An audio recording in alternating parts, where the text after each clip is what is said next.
Ladies and gentlemen, welcome to your Armed Forces Esports Championship 2026, where we have all six of all of the armed forces coming in, and we have six of their very best Marvel Rivals players going to be duking it out for that beautiful trophy. Man, is it excited to be here. It's beautiful Philadelphia. Casters, I hope you're ready. Players, I hope you're ready, because we're about to get started, baby. Thank you, Tony. No, this is going to be an absolute bombshell of a tournament. I'm so excited to see these teams show up to represent all of our service branches, all six, like Tony said, coming together to compete. It's going to be our U.S. Air Force, U.S. Space Force, U.S. Coast Guard, our U.S. Marines, U.S. Army, and U.S. Navy. Say that 10 times fast. I'm not going to say that 10 times fast at all, but I'm excited. My name is Seymour. With me is Vaudable on the casting desk. Vaudable, how you doing today? I'm doing good, you know, fresh off of Ignite, now here for the Armed Forces Esports Championship, not Invitational, actually. They competed all the way here to try and perform as best they can in Marvel Rivals specifically. They played in a lot of other esports titles before, talking to some of the players, seeing some of the fun facts about them, but now it's time for them to lock in for the true hero shooter, I'd say. Yeah, no, I think that's what we're all looking forward to see who can be the best in 6v6 format. That's Marvel true. Rivals. That's true. You know, that's you know where you really get to see who your friends are across your entire team, how dealing with all that. But no, I do want to give a big shout out too before we start in with our teams for our first match to our Armed Forces Sports Council for helping put this one together. Our leadership across all six service branches for helping get the teams out here and help them while they're at the event, attending the event, and so important. All the above. Local host too. We're here in Philly at local We are. host, the city of brotherly love. So big shout out to them for hosting this Armed Forces Esports Championship.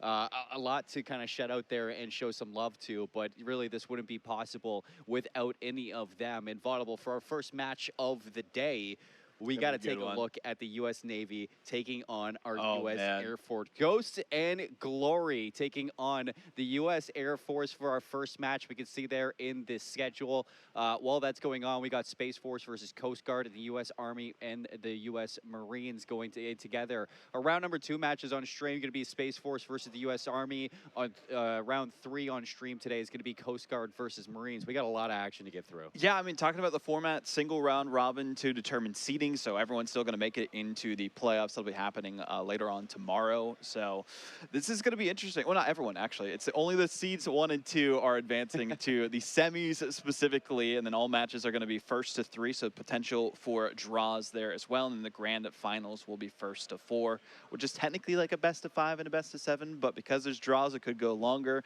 based on, convoy and convergence, depending on how things go there. It'd be crazy. We're not having Black Cat be available for these teams.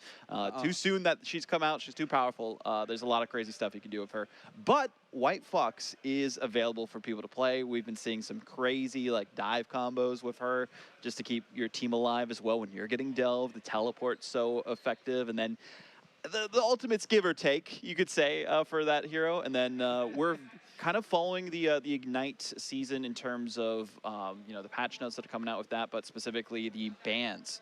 We're doing Ignite bans, we're not doing MRC. That means if you ban something, it's banned for the other team, but not yourself. And if you protect something, it's only protected for you and not the other team. So that's going to be kind of an interesting mixture between these teams, seeing, what the strategy is going to be there, if they have a good read on their opponents and know what they're going to be playing, or if they're going to be more focused on, okay, this is what's meta, this is what we're good into, and let's go from there. Yeah, just kind of continue to keep playing to your own strength, rather than, trying to ban out for the opposite team. Exactly. What you're kind of dealing with that same. I think it leaves a lot of interpretation over the course of this entire tournament. Obviously these teams have been practicing for the past couple of days since they got here, learning how to play against each other, learning what the strengths are of each composition, learning what players like to play. In particular, because for this tournament in general, we don't know how much experience, at least in a competitive format, each of these teams have up against each other. Exactly. So you could be learning here at this tournament who your opponent is for the very first time, and you know, Hopefully did some scrims or something. with yeah, some I of mean, the other hopefully we had teams. scrims Yeah. beforehand, and of course we've had scrims like over the past couple Yeah. of days. Is kind of what I'm saying. So it's like now you're starting to get to know everybody. Now you're starting to understand what to look forward to in terms of these bans and these protects, and I think that's kind of what we're going to be looking for. But let's look towards our first team, our Air Force roster, and introduce them for this matchup. That's going to be Phoenix Reborn, Rava, Vexor, V-Hill, Cyber Pilot, and Bijin taking the stage. Yeah, that's going to be a pretty solid roster. I mean, looking specifically at their ranks, that's most of the information that we have from them. You know, we have some peak Eternity players, which Eternity is technically the highest rank in the game, aside from, you know, the top 500, which is one above all. So seeing that rank in the game, you know that they're probably going to destroy. They're just below that. They're pretty much the peak rank you can get aside from the top 500. One of them's ranked 750 as their peak rank, which is just insane in the world, mind you. So we got some good players here on this Air Force Gaming roster. Yeah, not to mention, though, who they're going up against. That's Our true. Goats and Glory roster, the U.S. Navy. We could introduce them as we got Flux, Quill, Tech, Skylarker, Apollo, and K9 going Great up against names. them. Amazing names. Not to mention K9 is fantastic considering he's the K9 handler for the Navy. Oh, that's huge. Like, yeah. that is it's just such a clean name. I like it. I like it. I like the poses that the guys are doing here, and also the Air Force ones that we saw before as well. Pretty awesome. Shout out to the media team that's been able to put this all together on that side of things too. But speaking of ranks again, specifically a little lower than you see for Air Force, but ranks don't tell everything. We see some, you know, Peak Celestial, which is just below Eternity. Some Grandmaster, which is where, you know, a decent amount of the population of competitive players are at. So if you're at Grandmaster, you have a pretty good grasp of the game, I would say. You know, you're up there with Tony, so he's pretty solid.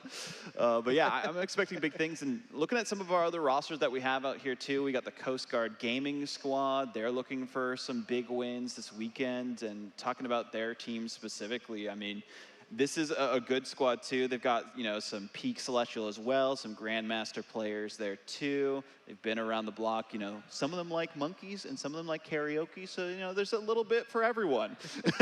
And then quite literally, like, what are we talking about here? That's the fun facts they gave us. What Okay. the roster's been kind of going through all some fun facts. We got the Marines as well joining in. We could pull up some more rosters here and kind of go through everybody that is kind of playing along for the tournament. That's going to be Wonky Taco, Sham, Kanzan, Chief Vital, Allocation, and Zephyrance for the Marine Corps. And I remember a couple times, you know, being around for different titles in the Armed Forces Esports Championships, not just Marble Rivals. The Marines always bring the passion. I can't wait to see them on stage fighting. U.S. Army Esports, Incertania, Hazards, Banana Bread, Trent Franklin, Full Monty Jacket, Ice Subley, a man named Banana Bread coming for my heart. Yeah, also speaking of Banana Bread, in the Army band as well, so that's pretty awesome. You know, bring some musical talent to the crew, maybe keep them enthused as they can Playing as they're Luna going Snow? through. Yeah, could be playing Luna Snow, you know, having a dance party on the point as much as possible. But their team fun facts that they gave us, nothing but skill and goofballs. I like that. You know, keep it simple. That's what you need to do. Fun part about it. We got the Space Force as well, Lucid Awesome, Dog Scout, Heffrey, I Am Root. Such a good That's name. huge. Fizz and TH2. I think that this is always fun to see the Space Force come around. And of course, we got some more fun facts in Heffrey. It's probably the coolest fun fact that we have.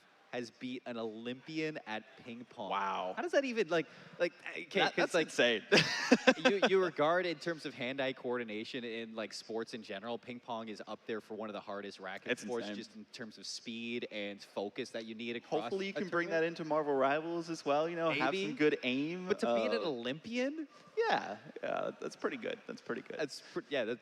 that Might be better than beating some of the That's people pretty here good, in Marvel Rivals specifically. But I mean, that's what everyone's trying to aim for, is to get the win here. What's also interesting for that Space Force team as well is that 5 of them are from the same base in Florida, so that's pretty good. Yeah. They like have that coordination ahead of time going into these matchups, like playing in person probably a lot there as well. And that's a huge thing, you know, playing on LAN instead of online. It's a big difference in environment and maybe not your exact setup that you're used to, of like multiple monitors and like the certain way that you like to have it tilted and your chair set up and all that. You're not in your room. That's the hardest part because I even remember, like as a previous competitor, I no matter where I went, I never felt comfortable. Like, I think that that was one of the hardest things to get used to, is playing out of 100%, your yeah. comfort zone with like different setups, monitors. Like you said, it's different. It's not always fun. It's kind Yeah. of like a hindrance sometimes. It's a skill check, I would say, for It like a lot of definitely is. players out there. If you're not used to playing in a LAN environment, and this one specifically, because I don't know how many of them are like from the area, but I'm assuming not many. So they wouldn't know exactly like the setups going ahead of time. You got to make sure you bring your own peripherals if you want to use the exact same ones and not the ones that are provided. So like that's a whole thing too. Some people have like certain way they like their chair tilted. It's just such like an interesting thing talking to players about that specifically. I always think about like those Counter-Strike videos. I've seen Yes. bring like the measuring. Yes, device the to measuring measure like how far the monitor is from. I gotta your have it face. precise because this is how my eyesight has degraded the entire time I've been playing this game. No, but I mean, going into this matchup specifically, Armed Forces or Air Force, excuse me, versus the U.S. Navy. I think the biggest question mark here that I have is probably going to be around like the Vanguard lineup a little bit because. sure. Lower rank specifically in terms of like peak and also current rank, so maybe not been playing as much, been busy with everything going on. But talking about the Air Force on the other side of things, I mean, they've been grinding this game. They've done really well in some of the other competitions that we've seen outside of Marvel Rivals, so they're no strangers to this. So I feel like maybe the Navy are kind of like the underdogs in this matchup, you could say. 100%. I think that's like where this point is going to. When we look at our favorites in this tournament, you have to regard the Air Force as one of our favorites just because of the history they have, not just competing together, but competing in, you know, official Marvel Rivals tournaments together. I mean, they have some solid placings as a full squad and earnings too. I mean, some of them said we got earnings in the game. That's crazy. That's something to always kind of keep in mind for a tournament like this. For the Navy, I think if we're talking about, you know, from their side, where this underdog story does come from, it's the fact that they have been very vocal about, you know, this not being their main game, but they're here to dominate. So, speaking of domination, we're here on our first map as well, already getting some of the bans and protects in here on this side. So Air Force are the ones on the bottom banning it, Navy are the ones on the top. Daredevil banned first, and Captain America. These are target bans that we're seeing. These are target right away. And, you know, we were even having this conversation for pick bans. Of course, we're going to be really used to like MRC, like Ignite, how teams, you know, ban through meta or pick through meta. You don't always expect these players to be picking through meta because, of course, you're just trying to ban away or pick into where your strengths and where your weaknesses are. So, hey, if you're not good at playing Captain America or against Captain America, you're not good at playing against Captain America. He gets annoying. Yeah, and I see the Navy have realized, hey, we can't allow them to have two of the most overpowered heroes in the game, right? We got Gambit, we got the Elsa. You do not want that to be a thing that's happening at all. So Invisible Woman also kind of one of those heroes we've seen in the meta for such a long time, and shutting her down also shuts down the team up with Doctor Strange. So not too surprised with what we're seeing from the Air Force, and I like the Navy kind of being a bit more unorthodox. Also, the Vanguard Deadpool, so effective in general in this meta, even with the nerfs. I mean, you can see right away, like for hovers, I mean, the cap ban on Cyberpilot obviously is something for sure that has been targeted away. I think that, you know, looking at this in general, you're going for the protect for the White Fox at the end for Baijian to have their comfort pick. You got Tank Pool up there from the Navy to kind of lock in for their end of things too. An end ban of Rogue. To be I like that. Finishing off the bans for the U.S. Navy. And going into this right away, I mean, you got the cloak protection for Navy. Is this a heads-up play for the Air Force to maybe mirror that? I think so. I think we could see the cloak mirrors on either side. I mean, the cloak and Loki is really good specifically. They're cooking with this dive comp. Yeah, I mean, banning Namor, you can tell that they're wanting to go dive. That's also probably why they focused on going for the Daredevil and the Captain America specifically for that as well. Yeah. Two very annoying characters in dive compositions throughout Marvel Rivals at the moment. However, you leave open the Venom Spidey combo. You leave open Psylocke still. Air Force still very focused on bringing that dive composition alongside that White Fox now in Marvel Rivals, like you said, has been very, very vital to a lot of dive compositions with her ability to dive in and follow up. I think there's going to be some good pace. You got the Angela, too. That's going to be some good disruption onto the Navy. And if you're isolating this tank pool, won't be easy to keep Tank Pool alive if he's getting caught open.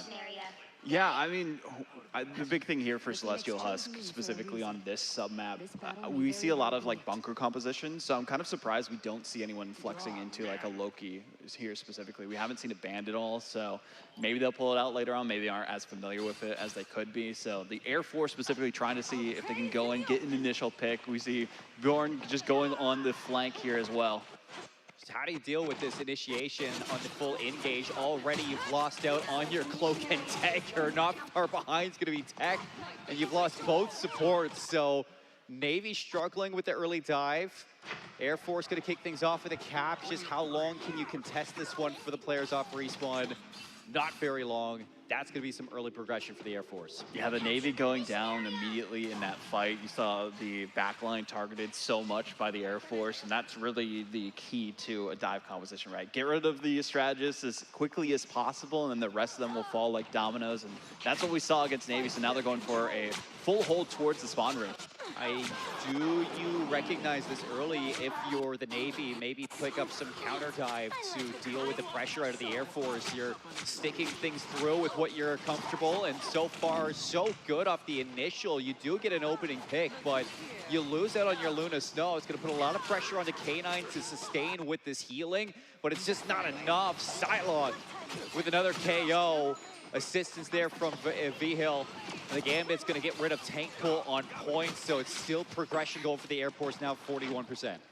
Such a tough spot to be in for the Navy as well. They've tried to change up their compositions a little bit. I do like the option for the Thor, does shut down dive a decent amount. Also the Punisher, pull out that shotgun. Someone tries to come towards you, one tap into the skull. So we could see that happen for the Navy. They do need to get some of these eliminations on the Air Force, especially with this Angela coming in. Oh, Thor pick from Skybud.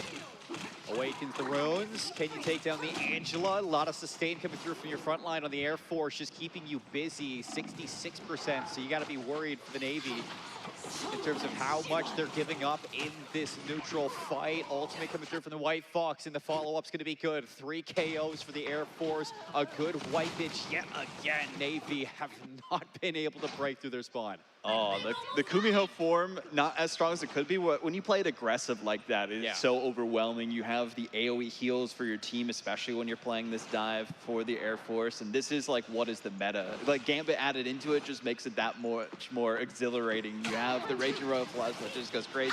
But we'll see a Heaven's Retribution here at some point. Well, here we go. Cloak and dagger on the engage. Laying out the carpet for the entire team to at least find some setup on points. Right away, you're going to take down the Gambit, but oh my goodness. Angela comes in, and Air Force just going to walk their way back in, only giving up 12%. There's overtime now procs. I don't think anybody's going to get there quick enough to stop this. And not even the zip line from your Punisher can get there, so that's going to be the first point heading over for the Air Force.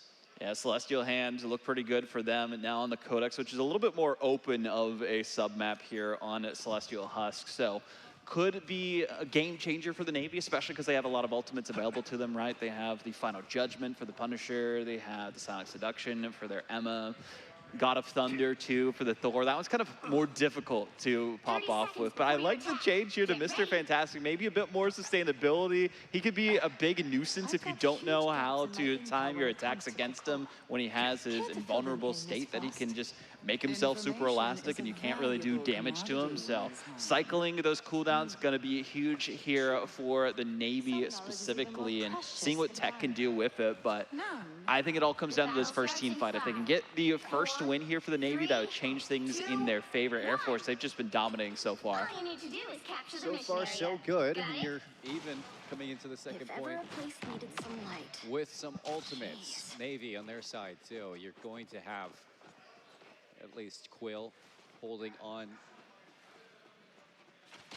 to their ultimate going into this one. So Farewell. Second point, can Navy get anything going here for the initial engage? Gonna be dancing the butterflies right away, and Spidey follows it up. It is a full dive in, and all 6 are already dead for the Navy.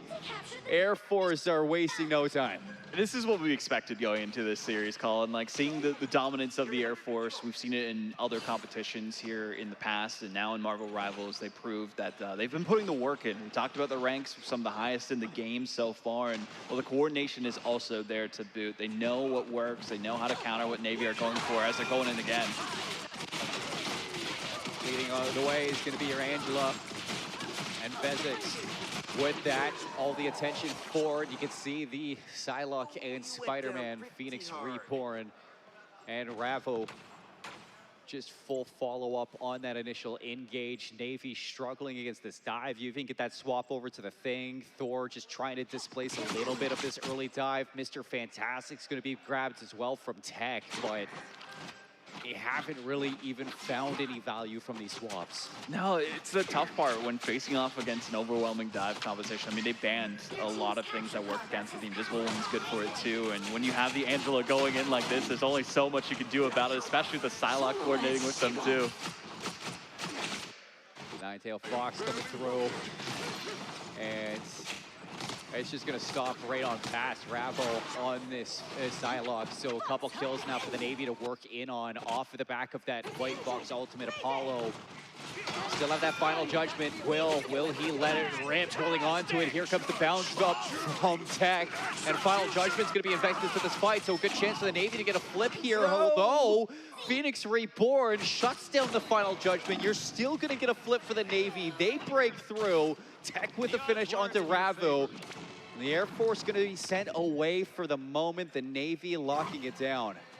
Such a tough spot to be in for the Air Force. They seemed solid, but it comes down to those ultimates, right? I really love that aggressive White Fox ult that we saw from Apollo, just doing the Nala stomp, as I like to call it, towards the point. Every time they hit with their primary, it's like 100 damage to the other team, so very hard to escape from it as it goes in. Having retribution. And right away, Fate of the Abyss gonna follow that one up. So everybody held still by Vexor and Cyberpilot just trying to find some opening picks. But with the Navy on a little bit more of a sustained composition, this dive hasn't had as much value off the initial fights. And you can see with these rocky punches, everything for the Navy is starting to turn around. 48% now. I like the change to the Winter Soldier here as well, a bit more anti-dive there. You have your own kind of command grab you can use as well and shut them down that way and try to isolate any of the vanguards that are coming towards you. And that's the big thing, trying to keep your strategists up. I like the White Fox here from Apollo. Cloak and Dagger has their own, invulnerability that I can use when they use their cloak form specifically, and those terror capes are going to be so effective to focus on any of the big targets of the Air Force and try and take them down first. Gotta watch out for the Dance of the Butterflies, because last time it was the initiation that fully opened up this point. Now a lead change for the Navy as they cross over 77%. Dance of the Butterflies doesn't find anything initially, but V-Hill still takes down Quinn. As soon as that ultimate is expended, the Gambit, only one finding value right now as the Navy has completely shut this down. The change-ups have worked, and they have locked in and are loaded for a 0.3, but still a couple percentage. There is a chance for a teleport to come through, and you do see a Cyberpilot opting for it. No, it was too late. They went through at the last second, and they could not touch. It will go to Celestial Vault to decide things. Okay, now we got a game. We do. Man, seeing that first point, Seymour, I was like, I was not having hope, and I am glad that they changed things. And that's the big thing we were talking about before this day is adaptability on the fly, being able to change your compositions and having that wherewithal to know, hey, this isn't working, let's go with this and try it till something sticks. You need to do that in this meta. And I got a little bit worried too, because you go into the second point, you make no changes initially. So I'm like, okay, do you not know the counter dive maybe plays? It's not like a level of comfort for you as a team, but they should have stuck with this right away, because these changes are fantastic. You even get the Moon Knight now from Quinn, who's played the Punisher, Winter Soldier, now Moon Knight. So with those onks, especially with somebody like Spider-Man on the other side, as soon as that Spider-Man dive comes in, that onk's gonna be good for a little bit of extra knockup. And we also see that from the side of the Air Force. They've changed some things up as well, but they're looking to lock in themselves. They realize that the full dive composition wasn't really working working as well as they would have liked it to. No, and even with the Magneto coming out for Cyber Pilot, so maybe you can shut down those Cloak and Dagger ultimates, that Eternal Bond, so strong. Yeah, Meteor M is very effective, but here comes a Raging Royal Flush to initiate for the Air Force. Right away, and oh my goodness, it's just like we start point 2. You get into point 3, and the Air Force with the immediate 6-man wipe. Spider-Man with a bunch of cards around him is a menace, and we need to deal with him at some point. Get J. Jonah Jameson on the line or something. We need pictures of him, but also to take him out. J. Jonah Jameson ad. That'll be the new hero coming out in Season 8. No leaks, but still, we have a White Fox ult available for both teams, but also the God of Thunder for the Navy. They have a clobbering time available too, so one of those will be used to engage, and it seems the Kumihos are going to be both unleashed. Well, do we see the clobbering time? Yes, you do. That's going to introduce the team into the fight. Here comes the moon now from the sky. The hand of Kachuga to find nothing from the Air Force. Navy punching their way through. You still have some great weight in this fight if you're the Air Force, at least installing this a little bit longer. But Phoenix gets caught by Tech. And Mr. Fantastic is going to take the Spider-Man down. Late KO there, flips the point for the Navy. It seems like the Fantastic Four want to be the ones to protect New York this time, and that's what we're seeing here, at least in terms of our final point for Celestial Hand. And they have been able to get some percentage, but need more where that came from. Ultimate's kind of in the favor of Air Force, I'd say, right now, but they don't really have the strat results to back them up is the only issue. Oh, early pick onto Apollo. That's your White Fox out if you're the Navy, down to just K9 on this Cloak and Dagger for healing sustain. You do have that Eternal Bond, but you don't get it off in time with it all coming through. Navy unable to use their ultimates, and the Air Force with a dry fight win. This is what I talked about when it comes to the dives. Targeting that backline is so crucial. If one goes down first, then the rest of the team will tumble. They won't have the sustain that they need for those team fights. And seeing Apollo go down first is the domino that started all of the train wreck that we saw for Navy there. So they need to turn things around with a pick here, but they have the ultimates in their favor. I was going to say, you still have that Eternal Bond. So oh no. Looking to use that to engage, but the Psionic is going to be used from Vexor, and again, it interrupts any attempt on using those ultimates. Yikes. The Navy don't even get an opportunity. That's the problem here. If you have one-sided Gambit, it is so effective because it gives you the damage boost, it gives you the ult acceleration, so you have a bit of a tempo increase in comparison to getting your ults against the other team. Spectacular spin just happening in their spawn. Spider-Man just going in just to distract them and get all the percentage. They don't even want to give them a chance. And it's K9 down first this time, so you still don't get to use that Cloak and Dagger ultimate. The Navy just continues to get staggered off spawn. There's the grab onto the Strange. Not going to get past this ammo without taking a little bit of damage to the hand of Kachu now from the Navy to see if you can find some way onto this point. Meteor M hits the target onto Tech. Phoenix gonna be gone out of this fight, and not long after, Apollo and Skybud gonna be taken down as well. Last minute Eternal Bond. Oh no, the stun! And it's not even going to net you. Or maybe it's going to net you a way back in for the rest of the team, but K9 goes down. Wick's going to burn out. Everybody just staggering one after the other, just trying to get here as quick as they possibly can. But eventually the Air Force are going to get through map number 1, kick off our championships with a win. That was a roller coaster of emotion, Seymour, for the first map here on Domination. I mean, pretty dominant performance from the Air Force on their dive composition that they started with. I really like the Venom play, very meta, especially with the tenacity for the CC chain, right? You can't get hit with too many crowd control effects. Otherwise, you're just going to have it cleansed from you. Phoenix Reborn, though, of course, the MVP this time. Seeing how effective they were on the Spider-Man, they were a menace going against the other team and taking them down in their spawn whenever they tried to go for anything. Yeah, they lost a 1v1 to the Mr. Fantastic. Didn't matter. I mean, I think that I like to see that the Navy are showing a little bit of change up for the swaps that you're seeing in that second point. I mean, it was great in terms of the counter dive. You pull out the thing, you get that swap to Winter Soldier, and for point 2, that was perfect. Exactly what you needed to bring yourself back in. Point 3, you switch up a couple of those timings. Yeah. I mean, if you got that Eternal Bond off back on that, I don't know if like the Moon Knight was the best option there as well. I didn't see where you're kind of going with the Moon Knight swap, especially with the Winter Soldier finding so much value in the second point. But I really think that it just came down to a couple of missed timings in those ultimates, a little bit late off the draw. And I mean, you go into now Convergence, You get to pick your convergence map for Or our Convoy if they want to. or Convoy. Map It could be number two. Convoy. I mean, I feel like a lot of teams like to opt for Convoy just because it's simpler. They don't have to worry Little about bit the easier. capture point and getting full held. That's happened so many times to me. Oh my But it goodness. just comes down to the Navy just being a little bit more quick off the draw, Yeah. less worried about holding these ultimates for the perfect moment and starting to use those ultimates to find a good moment. I think that's you're never going to get perfection out of these ults. No, of course. I think that's a huge thing, especially in that earlier team fight where we saw Apollo go down first. It might have still been a good job to use that Eternal Bond so that you could at least keep your team up during the fight so that they can respawn, get back into it. Yeah. They can teleport back in if they need to.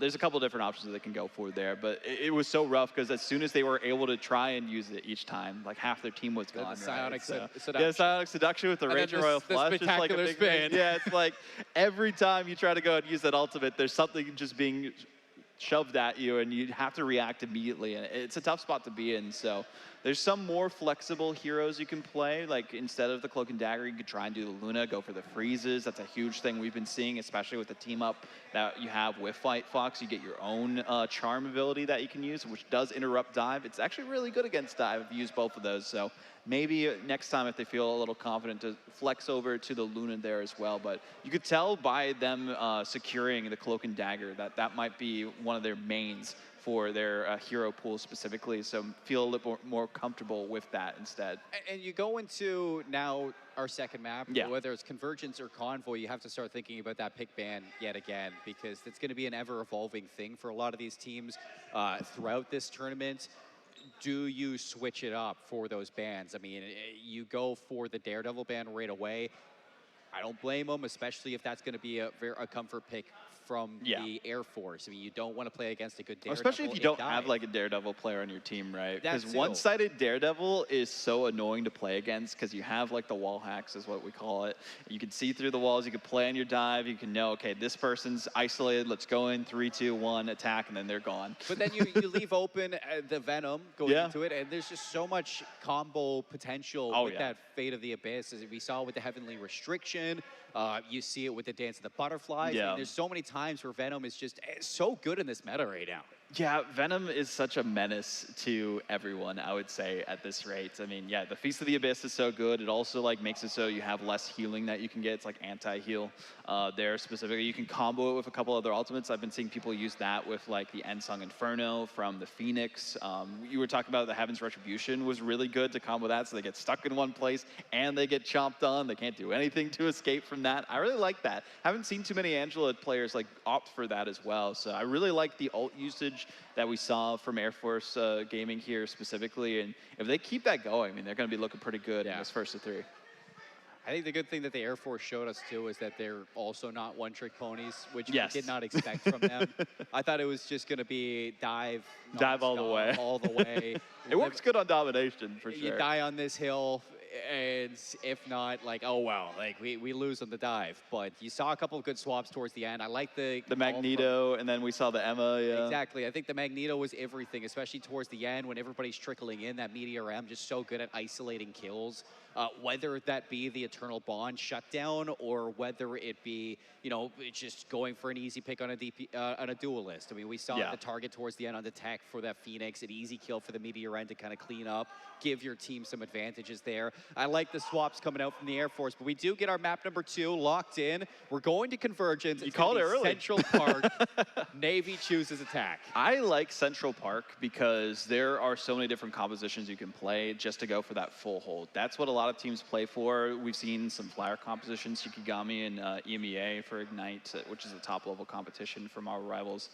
They typically play like Human Torch, Angela, Ultron, Mantis, and like sometimes Invisible Woman as well. That way you can just have the aerial superiority. So maybe the Air Force is going to be the ones that do that. Who knows?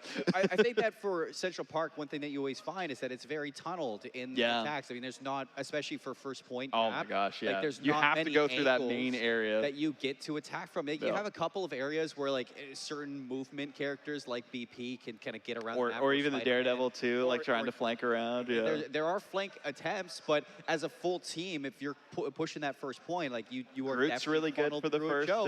two. I mean, you got Groot that you're playing into. You got all the flyers that you're playing into as well, like you Yep. mentioned. And there's just so much natural cover for the defense in that first Oh, point yeah. that it is very holdable, especially for a team like the Air Force. I'm a little bit worried about that for Navy's side. I think that you're starting on this attack. You really want to set a precedent for Yeah. giving yourself some grace when you do swap to defense. I would like to see a little bit of an emphasis, I think, on some heavy burst from their side. I mean, they go for the Moon Knight in that first map at some Moon point. Knight is pretty solid, We yeah. know it's a good pick right now. It's good for spawn breaks, and I feel like they might have to worry about that. Like a against level this of team. play like this, why not Squirrel Girl? Yeah. I mean, we could see Squirrel. Why Girl. not? I don't know. I don't know. Why not? I mean, in the higher ranks, you typically don't see it, so that's probably why we wouldn't see it. Maybe if they ban the Groot too, like Squirrel Girl's still really good for that. I mean, she's good at getting rid of the walls as well. But yeah, there's a couple different options that they can go for. I mean, they had the Punisher play too. That Yeah, final judgment's Punisher gonna is be pretty great, solid in especially this up against first the Groot. point. I think if they play the Punisher again, though, they'd need a Magneto just so they can bubble them because them going down when they were using their ultimate, you are so vulnerable in that ult. Having the Gambit, though, available to them if we don't see a first ban again. I think that's a Gambit ban. Yeah, you have to ban definitely want to Gambit, see yeah. Gambit gone this. Which might be why they're trying to be on the attack side so that they can prioritize exactly what the ban order is going to be for them specifically. Looking at it, they'd be able to protect first, I believe, since they're attacking instead of defending. So they can lock in the Gambit or the Elsa depending on what is banned by the other team first. But it's you kind of have to choose at that point. Do you ban the Gambit? Do you ban the Daredevil? Like it's really hard to kind of go through. Gambit, like banning them specifically, just shuts down so many other like comps and heroes. Like you shut down the Rogue because nobody plays Rogue without the Gambit specifically. Yeah. The team up's just so good. You shut down Star-Lord a lot. Star-Lord's still good on his own right, but having like the Galactic Legend with the Raging Royal Flush, like the Gambit ult is just amazing. That's a great combo. Punisher, honestly, with a Gambit's really good too because then you just have all the damage and all the heals as you're just shredding through the competition. And we've seen some other comps that have been here. There, like as you're talking, the Dance of the Butterfly with Gambit ult is on another level because the ult moves faster because you get a speed boost with it, which is you can't escape it. It's just some next level strategy coming through. It looks like we have a little bit of a tech issue on the stage while we're getting ready for the draft for our map number 2 Convergence. We're going to cut to a little bit of break. You're watching the Armed Forces Esports Championship. We'll be back soon.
Welcome, everybody, back to the Armed Forces Esports Championship. For Marvel Rivals, we have already gone through our first match. We had a little bit of a hiccup on the stage, but seems like everything is fixed. The text has been worked on. Again, shout out to the staff here at localhost and for the event itself for helping assist with all of that and getting things situated as quick as possible. We got map number 2 getting ready. We're going to Central Park. It's Convergence now. That's true. Navy on the back foot after losing that map number 1 on Domination.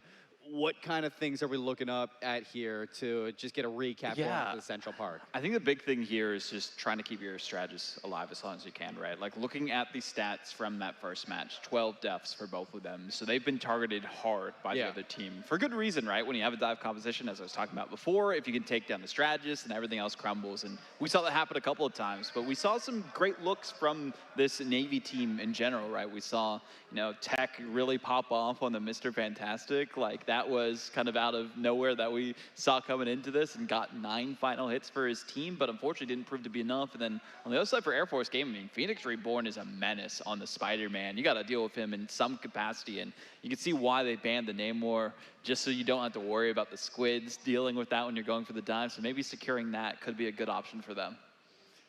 Spidey, oh my goodness. Yeah, like we get here for Phoenix Reborn, a MVP for map number 1 for reason. And you already see him hovering that Spider-Man for this map number 2. Champion Spider-Man, too. Champion Spider-Man. That's crazy. They played a lot of Spider-Man. I don't think I've seen a single Spider-Man made, no, that doesn't have that. Yeah. It's just, it kind of goes with the page there. Okay, what are we seeing here? A ban from Gambit right away for both sides. And this is something that we kind of touched on, at least from the Navy side, because now you're going into your second picks. It's a protect on Elsa from the Air Force's side. For the Navy, do you go for the Daredevil ban here? What are we seeing? He could go for the Daredevil ban. I think that's a good option for them, especially with the dives. Like on this map, Daredevil is really good, but yeah, getting rid of that Spider-Man, I was thinking that was the biggest menace in their backline, so you don't have to deal with that. So now we go into what's going to be our protect for this side as Air Force get a chance to ban. Elsa's going to be protected from the Navy and the Air Force coming in for their bans. And I think that there's plenty of chances that you can get here for the Air Force. Obviously, it's just looking at counters to the plays that you want. So maybe if you want to continue to go into this dive, you're looking to ban out some counter picks on your side. You go for the Mantis ban. You got to do that right away. Yeah. So, I mean, you're playing into Central Park, so you don't want to kind of match into this second map for a group comp like that. That's true. That's true. Oh, we're actually going to be resetting things here real quick, changing these sides. We jumped the gun. Probably see things kind of swap on other ends, but that makes sense. I mean, choosing attacking sides so that you can have that first protect is a big thing. But we kind of know what they're going for at this point. Hopefully they respect the bans and protects at least a little bit. I would not be shocked if we see a Spider-Man save, maybe. Look, everything's out the window now. Yeah, everything's out the window. Just wipe from your memory banks what happened. We're resetting. There was a technical issue as well for one of the players. So we've got to make sure everything's set as properly as we can before we get into this next one. But it's still going to be the same map is the big thing. The big thing, though, is that they're swapping sides. So we'll see a protect first from the Navy.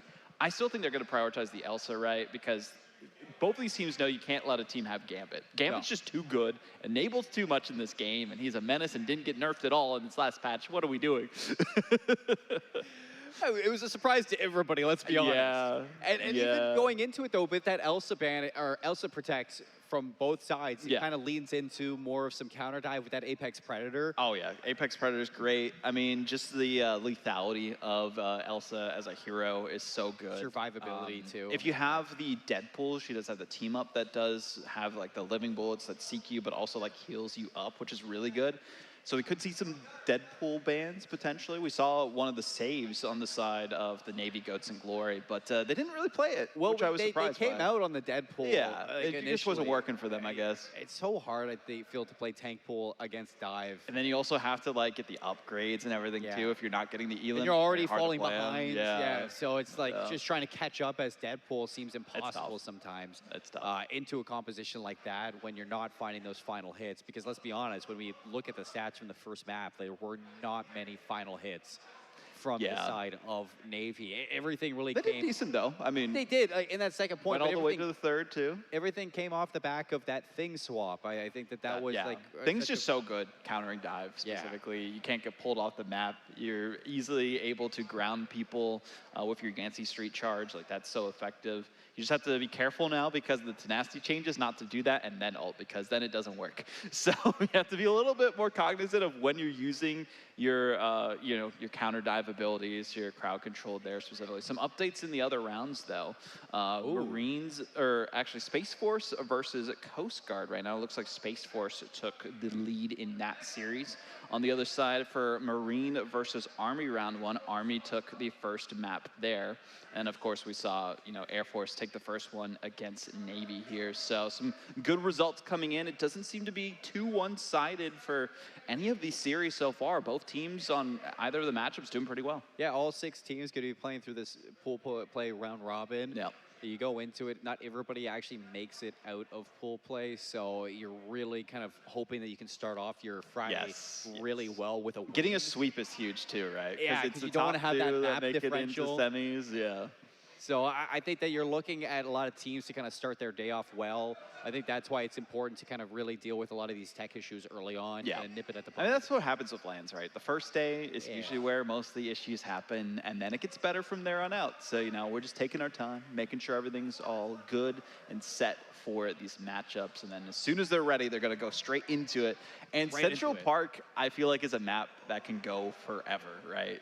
You can have a long stall, you can have them capture the point eventually, go all the way to 3, then the other team go all the way to 3, have that overtime scenario, and eventually get to a state where you get a draw at the end of it, which I could think happen. I'm really Could happen. worried about the Navy going into a map like this. I'm Yeah. really surprised that they went to a map like Yeah, they must have some Central comp Park. like in their mind for it, right? It must be a comfort pick out of them Yeah. too, because I mean, you just think about Central Park as a map just in general. I mean, how long the second point is, how long the third Second point point's is. tough. And it's not even Especially that, when you're it's the- going up the stairs gonna say towards it's the third heights point. Yeah. that you're kind of fighting oh into my on that gosh. side. And you're playing against a team that really wants to lock in that dive. And Yeah. when you're giving them a map like Central Park, which has so much different natural cover The to like second checkpoint that initiate you're on, talking about, like going from the first capture point to that second checkpoint, there's all those like buildings that you can just like hide in amongst yourself. And if you have Daredevil, you can coordinate pretty well with it. You know if you have exactly a where people Venom, are. he can just stand on the back of some of those That walls. too, Like that too. I didn't want to say it,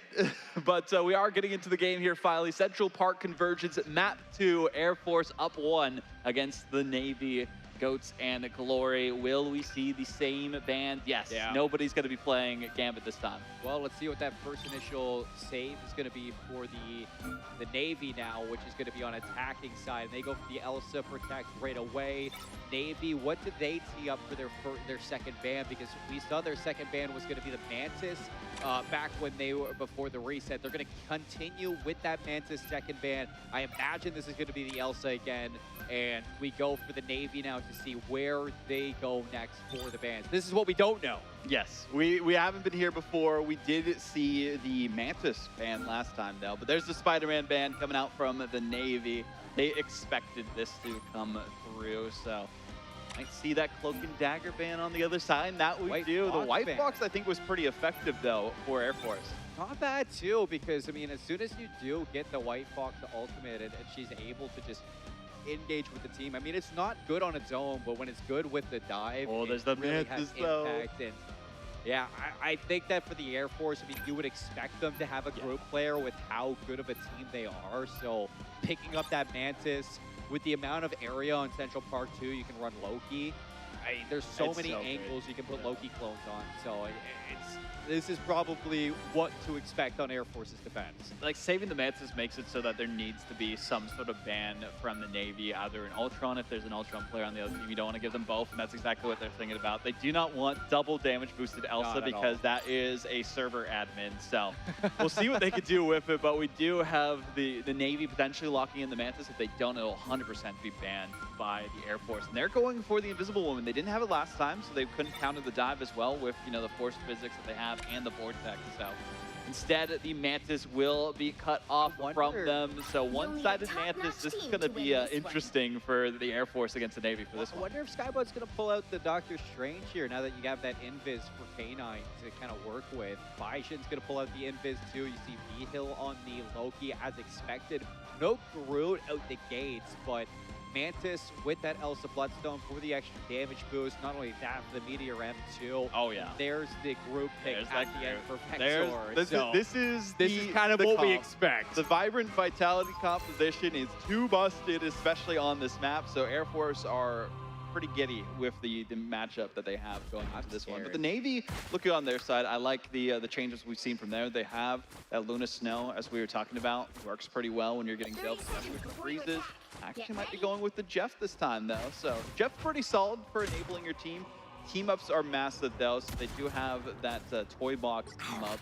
It's basically like an AoE, like unicorn plushie that spins in circles and gives you heals while just disrupting the other team if they go into it, making it so that the Deadpool like graphics are on their screen. It's so annoying to go against. So they might be using that, but they're going back with the Invisible and changing things up. K9 is actually going to be on the Jeff this time. Kind of fitting to me.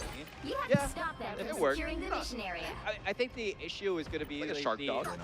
just different in terms of ultimate value because you Yeah. have the copy V-Hill for Baishin, Invis ult on the other side to outlast one Invis ult and hit the jab.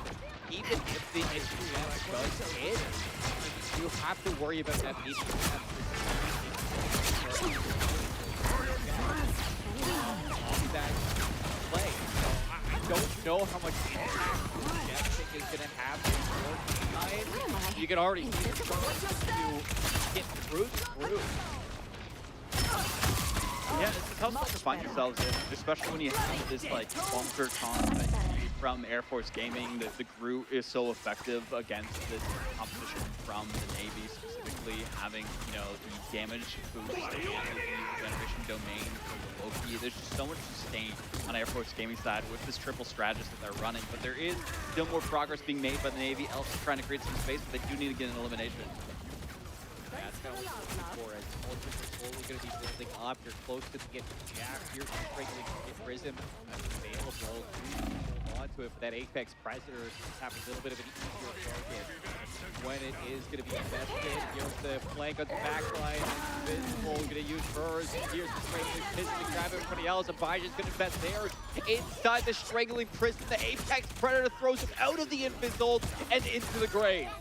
Huge Apex Predator, and also the Strangling Prison. Just using that as like a unique composition, right? We haven't seen it used too often, but you put people in like a bowling alley, and then you send the ball through, and then they get just destructed afterwards. Yeah, it's a great combo between these Air Force Gaming players, and they still have the God of Mischief for the Loki, for the copy of either the Soul Resurgence here for the Mantis, or you have the Invisible Boundary available to you if you need. Well, here's the Apex Predator from the side of Navy. Tech going to find nothing off the back of that. Still holding on to the Jeff. K9 took a while to use those internal bonds back in map number 1. And I don't want to see him hold on to this Jeff ult for too long. Still, though, have yet to see it invested as the Air Force continue to just shave away time from this game. Quill's going to get caught. Attackers already down their Moon Knight, and Air Force, they've gotten what they wanted. They're just going to get out. This is tough for the side of the Navy. Like, I do like the swap to that Moon Knight. They'll be able to use the Hand of Conjure to try and get onto it, and the teleport is exactly what they need to do, especially with the time that's remaining. We're going to flip the map, but you're on the low ground. Here's the Jeff. Who's it going to grab? Misses out on your Groot. Still looking to take some players over the edge, but K9 dies before that opportunity. Quill, high ground, Hand of Conchu. There's going to be the Mantis dropping. Phoenix Reborn. Not able to get anything off that Soul Resurgence. V-Hill still holding onto the Loki copy, but that's okay because you're not threatened at all here. Finally, V-Hill gonna drop that invisible boundary, keep the team sustained, and keep the Navy on the back foot. 46 seconds, haven't even gotten a tick. This is such a tough spot to be in for the Navy, right? We talked about these pull holds that happen so often on Central Park.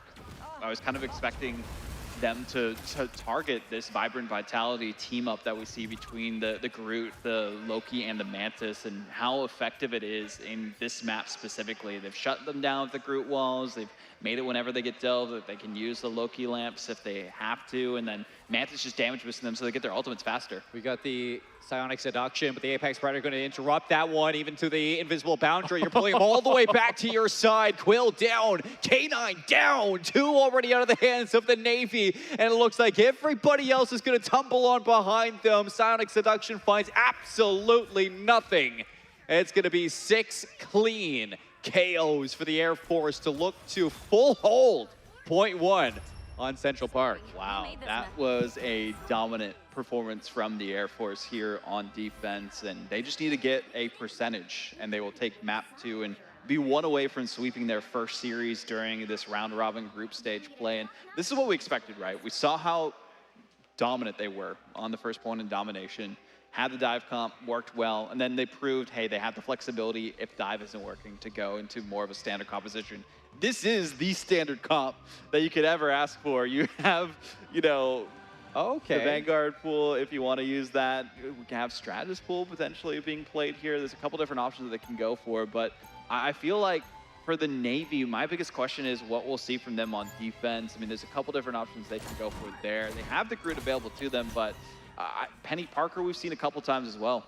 Get the Penny, Rocket, Apollo gonna lock that one in, so hopefully the Arachnomines can make it a little bit difficult for this Air Force breakthrough on attack, even with the Vibrant Vitality team up. Skybud, though, might not be wanting this one. No, there we go. Vanguard pool gonna be dropped in there. The for maid the Navy Vanguard as well. Yeah, the maid pool on top of all of that. One of the best. Gotta be stylish. And this is kind of what I was wondering for somebody. I mean, it's such a... It's not something you see at the high level, but Central Park feeds so well into the Squirrel Girl for the choke that Cyber Pilot coming out on the Squirrel Girl is going to have so much initial burst damage through this really funneled in fight. Especially just bouncing those acorns as well behind this cover. It's going to make it so difficult for anyone to do anything against it, especially when they ground them so they can't escape. Oh my. That Magneto had no chance, but they do have the Battle Ready Beacon to bring them back. And they're back already, so you still have a chance to fight for this one. Not done just yet, but you're holding on to one singular tick on this first point of Central Park. Can you keep it going? Oh no, you've lost your Vanguards both. Your Deadpool and Magneto have already fallen. They walk right in and nobody's gonna touch.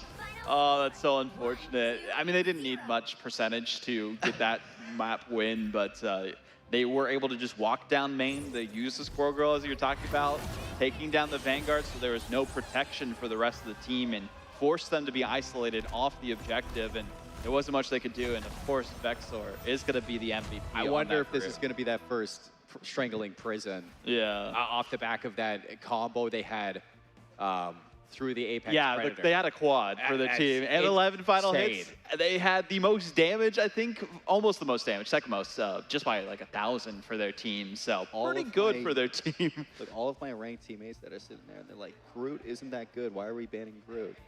That's why. That's why. That's why. Especially on this map. Especially on this map. Like, on this Groot map. is server admin, especially when you have like the extra healing wall that you can use from the team up with Mantis. The Vibrant Vitality that you have also gives Loki, where he uses his regeneration domain, which is the lamps, gives it damage boost, which is like crazy. That's a thing, and they haven't nerfed that either. What are we doing? I could go on all day. See the vein popping out of Audible's forehead right now. That'll be me throughout the day today, so based triggered. on certain comps. But hey, Groot hasn't been touched in like multiple patches for some reason. But Well, you know, he's pretty good on this map. Well, this leaves us kind of open to now. Navy going into map number 3 has choice of game mode and map now. Yeah, for only Convoy available now though. So I'm really curious what we see. I don't think we see Museum of Contemplation. That's like the dive map in terms of you know, Convoy maps that are out there. We could see Yggdrasil Path. That's a solid one. But it's like you're trying to also line up around Like your own comp. your own comp and against Air Force's comp. And so far, But the they're Air good at Force everything. haven't shown any weakness. That's the problem with this team. I fear for any squad that faces Air Force so far. I mean, this might be talking too much, too big about one team at the start of the day, but I won't quote me on this when we come back tomorrow. If Air Force aren't the top, then I'll be surprised. But yeah, I mean, they had the compositions. I think the big thing is like they let them have the Mantis. So Mantis just enables so much with the Loki and with the Groot. You can't allow that to happen. If you go to Yggdrasil Path, you can see that happen again there, specifically really good on that map for Groot. So there's a couple options that they can go for. Midtown, I think, is a bit more neutral. It's harder for Venom players, especially in that like second checkpoint where there's like the lower ceilings that you're trying to go to. And speaking of, we're going to Midtown, makes sense. And Navy will be on defense this time. They've learned that that will probably be the better option for them. Well, it's okay. Now you got to kind of craft around what has been working for the Navy. The only thing that we've actually seen work for them is the counter swap to. We need more Mr. Fantastic. That's what we need. Oh, tech on Mr. Fantastic. We could have tech on Mr. Fantastic. Hey, we're going to Midtown. Exactly. It's his map. It's like, his map. Come on. It's just like it's kind of teeing us up there for a very fantastic game number 3. That's all I can really. Too bad he doesn't have the team up anymore. I know. With, like Invisible Woman, then be better. Then he'd actually be able. Do you to go do a for little the? bit more. Okay, you probably don't go for the protect on the cloak and dagger. Again, No. Because although it was good to have that eternal bond, I don't think the eternal bond was really make or break for that game number 1 that they won through the Celestial Husk. Yeah. Second point. So I don't think that's going to be something that we see from the Navy yet again. Gambit ban, obviously, you want to get that gone as quick as possible. I think that you have the right idea if you're the Air Force in terms of keeping the Navy off this Vibrant Vitality comp. They had that Mantis ban second. Yeah. Do we see We the also Navy saw one-sided target on Groot, this map? too. Because I'm saying, like, Midtown, it's not as much of a choke as I mean, Central Park. at the start, though, like you can also full hold pretty well, right? We So usually see like triple Vanguard, triple Strategist for a lot of these teams so that they play like the Groot, they play sometimes like Strange or Magneto. Sometimes we even see Thing at the start too, just so that they can build up their Strategist ults faster and just hold completely. But that's where the Moon Knight's good for breaking it out. We could see Storm to damage boost the Moon Knight. We've seen that happen a couple times. That's the classic spawn break composition, but if you have Mantis available, it's solid for you too.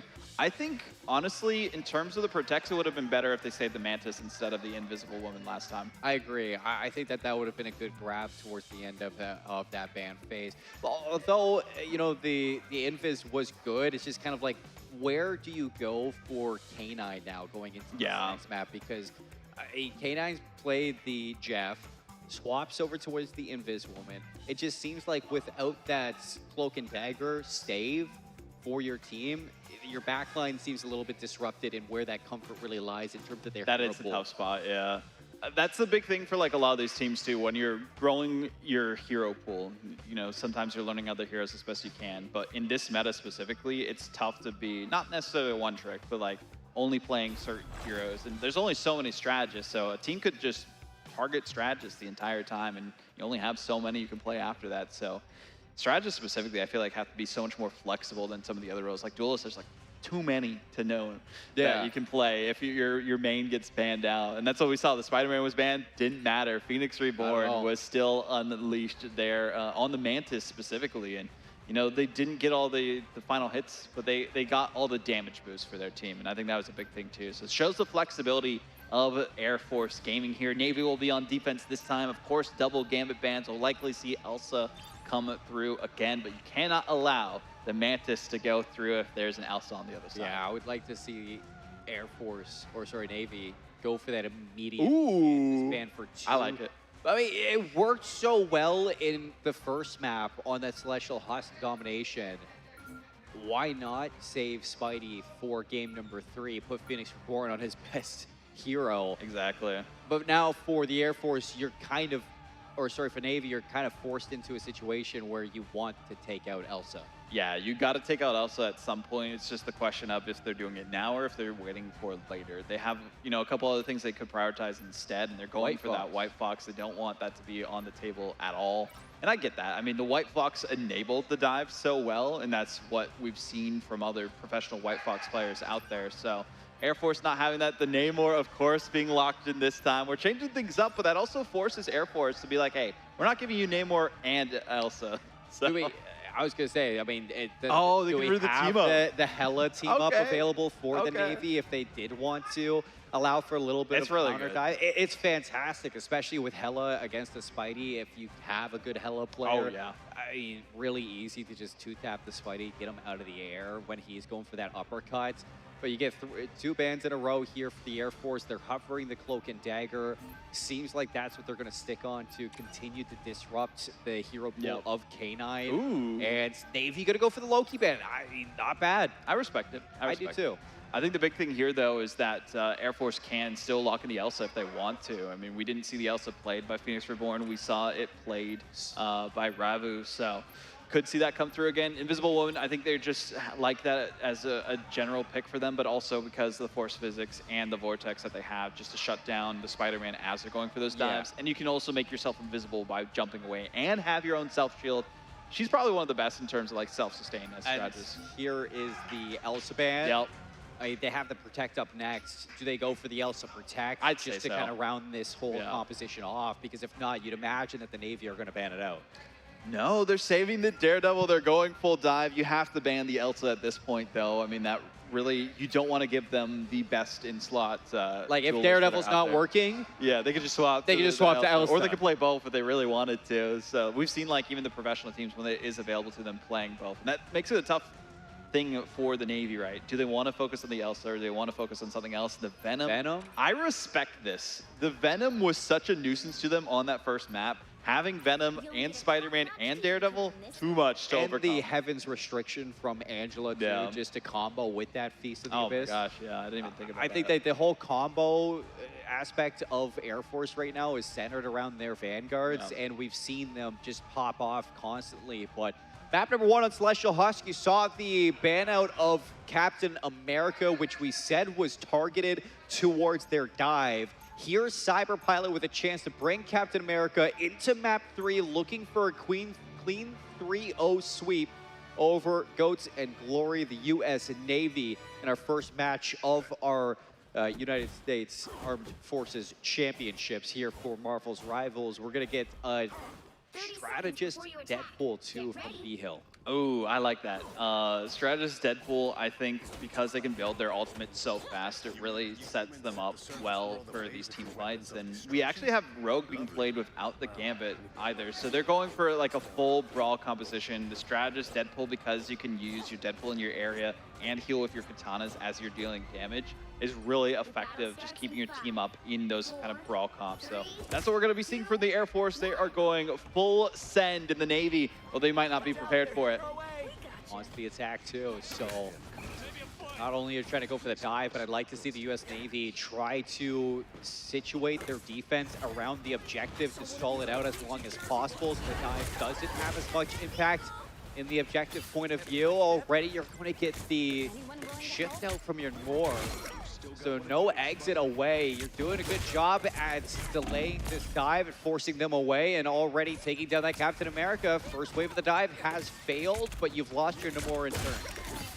Decent trades, I would say, across the board. The big thing is already using that ban hammer for the side of the Navy to try and shut down the backline of the Air Force. So they need to get some of these elims in fast. But the problem is they are getting taken out, dropped like flies. They can't even escape. Emma is just going to be easily feasted on by this dive comp. And this is one thing you really need to think about if you're the Navy, because if you're not going to play dive into the dive, you need to situate your setups around the objective, because you cannot be stalled out in these fights while the objective just continues to get pushed forward. So have to see how the Navy kind of handles the objective aspect of this convoy map while taking on this dive at the same time. But right away, V-Hill is going to pop the strategist Deadpool ult and see if you can engage before the contest comes in. Point continue to push towards a capture, and nobody's been able to stall it just yet. Finally, you get a touch on with 0.24 meters left.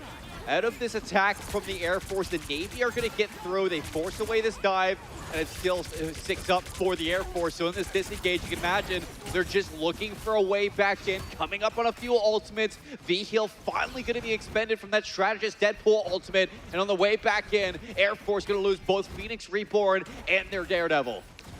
Such a tough spot to be in for both squads. Navy needs a full hold here before that first objective is completed by the Air Force, and they're back to the fight pretty quickly. Already seeing the Heartbreaker coming out from the Rogue too, and the Invisible Boundary. This is a tough spot for the Navy. I like the Invisible Boundary from both sides, so you have sustain on either end while the Heartbreaker's looking to go away. Here's the spectacular spin as soon as the Invisible barrier goes down. That's going to be the Navy losing it on 3 of their members. Down goes to Namor, and it looks like with 6 out of the play for the Navy, the Air Force are going to get the capture in the first point with 4 minutes still left in the bank.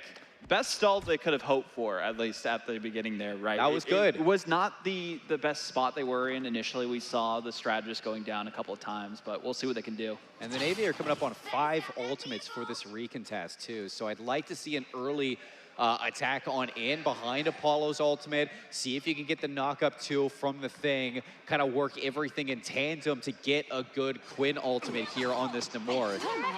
Need to see if Giganto can be the savior for them here specifically. But the Air Force, they still have the Daredevil ult, they have the Strategist Pool ultimate, and the Freedom Charge just to keep them up in the fight.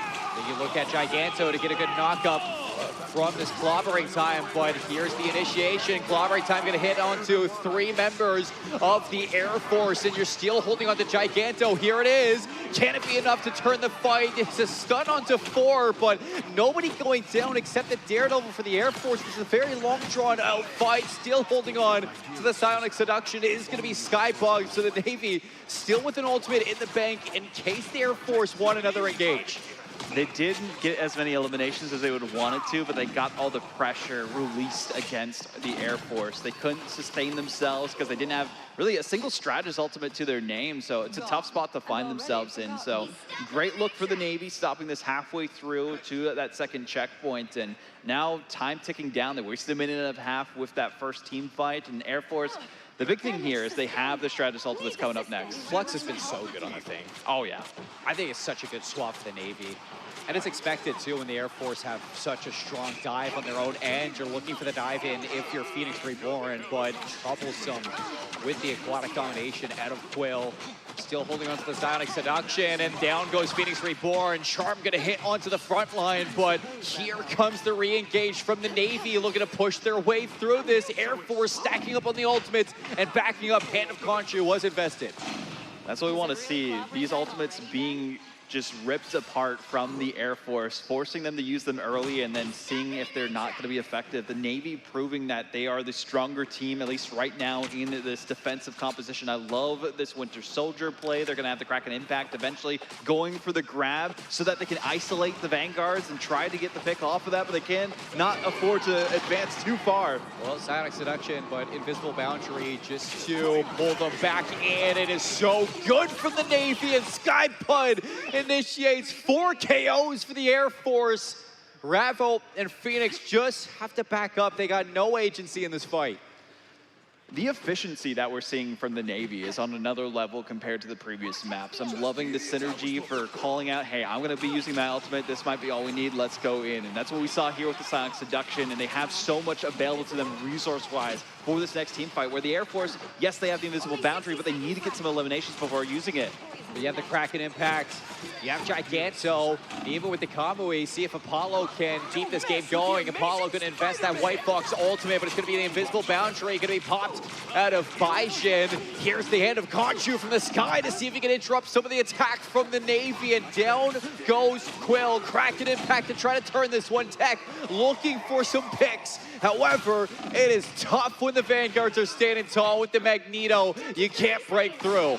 Bubbles too powerful for them to push through, and unfortunately they could not get the eliminations using their ultimates at the end. It was a great hold so far. 20 seconds will go down to overtime before we get to that second checkpoint. So the Air Force have to be careful not to have a C9 scenario where they don't touch the point. You're coming into last fight territory. This is where Giganto can come gigantic in this fight. So see if you can outlast this Namor.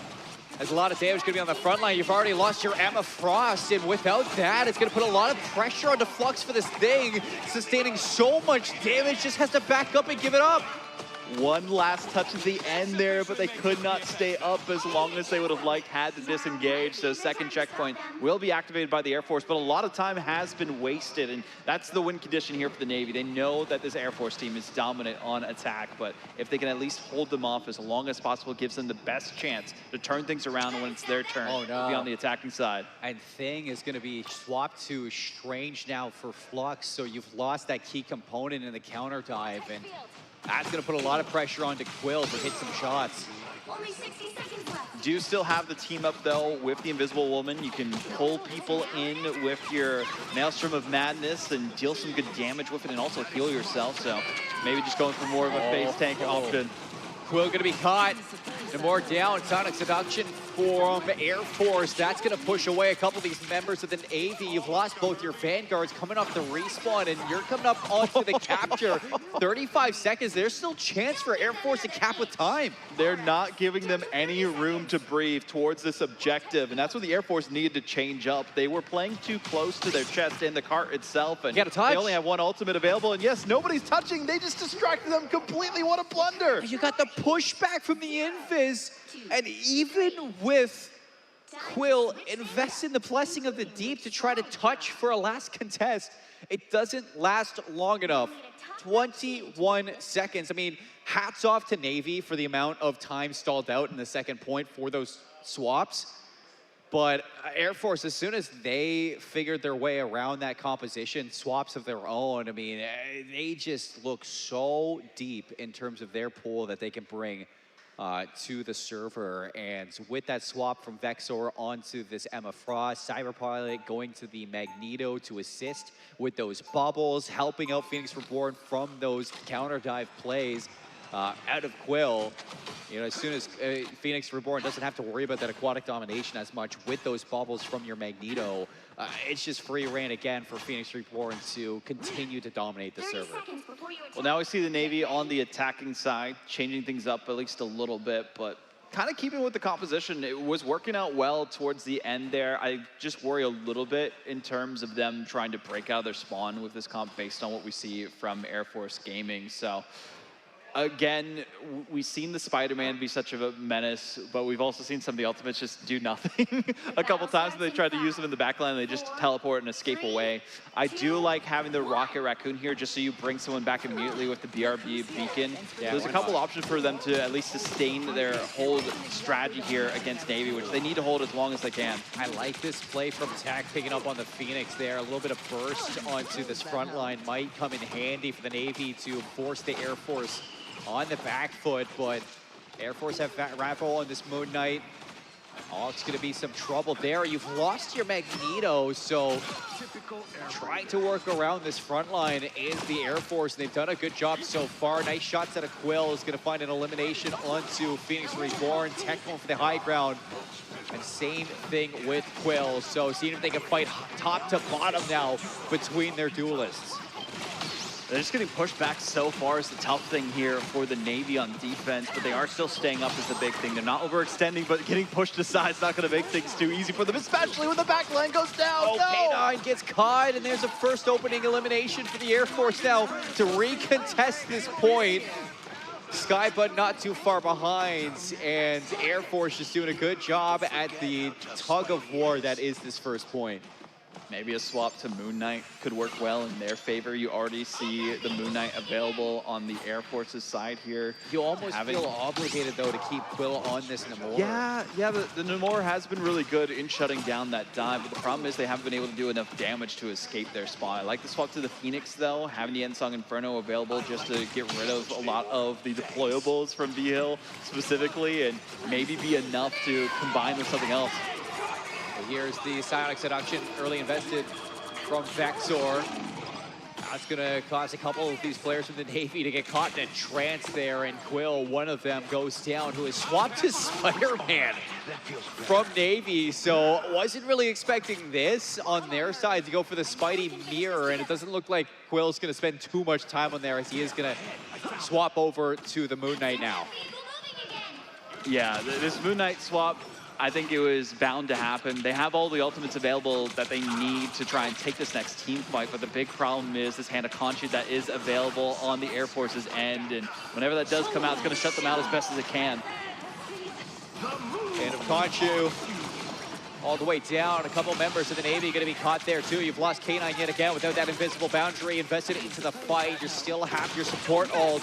In for the dive, the TP out. Apollo dies now, and you haven't had a chance in the world yet if you're the Navy to breathe through this map. Spectacular spin doing its best just to section people off from the cart itself, and Navy did such a good job on that second point to hold as long as they could. But here's the problem with Midtown. You have to be able to break out of your spawn to keep on going as the ults come through. Here's the Meteor Ram. Not gonna hit its mark. Next up, Tech gonna invest that Phoenix ultimate into the backline again. Misses there. Couple gonna be caught though in the aftermath, and you can see that you've finally broken through Vexor. Emma down, and soon enough, Cyber Pilot's gonna fall too. So Air Force finally knocked back a little bit. And the Navy gets some time now to push this first one. 32 seconds though, they're in last fight territory. They desperately need to win this next team, but the problem is they don't have any of the resources, right? You do see the Cosmic Iron Amplifier for that damage boost and bonus health for the Air Force. Sonic Seduction could easily shut things down, but the Air Force want to be careful. They can't allow them to enable them at all. Well, here's the Amplifier in for the Sonic Seduction. A couple players going to be caught in a trance there, and it's already 4 KOs. Last one up going to be the Duelist, and they're not going to last too long. 8 seconds left. The Navy coming off the respawn. Can you get the Strange swap to TP in time? And there's no chance with only 2 seconds out.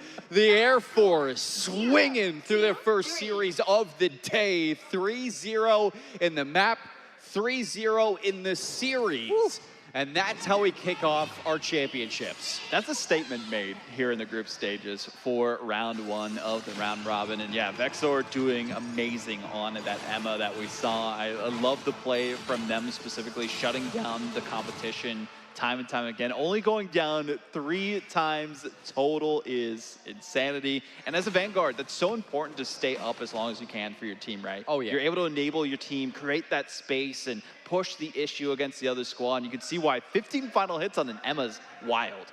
15 final hits on Emma. I mean, you still look at like the struggling strategists on the side of the Navy too. Yeah. I mean, that is all focus from Phoenix Reborn on this Spider-Man, just making it just living trouble. Such to a be menace. strategist Such a menace. in Midtown. I mean, The Spider-Man save's so good there too, right? it was, and I think that you see the swap from Quill onto the Namor to have a little bit of pressure towards the Spidey. Which did good. And it was for the most part, but it wasn't like consistent pressure. It On was attack, like, you can't do too much No. more, unfortunately. and it's just then as soon as you do get that pick onto Phoenix Reborn, it's like, what next? Yeah. Because Well, then you have Vexor to worry about, and I think Vexor is living long enough on this Emma that you can swing your way right back in no time for Phoenix. seeing, the camaraderie between the teams too, giving the handshakes and everything across the board is great. And, we'll get the next team set up on stage for our upcoming matches. But I think the big thing here is like Navy had some great things that they can work on through the rest of their series, right? They faced off, I would say arguably, their toughest opponent in this first matchup. So it's only up from here. It is. They've learned a lot from this. They know that they need to be a little bit more flexible. Here's some things we can target specifically. I mean, I hate to say it, but maybe a first Spider-Man ban if they face off against them again instead of the Gambit. But the Gambit was just so good on that first map, too. Even without Spidey, though, then you got to deal with the Gambit. Yeah. And Gambit pairs so well with so many other There's no heroes. winning. There's no winning. Yeah, I think the only way that you can really deal with this Air Force team is by beating them at their own game. Yeah. And that really comes to if you're going to let them play dive, then somebody's got to learn how to play dive as well. Somebody's just got to learn how to just outscale them at their own game. And so far, I think that's going to be the biggest issue. It's tough because when you face off against a team that's as flexible as Air Force Gaming is, there's only so many things you can do. You have to beat them in the neutral. And we saw a couple times, especially around that second point, they figured out the strategy because they can't dive towards you. They have to go through a couple rooms to get to you first so you exactly know where they're coming from. Unfortunately, in that first point, There's so many places to dive from. Spider-Man is just in his element. Even if you ban everything else that works well with him, it's a tough spot to find yourselves in. So unfortunately, they couldn't do too much about it. I would say maybe need to find a better counter pick than Central Park. It didn't really work out as well as they would like there as well. I think you really kind of fed into what the Air Force wanted to do in that map number one, or that series number one. Yeah. But you kind of mentioned for the Navy, it's going to be a tough start to the day, you know, drawing the Air Force for your first matchup. You're going to look back at that one, learn quite a bit. And for us here on the desk, we're going to learn a little bit from Phoenix Reborn on stage as we got Tony ready with an interview.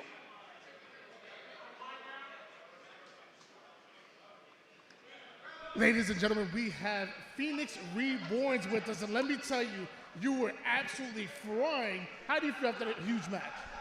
It feels good. I love being able to play Spidey whenever I can. He's definitely one of my mains. I've had so many hours on him, and nothing feels better when you pull off a combo on Spidey.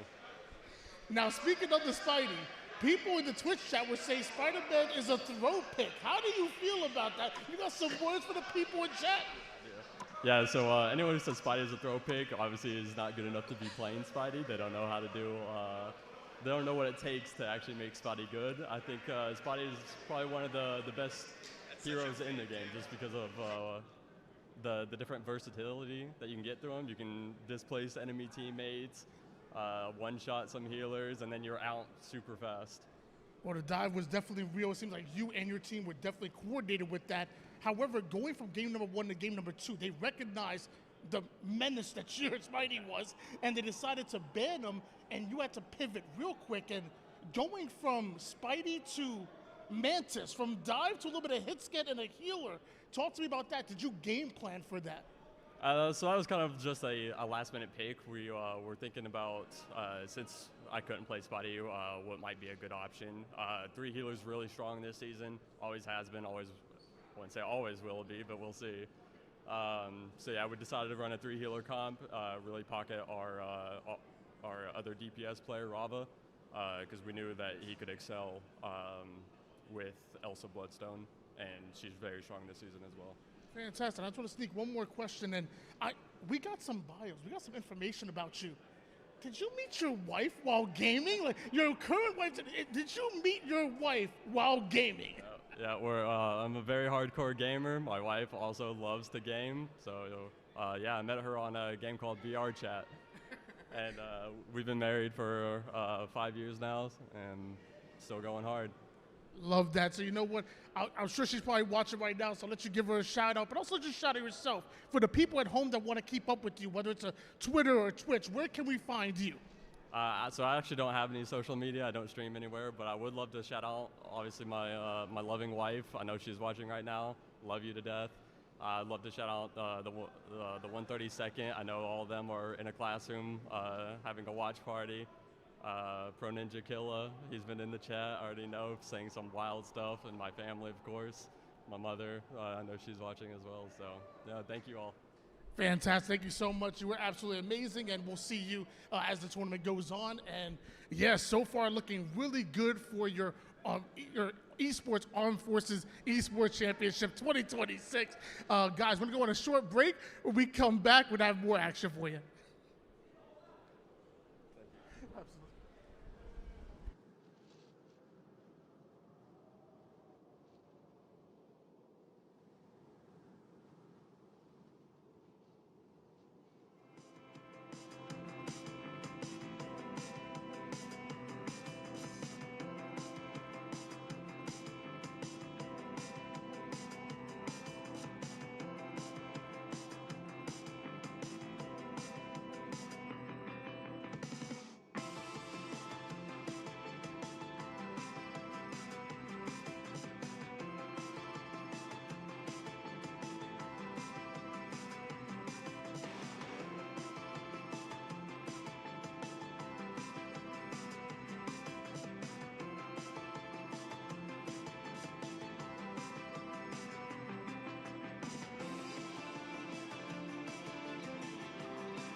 Welcome back, everyone, to the Armed Forces Esports Championship 2026. I'm Vaudable, and now we got Why Not Be Castin' or Tony here on the desk. Had a great interview earlier on, and we got to hear, from one of the players on the Air Force Gaming team. Got some insight. Spider-Man, still pretty good. You could say a menace that is out there. But we got to talk about our upcoming series that we have here, Tony. There is so much on the line. Both these teams won their previous matchups, but it took one a little bit longer than the other. It really did, especially because we got the chance to watch that matchup. And let me tell you, Army were on absolute fire. It went down to the wire. We saw some great plays being made by shot caller Full. Monty was doing his thing. Got the chance to watch them, and let me tell you, Coach, he was a little worried for a bit. He had some words he wanted to say. Yeah, I can imagine. Here's the group standings that we have so far. Air Force are on top, of course. They got the 3-0 victory. Army are pretty up there as well, and Space Force just above them. This isn't necessarily in order, but you can see where people are currently. Navy, Marines, and Coast Guard still looking for their first wins, but Marine kept it really close against that Army team, as we were mentioning. That they did. I want to see a lot more from Marines. Obviously, starting off 0-1 is not where you want to be. However, there's a lot of time in today to really get some headway, and we can see a lot different of a result going into day 2 than how we start off day number 1. Yeah, getting the top 2 of the standings there specifically, you get a bye into the semifinals, so a little bit nicer. You don't have to play as early for some of these teams. You can wait or just warm up the whole time, get some insight onto your opponents. So you want to get that top 2. It doesn't necessarily guarantee you the best chance, but it makes it a little bit easier, less games you have to play tomorrow. Yeah, and lots of times knowledge is power. So I would say if you finish your games early, try to get some intel on your opponents. Find out what heroes they're trying to play. Exactly. Find out what compositions they're looking at. How often do they lean on triple heals, and what ways do they like to go? Honestly, in Marvel Rivals, knowledge is power, so there's even more of an incentive to win your series as early as possible. So we'll have to see going into this one specifically, Space Force or U.S. Army, which of them will have the lead in the standings. You know that U.S. Army are wanting to get at least a bit more of a cleaner victory, I heard that they were hoping for in that series. Yeah, I mean, starting off down and having to pull yourself out and pull off, I guess, a gentleman's reverse sweep, I guess we'll call it. Not exactly a reverse sweep, but having to literally go down a little bit, bounce back, get yourself some momentum, and then even close out on that final game 3-2, things got scary. There was opportunity where maybe we saw a tie, and then who knows what happens there. So late game, but a lot of opportunity to learn about yourself. Yeah, I think the good thing about playing Sony maps is now you know, okay, we're feeling more comfortable on these maps today. This is the comps we've played against. This is what works for us so far. We saw a lot of great Captain America play from Monty. I mean, Monty seemed to be like an IGL of sorts for this team. Yeah, he really did. I was really impressed with his communication. Just the level of focusing on who to target, focusing on when to walk, when to push, and then when the Cloak and Dagger ult came back at us, all right, let's chill for a second, and then immediately once they got a pick, let's get activated. But he was the one kind of leading the charge. Talk to their coach a little bit. Definitely the IGL, definitely the macro leader of the group. And on the opposite side of things, too, for Space Force, I mean, they've been waiting a little bit of time, right? They had to wait for 2 of those maps to finish before they could get started with their series here. So for a team like that that's been just kind of like warming up on the stage, doing some free play stuff in the firing range as much as they can, I mean, how do they stay locked in between that downtime? Well, from what I'm looking at, I'm going to lean on Dog Scout, who's the highest ranked player, and it happens to also be a tank player. I like my strongest player to be a tank because you can lead from the front line. So yeah. You could definitely lean on the communication from your teammates, but know and when you need to activate and be that IGL. I'm the same on strategist, but I think as a tank, there's opportunities to be an IGL, and with him being the highest ranked player, I'm gonna lean a lot on Dog Scout. Yeah, I'm expecting big things from them specifically for their team. I mean, looking at some of the comps, we even saw some triple Vanguard for a bit in some of their maps. Typically when they go for the portal, though, is when that would happen. But we've seen some Thing, we've seen some Groot, we saw some Punisher play. There's been a lot of teams opting for the White Fox, which I like to see. When White Fox first came out, a lot of people were like, oh, they're not too good. Then the hotfix came out, made them a lot more having some good sustainability after the ult because they used to not get any of their tails back. Now they do, so they have all their resources. Cooldowns, so you have to worry if you're using them before your ultimate because they don't recharge while you're in your ult. Just for those people who don't know, you got to make sure that you have your ults or your cooldowns available so you have your teleport. You don't want to teleport then ult because then you're not in the best spot when you're ult afterwards, and you might get caught out from that. At the highest level of gameplay, I definitely respect a White Fox user. Those of y'all who are in my ranked game, I'm talking, high diamond GMs, you stay off of White Fox. The reason why I say that is because I feel like you have to be individually talented. Yes. Like, I think White Fox is a type of hero where if you have that individual skill set, if you're able to dive, if you're able to really find those final hits, you're gonna have fun on White Fox. But if you're not getting maximum value with that, you could be better on a Cloak and Dagger or even a Luna or anybody else. I think White Fox, you need that individual skill. Well, it's an interesting thing that we've seen too on the side of this U.S. Army team is the triple strategists, right? We saw some Ultron being played on their end. They had some Namor as well, kind of focusing around that specifically. I mean, triple strategists, even after the ult charge nerf, is still so strong. And I will say, one thing I liked about U.S. Army's way of approaching triple strategists, at least on one of the maps, they went with a Mantis Ultron. So kind It's of so good for the damage boost. Exactly. It's like two off healers that really prioritize doing damage, like I said, double damage boost. But I feel like that's not a composition that works unless your communication's on point. Yeah. Sometimes the heals might not be all the way there. You say, hey, look, I have no C's if I'm answering. I need you to back down. I have no way of healing. I feel You got a little bit of help that's coming in from Ultron, but it won't save you at the end of it compared to the little bubble that you have from Cloak and Dagger or even some of the heals that come out from like Luna Snow or Invisible Woman. So definitely have to coordinate well with your team for that specifically. I mean, coordination is the name of the game here for Marvel Rivals in comparison to other titles that are out there. You have to be so honed in, be able to flex on the fly and know what to change into in terms of composition that you can go for. So I think that's the big thing to look out for here is what the comps we're going to be witnessing from these teams. It seems a lot of teams are liking the Groot, specifically on like Convoy and Convergence. Maybe it would be a good option for some of these teams if they don't want to play against a Groot to ban it out. We saw it happen from Air Force. They had one-sided Groot on Central Park, and it worked pretty well for them. So we might see more of that coming out throughout the day today. Yeah, I think Groot is a skill check, both individually, but also team as well. Like, I think you should start off with the Groot against a lot of these teams and see if they can respond. If you're not able to adapt, keep it going, because I promise you, if I start walling off my enemy team Vanguard, if they can't react, wall off the heels too. Well, that's what I'm saying.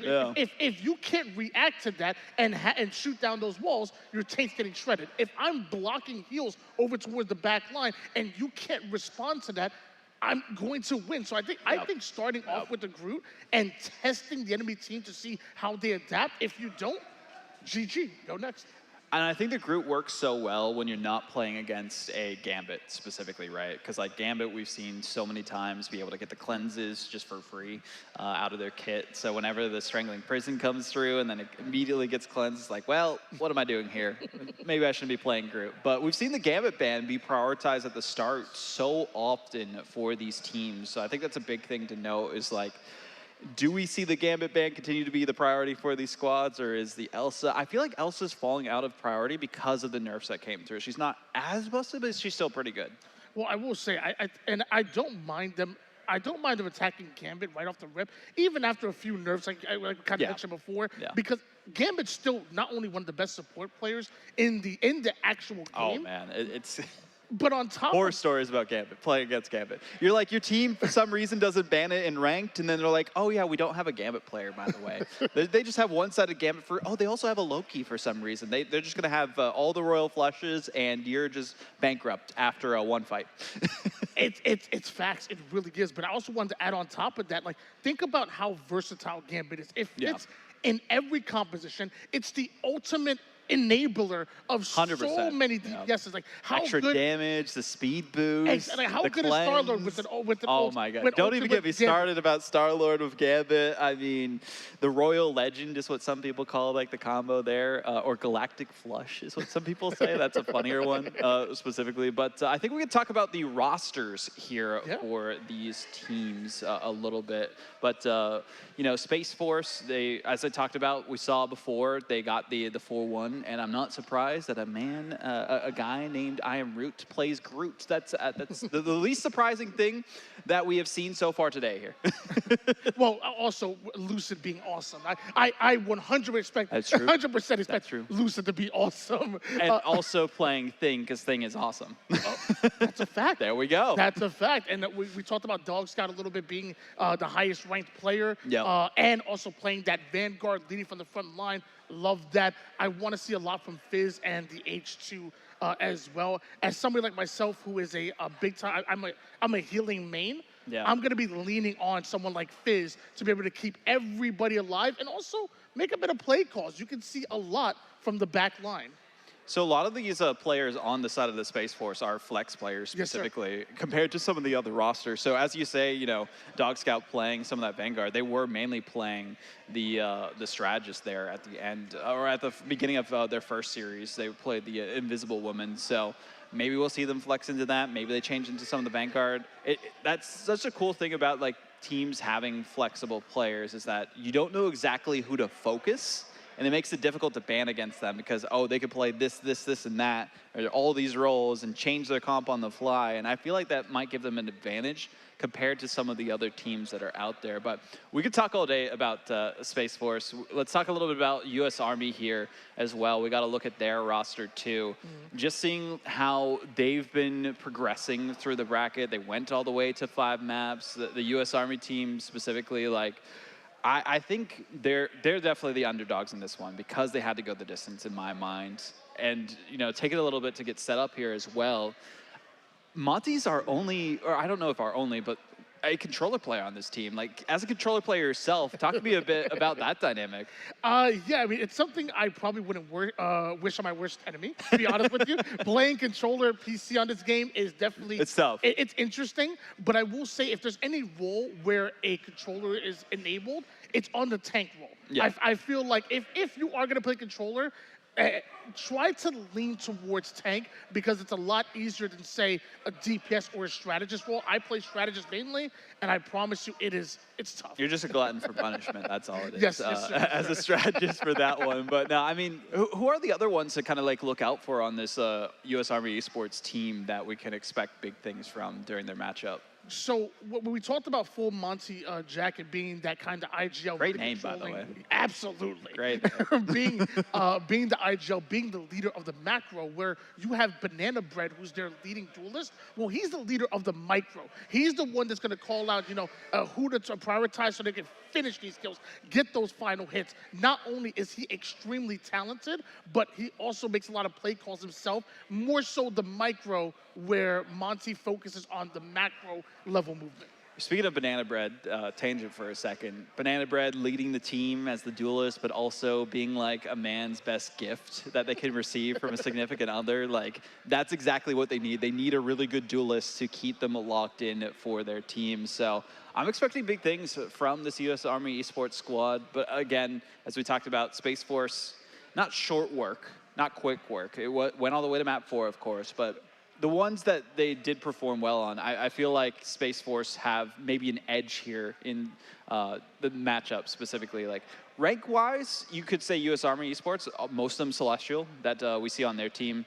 Like one GM currently, but they peak Celestial. So for the most part, around the same ranks. And I feel like being around the same ranks as all of your teammates makes it so coordination is just a little bit easier. You kind of know what to expect. You know what your capabilities are as someone in the same rank. Whereas in comparison, if you're playing with someone who's like peak super high or not as high as the rest of the team, you kind of have to play around some of those players that are like the higher ranked or even the lower ranked. You have to focus on like keeping them up a little bit better and like coordinating your ultimates more efficiently that way as well. Yeah, I mean, it feels like a lot of times even your basic understanding of the game changes based on your experience in each rank. Like, as someone like myself, I spend most of my time, in high GM lobbies, but Yeah. the meta that I play in is a lot different than, say, Eternity and above. Oh, yeah. It's completely different. That's what I'm saying. There's certain heroes that I can't get away with playing, or there's certain team compositions that I'm assuming people don't play Mantis Ultra on a GM too well. not at all. Not at all. And if they do, I'm gonna They're freak throwing. out. but that's the thing. It takes a lot more coordination. It takes a lot more understanding the game from your tanks as well to your off angling DPS. You honestly need to understand the game better and have more situational awareness. Where at my rank, it's like if you can click and shoot, you're gonna be okay. Yeah, I'm really curious on what our first map's going to be here. It is random domination, of course, so it could be anything at this point. I don't know if Royal Palace is in the map pool here, but it probably isn't, is my guess. It typically hasn't been. But if it was, that would be such a throw-off, I feel like, for some teams, because you don't even play it in, like, comp anymore, because it's, like, out of that rotation pool, so. Fun map, though. Fun map. But for social. Maybe bring it back, who knows? I know. I really like the open area on that map specifically. I do not like the one where it's like the big circle with like the globe at the top of it. I can't remember the sub-map name of it, but you know what I'm talking about. I know that exactly. One. Yeah, I do not like that one specifically because it's got too many levels to it. I always get flanked because I usually try to play Groot, and it's not a good time. So maybe if that one comes out, it'd work out well for the Army team. But I don't know. I think. If we go to Celestial Husk, the Army team won that after they were down 2-1. They won both maps in a row. They didn't give up a single sub-map to their opponents, so could be a decent story if we do go to Celestial Husk there. We did see them, Hell's Heaven though. Okay, we'll stop yapping. We'll start the game. Thank you all for waiting there, just having some setup timings of things on the stage itself. But now getting into the Bands of Protects, Hell's Heaven, this one is really good for Daredevil, so I wouldn't be too surprised if we see that focus at all. Yeah, I'll be honest, Hell's Heaven is probably not my favorite map, but I know a lot of people say that. but I do want to say one thing would make an amazing metal band name. Hell's Heaven is a sick name. There we go. Someone probably has made that. Captain America getting saved here. I didn't want to leak it, but Army were talking about that in the downtime, that they do want to make sure, that they have that available to their Vanguard lineup. They felt really good with the dive, coordinating with that, and the Freedom Charge is so good so that you can get that ult charge up. But it's basically like a pseudo strategist ultimate for a Vanguard.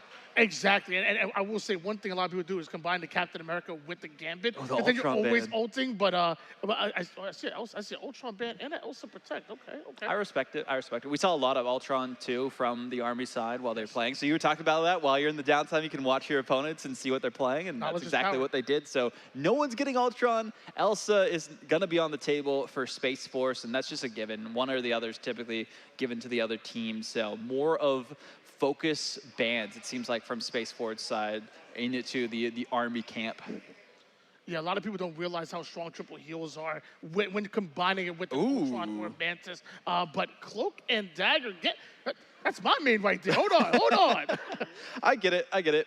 Of course, we see the Groot save here as well, getting rid of the Cloak and Dagger. If you do have Loki and Cloak and Dagger on this map specifically, it's a lot to deal with on their side of things.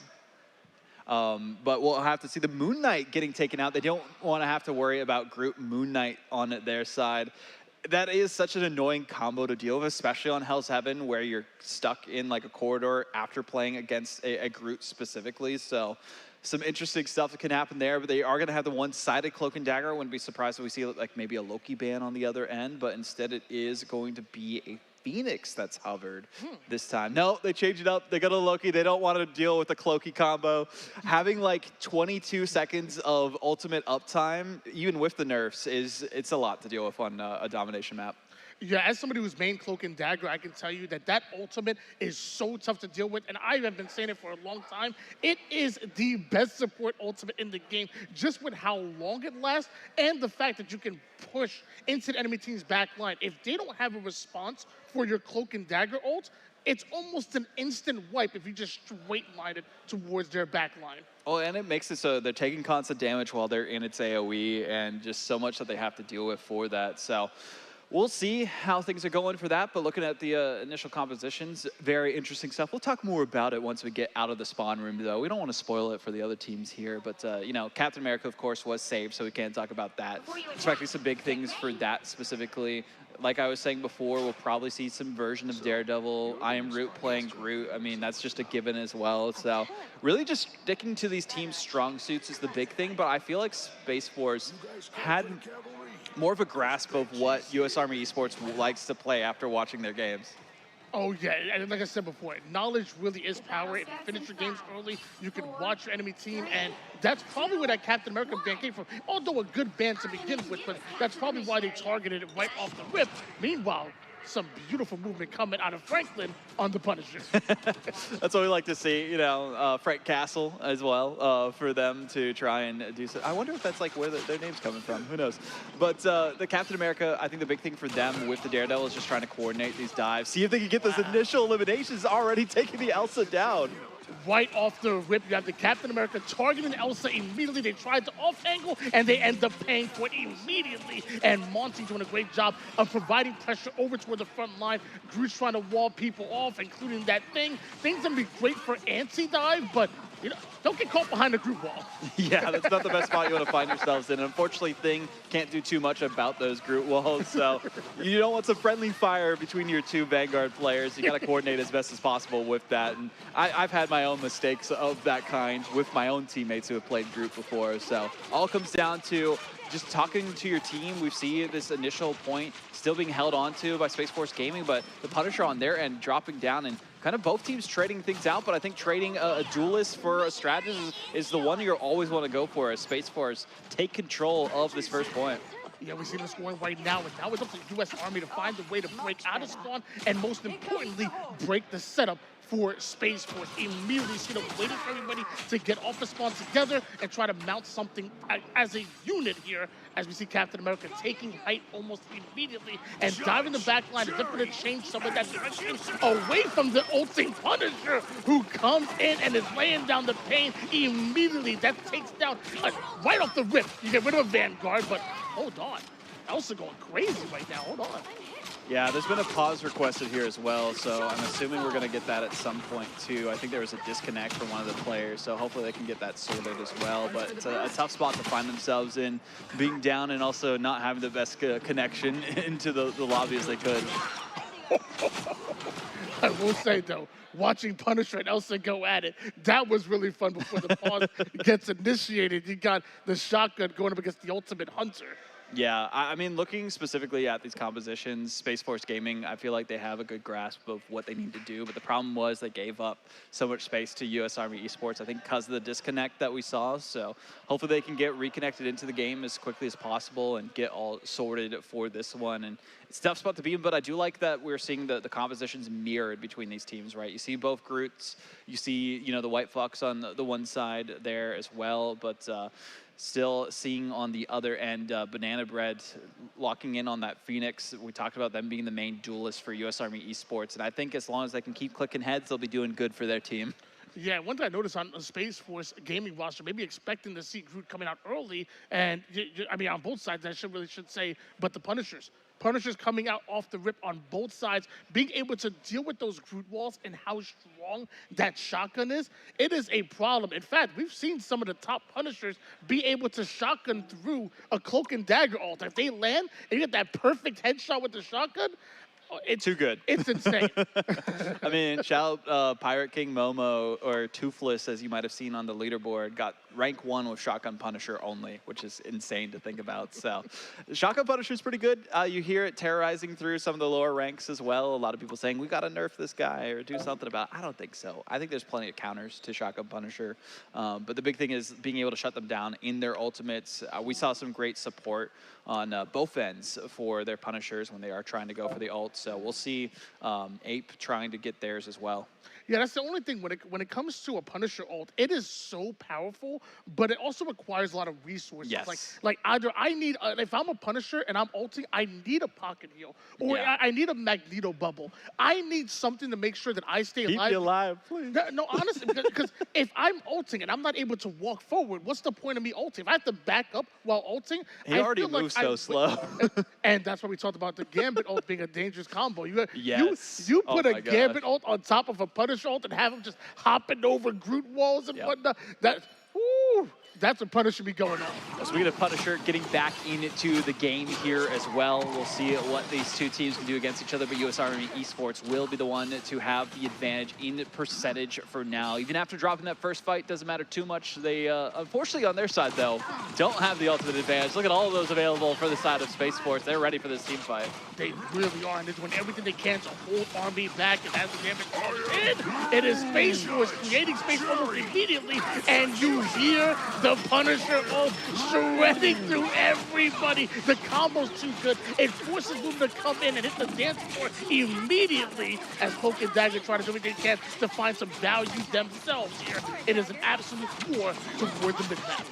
We also saw two strategist ultimates coming out from Space Force on their side. And unfortunately, we're getting another pause here, so we'll get that resolved as quickly as we can. But I do like the options that you can do with the Kumiho Unleashed, because the Kumiho Unleashed, you can target one of your allies, make it so that they're CC immune, and so that they're constantly having like lifesteal. So if you're a Punisher and have lifesteal, you don't have to worry about getting healed as much. And they were damage boosting them with the Luna Snow, Fate of both worlds. So it's like, okay, you have the damage boost, you have the lifesteal, you have everything you need as a Punisher to wipe the other team. So that's a great spot to be in. Yeah, it's kind of a big thing, like, compared to where we are right now in this season, compared to, like, Season 0, Season 1. A lot of times, a singular ult was enough to wipe the enemy team, but now teams are so smart, they know how to use that Luna Clap to keep players alive. They know how to counter ult now. So we're starting to see more in this meta, comboing ults. Maybe it's so important, It's such a difference compared to the early seasons and where we're at now with the meta. I feel like Space Force also realized, like, momentum-wise, that they had to use most of their resources just to get that team fight win. So we'll see once we get back from the positive result of the team fight. We're getting towards the end of it, and it seemed like it was in favor of Space Force there specifically. But for the U.S. Army Esports side of things as well, I mean, hopefully they can get things sorted. I think it's one of the strategist players who's been maybe having the issues here specifically. And that's a tough spot to be in, right? If your strategist isn't able to be like fully locked in because of tech issues or whatever else they're dealing with, I feel like that makes everything else kind of fall apart, right? Because you aren't able to get as locked in as you can be. You don't have all the heals you need to keep your team up. You're kind of down an arm as you're trying to do things. And it's a tough spot to be in against a full squad that's as coordinated as we have seen this Space Force team be. So we'll see once we get back in, like, you know, what the plan is going to be for the U.S. Army Esports squad. But for now, at least they made the other team use so many of their resources, right? We saw, like, I think all ultimates used except one. And that was the clobbering time, which wasn't available yet from Space Force. So even if they give up the team fight, they baited out all the ultimates. So technically a win in their end, resource-wise, but we'll see what the actual end will be from that. Yeah, as somebody who tries to IGL when I play the game, I feel like I'm always calling out how many ults they used. And if it's a situation where we lose a team fight, well, I'm saying, well, if they wasted 3 or 4 ults in order to do so, I'm not mad at that. Yeah, exactly. We talk about how important comboing ults is, but comboing 2 ults is a lot different than using 4 ults in a single fight. Ult management is probably even 10 times more important than cooldown management. And we talk about how important that is all the time. Oh, yeah. Macro versus micro, essentially, for Marvel Rivals specifically. Ult usage and tracking. I mean, like, typically you have a strategist tracking the other team's ults and, like, knowing, okay, they probably have this available that they can use in this team fight. They're going to use it. They're using it right now. They don't have it available for this next one. Things like that are what is discussed amongst teams themselves. But it sounds like from our audio cues that we might be getting back into it pretty soon for this one. So thank you all for bearing with us with the tech issues so far.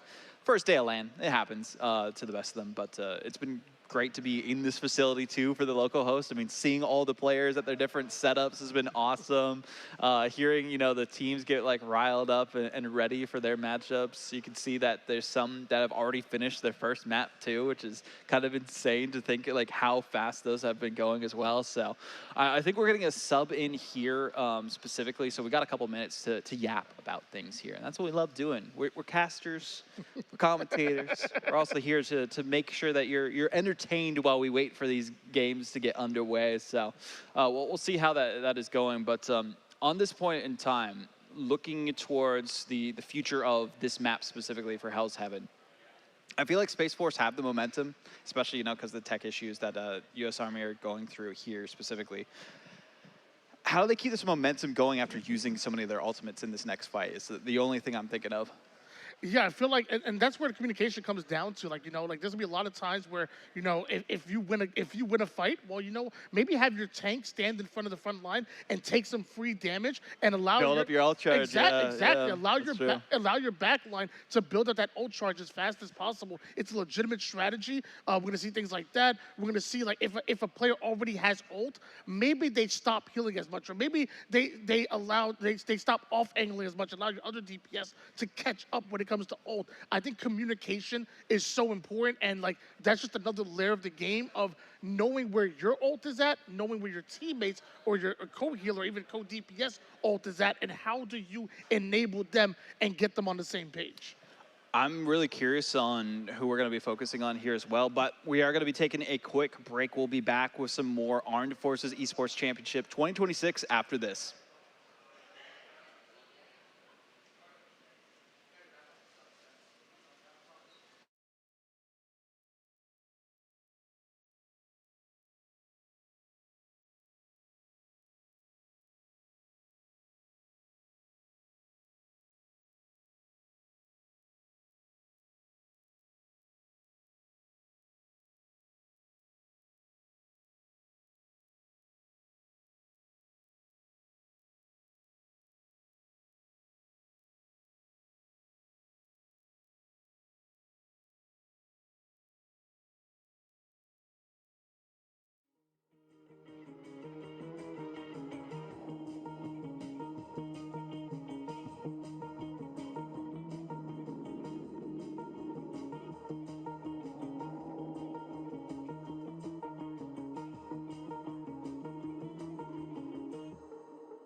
Welcome back, everyone. We are here yet again for series number 2, Space Force Gaming versus U.S. Army Esports. I'm Botable. We got Why Not here as well. And we're getting a full reset on the map because of the tech issues and having to change setups and everything like that. They're resetting completely from square one, but they are keeping the same band, so likely to see the exact same compositions. Yeah, it's very important for competitive integrity. You know, we have to keep the same bands. You can't just know which opponents are going to play and then switch up based on that. Yeah. That's something I would do, but no, we don't do that here.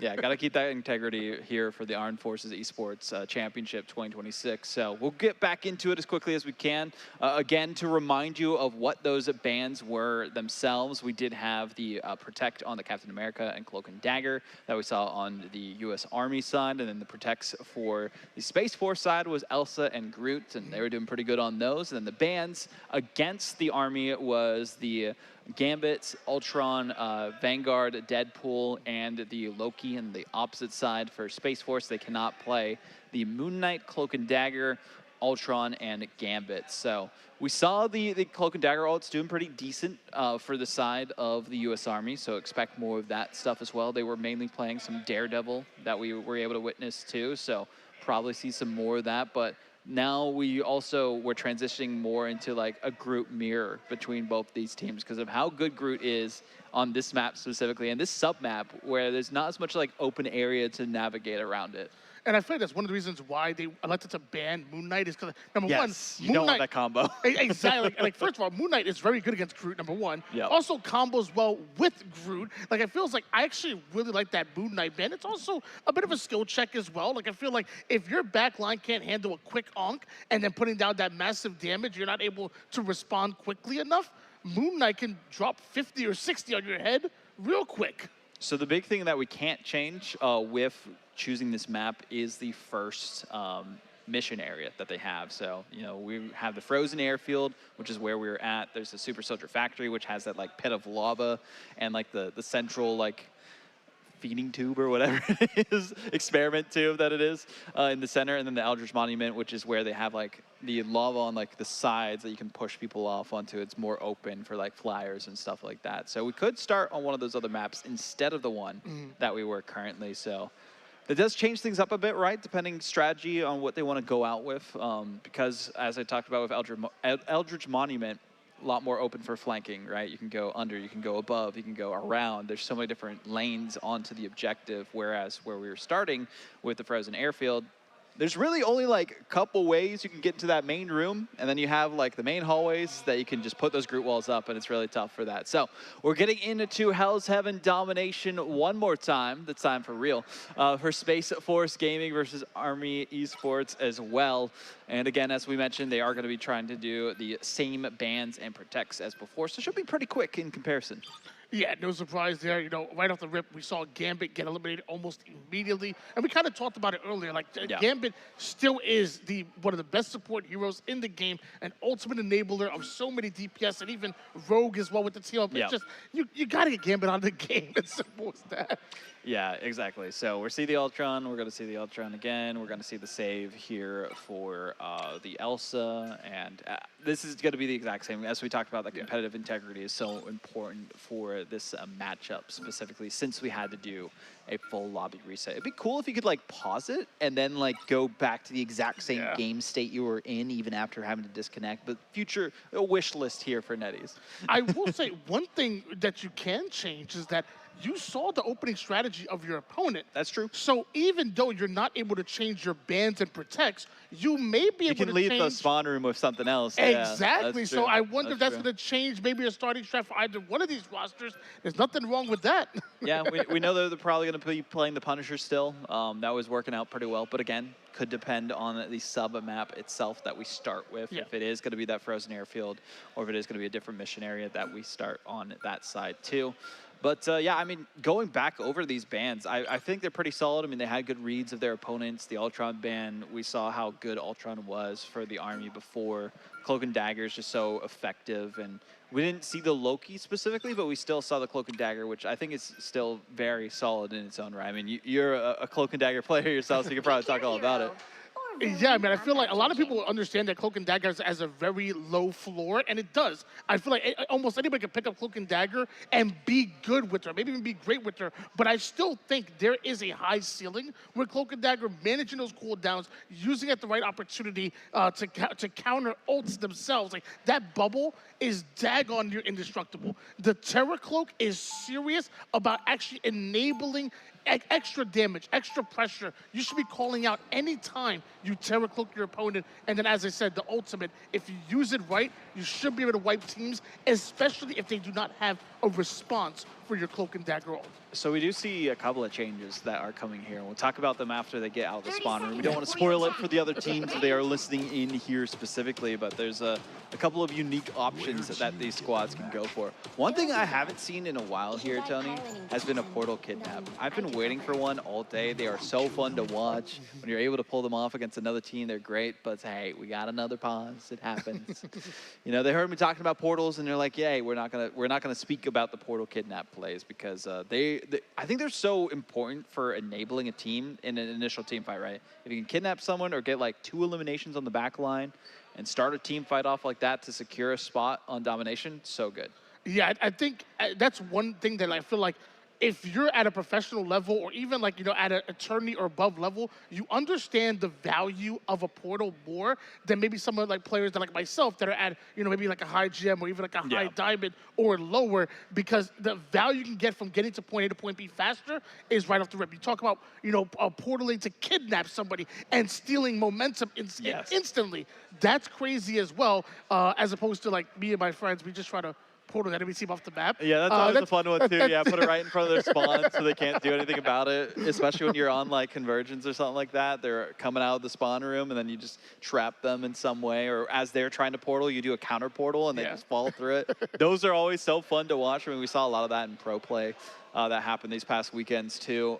I don't know. I mean, there's so many unique ways to do it, right? Because usually you do like the penny, you put the mines in, and then you have someone to like use Spider-Man to like bring them in through the portal. That's a fun one. Some teams don't opt for the Spider-Man. Some of them just try to do like the force push or force pull for the force physics with the invisible one. There's a couple different ways you can do it. Or you just like lock them down if they try to escape through the portal in some way that they can't.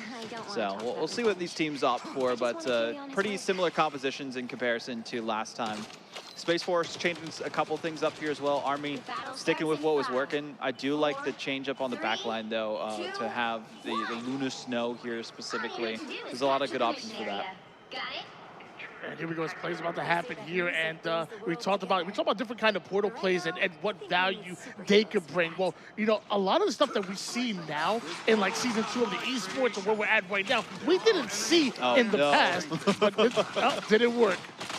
It did. They got the Cloak and Dagger on the back line of the U.S. Army. That's what they were targeting here as well. So it's a tough spot for the U.S. Army side. Hazards got taken out of the play there, but they still are able to get the initial point because they wasted so much time and were able to position themselves, so it didn't take too long for the Cloak and Dagger to get back in.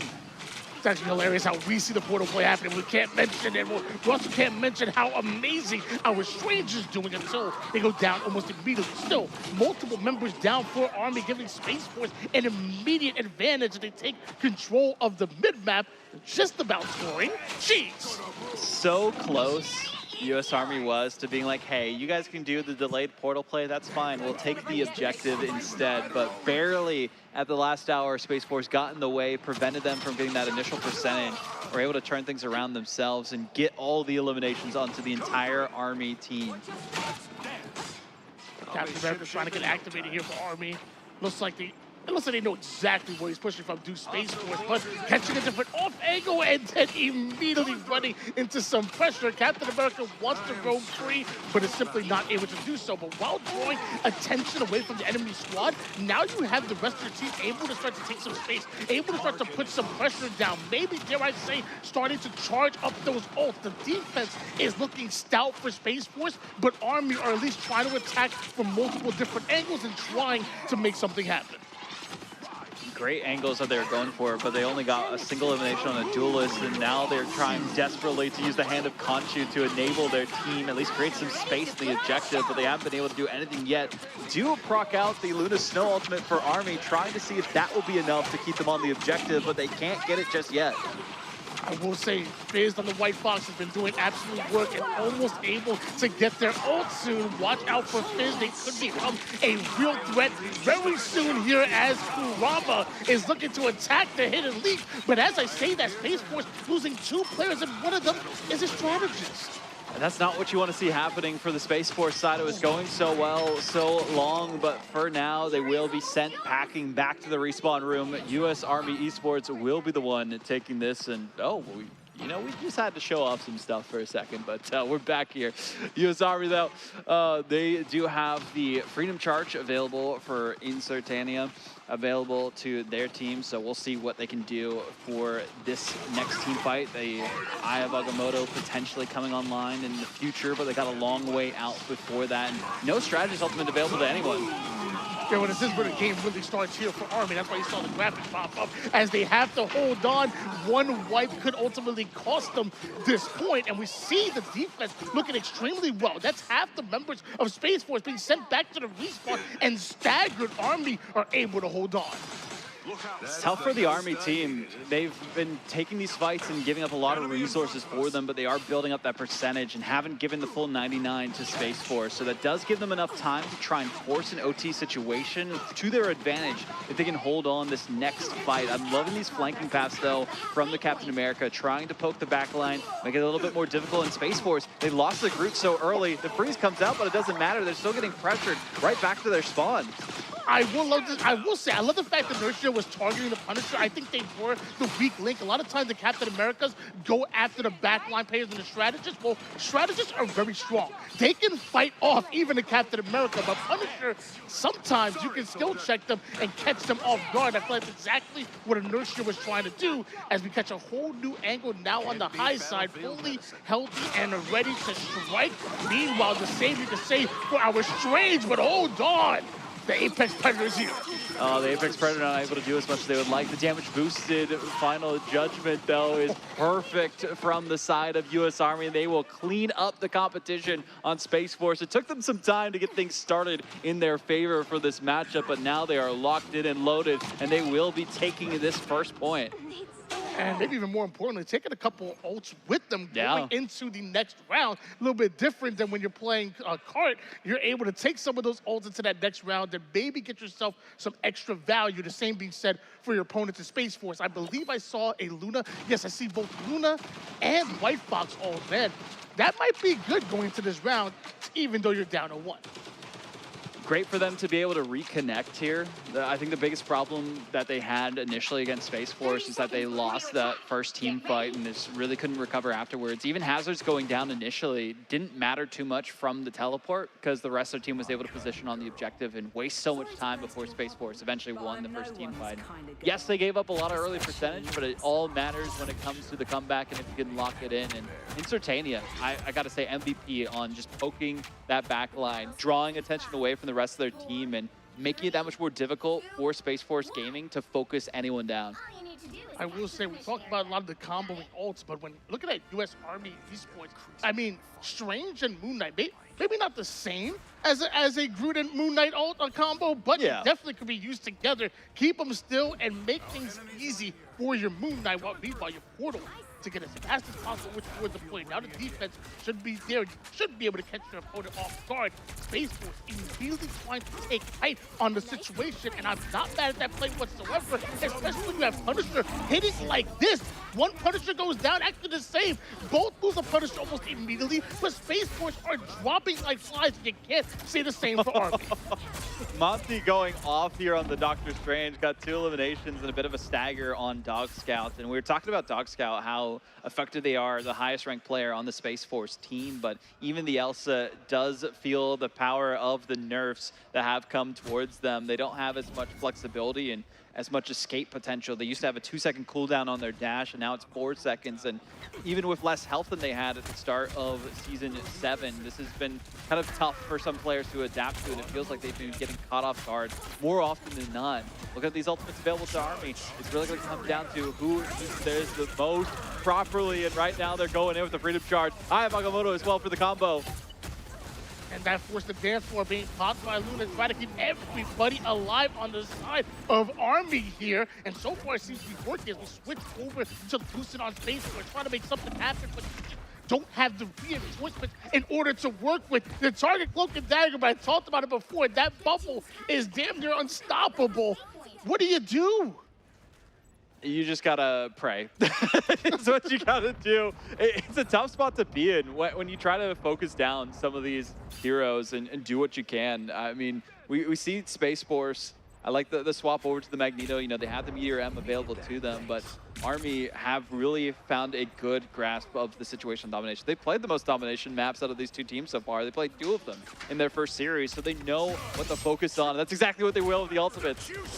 Franklin trying to become the judge, jury, and executioner, and doing a great amount of damage, but not able to find a final hit just yet. I might have spoke too soon as he shreds through multiple members of Space Force. Space Force just immediately dropped 5 players. Just a tough spot to be in for Space Force. They felt so in charge at the start of things on the stage, and after having to swap back to their other setups, then maybe a bit of a zone that they have not been able to lock into as they would like. And no, they don't get the touch at the right time. Didn't jump through the portal as it opened, and it will be US Army Esports getting a 2-0 sweep on Hell's Heaven. That is highly unfortunate. I mean, you at least want an opportunity to fight. Like, you at least want an opportunity to make it through that portal, try to force a sudden death, and try to make something happen, and you're just not able to make it through. Meanwhile, on the other side of things, if you're rooting for Army, Banana Bread going crazy. And this is what I was talking about. If you allow Moon Knight to go unchecked, he's gonna drop 40 on your head. He's gonna drop 50 on your head. Moon Knight is just such a strong hero. I mean, looking at those finals too, 10 for Franklin, 10 for Banana Bread, 8 for Monty. Like, they have popped off exactly how they needed to here as well. Yeah, I mean, we talked about before, Monty really being the leader as far as that IGL macro role, but what Coach did mention, Banana Bread, he's the one calling out micro decisions. He's the one catching final hits. He's where their firepower really starts and oftentimes ends. If Banana Bread continues to play like this, Space Force are going to continue to struggle. I worry for Space Force going into this next map. I mean, it's their map pick. So they got a couple of options that they can go for, kind of looking through the matches that the match that they played before this one.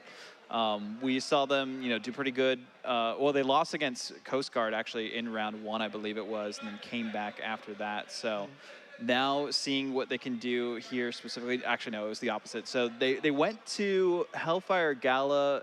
It looks like it was Krakoa that they played on that one for not Krakoa, a different map that they played. I think it might have been Heart of Heaven, or one of those maps. They played against the Coast Guard specifically. So they have a couple of options that they can go for here against this team, but I don't know exactly what map they're going to focus on. If it's going to be Convergence, if it's going to be Convoy, there's a couple different things that they can play. And I feel like one thing you have to respect on the side of Army is that you're not talking about a one-trick pony as far as when you have Banana Bread on the Moon Knight. Like, yes, Moon Knight just dropped 37 and was your MVP, but I promise you, if you try to change your focus and ban his Moon Knight over his Elsa, well, we saw what his Elsa could do in the previous round before. Like, Banana Bread is just a pure damage dealer and a slayer, and he has multiple characters in his utility belt.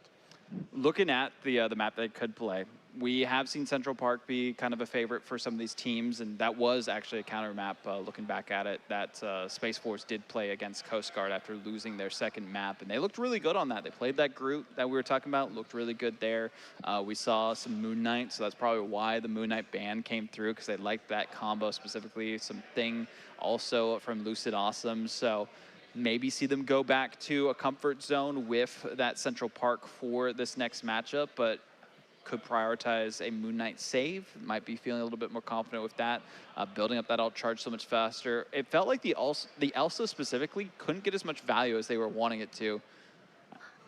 And that's really surprising because I feel like when I think of Elsa, I think of Elsa fitting in like multiple different compositions. Whether if you want to play front to back, Elsa's powerful enough to do that and find those final hits. But also, if you want to play dive, I feel like Elsa's mobility is good enough to get into the fight. Again, That's true. find final hits and then get out. I feel like no matter what composition you want to play Elsa in, I feel like she fits that. And that's probably why you see teams prioritize getting Gambit out, getting Elsa out, even getting White Fox. 'Cause all of those characters can fit anywhere. Well, speaking of fitting anywhere, Central Park, we talked about it potentially coming up during this series, and that's what Space Force are opting for in this one here. So a great look for them. The Gambits come through. It all comes down to what these protects and bans next will be, because you already know the Gambit's going to be the most targeted hero in the game in the ban and protect phase for now. And of course, the Captain America, Incertania, did so good with that last time. So not too surprised that we're seeing that come through again. Yeah, if you're just able to annoy the backline, like it's serious. Like annoying the backline, annoying a character like Punisher, for example, and just pulling them out of the fight for even a moment. Like pressure and space is real in this game, and just changing the target of your opposition is extremely strong. So we saw the Army team, well, not on stream, but off stream, lose in Central Park last time that they played it. So this is a great counter pick here for the Space Force side specifically. They focus more on like the flyer composition a little bit, some Daredevil as well. So we could see some of that prioritization from their side. But the Luna Snow lock-in, I do like that from Space Force, just in case the dive does come through, but also enables them if they have a good Doctor Strange player on their side. And we saw Incertania even swap to that when they needed to, but mainly saw Monty prioritizing some of that play on the side of U.S. Army as well, so we could see them flex to it. It's interesting that we see a Psylocke ban come out here. I haven't seen one of those in a while, and a Things Save, they're fully expecting some version of dive coming out from U.S. Army on this map. Yeah, maybe it's something we haven't seen yet. Maybe something seen when scrimming or even during some of the times where these teams weren't on stream. But I'm very surprised we're going after Psylocke like this, and I would love to actually pick their brain about it. But hey, that's why they're playing, and I'm talking.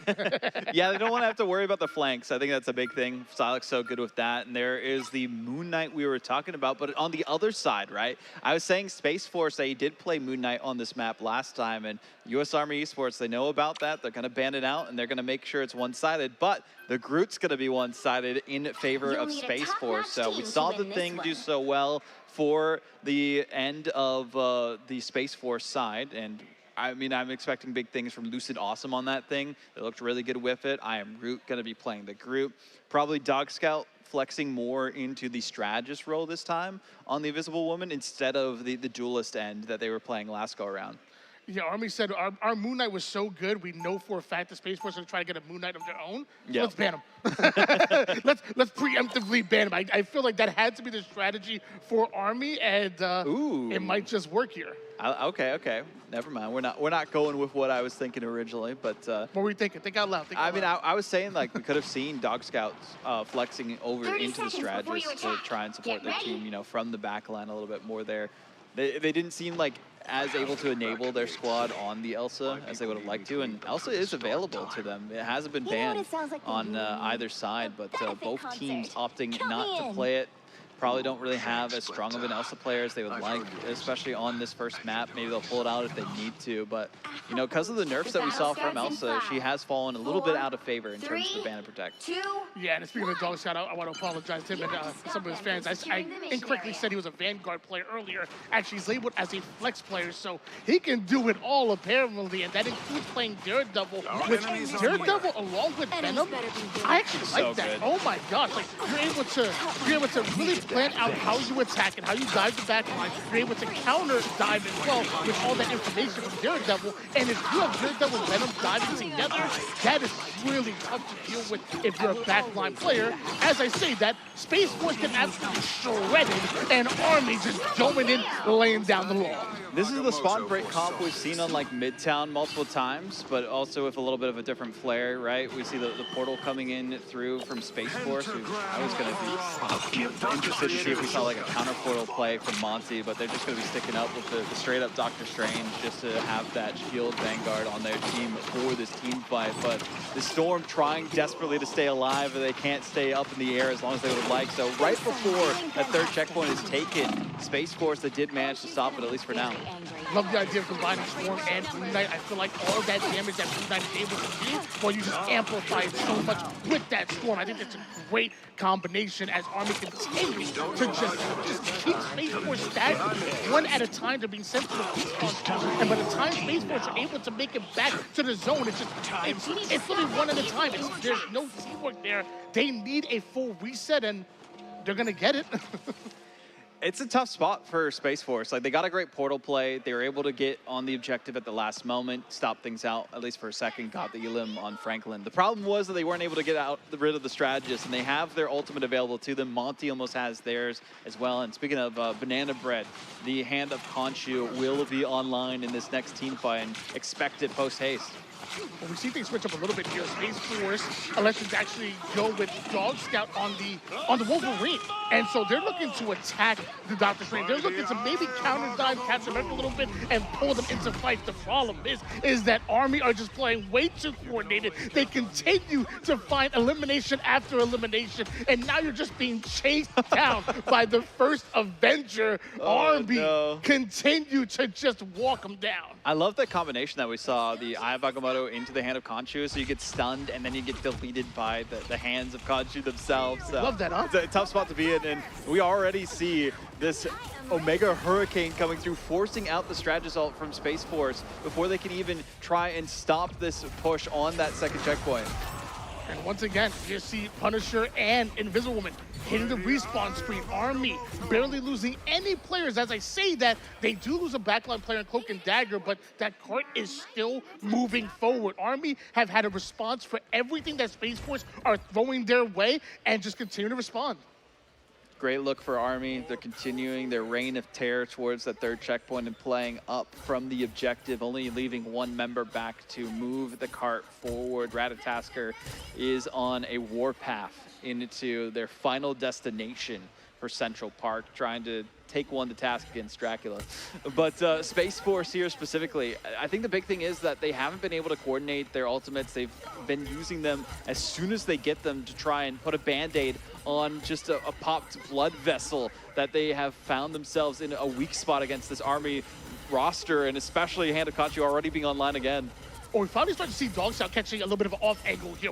We now see our Punisher player as well as Ape coming in and putting down max damage. We're starting to see some life coming out of Space Force. Maybe the answer was double hit scan, Punisher and Phoenix. It's working out for now to at least keep an eye on them, and with these long sight lines from the third checkpoint, this staircase is so difficult to move up from, especially if you don't have a great front line that you can work with, and not having the grid available makes it a little bit more difficult, and they can target the Storm in the air that much easier, but Hand of Khonshu is going to make it that much more difficult for them, especially as the Captain America pushes in. Oh my goodness, Space Force get absolutely wiped. And at this point, Army just have to hold on for one more set of lives here, and we could see them make something happen. And on top of that, our Captain America player has the Freedom Charge ready, while Space Force do not have an answer for it. No. And oh my gosh, pulling up from the skies, Spidey goes down, and so do Space Force chances of stopping the trio. You talked with their coach for the U.S. Army Esports before this, and they said, yeah, job's not done. We wanted to finish that series a lot faster, not have to come back from 2-1. Well, they have made those improvements and then some, it feels like. The downtime because of the tech issues was enough for them to be in a hyperbolic time chamber and just know, hey, this is our path to victory. This is the comp we got to use, and just walk, shut them down, and they can't do anything about it. And I don't know about you here, Tony, but I feel like if we saw a Frame 1 Cat ban next map, I wouldn't be too surprised. I wouldn't be surprised either, but I mean, it's really tough. It's really, Army right now are continuously using this Storm and Moon Knight composition, and it's working very well. It's a good combo. And I thought Space Force going double hit scan and Punisher and Phoenix would maybe lock down to the Storm enough to maybe pull them out of the fight, maybe force our Storm player to switch on Army. It's just not happening, though. Space Force, no matter what they switch to, no matter how they respond to Army, Army continue to just look like the cleaner team in the series. Well, we'll see if they can hold things down on defense for the side of Army, as the attacking end is in favor of the Space Force side. They are going to be using as much as they can. US Army Esports specifically focusing on that Storm still, just keeping their team damage boosted, get the speed as they need necessary.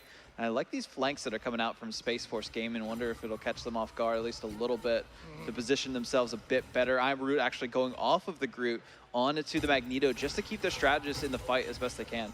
And we do see the first pick go towards Lucid is awesome. The Emma goes down almost immediately, and that just weakens the front line and just stops you from being able to walk out of your spawn like you ultimately need to do.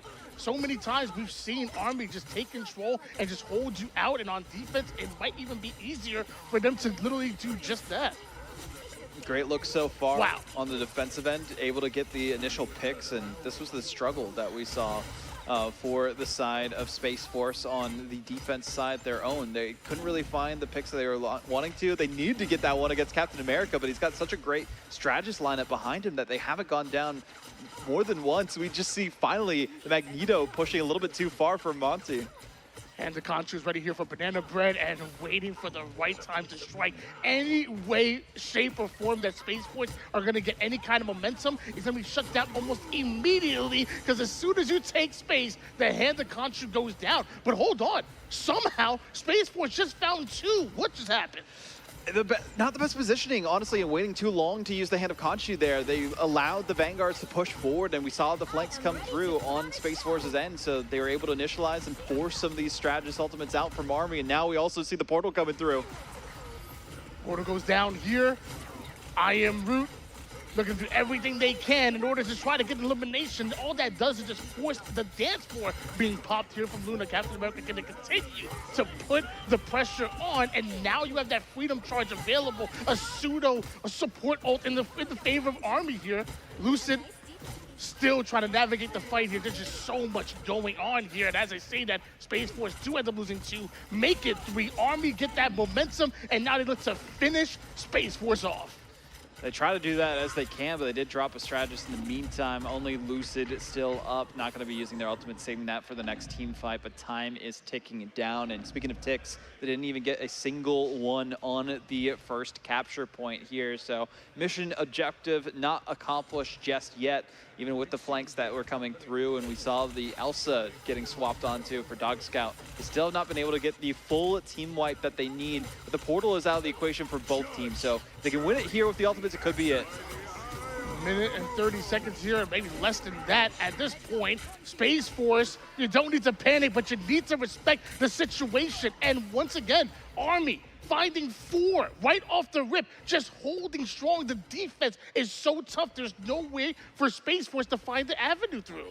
Even though we saw the flank around from the Doctor Strange, Lucid going for the backline, getting the Eye of Agamotto onto Hazards, it didn't matter because they left their team out to dry, and 50 seconds is all that's remaining for Space Force to turn things around, or they'll have to fully reverse sweep this best of 5.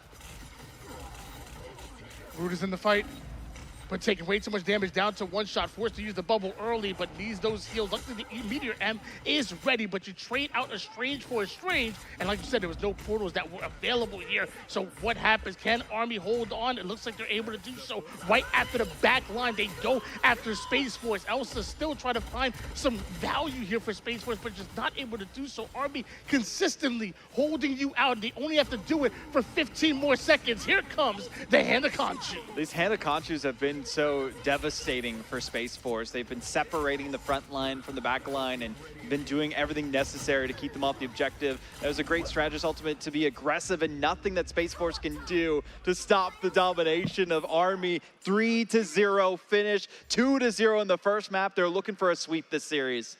I really thought the Space Force were going to be able to touch and force that overtime and at least have a chance in order to try to fight things out, but Army's defense, they're looking incredible right now.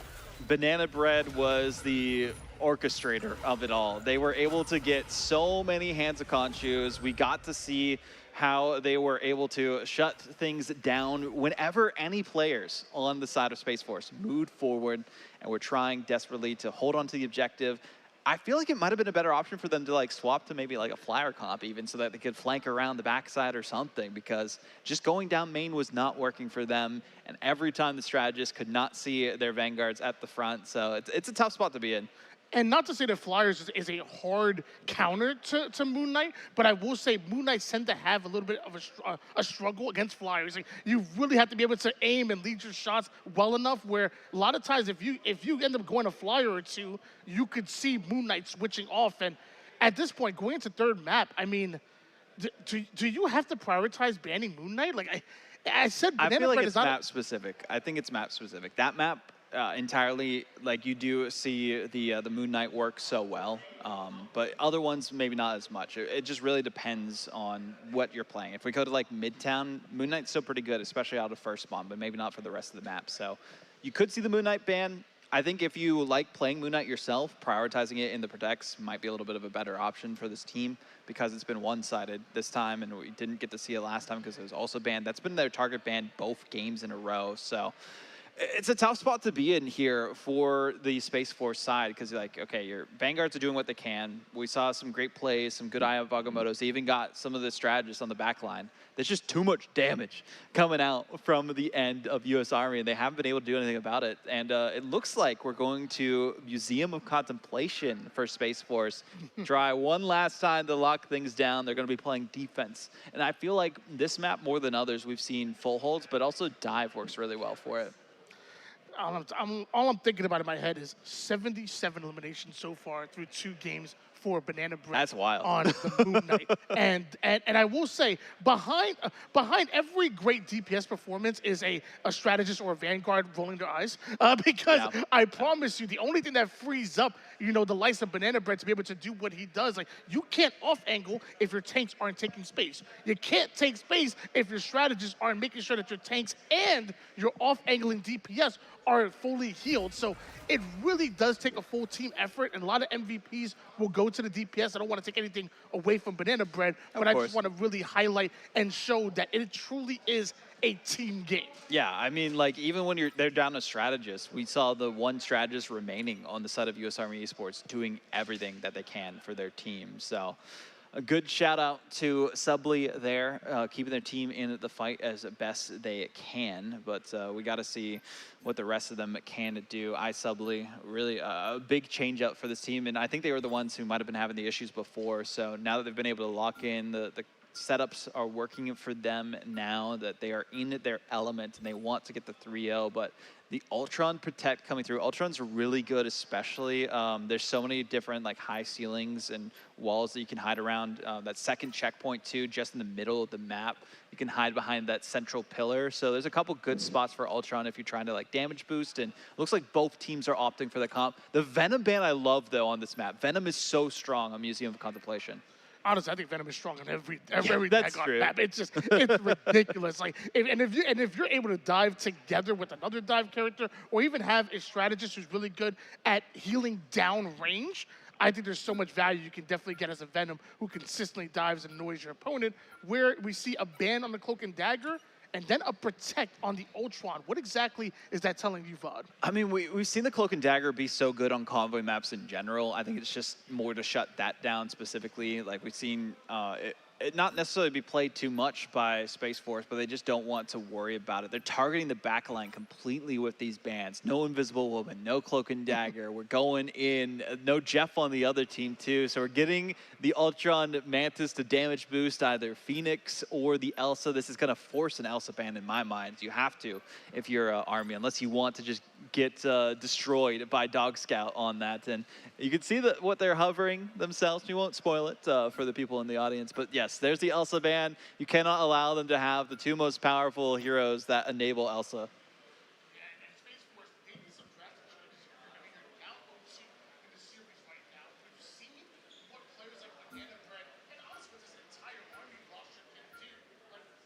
Your Space Force what are we switching to here? Are we trying maybe a triple heels that we haven't seen yet? Like, where are we trying to get our confidence from here if you're Space Force, who again are down 0-2 in the series? We'll have to see. I think the big thing here is like letting the Captain America go through might have been the doom, I would say, for Space Force. I personally would have prioritized the Captain America ban instead of the Venom specifically. So we'll see how things are going as we get into the map itself. You know, what Army can do against Space Force, if Space Force are going to be able to bounce back, or if it is going to be the Army show here yet again. I mean, Banana Bread, they've looked really good so far. There's a couple different options they can go for. I'm more curious to see how Dog Scout gets enabled on this one, though.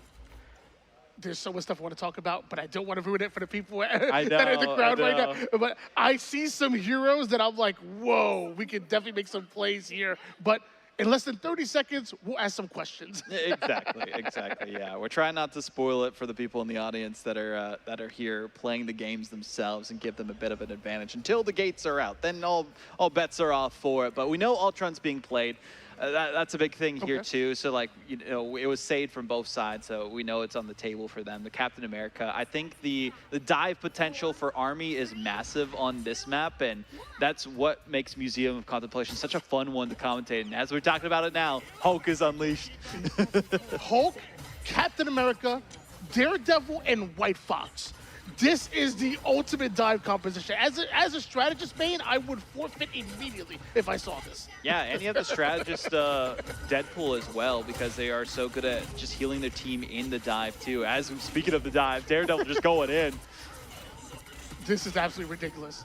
Oh my gosh, and you see the members of Space Force just getting absolutely shredded as Captain America continues to just hold forward. And I didn't even know Cap could fly, but apparently he can, to bring Ultron down. And then right back to the point, Army are looking way too comfortable.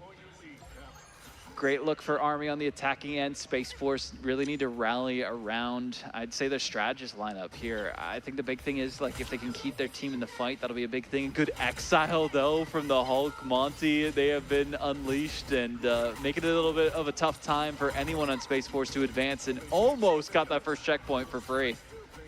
They did, and Space Force immediately losing out on a backline player, so you know Army are just saying, walk them down. As soon as a backline player goes down, you continue to put the pressure on your opponent, continue to move that card forward, and before you know it, Army already done with the checkpoint.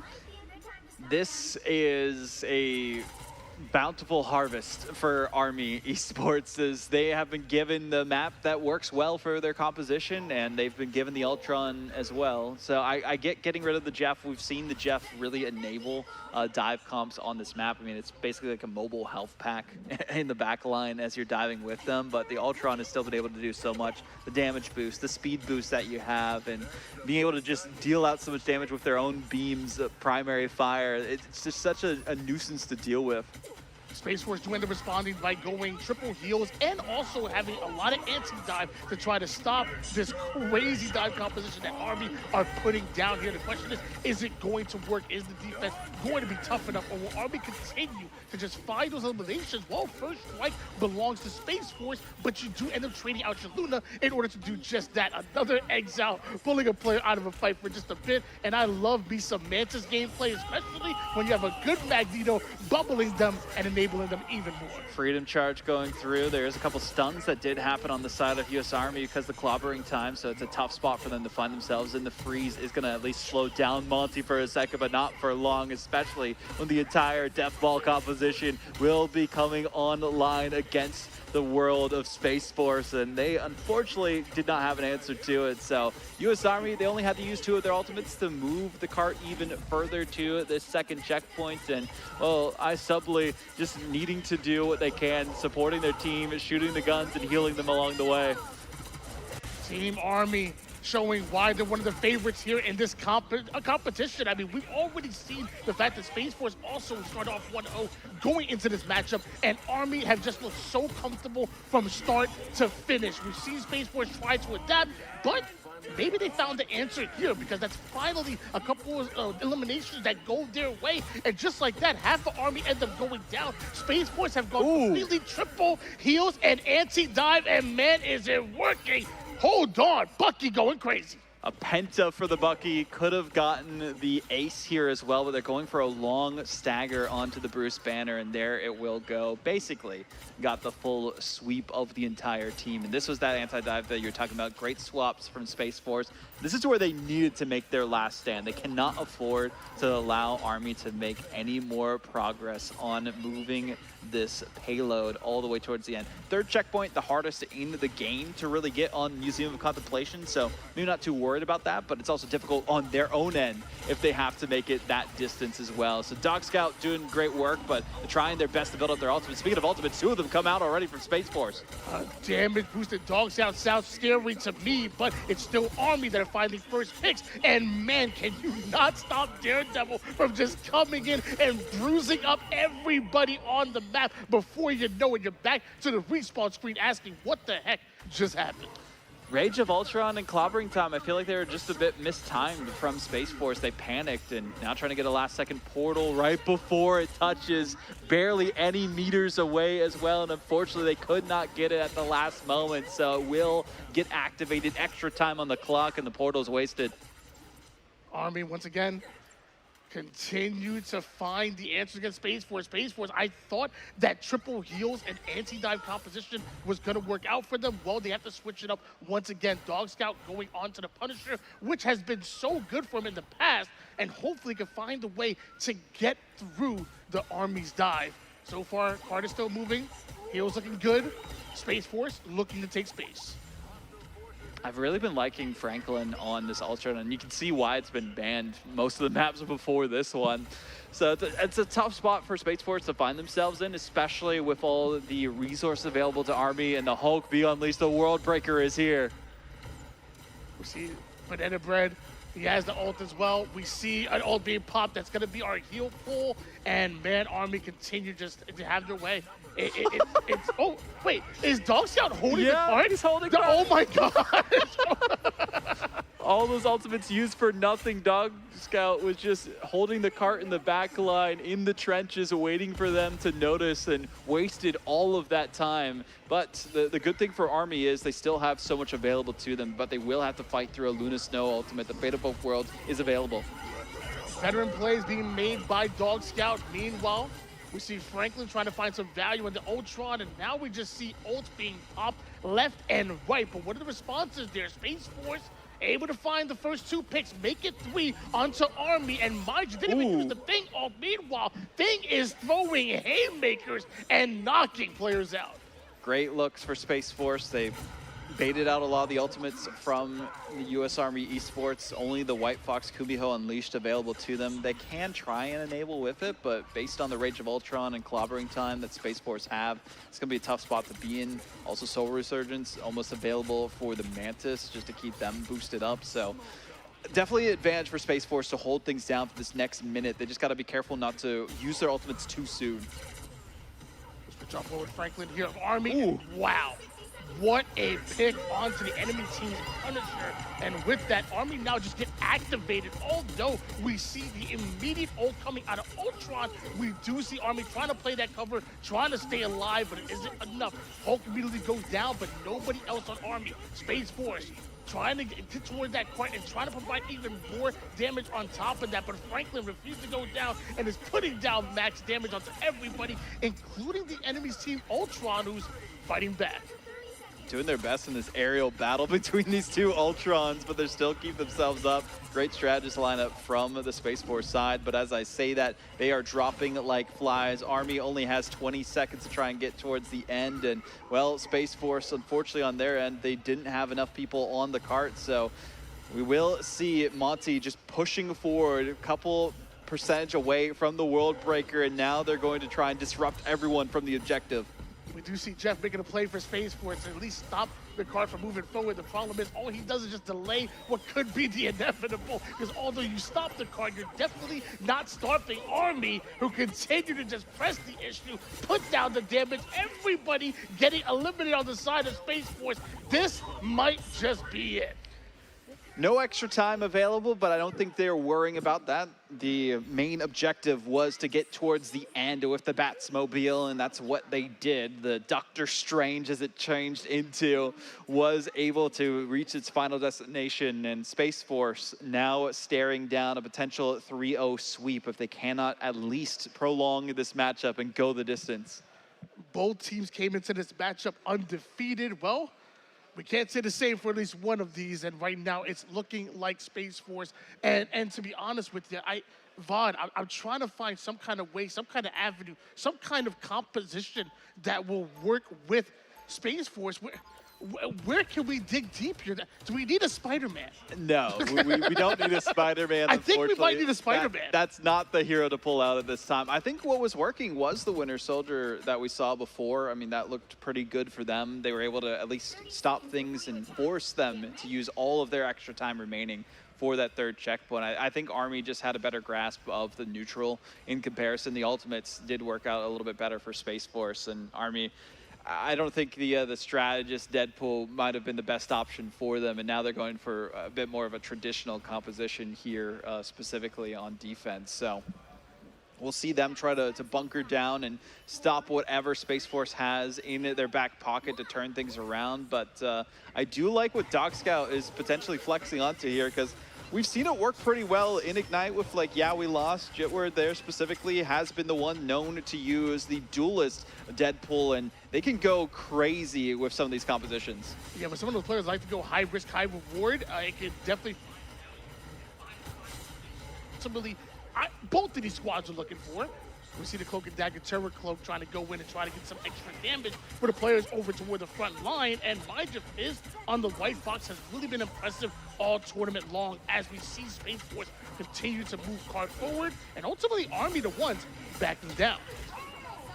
Solid look so far from Army, but unfortunately they do have to push themselves a little bit back from the objective. And as I say that, a bit too much of an overextension from the side of Space Force. So yes, they create a lot of space, but they do give up a couple of their members. But as I say that, to get traded out the full front line of US Army Esports, forcing them to go for an early portal play just to try and delay this first objective as much as possible. And it's a great look so far for Space Force. Speaking of Dog Scout, though, the Moon Knight wasn't banned this time. They're going to be using it this go-around. And we ultimately see Army switching it up big time here. We see Monty on the Wolverine, who's normally the tank player for Army, and meanwhile Banana Bread switching things up and going Deadpool. So Army really showing they can flex all around, similar to Space Force. Went up losing first player, first strike looking good. Fizz trying to hold on, even though the Wolverine is trying to get active and diving at everybody at Space Force. Space Force holding on and looking good. A lot of ultimates available for Army here specifically. Invisible Boundary and Sun Inferno that they have. Rage of Ultron, though, and Hand of Khonshu coming through. Clobbering Time as well. Space Force are using all of their resources to try and lock things down, and that's going to make it easy for Army just to wait things out for their strategist ultimates to go in. See the dance floor? We see Magneto trying to take space. As soon as that Cloak and Dagger ult ends up getting popped, we see the Meteor M from our Magneto trying to take them down. Not sure if they were able to hit those, so able to stay alive, able to keep the healing ult, which is absolutely huge. Space Force now being tested, and so far it's Army that have the answers to it. 3 members down for Space Force after the Ensong Inferno, and some extra damage combo came out. The Banana Bread special for the Banhammer too, just to shut down the back line. Fortunate for Lucid, yes, they escape, but they can't do enough to delay US Army as they move forward and recapture this Batsmobile here as well. So Space Force, this is do or die for them. Just 1 minute and 10 seconds remaining for them to try and get to that first checkpoint, or they will find themselves at the back of the arrow against a 3-0 sweep. Army starting to widen their influence on the map and just finding value everywhere here. Space Force want to push up, but it's tough to do when you're just taking constant damage, but somehow you're able to ISO our Wolverine player on Army, and once the first domino falls, Space Force are able to activate through that, holding forward and now forcing Army back. Space Force showing some life. This is what they needed to turn things around, but the problem is, looking at the ultimate's potential for them, we do need a little bit more from the Luna Snow to sustain them in this next team fight if they want. The Ensong Inferno that we saw from Franklin on the Army side worked so well before, was able to get some crucial picks. So if they can do that again, that'd be massive for them. But liking the way that Dog Scout is going in with the Deadpool, try to get the jackpot too, but couldn't quite get it as they wanted, but are getting some massive damage onto the strategist. Yeah, you just love when your Deadpool is going crazy like this, providing constant damage, softening everybody up, bring the rest of your teams able to find those final hits. Meanwhile, we see our Phoenix, it actually obliterated on Army. Space Force, once again, finding the eliminations that matter and starting to chain them together here. Captain America tried to get aggro, but there was nowhere to go when Space Force consistently are winning these battles. Solid look from Dog Scout again, just keeping that damage going. Army unfortunately used both the Ensong Inferno and the Invisible Boundary at the same time, and I feel like it might not have been the best strategy for it. Save it for the next fight, and they would have been in a better position. They do have the last stand for Monty on the Wolverine, and we only got like a single Elim the first time they used it, so maybe this go around will be a little bit easier for them to activate with it, but as they go into this next team fight, they need to stop them here and now. We see how confident Space Force starts to look when they're finally able to create some space and able to just really kind of have their way and hold forward. As I say that, right now it's Space Force the ones backing down. Moon Knight can't survive, but Army ends up losing 2 in the meantime. Space Force, the counter push, pushing right back at Army, and we just see Dog Scout not giving up, just putting down that damage even in the front line. It just goes to show how overwhelming that Dog Scout is on this duelist Deadpool, and they haven't really found an answer to them specifically. I feel like you need to target Dog Scout before they can get going and get all of their abilities popped off with the extra sustain that they have as they go for the jackpot, but we have all the ultimates coming through this time. From the clap over towards the dance floor, Luna trying to do everything that she can in order to make something happen, and it's working. That we finally found some kind of composition, some kind of strategy that is working for Space Force, because they're the ones who are seemingly controlled. They're the ones who are seemingly in the driver's seat, where Army were looking way too good and way too comfortable for too long. Solid look so far for Space Force. They have really turned things around here against Army, who haven't really had an answer with their composition. I do like the change of the Groot. The Strangling Prison does come through, and the portal play, and they are able to shut things down at least for a second, but not as long as they would have liked to. Luna Snow still available to potentially recontest if the rest of their team does get involved in the fight, and you do see Fizz try to teleport in but can't save them, so a bit of a stagger on the backline for Space Force could be detrimental here with the last 20 seconds. Time winding down here. Space Force had to find a way. It looks like it could be a straight portal coming in, and ultimately they need it. As we take a look at the third, yep, we see that portal goes down. Is it enough? You make it in with enough time in order to force the overtime, but more importantly, can you stay alive and can you win out this fight when Army immediately put up the invisible boundary in order to keep everybody alive on their side of things? Moon Knight does have the hand of Conchi ready to strike. Is that what Space Force need? Well, it seems like this is what Space Force need. They had all the ultimates popped from Army, and unfortunately for Army, it wasn't really working out too well. Yes, the Banhammer came through, but the jackpot's here instead. The Eye of Agamotto, though, from Space Force is massive and will shut down the Army team and get that second checkpoint right before overtime. So, huge look for them. They just need to get to the end of some extra time, and they'll be on defense first and hopefully be able to change their fate. And they felt a little bit better on defense in comparison to how Army are playing. Yeah, Space Force looking extremely good right now, but I will say no ults available for them. Meanwhile, on the side of Army, I see Groot about to get ready for the Strangling Prism, and we also see Doctor Strange ready to pop ult at any given time. So Army having a bit of an advantage when it comes to resources here in order to try to find an advantage in one of these fights. Off angles is what ultimately Space Force are looking for to consistently put down that damage. And now we see Strange over towards the front line, but once he hears ult going off, he's gonna back down almost immediately here. Space Force immediately losing one, but it's not the end of the world just yet. Army don't have, they just took that White Fox. They just, it might just be over. Oh my God.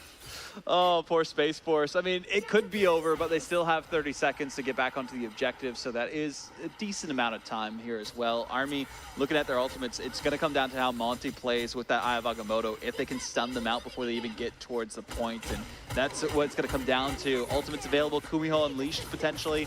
We have the Fate of Both Worlds. We also have the Hand of Khonshu, so a lot online now for Space Force in this last team fight. We see White Fox having the ult available here, and we do see the Agamotto pop, but didn't get enough value here. Oh, immediately one goes down on the side. Oh, no. Two on the exchange here, and this is where Space Force starts to get aggressive, and Army answer back with a cloak ult. That's a great Cloak and Dagger ult, the Eternal Bond, just to keep them on the objective as long as they can, and Hazard just trying to stay alive as best as possible, but they do drop down, even with the portal coming through. Eye of Agamotto on the other end from Lucid. I don't believe it got anyone, though, so they'll still stay alive in this team fight. Dog Scout making the difference here with the katanas, and already has their ultimate again. Not done just yet here. Army losing players left and right. Space Force trying to finish this out, but they need at least one round of slays, as we know that Army are to come off a spawn, and we know Groot is ready with that Strangling Prism and maybe a combo with Franklin.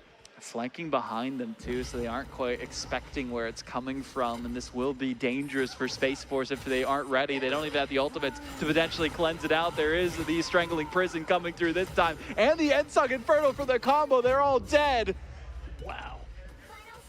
Army stopped them right in clutch time, and is that a 3-0? That is a 3-0 sweep for Army. They went to map 5 last go around. They were able to turn things around for their second series in the group stage here. Banana Bread, of course, the MVP with the main pool costume here as well. Gotta love it. And spreading some love to the competition there too. 62-10 is insane. I'm sure we'll see more of the stats as we go along, but the victory is for US Army Esports as they are now up 2-0 in the group.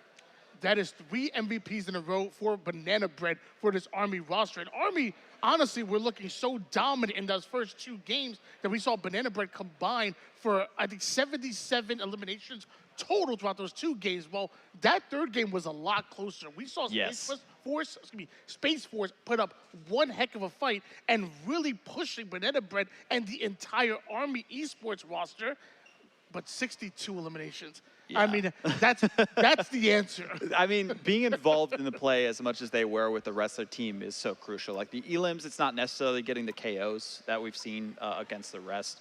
It's you're just supporting your team and getting those eliminations. 17 final hits was technically what they actually got. So a little bit lower compared to some of their other teammates, but they were involved in every play is the big thing here for Banana Bread. And they were that enabler for the squad. And that's what you want to see for a Vanguard Deadpool. And we saw Dog Scout on the other team do everything that they could to try and turn things around, but Insertania MVP at the end, because they got that Strangling Prison, and then the end song came in, was nothing that the rest of Space Force could do against it at that final hour. Yeah, I mean, Army Esports just looking extremely impressive right now. They're going to ultimately leave this matchup 2-0. I mean, a respectable 1-1 so far for Space Force, and we can see anything happen throughout the rest of this day. It's still extremely early, but people were warning us that Army Esports were one of the favorites coming into this weekend, and man, were they right. Yeah, I mean, Army Esports really putting in the work is what we saw from the last series into this one. They went to 5, they didn't want to do it again, and they said, hey, we're not doing it this go around. So proved themselves worthy of a top competitor in this competition. I can't wait to see them play us off against Air Force Gaming. That's going to be a fun series too, as well. So there's a lot going on here for these teams, but I think the big thing is that like Space Force, they know what works now. They've seen, you know, across all 3 of those maps, okay, this is the comp we got to focus on. Here's some of the maps that we can play. We do decent on defense, but we're a lot stronger on offense. Maybe we focus more on that. Dog Scout, I think if they focus around enabling them, they'll be doing so much better too. And we saw once they were having Dog Scout be that like main duelist as they're used to being and doing what they can, it was enough. But we do have Seymour on the floor talking to Banana Bread, the winner from this series.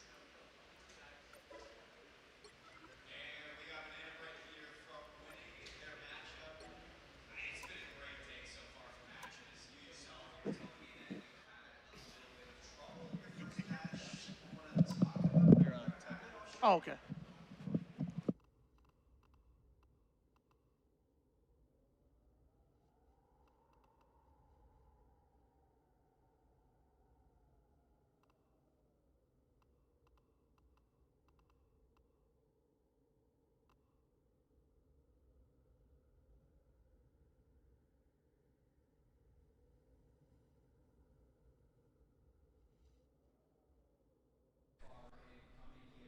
Playing, kind of experiencing this entire thing. I got a new microphone going too, but what's it been like to be a part of this? I mean, super fun. I'm so glad I'm able to be here. Meet all my online friends for the first time, come together and do this. I'm inherently a support player. I know it doesn't look like that on the stream, but we had a flex for each other, and I just love to be here. Yeah. I mean, you're doing fantastic on the duelist role. It was great to watch you guys play. But let's talk about your matchup that we just kind of watched versus the Space Force. And you guys looked fantastic. Map 1, Map 2, a little bit of a fight back. Map 3. What kind of things do you guys think that you're going to be looking to work on after this matchup? Our comms were a little near the third game. We're getting a little tired. We kind of need to wake up. They all need a shot of caffeine or something. But besides that, everybody's playing well. The supports are locked in. The tanks are locked in. My duelist partner Trent is locked in. So yeah, I think we're good to go and win the whole thing. The whole thing. I love that. And for you personally, because, Tony was kind of brought this up, a little bit of fun on his interview too. You're part of the bands as well. I got to know what instrument you play. I'm a saxophone player, so I got to know. I play saxophone too, yeah. That's my, in the Army band, I play saxophone, yeah. Look, Banana Bread, saxophone, this is a guy after my own heart. No, thank you very much for coming through. And we're going to throw things to a break while we get set up for our next matchup here on stream. So don't go anywhere. We'll be back with some more of our championships.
Welcome back, everybody, to the Armed Forces Esports Championships. Look, now I tripped up a little bit, just like you. But we got our next match getting rolled in for our third series of the day. It's going to be a fun one. But Tony, I mean, you just got off of a pretty, I would say, a swift 3-0, but it was like a competitive towards the end. How was it? How was the match? Yeah, the first two games were fairly dominant going the way of U.S. Army, but I feel like that third game, Space Force definitely found some life there and definitely found some opportunities to really build off and really learn from that loss.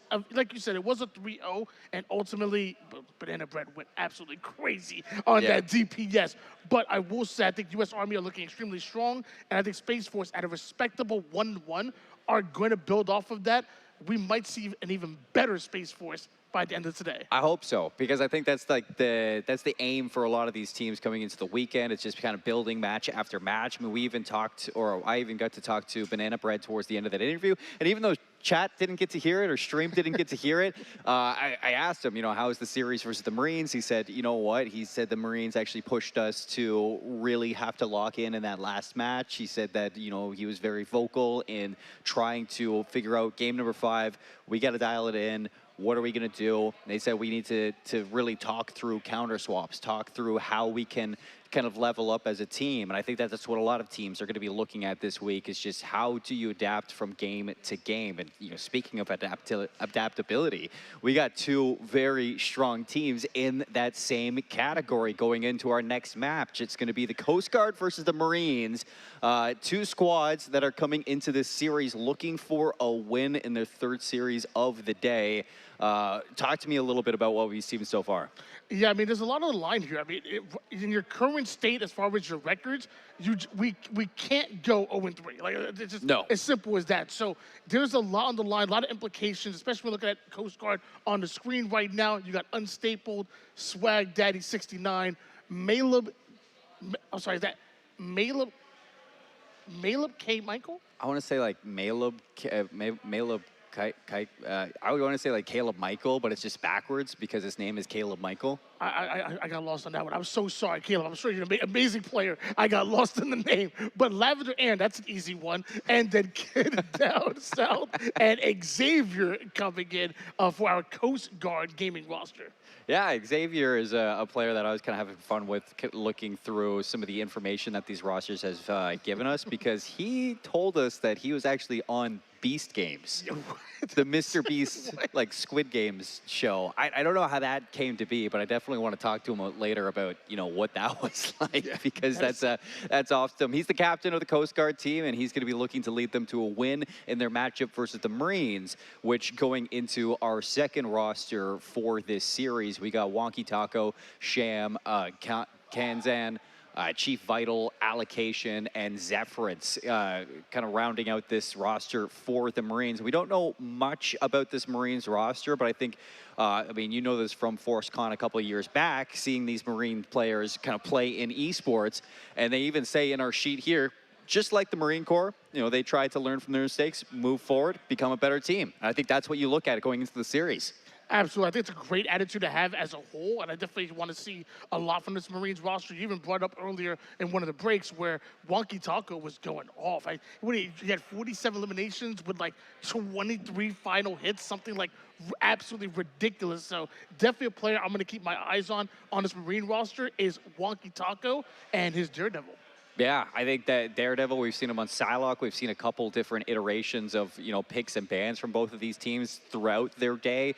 Obviously, it's been tough for a lot of these squads coming into, you know, matching up versus teams like the Air Force. But I do want to kind of touch on a little bit of these head-to-heads, because we saw the Coast Guard, well, off-stream. Chat didn't get to see them, but we saw their records versus the Air Force, and they did take them. Coast Guard actually took them to 4. That Air Force team that we saw earlier on today, which, you know, Vaughn and I pretty undisputed in saying that they look like they're the best team here. So the fact that Coast Guard took the domination off of that Air Force team, that's pretty exciting. Yeah, it definitely is. If you can go at one of these stronger competitors and really push them to their limits and make them really try against you, especially as being one of the favorites here, that says a lot about you. And who knows, a couple of things go their way. Maybe we see a game 5, and who knows after that, and maybe they take the lesson they learned from that matchup and bring it into this one because Marines do have some heavy hitters on their squad. Yeah, they do. I think that the Marines are going to be giving a little run for the money here on the Coast Guard side, and I'm excited to see what they cook up for this matchup. Again, for chat, you're just kind of tuning in. For day number 1 today, it is going to be a round-robin pool play. Teams going into series number 3 now, so you're kind of in the back half of your matches trying to qualify for our final day on Saturday, and this is where you got to lock in as a squad because you don't want to fall down here. You might be making it at least difficult to make it to tomorrow, losing in this matchup. So you win here, you still have a chance to make it into tomorrow and turn your day around. So that's what we're looking at in this matchup here. High stakes. And that's exactly why we talk about the implication of this matchup right here, right now. You know, it really must feel like do or die for both of these teams. And we talk about it all the time, you know, pressure can make, you know, it can create diamonds, but it can also burst pipes, you know? So pressure is real. The spotlight is on you, and we got to find out where our Coast Guard and Marine roster go from here. Yeah, so you can see here in our group stage standings, Marines are sitting 1-1, +2 map count, Coast Guard 0-2.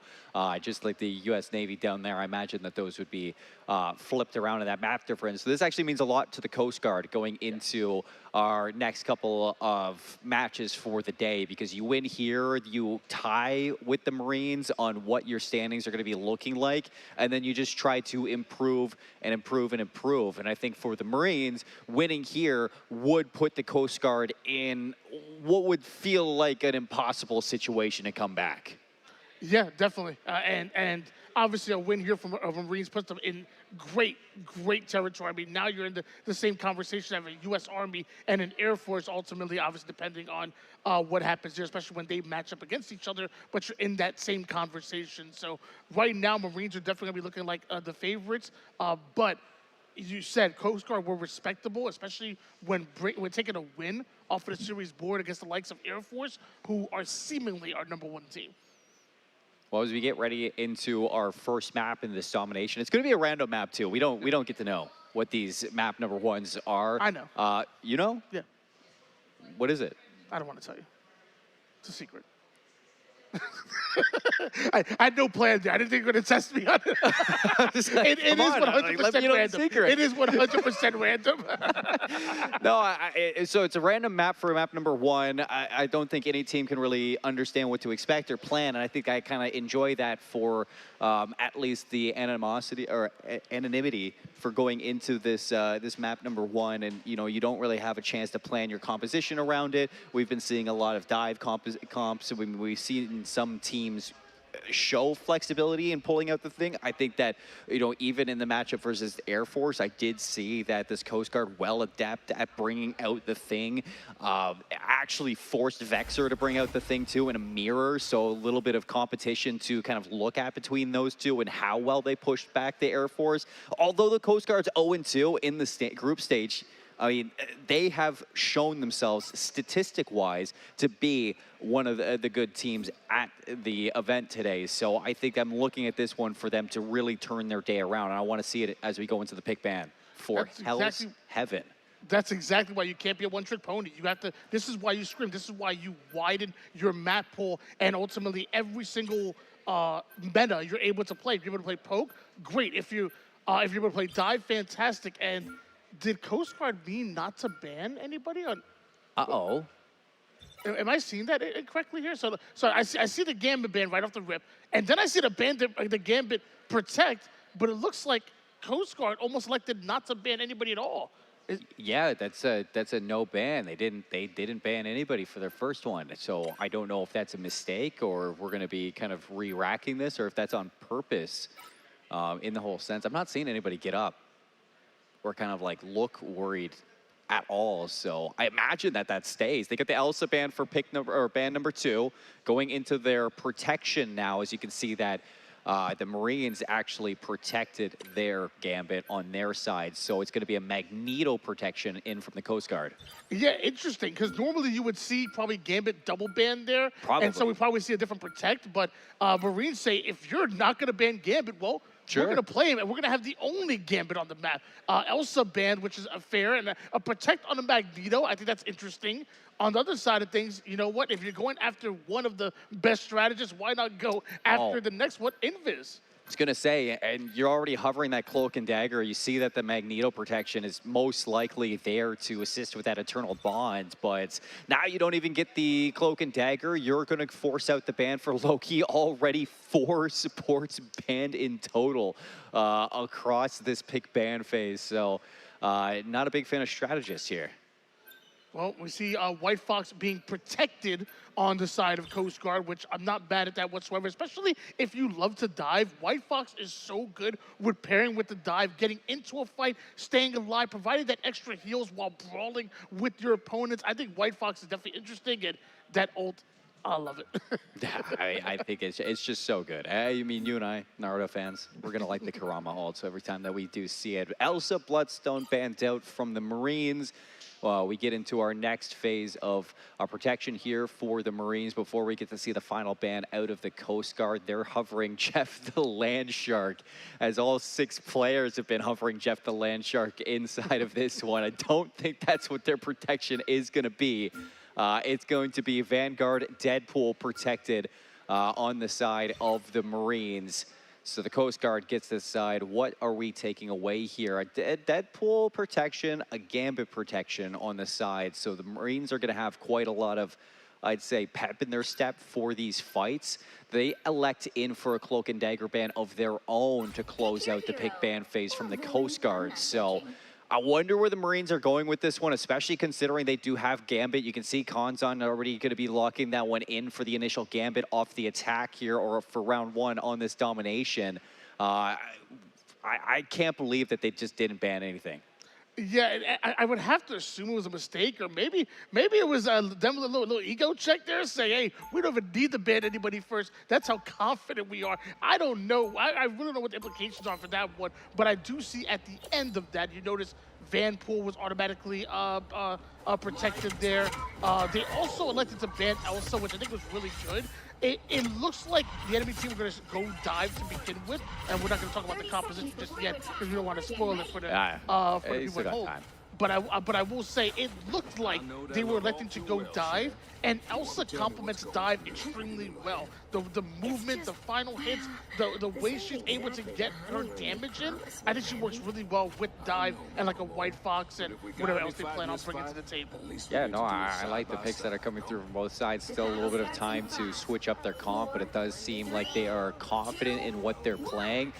Xavier walking out on the Hulk Thing combo. A whole lot of fists going to be thrown in this first one. Not just that, Mr. Fantastic too.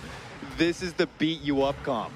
It really is, and you see how quickly Hulk gets into the action, and that's not just it, wants to get into the back line of his opponents, but taking things a little bit slow does our Hulk player, waiting for the right time to strike while Marines get activated on the map here. We see Mr. Fantastic. Haven't seen too much Mr. Fantastic play so far in comp, but I ain't mad at it. I ain't mad at all.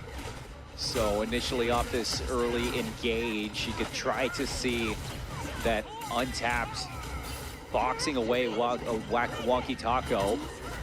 Locked down onto the Rogue as she's looking for the backline jump. Nice TP away from the White Fox of the Coast Guard. Getting back into the team. Swag Daddy staying alive, and right away, look at that. It's going to be Michael breaking through. Everybody's down for the Marines. Full wipe early cap. Despite having the Rogue and Magneto team up, some way, somehow, Coast Guard are able to break through the front lines of Marines, able to get those first strikes, and able to put them down and activate through that. Coast Guard doing a fantastic job, and now look at how they're able to influence the map. They are set up all over the place, daring Marines to grind forward. Well, already going to be investing the TP from Swag Daddy, so on cooldown for a couple more seconds as the engage on the re-push from the Marines, trying to force their way back in. Wonky Taco is going to open up with a pick over the Coast Guard. That's taking the Mr. Fantastic off the board. It's a trade on both sides, so a little bit of a stalemate while Coast Guard continues to progress this first point of Hell's Heaven. Happy to sit and contest as the World Breaker popped by Xavier, match with the Karuma out of the Coast Guard as well. 2 early ultimates in the backup from that White Fox ult, and you have the amplifier out of Rocket as well to use if you want to. Clobbering time going to hit onto 4 members of the Marines as this one's getting a little bit out of hand for the Marines. Haven't been able to flip this one just yet. Still keeping this one neck and neck. The Coast Guard sustaining to the very end and just walking their way through this point. There's no way the Marines have been able to break through yet. We saw a whole lot of fight by the Marines, but we saw a whole lot of answers coming in from Coast Guard. That included a little bit of a Hulk smash. And wait a minute, not done just yet. We see Magic coming in, laying down the law a little bit, and he lets him back down. Give Marines a little bit of space here. Marines still having 2 ults to work with. You have Storm and you have Ember. That Psionic Seduction is absolutely huge, and maybe one that they can open with. But right now, Coast Guard absolutely flooding things, and we need Marines to make something happen. Yeah, you're trying to get it done with the Psionic Seduction, but absolutely nothing's going to be found off the back of that ultimate. Overtime should be procced here with the last-minute touch out of Zephyrins, but as the Vanguard Deadpool goes down, the Coast Guard looking to open up Hell's Heaven with a first-round win. No TP in time as the Wick's going to burn out. The Coast Guard strike first. Coast Guard is saying, you guys are worried about our first ban. You got to be worried about us on the actual map, because every time they hit the battlefield, they are an absolute menace, and they're an absolute nuisance and a threat. And Marines finding out the hard way. Now Marines have to adapt some way, somehow. I mean, you have the Gambit. We came out with the Rogue team up, and that didn't work exactly the way we wanted to. So how do Marines react from here? And it's so good for the Coast Guard just being able to stall out that fight in the first round, because what do you have? You have the Resurrection from Lavender playing on the Rocket Raccoon. You have the peel out of Swag Daddy with that Spirit Sanctuary, just continuing to make it impossible for Wonky Taco to find some opening value for the squad. And where in the past of the Marines, what we've seen from them, at least statistic-wise, if Wonky Taco's not popping off on this duelist role, it doesn't seem like they're going to find the same value. Yeah, and Wonky Taco hopping off into Spider-Man real quick, and now we have a Psylocke, so much different. If you can find a way to farm your ult on Psylocke and get it faster than any of the support players, you can really attack that back line and really be a threat, really make things happen, which I think that's exactly what Wonky Taco and Marines are looking to do as things open up real quick. And just as quick as Coast Guard tried to hit the mid-map, Marines do enough damage to force them back and reset just a bit. Zephyrins already with an opening pick, and that KO on tap going to answer things back with a lovely dive coming out from the Marines just to continue to keep up with this pacing. Immediately swiped away from the peel. Malub and Xavier yet again with some massive plays to keep your backline alive. The strategists live to tell the tale, and the Coast Guard live to capture the point first yet again. Yeah, I feel like, I mean, Marines are just not ready for this. You know, you got the Brawlers up front with the Thing and the Hulk, but then you also have 2 very uncharacteristic-like DPS players in Magic and Mr. Fantastic. This is an interesting matchup that I don't think we're going to see in scrims. Honestly, Coast Guard are throwing an entirely new look at Marines. Oh my.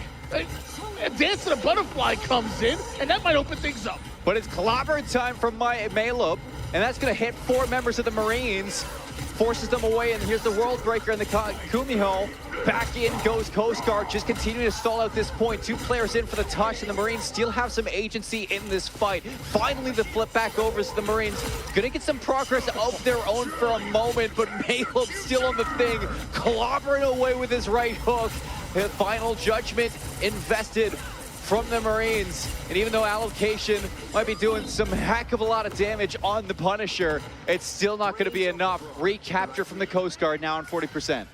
Yeah, and as of right now, Marines just find themselves way too far behind here. The ults were looking extremely good out of Coast Guard, and ultimately you can't say the same for Marines. They're trying everything, but Coast Guard are just simply answering. And the Marines going to go for a triple strategist setup with allocation, swapping away from the Punisher onto the Mantis, see if that damage boost can do a little bit more. Untapped with the initial investment of that bounce from the Mr. Fantastic. Forces at least a little bit of a stall out for this initial engagement of the Marines. A touch from Zephyrins, who's now on the Venom, is going to force a couple of these members of the Coast Guard back. Darkchild from Kit down south. Is it going to be enough alongside this amplifier? It looks like it will be, cutting through them all. Xavier's there. Another wipe. Coast Guard are walking through Hell's Heaven. we are finally starting to see some life being shown out of Coast Guard there, and that Rocket Raccoon ult is absolutely huge, and they're going to need more of that. Marines are going to come right back at you. Coast Guard about to close things out, forcing the portal. Now it's Marines here. Immediate Kumi ult. You have to feast of the abyss. Marines, they need this. This is last fight territory. Overtime's gonna proc. Can this be enough to turn things and stay alive in map number 1? Akumi Holt from Coast Guard. Swag Daddy looking to keep the team alive, and it's World Breaker time. Leveling up is Xavier, immediately going to lock some players down. Maleb coming up in the collaborate time, still active, still ready to turn this fight. Hits only on the one. Sham's going to be stunned up, and here comes the Coast Guard just continuing to brawl through this last fight territory, untapped with a late pickup in the bounce, looking to put this one away with the team. It is not needed. The Coast Guard sailed their way through map 1. You're able to force the overtime, but you're not able to do much about it. And man, Coast Guard came out with the Hulk, and the Hulk just smashed through the Marines there. That is quite the game number 1, which I do want to remind you guys, they didn't even ban. Like, their first ban was nothing, and somehow you allowed the enemy team to get a gambit, protect the gambit, and you still took map 1. Look, who needs a ban at that point? They look A-okay without it. And, I mean, we're going to be talking about the MVP being Swag Daddy off the first map there for sure. But in a second, because I have to talk about this Vanguard line that they have. Xavier alongside Maleb, this Hulk, the Thing duo is just ridiculous in the amount of pressure that you get onto that back line. It's just constant CC, constant Suns, no chance for Wonky Taco to really get active on this pseudo dive duelist that you're looking to play. And the peel was just enough to allow Swag Daddy on this White Fox, who already has enough peel for herself, to just do so much for the team. Yeah, it's crazy. I feel like back in the day, the Bruiser Brothers combo was kind of a bit of a joke, really, but now it's legitimate. I mean, Hulk and Thing are strong. The team up is looking good, but more importantly, the comboing that you can do when Hulk is diving in and just staying alive, putting down damage, distracting, whether it's an off DPS player or even the strategist on enemy squad. What do you do with that? You follow that up with your Magic player who's going to come in and continue to apply pressure. Your Mr. Fantastic is going to keep holding forward. Your White Fox is portaling all over the place. It is a composition that is kind of weird out of Coast Guard, but it weirdly works. I might try this at home. Yeah, you gotta start taking some notes. And in the city of brotherly love, the Bash Brothers are getting it done on the Coast Guard for map number 1. A big take on Hell's Heaven. We already have our lock-in for Convoy, map number 2, picked from the Marines. We're gonna head into the museum. Marines kicking things off onto the attack. What do you feel about this pick? I mean, no matter what, we're hopping in Convoy or Convergence, and I feel like Marines definitely need some kind of change, because Coast Guard on domination are looking very, very strong. So at least the game type is changing. Now, Museum is an interesting one. It's one of the fairly newer maps, so hopefully they have enough playtime on. Hopefully they're able to scrim a decent amount and are prepared for what comes up next. But domination. It's looking Coast Guard. Oh, it's looking good. I mean, I can see why they gave Air Force a little bit of a run for their money in that map number 1 few series ago for themselves. Even though they didn't walk away with the series, still taking this map 1 again is just showing that the Coast Guard have a lot of tricks up their sleeves in domination. And I was kind of looking through just my messages too. As soon as the no ban came through, people were like, oh, this one's gonna hurt. This, and I'm just getting people like, come on, no ban, it's gonna hurt. No, guys, no ban, no problem. This time around, we're going into Museum, and it's gonna be immediate double ban on the Gambit. Shake hands, see you later. If you can win without a ban, the Gambit ban, I guess you can win definitely with one. Must be Coast Guard's theory. Well, it looks like they are banning first. It's Gambit right out of there, but Marines electing to protect the Elsa. I love me some Elsa play. Look, in theory, now that you've done that, you don't need to necessarily ban the Gambit. I mean, you could just use that ban for an Elsa out the gate so they don't get that protection. You just showed that you don't worry about the Gambit. So, in theory, look, it's all theory at the end of the day in my brain right now, but, you know, Coast Guard have literally set a precedent saying that, you know, we don't actually need to ban Gambit.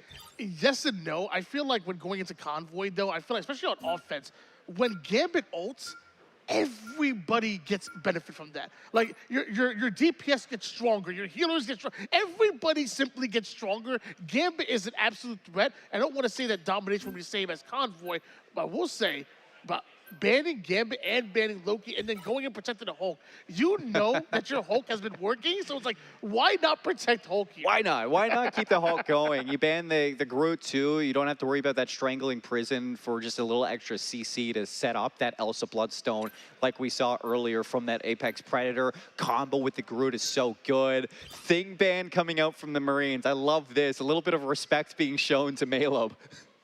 Yeah, but I think what's even more dangerous is the Hulk and White Fox combo. I feel like there's many different ways that Coast Guard can elect to attack the backline with different dive characters, but I think White Fox is one of the best dive support players, or excuse me, characters. I think protect that White Fox actually might have been even more important. No, I agree, because, I mean, you just think about her kit in general, especially with Hulk. Not only does Hulk have, like, a shield that he can project to the rest of his team in terms of peel, but he can also pop the World Breaker and just grab somebody and isolate them away from that fight, just completely taking you out of the fight in general. Not to mention, Spirit Sanctuary is just a perfect ability for peeling for your opposing support or for your teammate on support.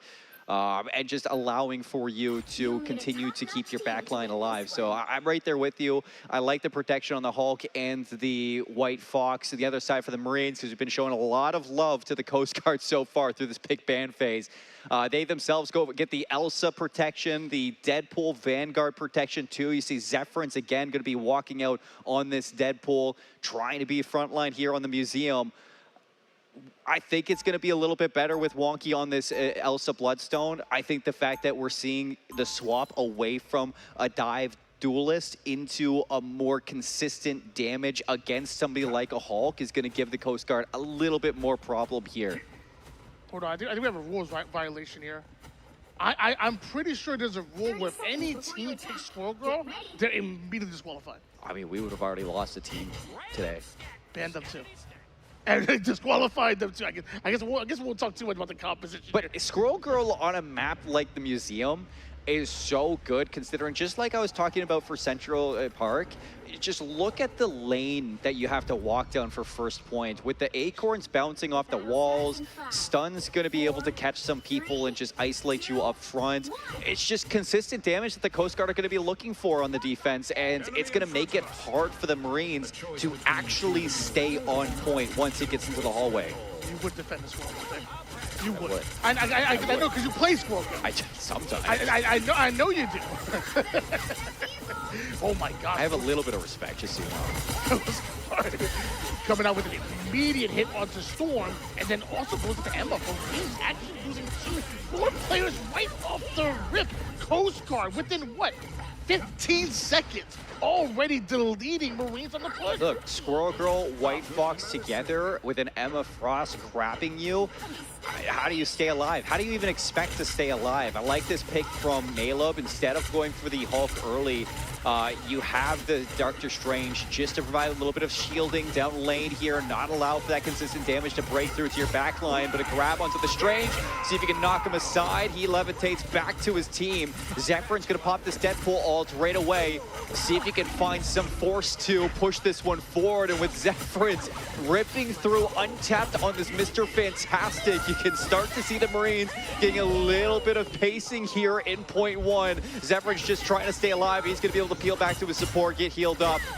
And this is a lot of progress coming through from the first point of the Marines. And that's one of the things that just makes a Zephyrins on this Vanpool so deadly. He's able to just walk forward, attack a backline, attack an off DPS, and continue to pressure them. That's exactly what you saw from Marines. They will start and end with Zephyrins on the Vanpool, but Coast Guard with the immediate answer back. And it's going to be an Apex Predator for Wonky. That's going to pull you off points. Here comes the invisible boundaries, and Swag Daddy going to be forced to use that Kumi. Lavender pops the amplifier too, so it's double strategist ult invested just to keep the Coast Guard alive in this fight. And a late tornado from Allocation sets the team up for success. The Marines holding all 6 members still alive at the end of this one. That's a huge capture. Look at the time bank. Yeah, I mean, I love the idea of trying to portal into the action, try to make something happen here, get yourself back into the fight, stop the checkpoint, but you have to be ready for that fight. And Marines simply were, and Coast Guard was not able to get there. Oh, you got Xavier coming out with the Hulk now instead of the Emma Frost, and you look at second point with how much height, verticality you have. That's going to help with the amount of in and out that Xavier is going to have. So I like this swap, and Maleb with the Eye of Agamotto.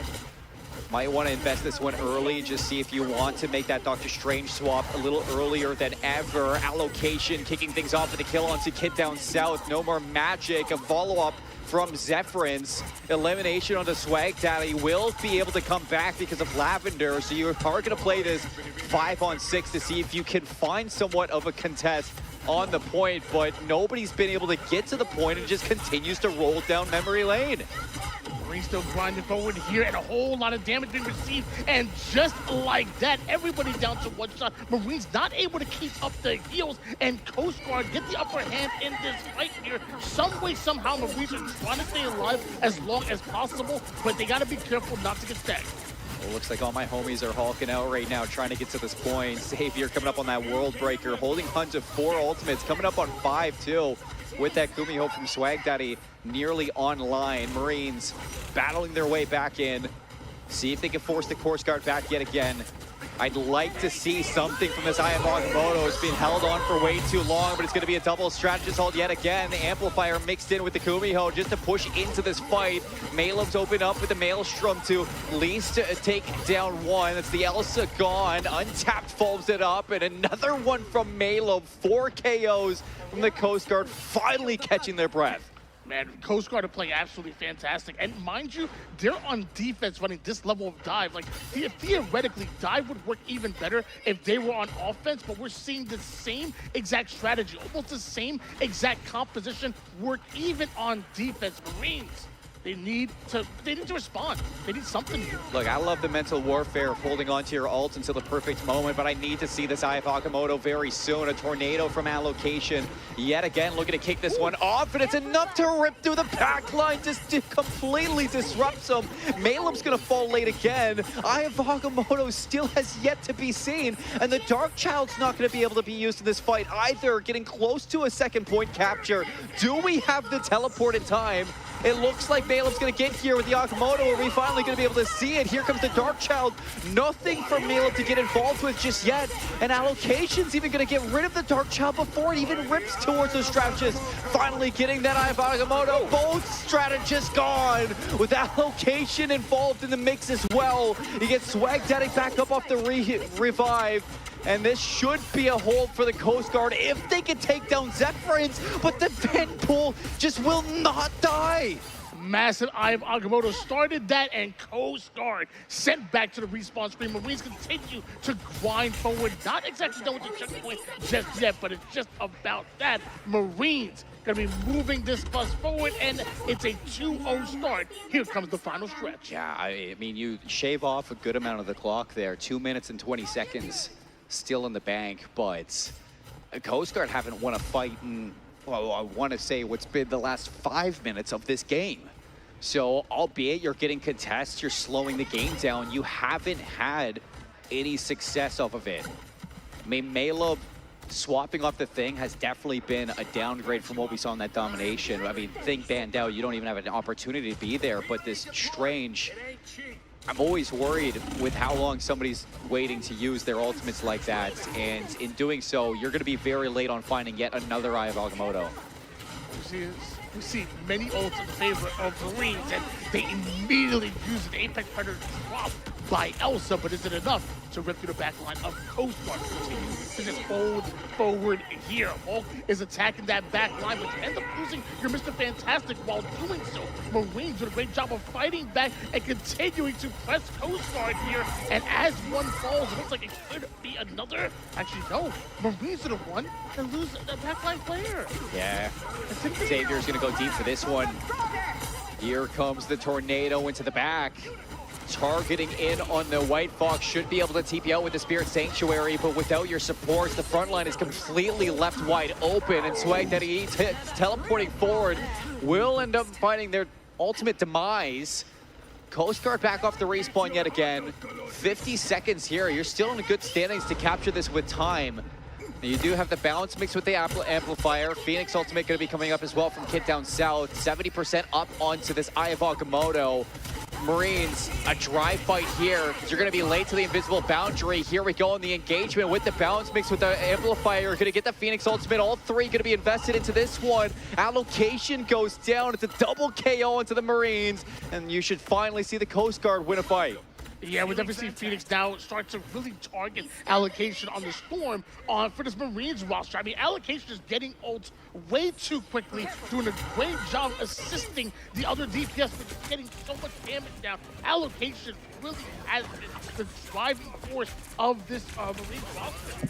Invisible boundary in, the TP pack in for Sham is going to be enough to at least recontest onto this point. Eye of Agamotto from Melo, but inside the invisible boundary, nobody's going to go down. In fact, it's actually Sham going to find the KO onto the opposing Strange, and following that one up is going to be Wonky Taco and Zephyrins between this double combo. The wombo between the Deadpool and the Elsa Bloodstone is enough to shred through the health pool of your enemies. And for the Coast Guard, I mean, it's a lovely contest to get you to overtime, but it will ultimately be a 3-point capture on the attack from the Marines. Well, we needed to see an answer back. We needed to see something, some life out of the Marines roster, and going in on offense the way they did, they looked extremely better than they did compared to that game number 1.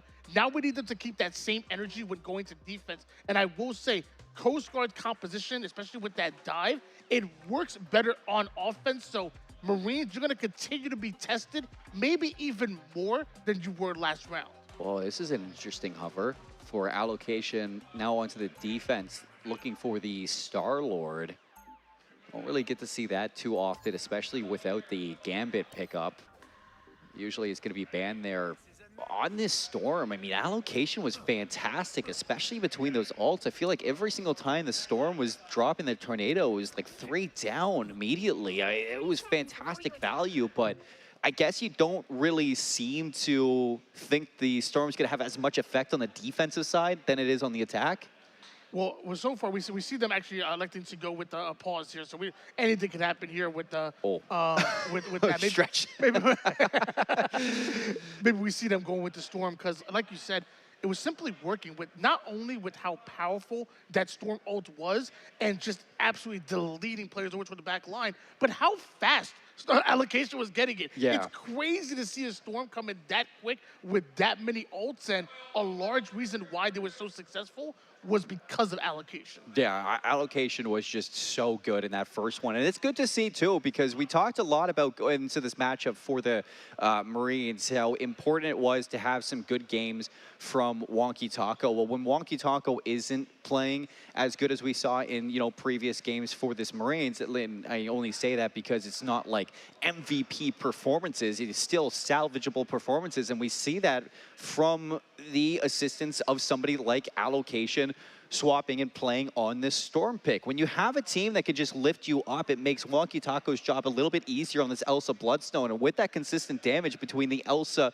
and the Vanguard pool, it was so good in those late fights. It's just cleaning things up. I mean, you saw Zephyrins with those katanas just bleeding through the health pools, and alongside how many combos there are between Deadpool and Elsa Bloodstone, it was just so hard to deal with from the side of the Coast Guard. Yeah, and that's why I really want to give extra credit to Allocation, because I feel like even if you look at the final scoreboard, they don't have the most final hits or even the most damage. I think with the way they were playing the game and just drawing as much attention on themselves as possible, well, that's going to activate your DPS that's off angling, playing hit scan. That's going to activate your tanks to continue to apply pressure and whatnot. I think not all damage, not all eliminations are created equal.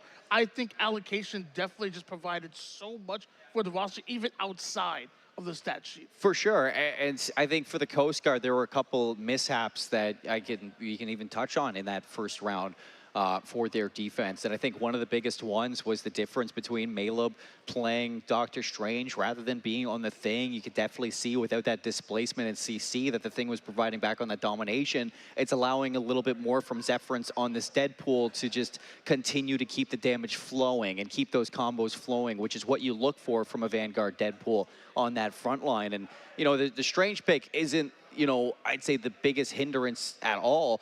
My big thing is the holding on to the Eye of Agamotto for what seemed like 4 team fights in a row without being able to use it. Whenever I look at that from a team, it's just in my mind right away, as soon as you get that ultimate, you need to be talking about how to invest that ultimate into a fight, whether that's setting up for an early Eye of Agamotto, a way to use that Strange ult to turn the fight late game and some counterplay, or just anywhere to use it, because it's such a game-playing ultimate that can just change the course of any team fight. And the fact that you're holding on to it for so long, that changes the influence from a Strange from having maybe 3 Eye of Agamottos in a single round to now you just have 1, maybe even 2 if you get the second one off. And the second one was used inside of the invisible boundary, didn't even have impact the second time. Yeah, I think ult management is going to be extremely important. Like you said, the moment you get yours, you need to start game planning. Like, how do we get value off of this? Am I going to use it myself, and are we going to, you know, try to target a hero or two, or are we going to try to combo this with another character? But I also will say that I think I'm looking at it from a different way, and I'm thinking like your dive composition is not problematic on defense, but I will say if it's not working, maybe you need to go a different route, because I love dive, but I especially love dive on offense. I dive on defense, if it starts not working, I think there's opportunity where maybe you can go triple support. Maybe you can get a Mantis or an Ultron in there. Like, I feel like there's better compositions for defense when you see Marines constantly getting checkpoint after checkpoint. Yeah. Maybe we need to switch things up a little bit. Just change it. You need to start to show some initiative to contest that point, continue to keep, you know, 3 or 4 fights per push, at least in the second one. I mean, think about how fast they got around the bend on Museum. It was just immediately you're fighting uphill on that ramp, and you'd miss out on that first contest, and you see you're giving Marines a whole lot in this second map. It's been good so far, I think, to know that the Coast Guard, even though you're struggling in game number 2, that game 1 was absolutely lights out on the domination. So we're counting them a couple of mistakes in this first round for defense on our convoy. But you swap over to the offense now. And like you said, I think this is where things change a little bit for the Coast Guard, because that initiative that they were showing back on that domination is something that you expect to carry over now into the convoy. I'm looking at their composition to change in completion. I mean, yeah, you might still hold on to the Strange. You're still looking to bring Xavier in on this Hulk, but you saw towards the end, Kid Down South had to swap off the Magic. A Magic on defense compared to offense, completely different game. And you imagine Kid Down South will have a little bit of an easier time.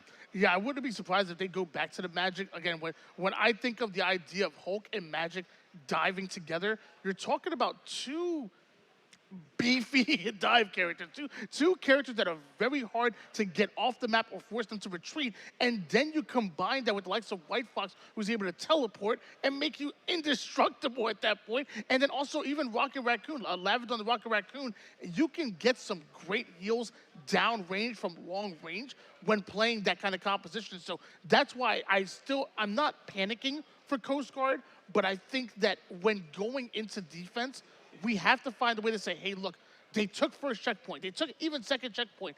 We have to adapt. We have to find something else, and I think that's more on a defensive end. I'm actually not so worried about them on offense. Well, do you worry a little bit from the strategist angle of this Coast Guard team on Convoy here and what you're kind of bringing in between a White Fox and a Rocket Raccoon in terms of Ultimate's longevity for these team fights? I mean, you see you're playing up against an Invis. You have that invisible boundary at the end to just keep the entire team sustained for these team fights. You don't really get that out of the Amplifier. Do you want to see that changed? Honestly, not so much. I think Amplifier, and again, similar, it's even better on offense than it is defense, because when you have that Amplifier coming out, not only is it providing those heals and the bonus health, but it provides you damage. So as you're trying to hold forward, you want that extra damage, and you're going to use that to force your opponent's ult out, I feel like. So I'm not mad at that whatsoever. I also looked at the fact that, like, look at some of the bans that happened. Cloak and Dagger out of the equation. Loki out of the equation. I will bet you those are some support players, those are some support characters that Lavender really wants to play. That Swag Daddy really wants to play as well. Yeah. And they were taken out of the equation, so why not go Rocket? I think it's still great diving down range, and I think that Amplifier can still be great offensively.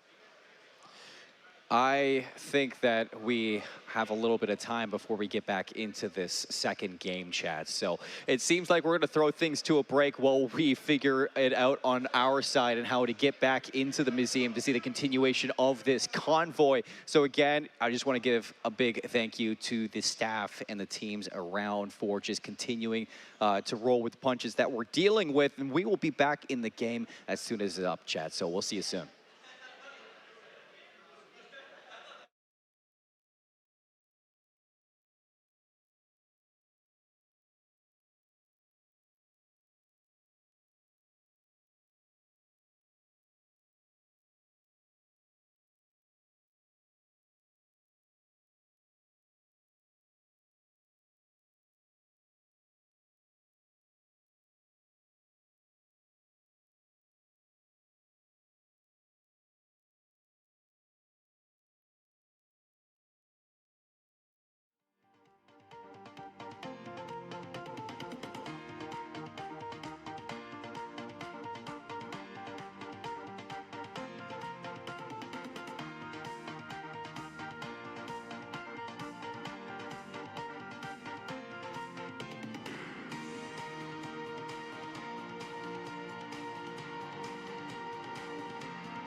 Get ready. No time for idle chatter. My It's just Logan used to tell me bedtime stories about Kumiho when I was a child, and the legends are not. Well, it looks like we're back into the action with our map number 2 for our convoy. Apologies for the break, but we needed to solve a few issues on the end of the players. So getting into the defense now of the Coast Guard, I'm excited to see, or the offense now of the Coast Guard, I'm excited to see what they cook up as, yeah, we do get Kit Down South back onto the Magic, still sticking on the Rocket play, and Maleb here on the Doctor Strange. So now we get to see if this combo of Magic Hulk has a little bit more to work with on the attack. Yeah, I definitely say there's a difference between offense and defense, and I really feel like it's going to work over towards Coast Guard favor, but nothing's guaranteed at all. So the Marines still have to show themselves capable of holding defensive lines. As of right now, it's Coast Guard that are pressing the issue here, and once again, Marines don't want to be forced back. They're being forced off the map. You see right there, too, for the Marines, especially Sham playing on this Emma, as soon as that Diamond form misses and you don't get that grab, you're not able to find that early elimination. The Coast Guard just completely go for the dive. Without that cooldown, there's nothing to worry about, and there's nothing really to stop the Coast Guard there. So now with full map control, Coast Guard looking to trap the Marines away from recontesting on in. They still are going to find a way to fight through this. 6-on-6, late elimination there onto Swag Daddies. You lose that White Fox, kid down south, trades it. Zephyrin's going to take down the other strategist on the side of the Coast Guard. So now with the Marines, a little bit more sustained in the fight, should be able to battle their way through the last couple straggling members of the Coast Guard who are still making this quite costly in terms of eliminations, but you will see a reset. Yeah, it's about 2 minutes and 30 seconds on the clock here, but that's an early portal. That's a long cooldown already from the Marines. You forced the reset from the Coast Guard knowing both strategists are down. There was no need to portal back, but that's like 140 seconds nearly. Yeah, that is serious right there, and that's something that they're going to have to ultimately lose as far as a resource. You eventually get it back, but it is a long cooldown. As we switch gears over to a Coast Guard, hold on. The Magic is going to be coming in, and it's answered right back. Apex Predator dragging 2 heroes with them, and so far it's a bit of a neutral battle. Back and forth we go. I have Agamotto. That's going to trap a few, but it's immediately answered by the invisible boundary. Kanzan going absolutely massive by avoiding the Eye of Agamotto, keeping the team alive, continue to hold on to this first point and making Coast Guard pay for it. So another reset from Coast Guard's side. You're going to have the Amplifier as well as the Brainiac bounce from Untapped. Allocation still holding on to this Tornado, and you have the Psionic Seduction. So the Marines, you land a good Psionic Seduction. That's another fight win, and then Coast Guard are going to be looking at last fight territory. This is dangerous. See the portal being popped here for Coast Guard. Looking for the right time, right opportunity. And it looks like they're going to go from the high ground here. So landing right on the opposition and immediately popping ult after ult. But allocation answers right back with the storm here. But still Coast Guard. Find one, about to find 2. Coast Guard with that portal and coming out strong with the rocket amplifier might just be enough to fight Marines. Hold on. Xavier's going big right now in the Hulk. Allocation going to be low, and with no heals from your strategist, it's now a one-on-one between Vanpool, who has the ultimate, and Xavier, who's just trying to continue to keep this one contested. 20 seconds in, and it looks like Kanzan's going to get here. How to keep Zephyrin's still in this fight. So long drawn-out battle now between the Marines, and Coast Guard starting to get on death's door for game number 2. Here we go. Ultimate's getting worked up, and as soon as you're getting close there for the Marines at your Kumiho, you lose out on your White Fox in this swap from Untapped on the Wolverine. In the neutral dry fight, nothing can get through those claws. Overtime popped here, but Coast Guard are surviving, and look at this spot out of Lavender. No wonder the heals are looking so good when you're as sneaky as that.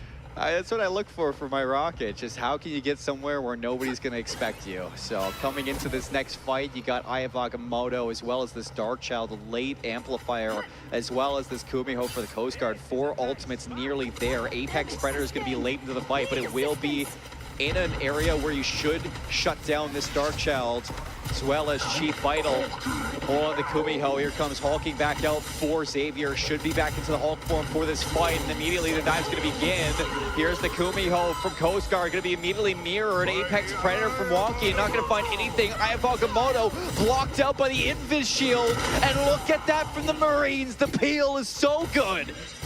Defense looking tough. We saw Marines immediately try to take space and do their best to zone Coast Guard out until you force the ult and you're able to find the answers there. That was beautifully played by the Marines, but a job not done just yet. Zephyrin's holding on to this ultimate. Should have that invisible boundary into this fight, and as soon as you get this amplifier dropped, you should be able to hold on to it. The big thing is that can this Wolverine ult interrupt the Invis ult? This is real firepower! Amplifier down isn't enough for Coast Guard. Marines not backing down whatsoever. That includes our White Fox player, but it looks like it's too much damage. You don't have a choice whether you want to back down or not. Coast Guard back in the driver's seat, now driving you back. This is where the dive becomes even so much more important. Attack the back line, isolate a player, and take advantage. That's exactly what Coast Guard are looking to do. And Marines doing everything they can to survive. Last stand, it looks like you went for the pull out of the ultimate, but it finds absolutely nothing from the Coast Guards. And the invisible boundary is going to get some agency back into this fight for the Marines. All 6 heroes still holding on to this contest. 30 seconds left for the Coast Guard. Marines still looking good on the defense here, and this could be the last pusher too. Coast Guard must be feeling the pressure. You've been looking good. You've been doing what you had to do, but Marines finally have you stuck. And can you stop them? Sonic seduction. Oh my God! Predator. There's no portal! There's no portal! And there's no map. Nobody's going to be able to touch. And the Coast Guard get completely bamboozled by one measly Elsa. What a play from the Marines, a heads-up call. You recognize the strange portal. You go to get there and interrupt it, and the Apex Predator rips the dreams of the Coast Guard here in the museum away, evening up the series, one apiece on both sides, and we get to see our MVP, Wonky Taco, at the end, who'll finish that with a massive ultimate. I want to see these stat lines from either side because you know it's going to be a massive game there from that Elsa Bloodstone. It was 25 final hits. Ew. Yeah, I mean, the MVP for more than one reason. Obviously, the stats, absolutely incredible. But also the recognition that you have ultimate, and the only way your opposition can touch this card is by the portal. So why not use that ult to neutralize it immediately and literally end any chance of that game getting prolonged? That was super heads up, and Wonky Taco's back. No, I like some of the swaps that we were getting from the Coast Guard towards the end there. Especially in that first point, you really saw Kid Down South and Xavier landing a couple of these combos in the dive that they had between the Hulk as well as the Magic. But ultimately, I mean, it was just the constant contests coming out of the Marines, the late invisible boundary from Konzon 2 to completely nullify that last fight, Ayavagamoto, that Malob seemed like you literally put it away early with, but it was just completely clutch play after clutch play from the Marines, allowing for Wonky Taco to just stay alive on this Elsa, turn fights alongside Zephyrins, really showing to be an issue between both of them. So I think going into this game number 3, you have the Marines feeling good to answer this one back and tie up the series. But folks, before we get into this map number 3, we are going to cut to a quick break, get things set up. So we'll see you soon with some more Armed Forces Esports Championships.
Welcome back to the Armed Forces Esports Championships. My name is Seymour. With me is Why Not? And Tony, through 2 maps, tied in the series 1 apiece. Fantastic bounce back from the Marines after that museum, and we kind of were breaking that down towards the end. Although the Coast Guard on the attack showed a little bit of, like they had an electric start to that break off. Ultimately, it just seems like this Marines team has no give up in their bones.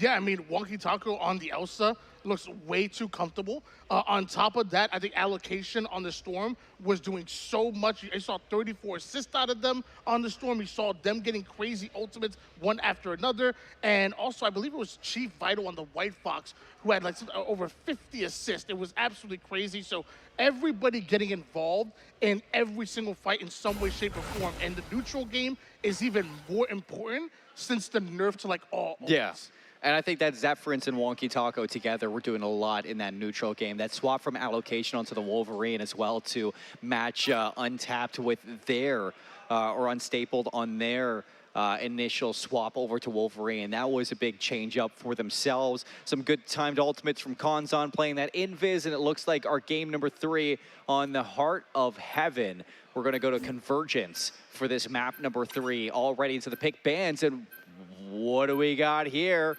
It's going to be an Elsa band coming out from the Coast Guard instead of a Gambit, so they're going into their second pick. What do we see for protection? It's going to be Magneto.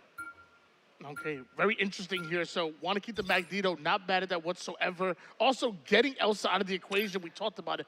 Wonky Taco looked so comfortable on Hulk it. So band. what do? You respond by protecting Gambit. Normally, Gambit is that #1 ban. Well, if you're going to ban Elsa, we're going to get Gambit. And you get the switch up, too, for a Hulk ban out of Marines. So target there onto Xavier, who's been an issue with this Hulk pick in terms of just constant pressure into the back line. Loki ban from the Coast Guard, Vanguard Deadpool 2, target onto Zephyrins there as well. Cloak's going to get banned out from the Marines, especially for Convergence. You don't want to deal with that Eternal Bond. And it looks like they're hovering a Star-Lord Protect. That would be an odd one, at least in my mind, but not when you have a Gambit protected. Yeah, Gambit and Star-Lord combined. That ultimate is crazy. And when you combine that with Star-Lord, it can go absolutely off. You mentioned the Hulk being banned. I wonder if Xavier has a Captain America in his back pocket. Ooh, that would be fancy. You know what the Gambit Star-Lord kind of reminds me of Revival comp back in the day when Star-Lord Mantis would just do the exact same thing. But we're going to finish up our bans there. It seems like Elsa's going to get a late ban from the side of the Marines. Same with Loki, and a late ban out of, I think it was a Cloak and Dagger from the Coast Guard too. Along with that Loki, they're going to end up protecting the Invisible Woman. That's for Lavender to pick up there for that invisible boundary to have a little bit more sustain in terms of those big team fights.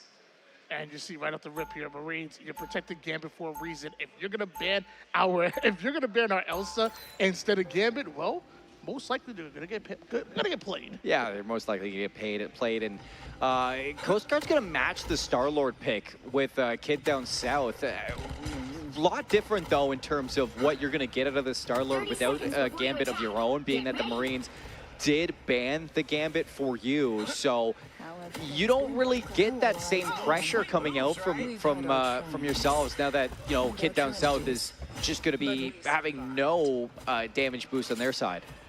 Yeah, and I'm interested in seeing how good our Star-Lord is on the side of Marines.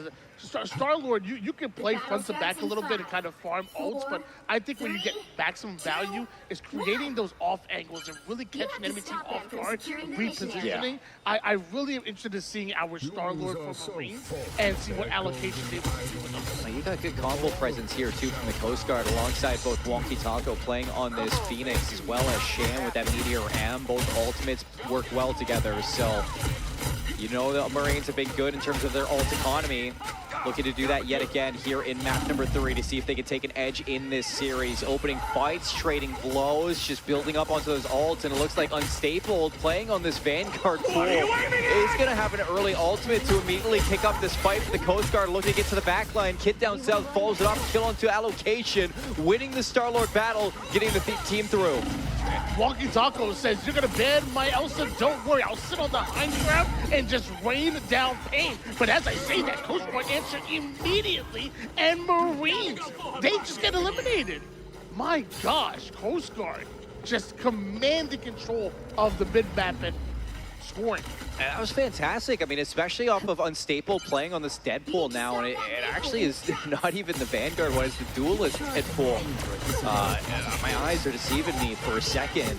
And with that, Unstable, who's been playing the Mr. Fantastic a lot now, is just going to have so much value out of this Deadpool play, especially if you can just continue to farm up those ultimates. Swag Daddy getting close to this Kamui. You got Lavender close to the invisible boundary. Marine's going to be able to at least play against that with the Gambit ultimate, as well as the Meteor Ram mixed with Wonky Taco and this Phoenix coming up on their ults. Gotta love utility from Emo with Zephyr playing. At any point in time, you can block off some of those steals and hold on. Phoenix ult landing and combining that with a little bit of white box action. Love to see that. The Ensong Inferno not going to find anything, still holding on to that Meteor M. Good plays from the Marines, winning this fight in neutral off the back of Wonky Taco and Chief Vital's investment to that. Big heads up communication for the team to not over-invest, and for the Coast Guards losing this one. It's another reset. You're wasting a little bit of time. You got lots of time, though. Fortunately, you're coming back with that Psionic Seduction. With Kid down south getting close to this legendary for Star-Lord, that might be a good combo pairing to look for. Marines currently have 4 ults to work with, and finally Coast Guard starting to catch up a little bit as they look to take space here. The Sonic Seduction used immediately. Well, but hold on. You got the Raging Royal Flush going to activate everybody. It's responded almost immediately by Invisible Boundary. It's ult after ult to try to keep your team alive, try to give your team an advantage, and of course, it's going to be Coast Guard once again that's benefiting of it, despite the fact that Star-Lord ult gets popped. Coast Guard doing their thing. Yeah, that's just a way. Well, I wouldn't say a wasted ultimate from the Marines. Is exactly what you're looking for in the combos between the Raging Royal Flush and the Legendary from allocation. Just misses the mark there from just the sheer tenacity out of the Coast Guard, just to follow up that Lavender ult for the Invisible Boundary charm.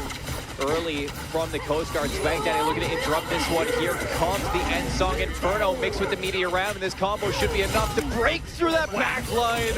What a wombo combo. 5 down. Unstapled wants nothing to do with it. That'll stop a cart real quick as Marines just waiting for Coast Guard to come off a spawn, and you can literally watch it happen. You get so much knowledge based on him trying to play off the spawn and trying to get as close as possible to the card. But I will say, Coast Guard, you still have the Galactic Legend from Star-Lord, and you still have the Meteor M from our Magneto. So there is definitely a chance to make something happen with the ultimate Marines.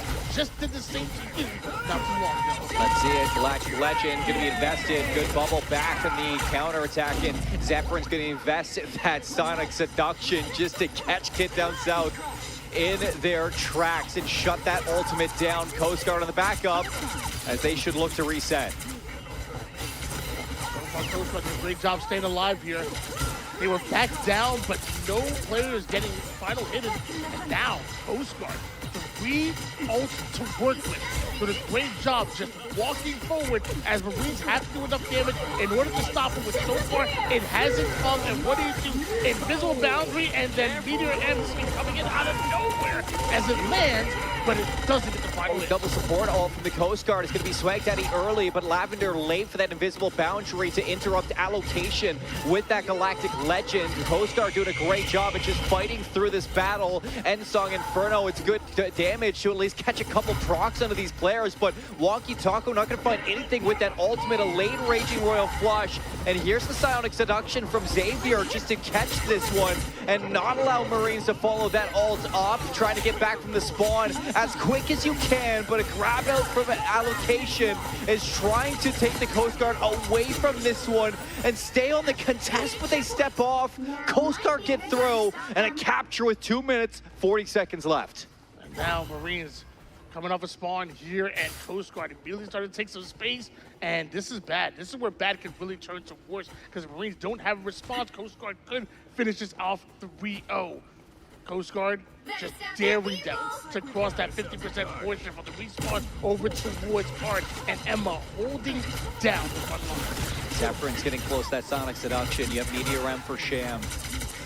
What do you got for the Coast Guard? I mean, you have kids down south getting close to this Galactic Legend, but with Meteor M, not really an ultimate you want to use until that's gone. So neutral fight for now. See where these teams can go as they're just looking to build these ultimates. Swag Daddy though, first to fall. That's the White Fox gone for the Coast Guard, and that should be the call. Just give this fight up completely.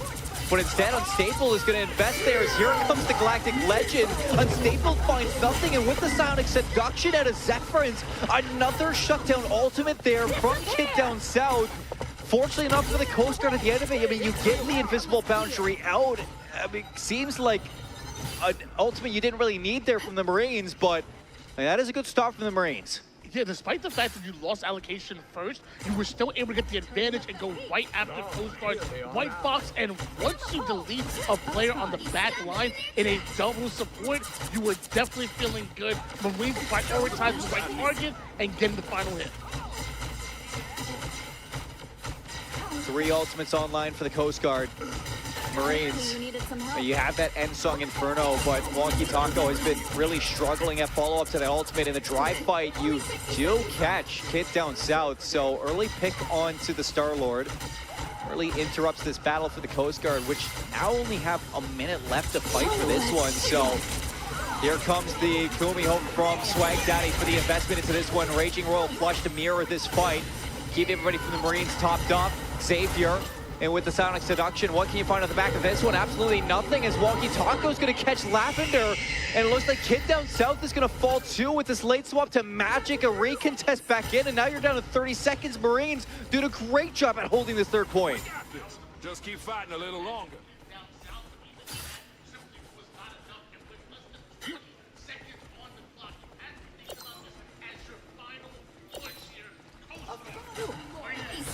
What do you got going? Chief Vital with this invisible boundary allocation. Ultimate up on the Wolverine. Lavender has the invisible boundary of their own, but is it going to be enough? Will the Wolverine be able to nullify this Invis ult? As Coast Guard have struggled to get their way through, Lavender is going to immediately answer with an ultimate of her own here on the Invisible Woman. Everybody gets pulled aside though by the Wolverine of allocation, and immediately you lose that backline for the strategist. It looks like you do lose the Invis on your own for the Marines, but the overtime's gonna get procced out, and the Marines are gonna hold strong to this third point for their defense. They get 2 for Coast Guard. That's all you're gonna find. Time to switch things up, including which side you're on. You'll need a top-notch team to win this one. That was an insane defense there from the Marines. You are kind of holding on to that third point in such a good area with that early contest, just constantly cycling those ultimates. I think that, you know, for the Marines, managed to push it that far. You still should have some good agency in this map number 3, especially with how, you know, we've seen teams first point hold in the past. But what did the Coast Guard come out on though? Because I think the biggest thing you've been struggling on is this Star-Lord pick from Kid down south. It hasn't been having as much impact as the Phoenix of Wonky Taco or the Wolverine of allocation either. So I think for the Coast Guard, you look at your duelists to really step things up. Unstable also going to go back to the Mr. Fantastic as well. So I think this whole game is going to fall into what kind of performance you get out of these two. So far, 2-0 so far for Coast Guard, and now Marines get to show what they got. Last chance, last opportunity. I will say, I'm interested to see allocation on this Wolverine some more. We've seen what they can do on the Storm. We've seen so much value being picked up by them. Wolverine, this is really a type of hero where you have to get value out of it. You have to hit hard, get maximum impact. Otherwise, it can be tough. It can really be tough. Can be tough here, but out the gates. Let's get to it. Marines on the attack. See what they can offer. As it looked like you went for an early kidnap there from allocation. Unsuccessful for the Vanguard to the Coast Guard, keeping their space properly. Kid down south in the high ground, looking for a potential gank. Lavender getting really close to this invisible boundary. Kid down south off the back of that engage with Unstable. Takes down both Konzon and Wonky Taco. Should be a dry fight one from the Coast Guard. Looking to clean this one up with all 6 players standing. Man, let me tell you, Kid down south on the Star-Lord, getting that max impact that we're talking about, except it's Coast Guard that continue to have the advantage so far in the swing in game number 3. Marines gonna change things up just a little bit. We're still coming out with that Wolverine and Phoenix combo, so there is a combo there, but you gotta get value out of it, and you immediately go down Wonky Taco. You just give this one up. You back up. You're trying not to feed into the ultimate charge of Coast Guard a little bit longer. You stand here, you take damage. That's allowing the strategists of Coast Guard to get fully topped off.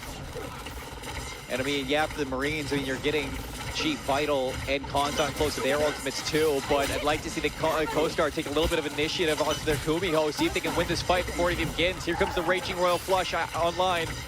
Is this what the Marines are going to look to rip? And yes, it is. So Raging Royal Flush into the fight. Kumiho from Coast Guard to answer this in the matchup. Marines trying to break on through with allocation, taking down Lavender. There's no invisible barrier, but Kid down south and Unstable yet again turning this fight with a kill on the Chief Vital. There's no White Fox ultimate, forcing Zephyrins to invest the Psionic Seduction Meteor M, hoping to turn this fight. Marines eventually going to break their way through. A contest out from the Coast Guard late from Unstable, especially with the Brainiac bounce. You can get a TP back in. At first, I thought the Raging Royal Flush wasn't going to be enough, but Marines are able to find the wipes on Coast Guard. Job still not done. Mr. Fantastic getting wiped off the face of that goes down. Coast Guard trying to get reactivated. Oh no, and the anti-heal on the Swag Daddy that Dr. Strange is not going to be able to touch in time. Yeah, the portal's up. You're going to have a couple players here to contest and maybe draw this one out, but eventually the Coast Guard just say, no, we do not want to fight for this one.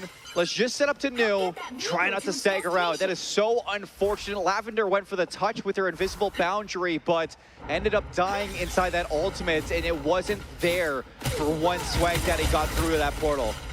Well, good thing for Coast Guard that you have 3 ults to work with right now. Meanwhile, Marines only sitting on 1, which is Wonky Taco. Very strong ult, but ultimately looking for a combo most likely is Wonky Taco. Making the way over towards a bit of an off angle, and I like this. Get behind enemy lines.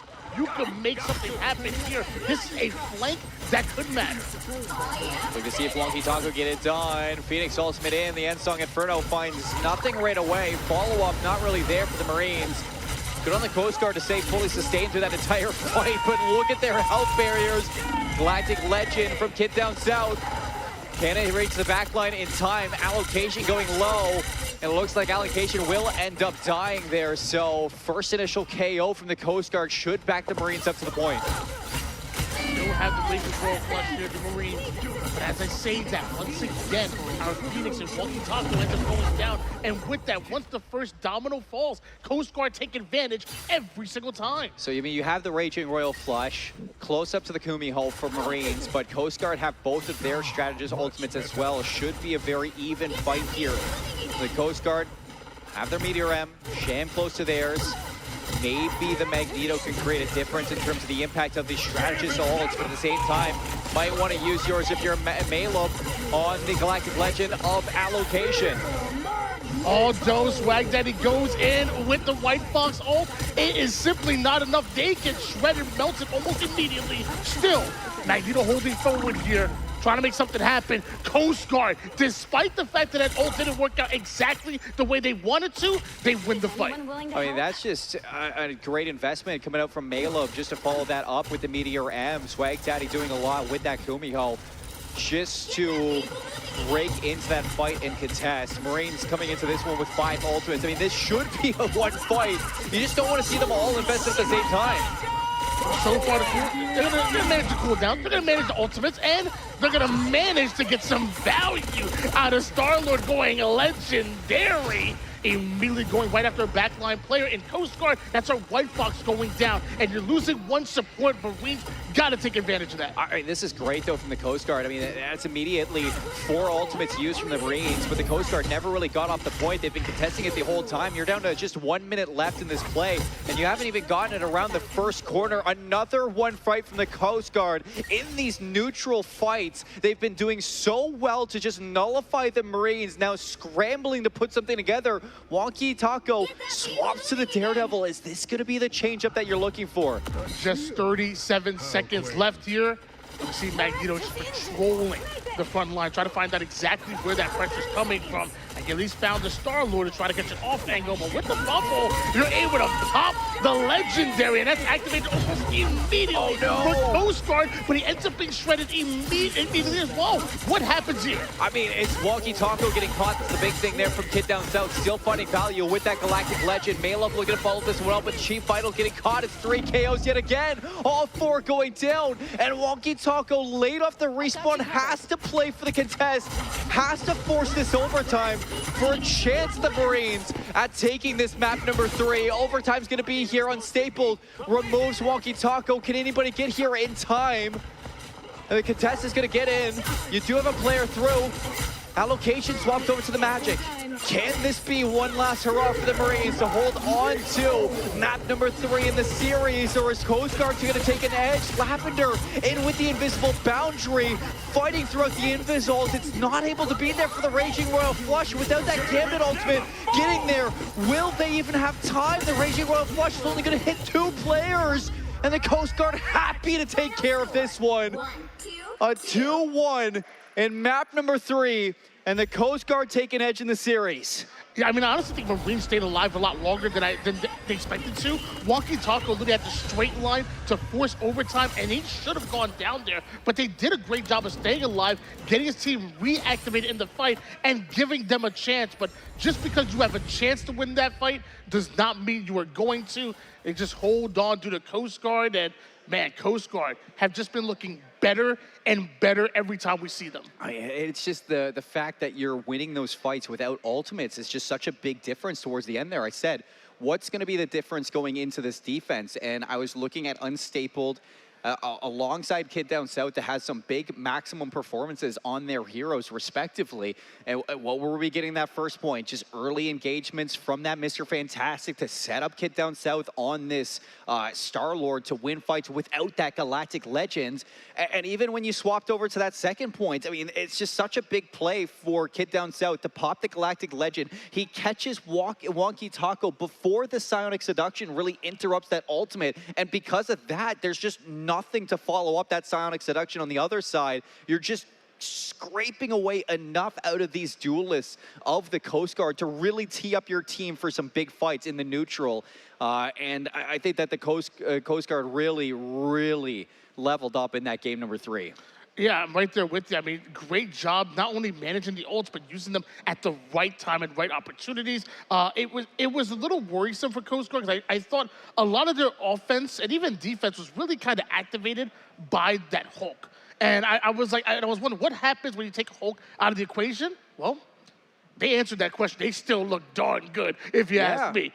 Well, when you center a composition around that Star-Lord, I think Malub knows exactly what you need to do with this Meteor M, and that's just hold on to those ultimates to either quickly end a team fight like you were doing to follow up Swag Daddy on those initial Kumihos, but if not that, then you have a great ultimate at interrupting the Star-Lord ult, just like what we saw really Zephyrins was doing on this Emma Frost on the other end. It's just kind of holding onto those ultimates to really interrupt those game-changing plays from either team. And I think Maleb was doing a fantastic job on this Magneto at not only peeling with those bubbles, but holding those ultimates for the right moments where, you know, I was talking about the Marines back in game number 2 for Museum, just having constant cycle of their ults, holding on to it for just the right times.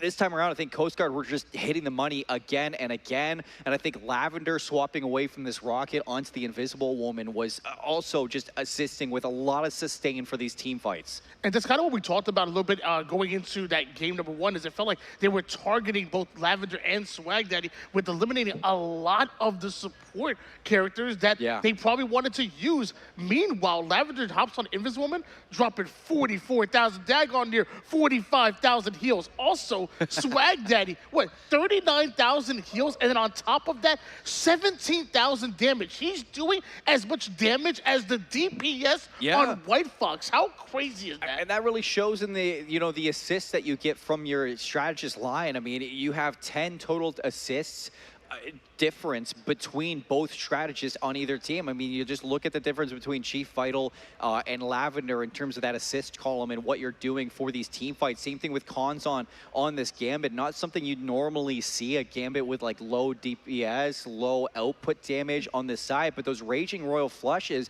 which was supposed to be such a good asset to these team fights, not just, for Wonky Taco playing on that Star-Lord, but just for pace in general, what you look for in the speed boost that it gives you and the damage boost. And to see some low stats coming out from Konzon really shows that you're not getting as much from this Gambit as one might assume with how targeted Gambit is in those bans. Again, goes back to my theory after game 1 that I'm not really sure Coast Guard needs to ban this Gambit. It hasn't been an issue for them. Yeah, I mean, some people think that Gambit gives you a guaranteed win, especially if your opponent doesn't have one, but I don't think Marvel Rivals is that linear. And even if you look on the side of like someone like Chief Vital, I mean, dropping almost 37,000 heals with also doing almost 17,000 damage yourself, the Chief Vital showing that whether you're on Invis, no matter what the hero is, you can get value if you play them the right way. Gambit is just, it's not an automatic win like people think it is, even though he might be easily the best support player, or the best support character in the game. Well, what we talked about, at the start of the show, that this isn't Ignite, this isn't MRC. A lot of the time when you look at your pick bans, it's going to be targeting your team, playing into your opponents. And when you understand your opponents here, it seems like the Coast Guard have found an edge in this series, now looking to put it away as we head into map 4, which has been decided. We are going to Convoy on Yggdrasil's path. Marine's going to be kicking things off with the attack. I'm wondering what this ban pick is going to be, because we've seen a lot of changes from the Marines, banning out the Thing, banning out the Hulk, really targeting individual members from the Coast Guard. But going into this one now, you don't know what to do, because you banned the Hulk here from Xavier, didn't really show that much value in the side. We've seen now Kid Down South flex off the magic towards the Star-Lord. You're seeing a depth in the hero pool from the Coast Guard, a team that has yet to win on the day, really seems to be hitting their stride at just the right time. Yeah, and hopefully, hopefully you're putting in the work and you're finding scrims and you're prepared for a situation like this where maybe you have to throw something a little bit wonky at your opponent, maybe something they won't expect, or something you haven't tried yet. Like, have we seen much triple heals? I don't know, have we? We got to try something new. Maybe throw something wonky like a taco. Adam? I'm not talking to you. I feel like that would be a Deadpool thing. I'm not talking to you. Right off the rip, though, we see Gambit and Elsa right out of here. Game number 3, we saw Coast Guard target the Vanguard Deadpool from Zephyrin. Zephyrin's had to play the Emma Frost there. And, between seeing the Elsa and the Deadpool Vanguard for the Marines, we know that Zephyrin's really comfortable on this hero. Happy to see it back in his hands for a game number 4 where you're looking to push for game 5. They go for the ban onto the Hulk yet again, where Coast Guard really value Swag Daddy on this White Fox. That's going to be your first protection. Yeah, and mind you, Swag Daddy on the White Fox it has been absolutely chef's kiss. Absolutely incredible. I mean, we talked about it before, dropping almost 40k damage, doing almost 40k heals, doing almost 18k damage as much as your DPS. That's serious, but is that a double Cloak and Dagger ban I see? Yeah, from both sides. Neither one of them likes C&D, which, come on, show some love to Cloak and Dagger. I haven't really been able to see it since my first series between the Air Force and the Navy, but yeah, no Cloak and Dagger this time. Magneto going to be protected there from the Coast Guard. Maleb, again, going to be hovering this one, so very impactful back in game number 3. Happy to see it back in their hand. Target ban onto the Invis woman from the Marines after they protect, and then they protect the Gambit for their final pick there. I wonder what the Coast Guard are going to take away. Yeah, I'm actually really surprised we're seeing this many protects on the Magneto. And not to say Magneto is a bad character at all. Obviously, for the longest time, we're talking about the best tank in the game. But I feel like we're starting to see a lot of teams maybe experiment a little bit more with going a different route than just running the comfort pick in Magneto. But I mean, I guess it's all about that comfortability. And if you're comfortable on the Magneto and it's working for you, why not keep it in play? Well, it's troublesome. You're back onto the Rocket Raccoon for Lavender, too, because of that Invis ban and Loki ban. I mean, really, like you said, it does feel like the Marines are targeting the hero pool of the strategist in the backline of the Coast Guard.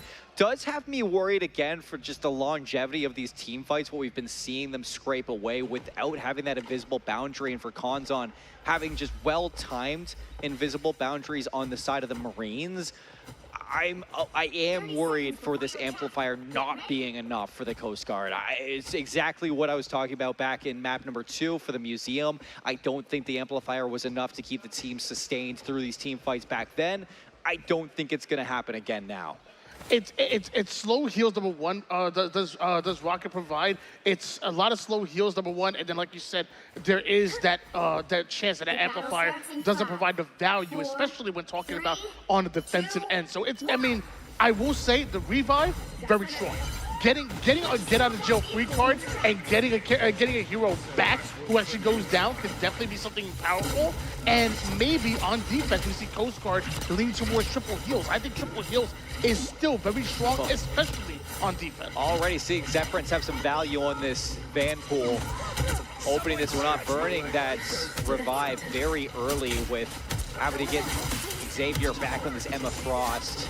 Slowly building up to these ultimates. Zephyrins, once again, like always, going to be the first one there on this Van pool. And allocation in the neutral fight's actually going to find unstable with the Mr. Fantastic gone and no revive. It means it's going to be a 6-on-5 for the Zephyrins to invest his ultimate and just shred through the rest of them. Sweat Daddy already gone. Zephyrins doing so much with these katanas, and the Marines just walking through point 1. I will say I love allocation back on the Storm, and I think his Marines teammates feel the exact same. Forcing Coast Guard out of the situation and taking that checkpoint in style to the Marines.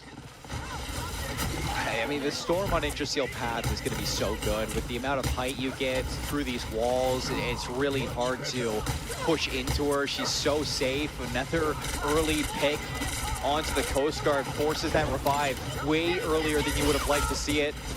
A hit down south, going to swap over to the Star-Lord, but allocation wins the fight yet again, just dominating this one.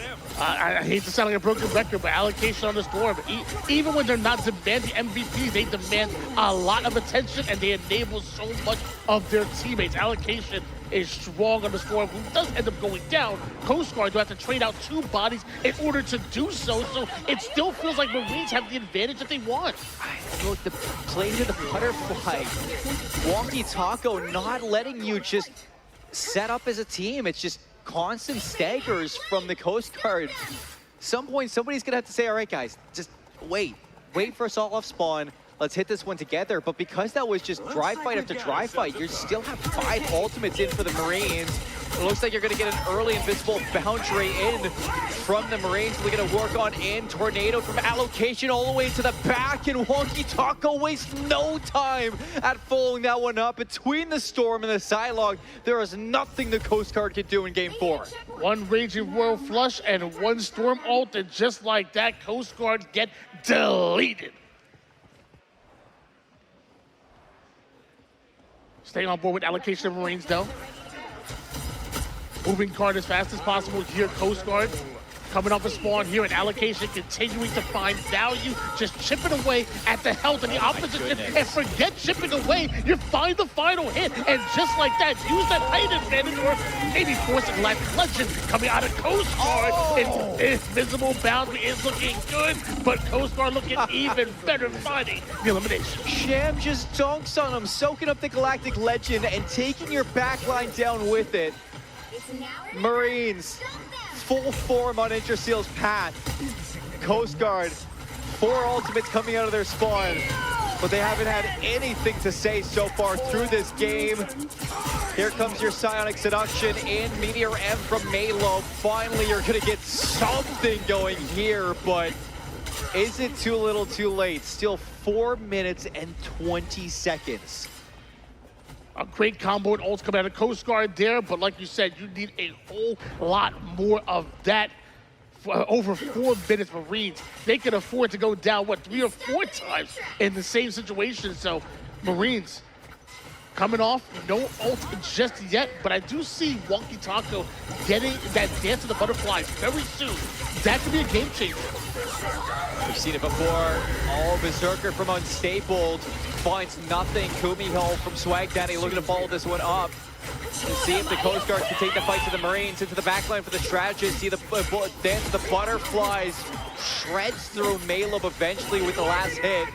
Will be able to revive off that rocket, but Zephyrins, Wonky, and Kanzon all gonna follow up once the team of Coast Guard 6 go down. You get the swap to Venom, so it does look like Kid Down South is gonna try to get that contest going off of this pick. It was that bend but don't break strategy. It's all you really have in the Coast Guard. You have no runway whatsoever because you allowed Marines to just do whatever they want. And now allocation has to hit a fat ult here, but looks like they're able to do that. Every single ult allocation goes down.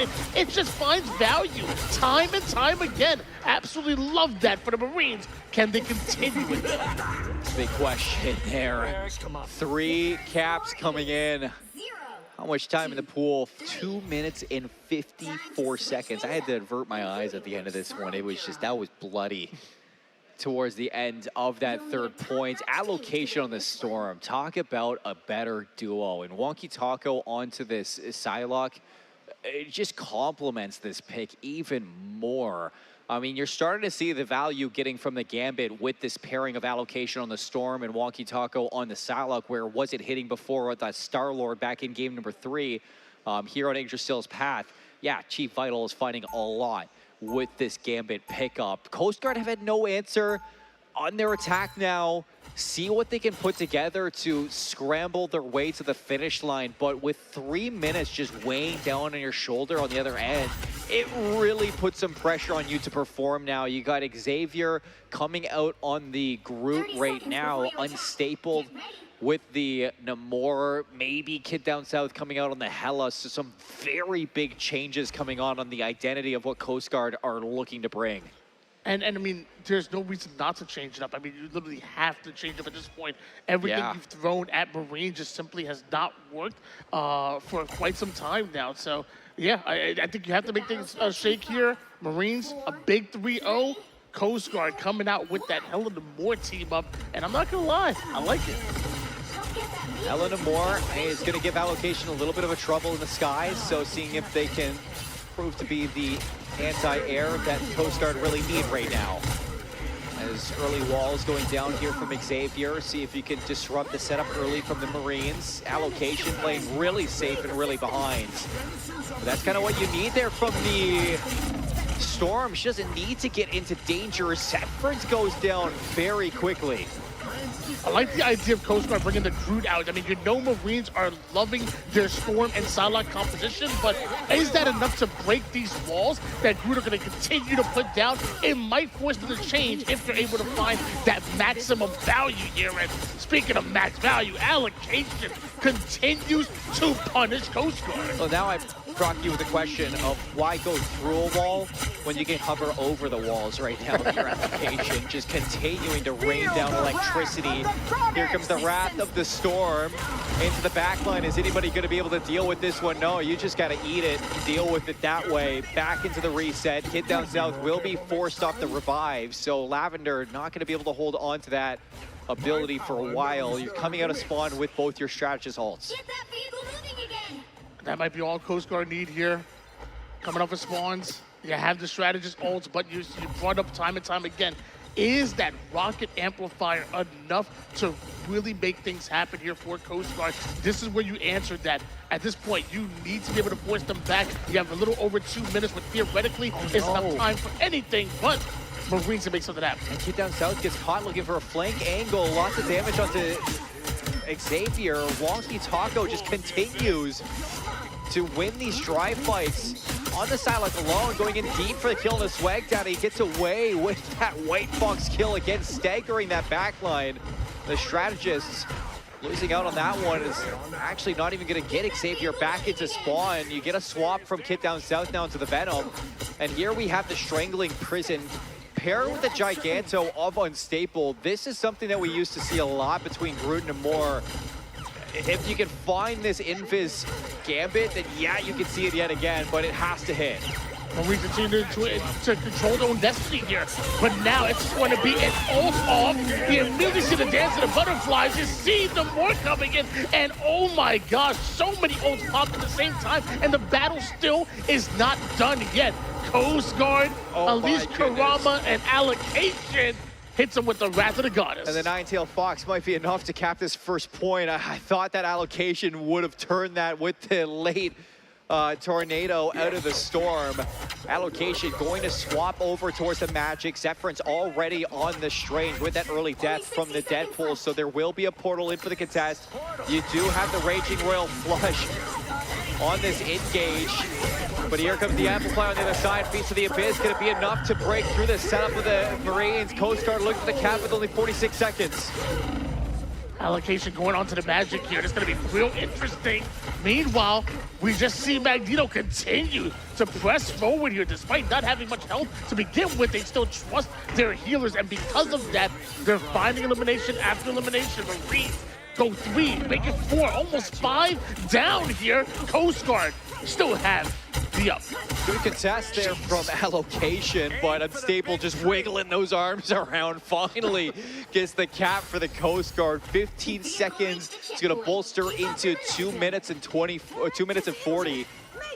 So you finally get through for Coast Guard. That's step 1 done.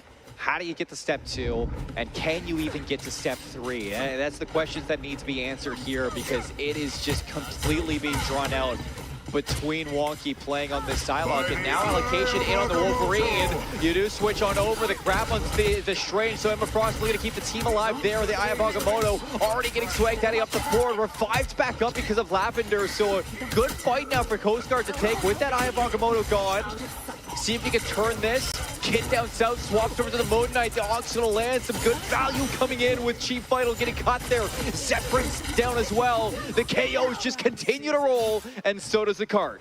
That first point was a little bit scrappy for Coast Guard, but I will say that second point was extremely clean, or at least the first half of it, extremely clean. I am liking what I'm seeing out of Coast Guard. Marines now need to contest this one. Ponzon coming in with that invisible boundary. You have the Raging Royal Flush, a touch from Wonky. Either looking for a pick or just closer to the Dance of the Butterflies. So here it goes, Dance of the Butterflies in, Raging Royal Flush to bolster this damage in, and Wonky Taco with the ultimate, already through 3 of them. Lavender goes down, and even though Mayloop takes down Sham on the Magneto battle, you're going to get back there quicker than anybody on the Coast Guard, so this is a good setup now for Marines. And it seemed like Coast Guard tried to stay as many bodies as possible within that Dance of the Butterfly to try to disperse some of the percentage of damage, but it was just still so much coming out of Wonky Taco's Psylocke, and then the rest of the team also providing bonus damage on top that they just couldn't handle it. And now Wonky Taco in a very patient spot behind enemy lines, and Wolverine also has height. We're gonna see if you can find a pick. No kidnap there from Allocation. Brainiac bounce from Unstable. Here comes the Gumiho. Invisible boundary gonna be invested there from Konzon, but Konzon goes down. Meteor Rap's gonna make sure of this one. You trade out the strategist, but now Chief Vital's out of the fight. Unstable making some big plays on this Mr. Fantastic, and I don't know if there's any health pool that can outlast what the Coast Guard are bringing in this fight.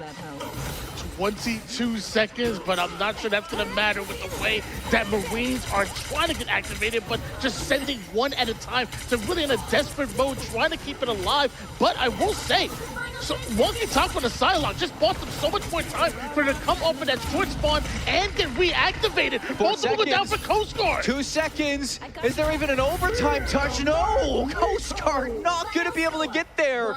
And the Marines with some big plays in here. Psylocke, you said it. Wonky Taco just buying all the time for those close spots to get back. And oh, get back they do. No touch on that second point, no capture. And what was a dominant attack is met by a solid defense out of the side of the Marines. And they send us to a map 5. Man, Wonky Taco is your MVP, and I don't know if anybody is going to be questioning that as we're about to take a look at the stats right now. Boy. 21 final hits and 41 eliminations. Mind you, and again, I will say, I love Wonky Taco and his gameplay, but allocation definitely activates something. I feel like allocation on the Storm, again, draws in so much attention, provides that extra damage boost, does so much for the entire team, and Wonky Taco says, thank you. I'm just gonna enjoy every last bit of it and take every bit of the final hits. Yeah, allocation's the yin to the yang. Exactly. It just goes together. It's like peanut butter and jelly when we're watching it on stream right now. It looks so good from the Marines. Our first Game 5 on stream so far, and it's only Series 3 of the day that we're watching. We still got so much Marvel Rivals across it, but as we get through to this map number 5, we're gonna step away to a quick little break. Let these players take a break as well, and we will see you when it's ready.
Welcome back, everybody, to the Armed Forces Esports Championships 2026. My name's Seymour, with me, Tony, and it's been a banger series so far. First time on stream that we get a game number 5, and I couldn't have asked for a better series to have it because these two teams have been going neck and neck, so much adversity, so much change-ups from map to map, and to see the Marines come through Yggdrasil Path and just dominate the way that they did really sets up this Burden T'Challa for map number 5 to see what happens. Yeah, it's going to be exciting, but we also are going back to a domination here. So haven't seen that since game number 1, but we did have a clear advantage in that game number 1, if you can remember all the way back then. Yeah, and we heard from Banana Bread too, playing against the Marines, is that they got forced to a map number 5. We heard from the Army that they got pushed the distance too. So this Marines team, no stranger to going to map 5. However, it was the Army that kind of edged out in that map number 5. So we know that going to a domination might not be the favorite here for the Marines, but they've got a little bit of a taste now of the Coast Guard. They understand kind of the way that they want to work. So going into this pick ban phase in map number 5, you imagine that they're going to be targeting a little bit of this brawl comp that they go for. And I will say, I mean, if you're able to push a team like Army to a game number 5 and also make it that close, I actually think that says a lot about you because seemingly Army, second best team in this weekend. So I will say, even though you didn't win it, you did play one of the best teams extremely well in that game 5. Yeah, but when you look at the Coast Guard and their allocates, they took down the Air Force in a domination. And we know how good the Air Force are. So we know how scary the Coast Guard are for this game mode. Let's look at the hovers. Let's see what people are teasing. Let's see what the picks are going to be for this one. And you imagine it. Let me cook for a second here. So obviously you're going to get rid of, the same that you get rid of for these first couple pick bans, but going into the rest of them, do you ban both Thing and Hulk here if you're the Marines? It's a serious question. In a perfect world, sure, if we had some more bans, sure, but you're a bit limited. So I don't know if there's an opportunity to ban Hulk and Thing. I like this. I mean, you protect the invis. I mean, that's been one of the biggest issues for the strategist is like the lack of, I think, seeing Lavender play what she wants. Yeah, Swag Daddy seems like he always gets White Fox and is happy with that. But it feels like Lavender would love to have Invis and just get off of the Rocket Raccoon as much as possible and going to be able to do so and still making sure that they don't get any Loki. No Hulk for Xavier. Marines going to go for the instant ban on that one for their secondary. They protect Vanguard Deadpool. So Zephyrins, who's been fantastic on this hero, going to be able to play it again here in game number 5. Let's see what the bans are going to look like from the Coast Guard. And that's going to be an Invis ban from their end, met by a Cloak ban out of the Marines and a protection of Gambit in their secondary protect. So it's Coast Guard's turn to see where they want to round this one out.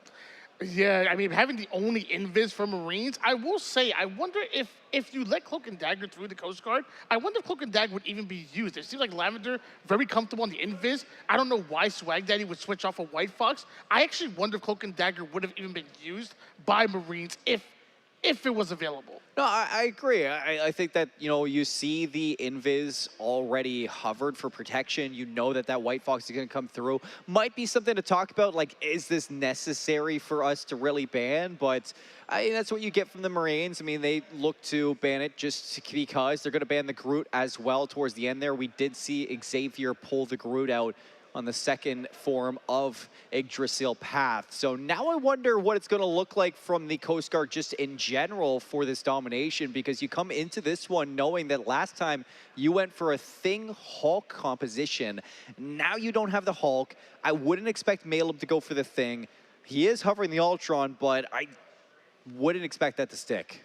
I will say I like the ending protecting White Fox, because if they did ban Cloak and then also banned White Fox right afterwards, cooked. That might have actually really hit the back line of Marines. So I will say, even though I wasn't sure about the Cloak and Dagger ban, I think no matter what, protecting the White Fox is saying, we want our back line intact, because when we have our Invis and our White Fox, we look a lot stronger than if we have our White Fox and Rocket Raccoon.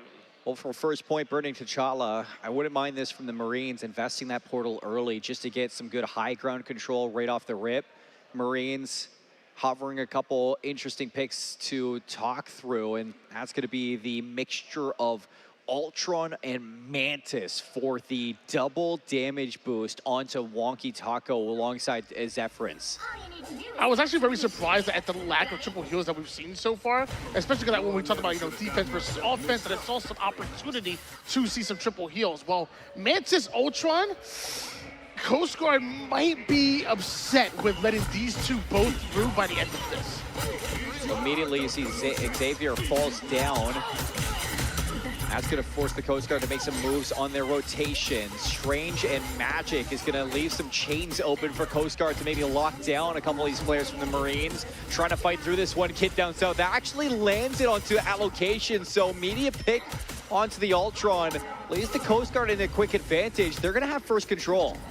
Yeah, that's absolutely huge. I mean, normally when you have a Magic like down south is on, you kind of struggle a bit into triple heals. It's really tough to get some value there, but they're still able to find it.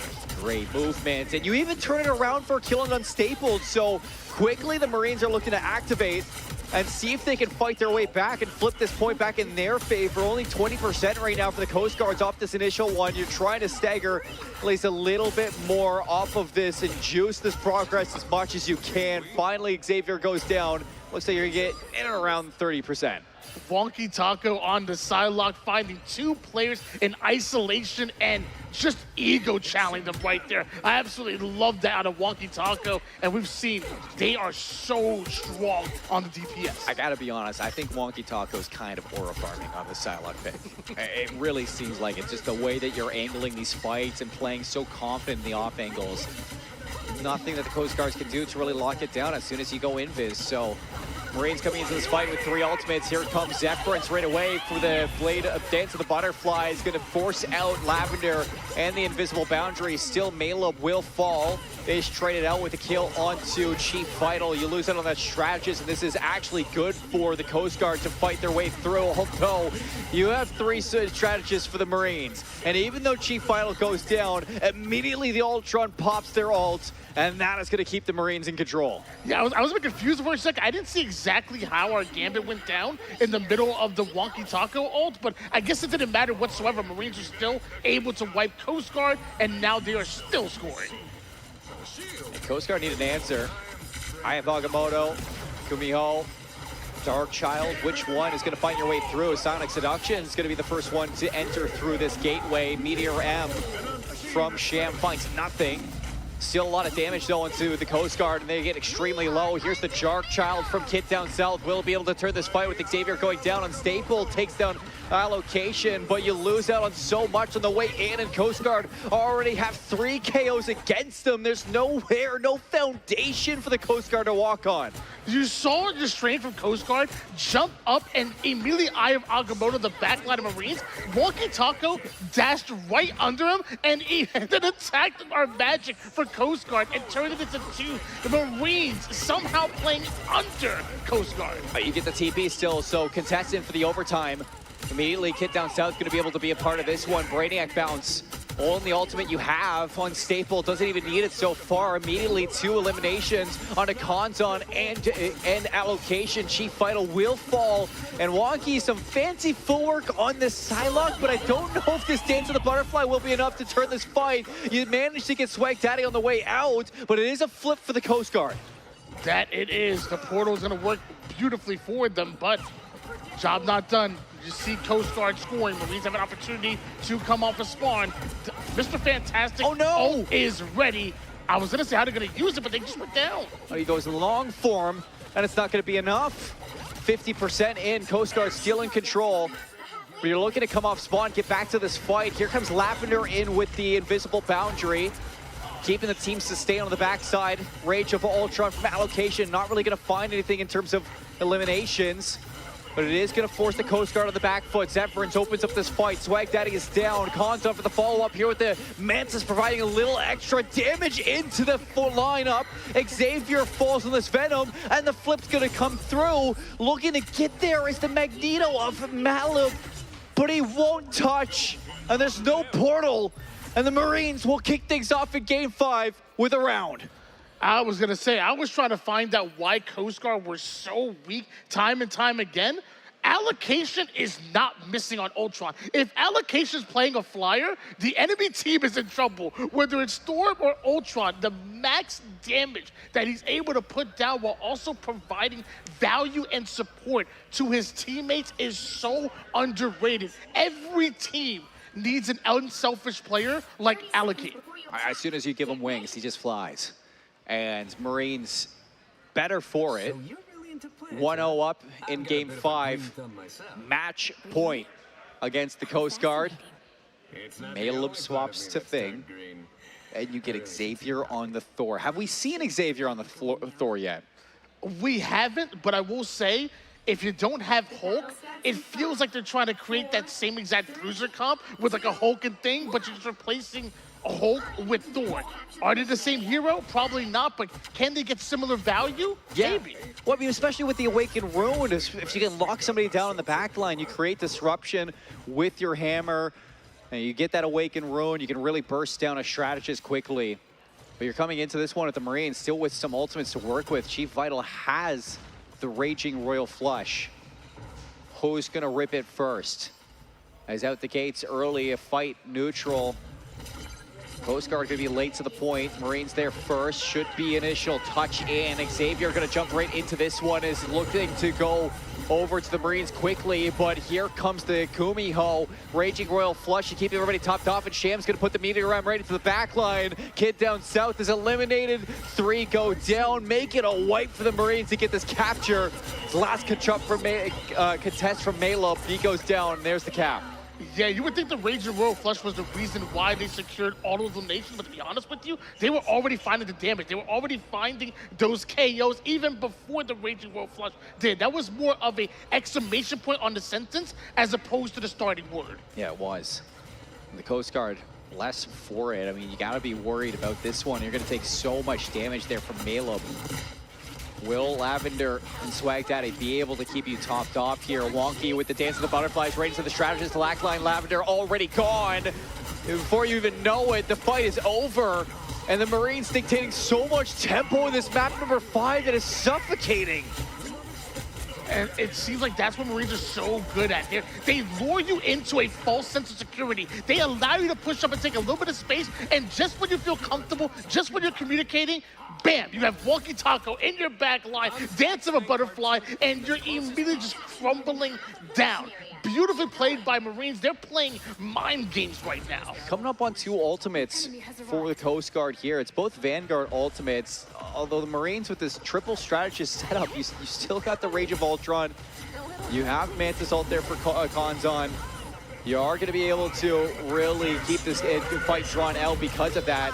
And here comes the Rage of Ultron right away onto Xavier. The Thor gets bursted down because of it. And you've already lost your one Vanguard. Lavender goes down again. The Rage of Ultron does so much.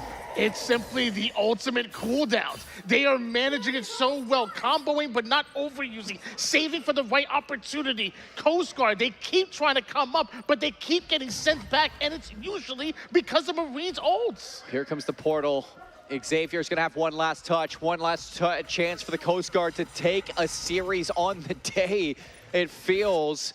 Right away, you're gonna get slept there if you're Maleb, so no chance for clobbering time, but as soon as you wake up, there's a clobbering time right into 2. You lose out on Sham. Magneto's not there for the front line anymore, but Zephyr's still alive and active. Wonky looking for the backline pick, and there's the invisible boundary to keep the team topped off. You lose your other strategists, so it's only Lavender here. Coast Guard need this one, and they need it to go quickly. However, still with the triple strategist in the backline. Here's the Dance of the Butterfly. Wonky just shredding through these health pools, and that's gonna be it. No touch, no chance. One last stagger, but the game is over, and the series for the Marines is gonna put them at a 2-1 standing in the groups. That was a fantastic job by Marines in that final fight. They saw Invisible Woman over toward the back line, and they sent Zephyrins and even other players to just immediately harass the Invisible Woman. What does that do? Force them to use the invisible boundary immediately just to stay alive, because they couldn't afford another wipe. They couldn't afford to go down. Force them to use the ult early when they didn't want to, and then just wait it out and take control. Masterfully played, honestly.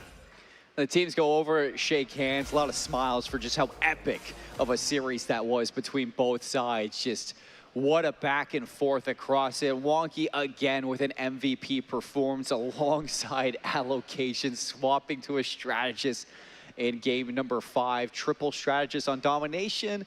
Yeah, that's pretty good. That's pretty good, Tony.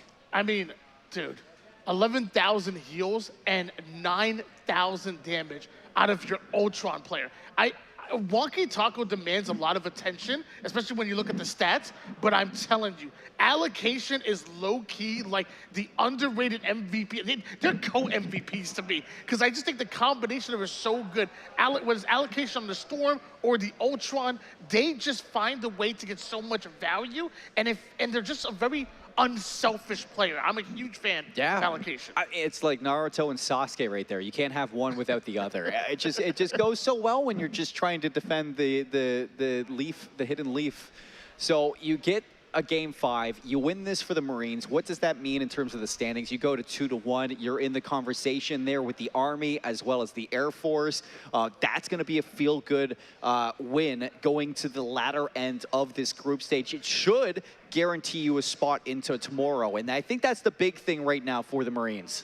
Yeah, it definitely gives you like a big sigh of relief, but I feel like the one thing you can't do is get lackadaisical. You can't just, start to play sloppy Marvel Rivals, because then the rest of your day could be tough. I feel like you still got to keep that same energy you did with this last series going into the next one and finish out the day. It's very easy to fall onto some bad habits when you know you qualified or you know you're feeling really good momentum. Yeah, I mean, you got to keep that sharpness to you, that edge towards the end of the day. Make sure that you're going into Sunday or on Saturday as quick as ever. So we got ourselves another interview on the front stage there. It looks like we've pulled aside the one, the only MVP for the Marines in Wonky Taco with Vaudible looking to talk to him. Thanks, Seymour. We have Wonky Taco, the MVP of the series. 25 finals, 21 finals, multiple final hits, every single map. How do you pull it off to just decimate the other team every time? It's not just me. I think my team, they put a lot of resources into me, and I think the confidence they have in me to just pop off, as you see, location constantly going triple support for me. If I'm damage boosted, it's over. Have a good team supporting you. That's good to hear. So last time you guys went to 5 against the U.S. Army Esports squad, didn't go the way that you wanted. Up 2-1, they came back the last 2 maps. How did you close it out this time instead in another game 5? So I think with this game 5, we played really sloppy. I think we honestly didn't expect that out of the Coast Guard. We did not expect them to play at that level. So we kind of just played our comfort picks. I think we tried comps that we weren't comfortable on, and then once we played our comfort picks, it was a different story. I mean, we saw the ban and protect phase go so many different ways, but I think the big thing I want to talk about is that hold that you guys had in Yggdrasil Path. It felt like everything changed for you guys in that series. You were able to bunker down, figure out exactly the game plan you wanted to play. What was the comms like in that second to last map? I think we all just started playing with more confidence. I think we all told each other, we're not playing how we should play. We should play how we know how to play, and we just all had confidence in our own abilities, and it showed. We all just played in a completely different level compared to the map we lost. I mean, talking about playing at a different level, we saw domination, the first map, not really going the way that you guys wanted. And now on Burn into T'Challa, the last one, it felt like true domination for your team. What was the big adjustment after having that confidence from the win in map 4 that you guys made going into this final one to lock things in? I think with the first map, it caught us way off guard with the crazy brawl comp, with the whole thing. It caught us way off guard. I think we were prepared for it, and we knew the core of the comp was the Hulk. As soon as we banned out the Hulk, their comp was pretty bad. And we just took advantage of how split they were. And I mean, Salok's really good at just taking off angles and killing whoever's by themselves. Well, there's still a couple more matches to go. You guys have some tough opponents ahead of you. What's the game plan now to lock in so you get one of those top seeds going into the playoffs tomorrow? I think we know what comps we're comfortable in, and we know how to adjust now. I think that was more of a wake-up call to take every opponent seriously, and I think we're ready for our next 2 opponents. Awesome. Well, thank you for joining me for the interview. Good luck in your future matches. Thank you, guys.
We are back now with some more action here for the Armed Forces Esports Championship. My name is Seymour with Vaudable. I've swapped around my seats. I'm a little close. A little bit with, we're with on opposite Vaudable sides. going. Yeah, we are on Vaudable. I think I just messed with the broadcast too because of that a little bit. But no, we're getting into our series number 4 of the night, switching things up a little bit when we just saw a banger game number 5. We're now kicking things into Space Force versus the Navy. And this is going to be a fun one, but Vaudable, you were kind of sitting behind the scenes there watching that game 5. You even got to talk to Swag Daddy a little bit, or sorry, Wonky Taco towards the end of it. That was a great series. That was an amazing series. Everything we could have wanted for these matchups. So close, down to the wire, came down to one team really reading the opponents as best as they could and figuring out, okay, this is what we need to ban because this is what they won against us last time. And that's exactly what they did, and it shut everything down. So shows that you need a little bit more flexibility. If you can get target banned like that, then you're going to be struggling in this competition in the later stages. So I think Navy specifically, that's been an issue that they've run into in the group stage so far. In Space Force, they've been a little bit more flexible on their end. I mean, we saw Lucid do really well on the thing. We saw I Am Root on the Groot. We saw Dog Scout on like anything that they needed to play for their team. They were popping off as well. But if Dog Scout's not able to be unleashed, that might be a time for Navy to capitalize. So there's a couple different things that these teams that now they've seen the competition, they've seen the whole playing field out there. They know, okay, this is what we can focus on. We can strategize a little bit more because we know that these are their comfort picks and then kind of go from there. One thing that's really surprised me is how much focus this whole week, or this whole day, that there has been on Cloak and Dagger. I feel like Cloak and Dagger is just like a sneaky good pick for like a lot of these players that they're comfortable to play around, and that's why there's been so much focus on banning it as well. Yeah, just get her out of there. We don't want to play against that Eternal Bond for sure. If we got a chance, I want to take a look over towards those standings to kind of see where these teams are sitting going into our 4th series docket, because there's a lot on the line now because, again, like we said, you go into tomorrow, you're not guaranteed a spot into tomorrow. We are going to be eliminating some teams towards the end there. And with that, you see the Coast Guard losing out on that last game, moves them to 0-3 in the standings. The Marines elevate to 2-1. So that's going to put them up in the same likes, like I was saying, with the Army and the Air Force up towards the top of these standings. So now you see the U.S. Navy sitting 0-3, Space Force 1-2. This is a big game for the Navy to maybe pull the Space Force down to themselves and give them a shot at actually making it tomorrow. Yeah, that's the big thing. I mean, looking specifically at the format, I believe all teams do make it to tomorrow in some capacity, but the big thing is that you get a bye if you get the top 2 spots. So you don't have to play that early matchup for the quarterfinals. You can actually play into it. And yeah, single round robin is just to determine seeding. So they still play tomorrow, but they want an easier opponent, right? Yeah. So they don't want to go against one of the top teams earlier on. They want to have maybe an easier journey into those potential semifinals and then the finals themselves. But I think there's no easy matchups in this bracket is the problem. Unfortunately for the U.S. Navy, they've been struggling to get like maps here and there. -9 in their game differential there in comparison to the U.S. Coast Guard that we saw -5 after that series too. So they've been able to get a couple more maps. Navy, they're still looking for something to work for their team. And I feel like they have a great, roster. They have had some great looks like we saw in the earlier series today, but I feel like they just haven't found the rhythm yet. And that's been the tough thing for them because they played one of the toughest opponents in the Air Force, and it's still been just tough opponent after tough opponent after tough opponent. Well, let's introduce our Space Force roster to kind of talk about them a little bit. And, we've already been breaking down a lot of what to expect in terms of their composition. But for these players, just in general, I think that I've been really loving to see everybody come together. And for the Space Force, when we're looking at Fizz, Dog Scout, Lucid, I Am Root, the H2, as well as Heffrey there, which I'm pretty sure it's actually Heffrey being substituted out for this tournament because I've been seeing somebody else play in his wake there. It's going to be Ape out the zoo, kind of playing in his spot there. So for the Space Force team, of course, this is going to be a big game for themselves coming into it versus a Navy team that has yet to find a win on the day. But for the Navy, you're looking at Tech, Apollo, Quill, Skybud, Flux, and K9. A squad that we saw put to use the Cloak and Dagger earlier today, you and I. So wonder if that's going to be a focus again from the Space Force here in the bands. Yeah, I think that could be a focus for them specifically. We've seen a lot of teams go after that immediately, and that's what we see happen again for Space Force here, right? They're targeting that back line of Navy. They know that that's one of like the strong suits in terms of their strategist lineup, and now they're trying to just focus on, hey, we can go for these specific heroes that have worked so well, and White Fox has been such a monumental hero, especially for the dive comps that we've seen so far today. Yeah, it's not even just like in terms of like dive comps, but it's been in terms of counter dive. I think True. that White Fox has just Pretty been a flexible jack hero. of all trades. For where she's found herself in the meta, a group ban coming out on the side of the Navy. That's going to follow up their Invis Protect. So we get into our second phase of bans and protect, and I wonder where this is going to go now. With Groot off the line, it's a Daredevil ban and a Groot for the other side, so nobody wants to play Groot. I get it. Groot very I strong get it too. in this specific matchup. If Root's not going to play it, they don't want to play against a Groot. So they're taking that off the table completely. Daredevil, I think, is also a big thing, too, as we talk about those like dive compositions as well. Getting the Elsa locked in, they notice it hasn't been banned up to this point.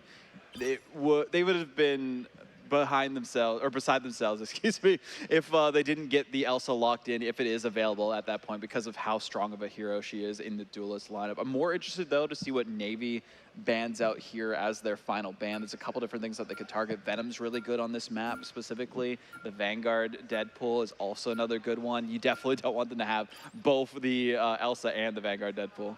No, so we get this last protect now for the Navy.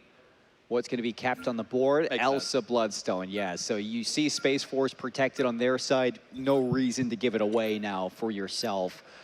Late ban on the other end is going to be that Vanguard Deadpool also taken away. No, the Thing is going to be taken away by the Space Force. So no bans on there, or no ability to play the Thing. And getting ready for this map number 1 as we go to Krakoa domination between the Space Force and the Navy. I look towards the Space Force to see what they can kick off. And I got a question for somebody in the venue, if they can just kind of fill me in on what does it mean for Fizz to be a part of the 1,000-pound club?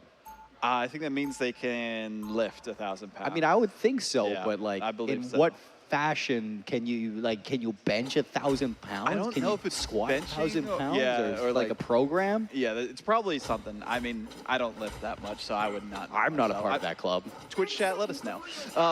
Or YouTube chat as well. Shout out to all the viewers at home tuning in to this broadcast here. But I do like these potential compositions that we're seeing here from both of these squads. We saw, the Phoenix save on one side, and not too surprised, or almost a Phoenix save on one side. Not too surprised that they opted for the White Fox and are going to be playing that for Fizz. I'm more interested to see what Boy Scout is playing, or Dog Scout, excuse me, not Boy Scout. It's the Black Panther. Yeah. I mean, basically, when you're going towards their back line. But yeah, sticking with this full dive style with a Squirrel Girl too is so interesting to me as well. Because like we saw a little bit of the Squirrel Girl before, but to see it here on Krakoa, I think they're just trying to get like those acorn snipes across the way towards the enemy team. Oh, even if you can see somebody and hold them still True. for that dive. It's massive, yeah. Yeah, it's just easier work for Scout and Root. So see what Ape can do as Black Panther. Scout has already traversed the entire map looking for a flank play in. No Thing to disrupt this dive. So here comes the spear in for the Vibranium connection. Already dashing on through, caught by the shotgun of Skybud. So see you later. Immediate swap right after that. I would too. I mean, Black Panther, kind of one of the like F-tier heroes. Unfortunately, right now, there's so much that counters them. There's other heroes that have really showcased that they are better at what Black Panther does currently, even with some of the adjustments that we saw. It's just not what you want to see in terms of heroes. And I feel like there's been enough months of just terror from Black Panther that people also just know how to play against them. That It's like, too. you get PTSD when you see a Black Panther running at you, but nowadays it's like, actually, no, I can win this fight. It's like a cat clawing at you a little bit. You just keep It's like, them aw. at bay. You have a cat Kitty. in front of them. But I like the swap over to the Duelist Deadpool. Works out pretty well. And we'll see if it'll be a good enough counter. But already, speaking of that, Dog Scout going in with a double. And then with the katanas just slice and dice against the Navy, so should be able to flip back over for Space Force, who did get a little bit of early progression on that percentage. So they're going to start things off at 10% now when they re-pick it up, only giving up about 40 to the Navy. Great look for the swap here for Dog Scout. I mean, the way that they were able to perform on, I think it was Museum of Contemplation last time we saw them play this specific look for their team. They were insane for their squad, and we didn't really see many players go toe-to-toe against them as well as they could have. I think they ended up losing that map, unfortunately, but that was because of a crazy strangling prison. So that's likely why they banned the group from the get-go. They didn't want to worry about that again. Not at all. So here we go for the re-engage out of Navy to see if they can break on in. Flux on the Luna Snow lands with her shift. A nice spear to pierce through the hearts of some of these Space Force members. A couple of elimination actually pushes the Navy back into this point. The shotgun onto the Venom, trying to shred through from Skybud, but not fully able to take the Venom out. You do flip this point, and the Navy are back in. We're looking at about an even game. Yeah, pretty back and forth between these two teams. I mean, one team fight won by the other squad, the other resets. They don't use too many of the resources, and then they get back in the fight. And I think that just goes to show, like, as the day evolves, these teams do as well in these first of 3 matchups. And there's still another one after this one, too. So Navy still looking for their first map win here as well against these tough teams. And I think if they can continue where they left off with the first capture of this objective, they'll be looking a lot better. Oh, attack with an early elimination there. The tsunami of squirrels from 8-0, letting them go rampant on the point. Lovely initiation to take out the Punisher. A follow-up elimination as well into the Duelist Deadpool. As we can see now, Dog Scout, Katana's out, attack and slash through. Selfie at the end, why not post a picture of it? You just got the point for your team. Beautiful look from the side of Space Force, and they have so many resources available to them. We already saw the ultimate coming out from Dog Scout, and they have it again. Like, that's how proficient Duelist Deadpool players have been. It is a little unfair. I mean, they nerfed it a little bit here and there, but you could just tell that most people focus on the other roles of Deadpool for a reason. I have Agamotto, though, from K9, trying to come in. Visible Boundary, playing a little bit defensively, and they will get some eliminations off of it. It's 2 going to be traded out from the Space Force, so still into the contest, and Lucid pops the America ults. See how long this can keep you alive. As you can see, the shields continue to regenerate. Finally, K9 shuts Lucid down. Bought enough time to get this portal going. So setting things up is going to be H2. Here we go. You have the Kumiho as well as the Feast of the Abyss. As soon as you get through, Fizz is going to let it rip. And here comes Root to follow it up. Final Judgment. Can it be enough to keep the Navy in it? Oh, Skybud goes down. And there should be a flip.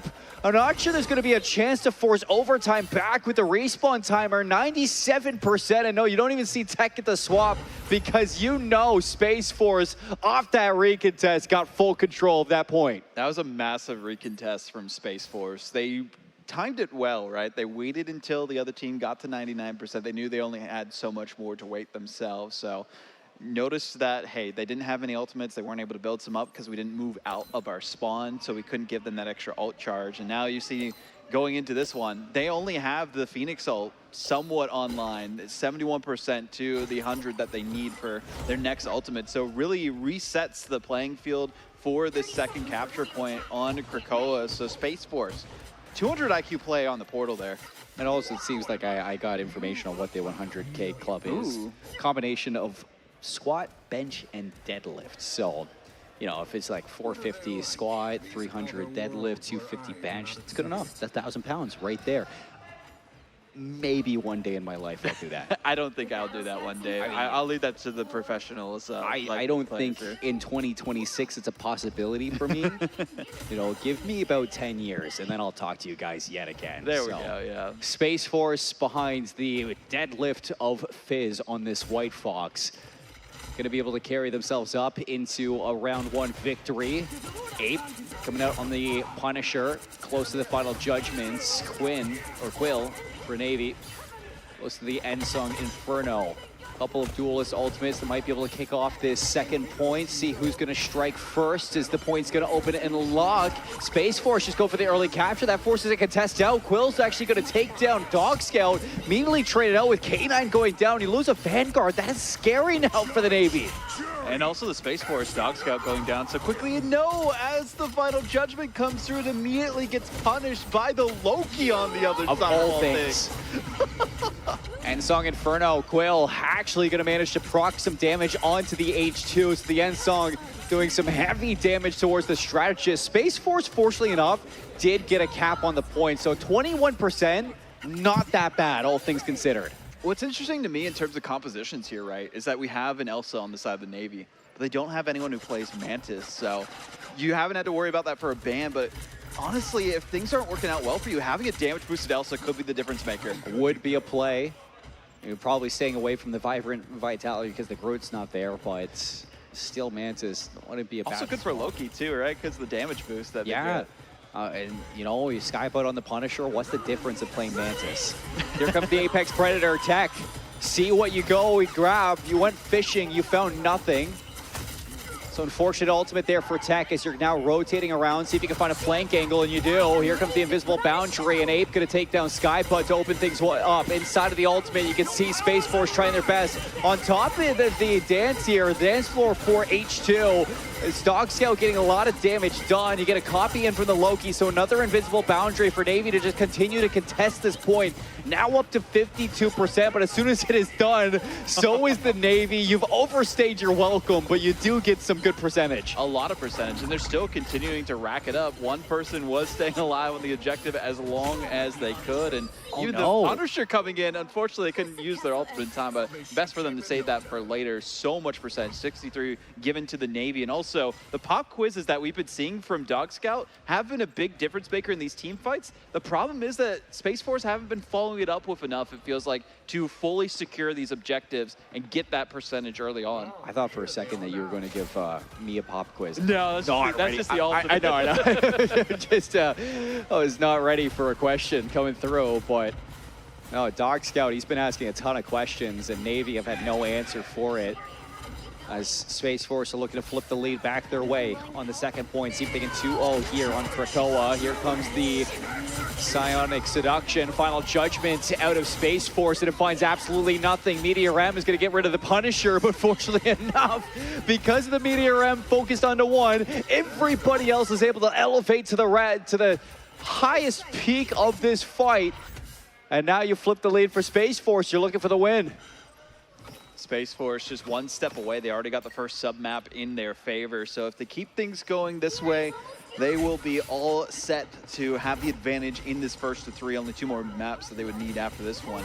Navy going for the high ground, though, on this engagement, trying to see if they can at least burst down some of the damage from these heroes that don't really have too much escape options and force them off the objective. Oh, that's a nice swap over now. Oh, Quinn's got the fancy footwork into the End Song Inferno. Looking to see if he can tee up this final judgment to just dragon.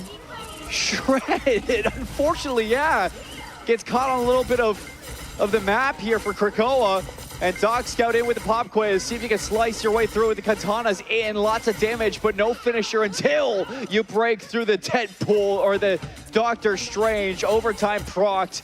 Not enough players to hold on. Apex Predator, it's scary to look at, but it won't contest the point for you. 2-0 for the Space Force on Krakoa to open up the series. A bit of a nightmare there towards the end, but they were able to wake up from it in time and prove that they were the stronger squad here on Krakoa. So tough spot to be in if you are the side of the Navy. You looked really good throughout the first half of it, but unfortunately, Dog Scout pulled out the Duelist Deadpool, and they were a bit too strong for you, and they pulled up a pop quiz, and you did not have any of the answers for it. No. So they failed that one. We'll see if they can go back to the drawing board for the next map. That's why when they say stay in school, you need to study, because you never know when you're going to meet Deadpool in real life as a duelist. Would be quite terrifying. I'm just saying, if Deadpool was like in real life and I saw him, I'd be like, all right. I'd be scared. That's it. That's it for me. I'm either going to be like rage baited to like high heavens, or like I don't know what's going to happen meeting Deadpool. But you meet him in game map number 1, and that's going to be Space Force opening up this first to 3 with a map win on Krakoa. Leaving it open now to see where we go for our next map, either Convergence or Convoy from the side of the Navy. Lots of options for sure, but talk to me a little bit about the end of that map as we look in the stats now. Yeah, I mean, talking about this map specifically, I was hoping to see, you know, a lot from that backline that we saw of the side of Navy. And we saw some good looks here and there. I like the White Fox play. You know, they were able to use their Kumiho form to enable their team at least a couple of times, but they weren't able to do much after that. So maybe using a different hero would have been a better option for them. Like looking at what they had available, they had the Invisible Woman, and towards the end, they didn't play it at all. They played the Loki, which was great, but I talked about it. They don't have a Mantis player. No. That's kind of a glaring issue in this meta, especially if you have Elsa available. It also makes it more difficult for a team to ban against you because they have to waste a ban. Or not really waste a ban, but use a ban on Mantis if you have Elsa available. So I feel like not having that triple strategist style for the Navy has been the reason they have not been able to get a win so far. And well, we've seen some great adaptations from the other teams like Space Force. It's just because I think they have a better hero pool more than anything else. The neutral game, pretty even between these two teams for the most part. And they gave them a good run for their money for a lot of those points. I mean, it wasn't a wash in percentage. But for the Navy, I'm kind of right there with you. I think a couple things fix, and this team looks to turn around for the rest of this series. I don't expect this one to be a 3-0. I do expect the Navy to show a little bit of weight in this fight. But it is kind of something to talk about, too, because we got to see the Navy earlier on versus the Air Force. And actually, Flux has made a little bit of a role swap here to the Loki, where we saw him really playing a lot of that Vanguard role earlier on in the day. So maybe at the same time where the Navy are not really used to playing against teams like this, you're also trying to find your identity as a team of your own. So a little bit of swap ups in those roles. And I mean, you're starting to put the puzzle pieces together, but still obviously some work to be done as we got our convoy map for map number 2 readied up right into the museum. Yeah, I like Museum of Contemplation as a counter pick. A lot of teams are big fans of this one specifically, but you know, it is what it is. Space Force though, looking at their side of things, I think as they just keep the bans the same, they'll be looking pretty confident. Navy, it makes sense that they locked the Loki, and they felt really good on the Loki, especially, as you said, Flux kind of swapping the roles there. So not having the Cloak and Dagger Crux that we saw before, and that's why you see the Invis ban come out. They don't want to have that be available. Probably Space Force opting to go dive because this map is very dive focused, and they felt so confident on it before, which makes me question why Navy went to this map against them. And they're giving them Daredevil as well. This is already a tough spot to be in if you're the Navy. Yeah, a really tough spot to kind of look at because Space Force are getting everything that they want across the board. You even banned the Invis out, so even with that Loki, I mean, who do you pair this Loki with now? I mean, you go into this Protect, you almost kind of, or you go into the next wave of bans, you almost want to take some of the strategists away from the Space Force now to see what you can kind of mix up. And yeah, there's the White Fox ban. You just need to make it so that this dive doesn't have a lot of sustain. And I think that target right there onto the White Fox is enough to show it. You go for the Venom ban as well. There's the Cloak and Dagger ban from the Space Force. So I'm not really sure what the Navy can do with this Loki other than maybe Luna Snow. Yeah, Luna Snow could be solid on that side of things too. I'm really curious on what we see. Yeah, if that Groot ban's going to come through. Groot is a good focus for this map specifically. I like that the Venom got taken out of the equation too here for Navy as well. I'm kind of surprised we didn't see a Loki ban, as you were talking about, on Space Force, because having Loki and Cloak is just so annoying to play against, because as they talk about, 22 seconds of ultimate uptime, and that really shuts down a lot of teams' progress towards that convoy itself. Namor is a good save here. We have, you know, Giganto, the Horn of Proteus ultimate that you can use to really shut people down. They didn't ban the Hela either, so they could go for the team up here. Yeah, you could go for the Hela Namor. Hey, that's going to help you out for whatever dive the Space Force are putting together. Lucid hovering over the Captain America. And that's the thing with this meta right now, especially with the dive compositions. Like, yeah, you can get rid of Venom. But then people just play Cap. And people just play Cap. That's like the two heroes that most of the dive, like the off-tank Vanguards like to play. So we will see that potentially come through. They also have the Vanguard Deadpool available to them on their side. I'm interested to see what I Am Root plays specifically. They've had a couple of different good looks on other heroes outside of Groot. We saw some of the Emma towards the end there before. We'll see potentially if it comes through again. Dog Scout, though, I mean, they looked really good on the Duelist Deadpool, so I feel like if things don't work out, they might swap to that again and see if they can go crazy and pop more quizzes against the other team. Ask more questions, force more studying, rattle Navy's brain as best as you can.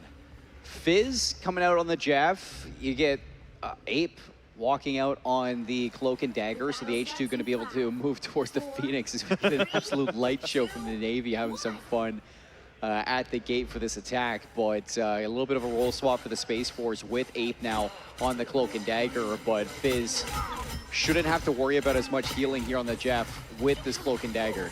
Yeah, Cloak and Dagger, probably one of the best healers in terms of like raw output of heals that you can do. I mean, you can boost the heals that you can provide to your team, and there's a lot of other ways you can keep your team sustained, but Tech doing a great job with this off angle on the Ela.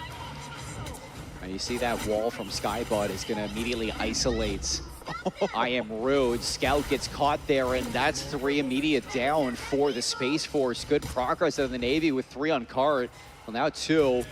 They've already pushed that 3/4 of the way. Quill has been taking some angles off the players in the respawn, and I'm not sure you're going to even get a chance to contest this now. So 3 on the cart, trying to put this one away, gatekeeping the entrance back into it, and this is fantastic from the Navy. You get a late contest in through a portal, but as quick as you get in, you get out even faster, and I think you're just going to give this one up. Well, it seems like they're still trying to hold it like the last second here, going in and out of the portal just to contest for a moment, and eventually it will expire, so they'll have to reset. So much time given to the Navy. I love that flank angle that we saw from the Namor. Like, cannot be understated how effective that was in shutting them down. And if you're finding these final hits between Hela and Namor, just having those extra, abominations is just going to be so hard to deal with the Squids. Just doing chip damage onto you. Space Force taking a lot of damage throughout these fights, and they get wiped quickly. 4 minutes and 50 seconds, nearly 5 minutes left on the clock. Going through the second point, bubble onto your Emma. Skybud just gonna back on out. Slowly building up to these ultimates. You do have Giganto coming up to the Goddess of Death as well. Both duelist ultimates for the Navy. You would like to see them initiate this fight. You're coming up on the Eternal Bond, though, from the Space Force, and this might be the pull. It's gonna rip that one. Dog Scout goes down. You lose a duelist, and you're still holding these strategist ultimates. You gotta see it go. Lucid gonna pop that Deadpool ultimate. Where is the Eternal Bond?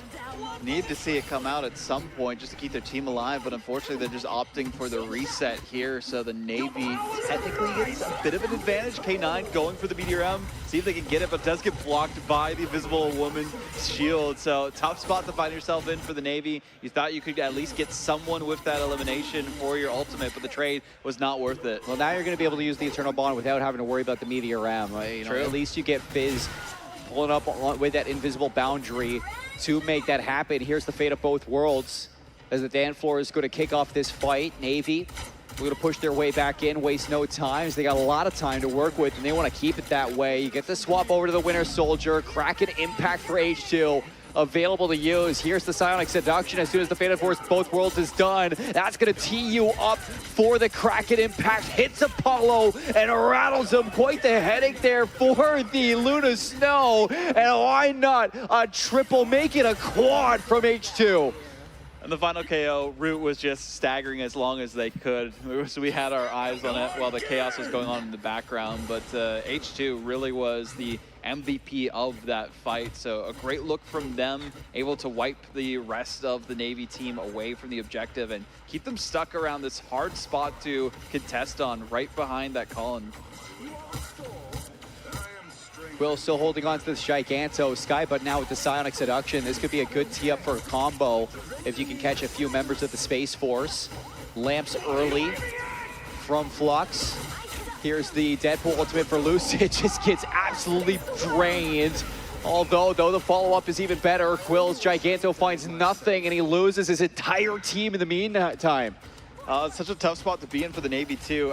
The last couple of ultimates that they've used have not gone in their favor, so they need to really find some way to turn things around in some magical way, because Space Force, they have everything locked down. They've used the ultimates perfectly, and they've had just the synergy that's been missing from the Navy on this second checkpoint. Yes, the first checkpoint was captured so quickly, but all of that momentum has fizzled out now. The Dog Scout just going to be hiding away, looking for a flank angle on this Daredevil. Hook. Hello. Spotted in. Still, though, lots of damage coming from Dog Scout. Now looking to stay alive. Good parries. And it's Fizz to kick things off with a kill onto K9. The Invis woman with the early elimination. Going to be traded out, but no Vanguard means there's not really a front line to walk you in. And that's a tough spot to be in for the Navy. We do see a copy go over to the Winter Soldier. That's the first, and they go for the grab, tries to combo them instead. Crack an impact, see if they can get anyone whip it. This might be the craziest Loki copy we've seen. Might be, and it finds no value. Lamps not available inside the invisible boundary. You're slowed down and taken out fast. Apollo goes down right after, and what was a 5-minute time bank is now just a minute 10.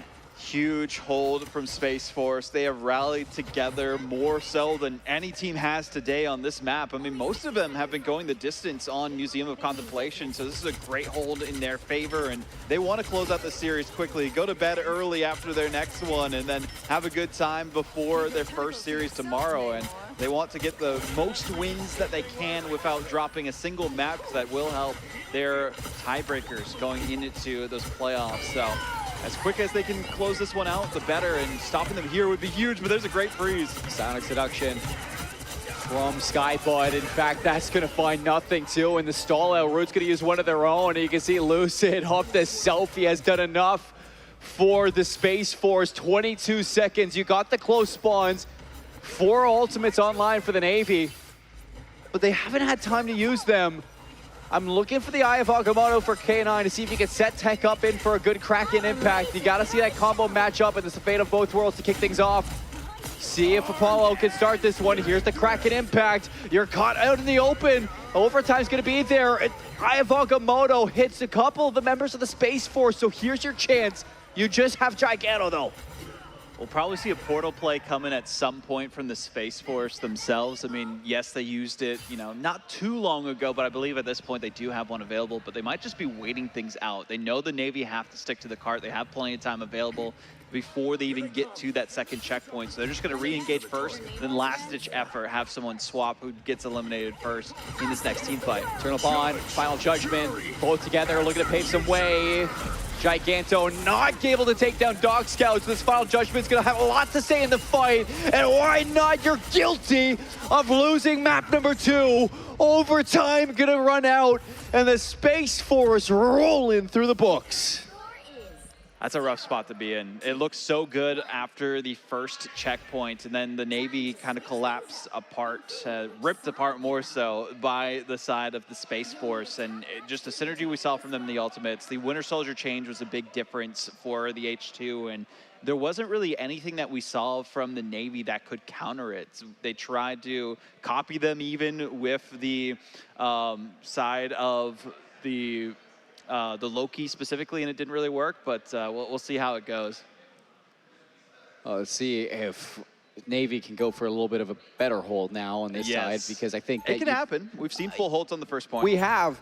It's just the way that the Space Force are playing that just seems so difficult right now for the Navy to even find a sense of identity in their compositions. They just continue to swap things up, continue to struggle in what they're bringing against the Space Force, and albeit, I mean, that first point was so well executed from them. As soon as they get into the second one, it's just you're getting staggered, you're missing your ultimates, you're not really dealing with that Daredevil swap that you got from Dog Scout, and now Dog Scout is playing on the Elsa.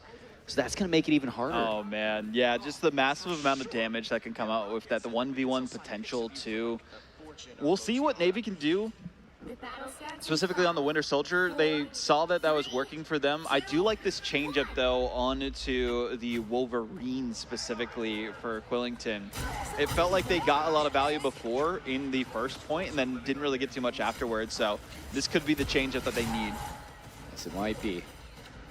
Space Force on the attack. You can see Dog Scout looking for a flank angle. Lucid going to keep the attention on the Captain America for the back line to see if the Elsa can do enough to open up the gates for Space Force here on the attack. You can see it as well in the ult charge that Dog Scout is getting a lot of damage down onto the backline of the Navy. Lucid has to go to the strategist, heal back up, in for the re-engaged. Health pool is getting real low for the Navy, and you do have the swap for Quill onto the Wolverine. However, without that heal, You don't get the second chance at life, and Fizz just gonna burn through that Wolverine. Whole target focus onto Logan, and he's already out of the gates. Might need a Phoenix with them just for the extra like life steal that you can get with the team up with them, but I don't know. It just feels like they're grasping at straws and nothing's working as this map is slipping through their fingers. The momentum's still in favor of the Space Force, especially H2, who's been showing that they have a masterful duelist pool that they can use. Not the Deadpool himself, but I mean hero pool specifically.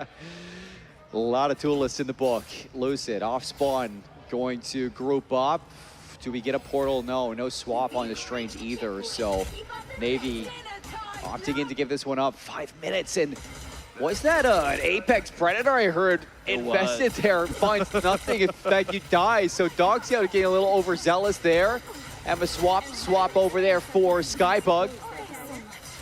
However, is going to be grabbed in by I Am Rude. Here's the Psionic Seduction paired with H2 on the Galactic Legend. Everybody going to be backing up, but how can you get away from this Star-Lord when he is walking you down with your Elsa or with your Emma? Dog Scout goes to the Spider-Man. Another wipe there. You do get a contest from the Wolverine. That is going to buy your team a little bit of time.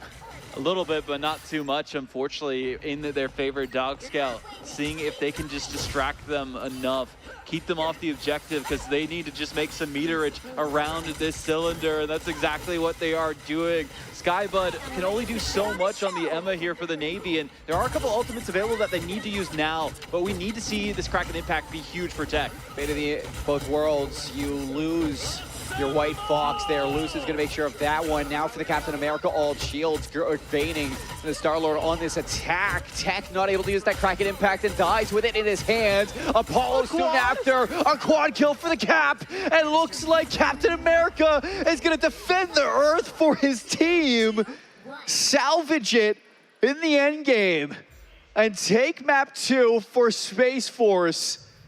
2-1 on Museum. What a play towards the end there. Insane out of Lucid.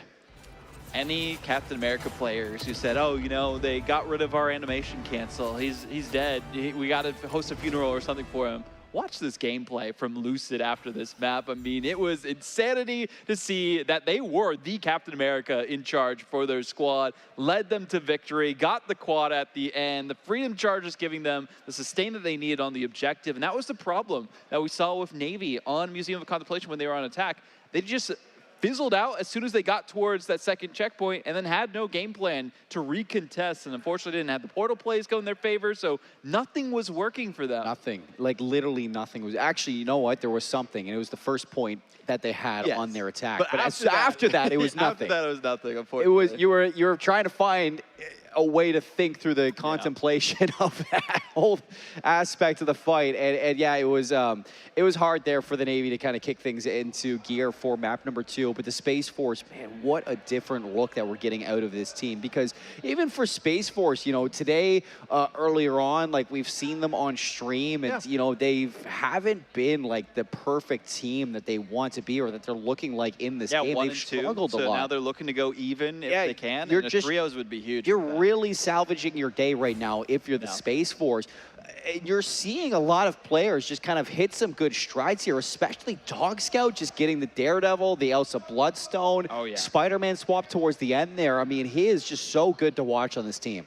And it wasn't just him like doing everything on the duelist side of things this go around, which I think was massive. I think that's also been the issue with this team is they were focusing too much around Dog Scout, and now H2 actually getting into the fold has allowed them to just breathe. Oh yeah. That's been a big thing for this team is because you focus so many resources on just like a single duelist, if they are getting shut down, your whole team's shut down, right? But because they had so much flexibility, because they had H2 able to really pick up the torch themselves and be like, hey, I can go crazy on whatever you need me to, then they were able to use their ultimates properly and get the overwhelming victory that we saw on map 2 for Museum of Contemplation. But back to Heart of Heaven again. We saw it in the last series, now into this one. I think if you're playing this, you got to ban the Daredevil. It's J. Jonah Jameson's worst nightmare. A whole lot of Spider-Man. Double Gambit ban, as is written. Yep. And we get to see what the Protect is going to look like for the Space Force to open up our second phase.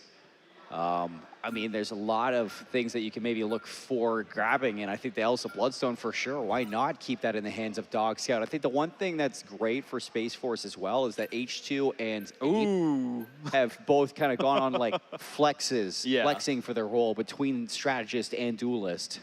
And which is so important to be able to do that at this level, like having that triple strategist that you can go for specifically. But we do see the Captain America ban completely targeting Lucid.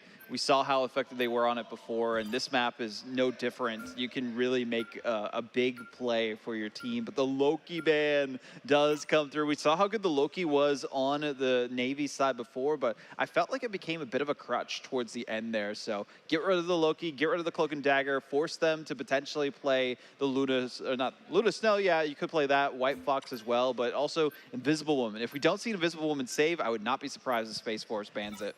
No, I agree. I think that this is going to be some good bans coming through in terms of the Cloak. You get the Elsa, too, for the Navy to play with. There it is. You get rid of that Captain America earlier on. There's the Invis Protect. So, I mean, if you do get to play that Loki late game, oh, no, you won't be able to get that Loki late game because it was banned earlier. Then you do have the double Invis boundary. An Emma Frost ban would be so interesting because Daredevil's still up. Yeah, Daredevil's still in there. We also saw Skybud do a pretty great job creating space on the Emma Frost, so having that with the potential team up of the Luna Snow did work pretty well, but the White Fox does get locked in for the Space Force, so you do have to see at least a counter ban. You could have the Vanguard Deadpool potentially be one. You could go for the Groot, specifically the Loki. There's a couple different options I would say here, and none of them are bad for the Navy, but the problem is there's too many options, and they're taking their sweet time on this. Eventually, they're going to make sure they don't have Emma Frost either. That's a good pickup. I think Skybud not able to play their Emma, making sure that Root doesn't get to play theirs. However, Root has Groot. That's true. Root does have Groot. And you still have Mantis. You still have Loki. Like, that's something that you look at here for Space Force if you do want to bring it all out. In this composition. Right away, they're not really opting for it, so maybe you don't have a Mantis player on your team either. You got H2 hovering the Luna, Fizz going for the White Fox there, like you protected towards the end. I mean, I think for like the Space Force, especially for a 0.1 here on Heart of Heaven, like there's no reason not to play this Vitality.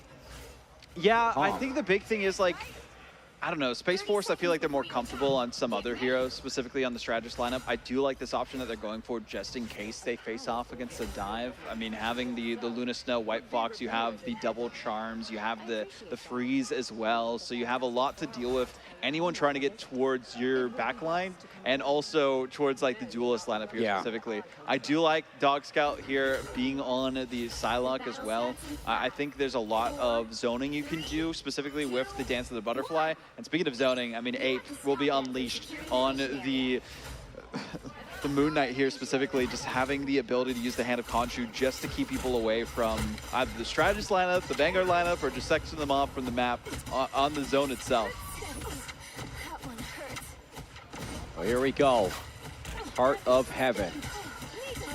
Can the Navy pierce through the hearts of our Space Force? That's going to be the question. Trying to keep your Groot alive. I am Root behind the shields. Going to need that TPN for the Spirit runes out of Fizz. Slowly but surely, Space Force just finding some foundation in this fight with Lucid on the Thor paving some way in. It's going to be Angela of Skybud trying to play above the fight, but getting pressure onto the strategist means that this Angela has to back up and peel for your strategist line, which you just continue to see Lucid go in and in. Dog Scout finally going to get Apollo down with that elimination. Forcing the res out, but it opens up an opportunity to take down Tech.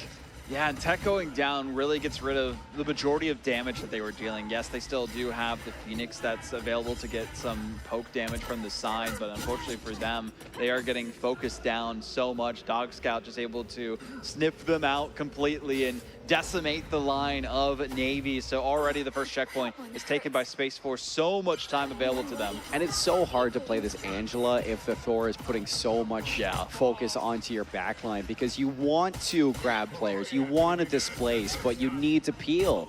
And Lucid is just allowing so much attention that Dog Scout to do whatever the heck he wants on the Psylocke. So you do have the Strangling Prison, Ape in the hand of Conchu as well. Fantastic, easy combo to use if you can land this Strangling Prison onto the back line of Navy. Dog Scout in the dry fight could actually find Quill, so no more Squirrel Girl to worry about. And here comes the lightning and thunder of the Thor all the way over the top. Apollo gonna take the Thor out, but it's still Ape with the follow-up there. Hand of Conchu infested alongside the Strangling Prison. That's gonna be a wipe on the Navy.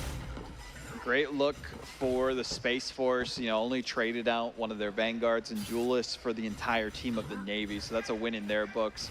Had to use, you know, one of their ultimates, but it's the one that they get back the fastest, and even though we did see the God of Thunder not be as effective as it could have been, it still kept them away from the cart just enough for them to get it around the corner, which is probably one of the hardest to move from the underbrush into this top side. Dog Scout! Butterfly. No, they can't get it. Great pick here by Skybud, but it's not going to be enough. No one, I mean, 3 eliminations on Dog Scout for that Dance of the Butterflies, and that is surely enough for a .2 capture. Only 1 team fight, 2 limped fights there. I think that the one issue, and we see it a lot on a map like this, is that you're just not getting those contests in. You're not playing on top of the points, and everywhere that the Space Force are fighting is somewhere that, you know, doesn't allow the Navy to hit those contests, and you're just slowly gallivanting your way through this one if you're Space Force. What's interesting is like the Navy have all these ultimates available to them, but they are sectioned off from each other. We see the Unbeatable Squirrel Tsunami come through, but it doesn't really do as much as they would want it to. We have the Fate of Both Worlds available. You got the damage boost that can come from that for the Space Force. Meteor M potentially shutting it down, but instead they get a duelist for it. So a couple going down, but it's not who you need these trades for. And he hit that one downtown, so Meteor M finding the value, Fate of Both Worlds, keeping this one alive for the Navy. Finally, maybe a lapse in this battle. Swap over to the Wolverine 2, Strangling Prison in the Groots, and it's not gonna find anything off the back of it. So the swap from Wolverine should maybe beg some questions on I Am Root to possibly swap.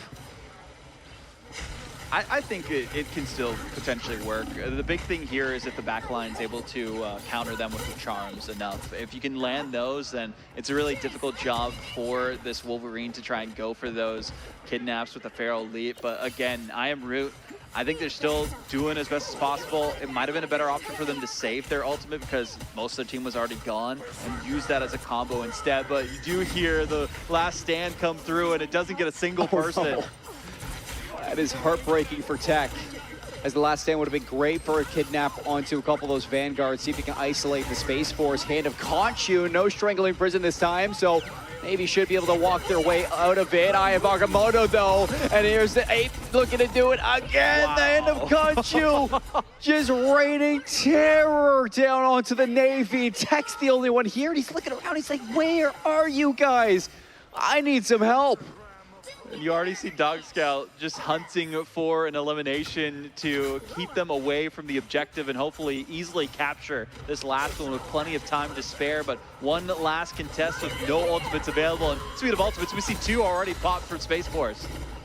Invisible Boundary on top of the Apex Predator out of Dog Scout. 5 go down. The eliminations are going to walk that cart in. How much time in the bank? 2 minutes and 30 seconds. It doesn't get better than that for the Space Force in map number 3 here on the Heart of Heaven. You walk your way to the finish line, and it has been so good to watch for this squad. I mean, the Navy for a second there, like, I like this swap from Tech onto the Wolverine. You can see it putting a lot of pressure onto I Am Root, but consistently throughout this entire point, I think that, you know, you lack that damage over time. I mean, Quill on this Squirrel Girl theoretically should make it hard for this Groot to exist, but I think you're putting so much focus on the Groot that you're missing the real issues. And that's how much freedom these duelists truly have on Space Force to work around the Groot.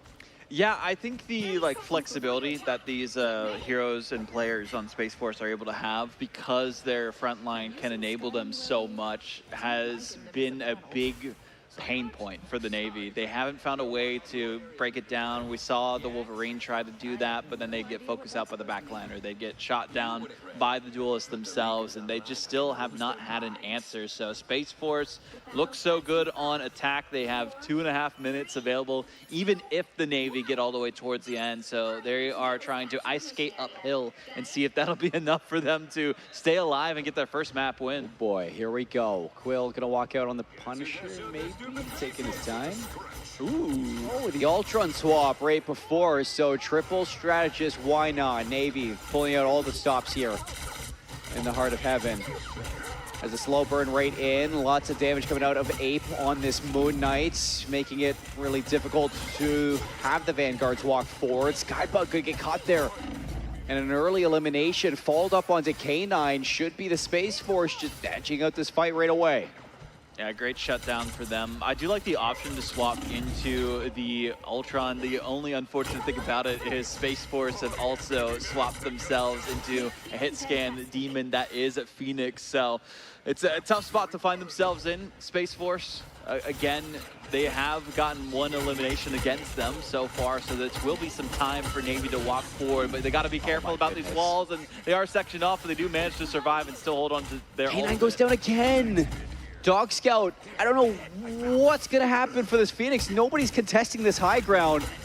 And it's free 99 for these shots coming out of the Phoenix of Dog Scout. Another elimination onto Flux this time. So you lose the Vanguard Deadpool, and it just continues to stagger the clock. 2 minutes and 33 seconds. We haven't even seen the Navy touch the point.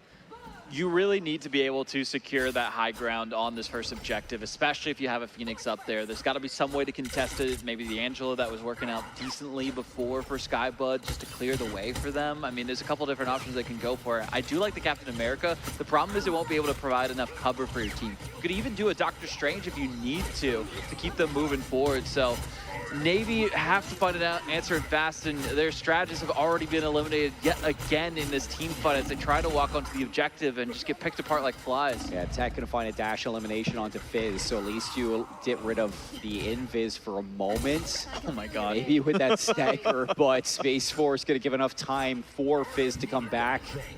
85% to this invisible boundary. You got the Ensong Inferno, Strangling Prison, Hand of Conchu, and you probably don't even need the Ensong Inferno right now. The Strangling Prison, Hand of Conchu should be enough to close this one, even if Apollo does want to invest that invisible boundary for the Navy. It's not going to be easy to live if you get caught in this prison. You can see Ape playing side by side with I Am Root, looking for an angle, looking for an option. And as soon as it's ripped, you think that this one should be an easy fight one. And here comes the Strangling Prison right on the inside. You don't drop the hand in time, and I should be able to live through this one. K9 will go down. The invisible boundary stays up, and Apollo now looking to heal the rest of them to keep some fight here for the Navy. Fun in the back. Quill not able to help out Apollo, who will eventually fall. 55 seconds. And the skill issue actually coming out, the Katana ultimate there for the Deadpool instead. So different strategy for their side, not using the Banhammer to shut down a strategist, but more just going in and staying alive as long as they can for Space Force, because they know time is on their side. So Ensong Inferno will be used, and finally we do see the Freedom Charge coming through this go-around, but will it be enough for the Navy to finally get some percentage? Well, behind the back of Freedom, seems like you're looking for salvation. Fate of both worlds to K9 to open up this fight. As soon as it's going to be expended, you are stuck in sitting waters. Apollo, K9 both going to go down. A freeze on the Skybug's going to interrupt this one still for the Dance of the Butterflies. Tech going to rip through that backline of strategists. Now no healers on either side. Ensong Inferno going to do a whole lot of damage out of Dog Scout, who wants to clean this one up for a triple kill. Dog Scout again going crazy to call game. 3-0 for the Space Force. They rise to the moon. Up and up and up again to new heights throughout this series. They were down but not out through the group stage 1 and 2 going into this as they tie their record. headed into their last series of the group stage after this one, and they made a statement against the Navy, and Dog Scout specifically showed that all you need is a duelist sometimes to pop off. So you can play Daredevil, you can play Elsa, you can play Phoenix, you can play all the annoying duelists, really, that have so much impact. When you're able to play some heroes like that, I mean, you are able to basically 1v1 anybody 4K as well, coming out from Dog Scout towards the end there to open up that one. Ape on the Moon Knight 2. 10 final hits, but you got to think of the combos that you're getting with Root on this Groot between the Khonshu, the hand of Khonshu there, and really, there was nothing you could do if you're the Navy. I mean, I got to say, like, they tried their best, and they had Tech did a great job, too. 11 final hits. I mean, towards the end, the Dance of the Butterfly was solid. It just wasn't enough. You thought it would be, too, and even on the Elsa to open this one up, I think that it was great to see Tech just fighting tooth and nail for the Navy, but overall, I mean, it has just not been their day, and that's going to drop them 0-3 in the standings. Another 3 maps lost. 0-4, actually. 0-4 in the standings is not pretty. Tough spot for sure. So that's something that needs to be improved on. Yeah, I mean, they still have 1 series left today, so they could potentially change it around for that one specifically. We'll have to see if they can get a map for it. But, I mean, the Navy gave it their all. They had some sparks of brilliance. I think the big thing that we always see with this meta is just flexibility is key. You have to have someone who can play triple strategist with you. We saw a little bit of Ultron towards the end, but it was a little too late. It was kind of a last-minute swap to see if it would work. And unfortunately, it didn't. Maybe a Mantis would have been better so they can damage boost Tech, and then Tech could go in. That could have been a strategy for crazy. them. Exactly. Like, that's some of the things that you can expect if you have, like, a Mantis player on your team. And Mantis Ultron also really good, too. So if you have both of those available, could work in the future. But that's the only thing I could say for these players, like, coming out of this, going into the playoffs, maybe practice some of that going into tomorrow. You only have so much time, though. So maybe use this last series to practice some other heroes that you're not as comfortable with and say, hey, this might work if we can get into it, but we'll see how it goes. We're in the witching hour of day 1 here for Armed Forces Esports Championships, and we're closing into our final series coming up very, very soon. But as we close out on this one, we still got an interview with Dog Scout, and it is Tony on front stage. Let's go hear from them on what they got to say. We got another big win coming out of Space Force Gaming, and I'm sitting with Dog Scout. How were you feeling after that series? Feeling great. My team did great. We've been having a good day today, so it's been great.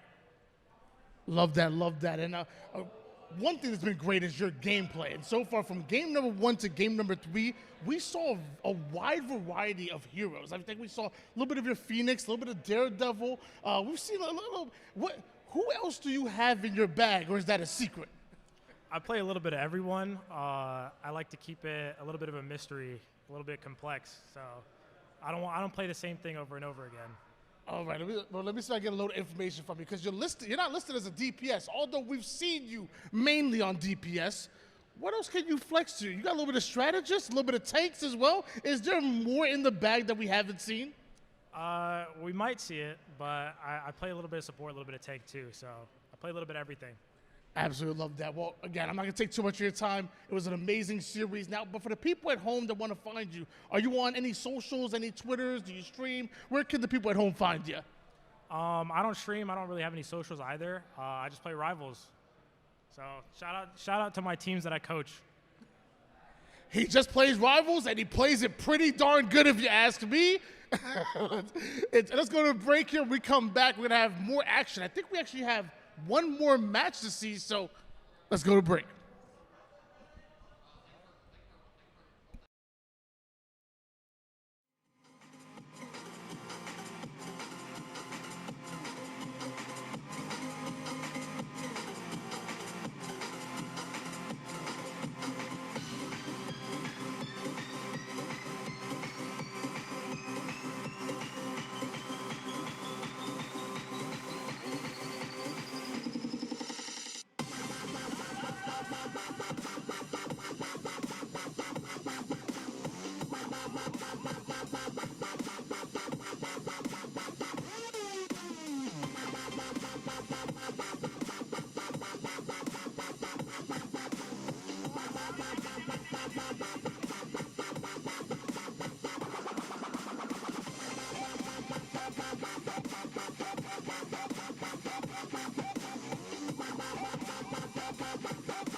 You'll need a top-notch team to win this one.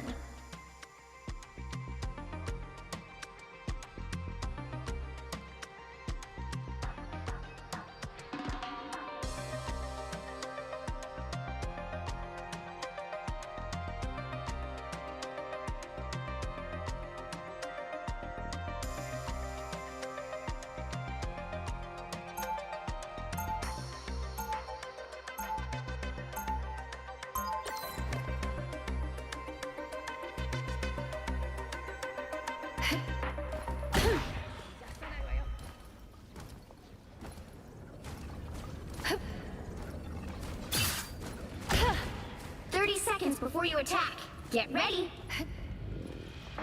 Milk, eggs. Told that before. But that kind of violence isn't my style.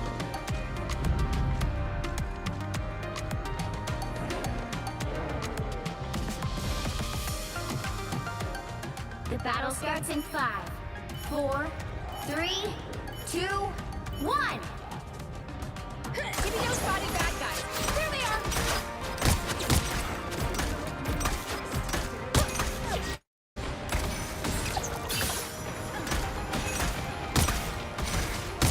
I appreciate you. Insignificant backup.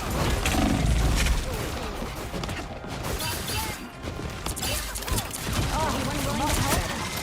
They're sneaking from behind.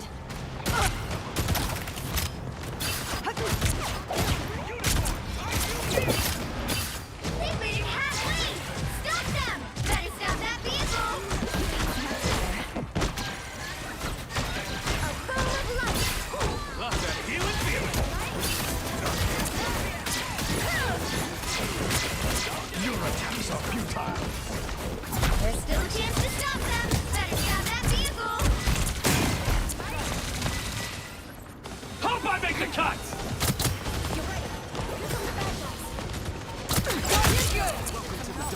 Thanks for the luck. Now might be a good time to stop them. Control. Double KO. Breathing gunshot. Better stop that vehicle. Love that kick.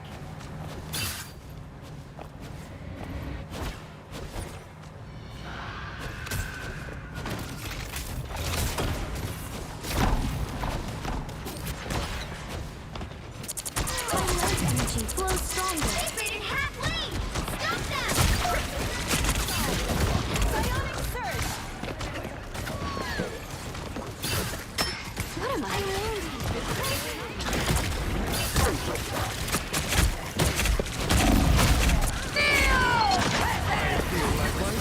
An extra phase.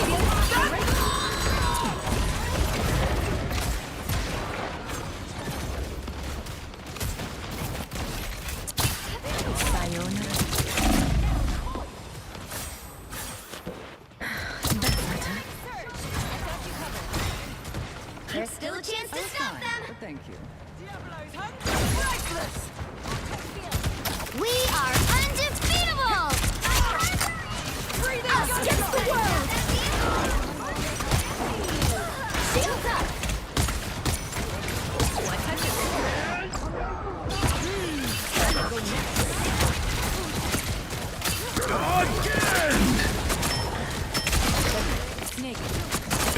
Again! No mercy. Again! Again! Team player. They hit a checkpoint. Now might be a good time to stop them.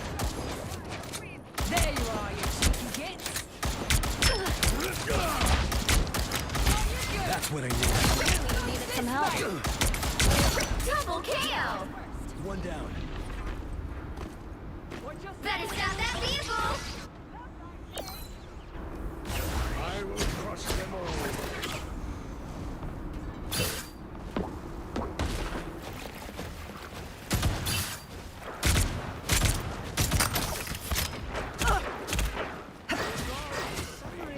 Thanks for the love, love. Better stop that vehicle.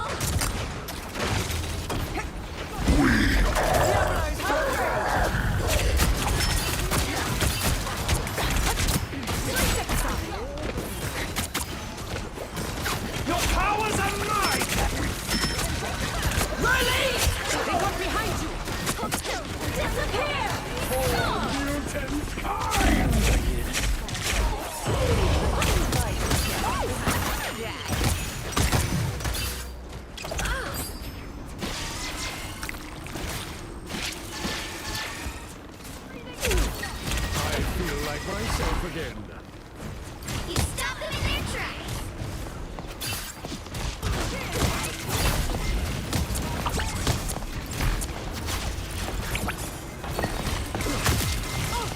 Oh, a touch of healing.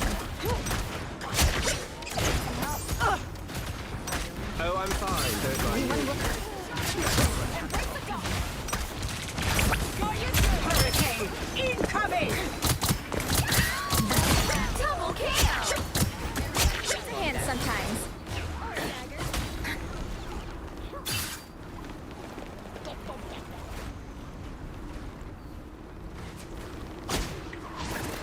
We better test this out. You stop them in their tracks. A timely boost. Only one. My brother! Armed and dangerous! Us against the world! Who's behind you?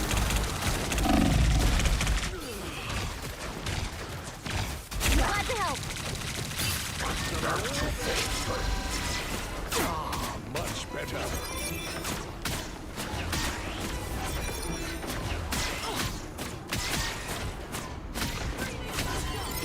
Thanks for the love, love.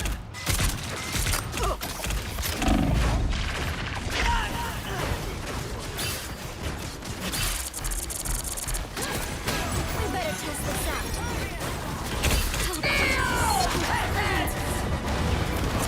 My time to shine.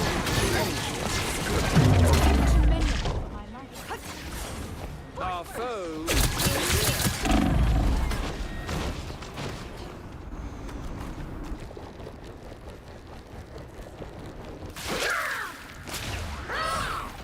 It's now or never. Stop them. Better stop that vehicle. Invigorating, no? Feeling fantastic. Thanks for the love, love. I was fine. Dinner time, love!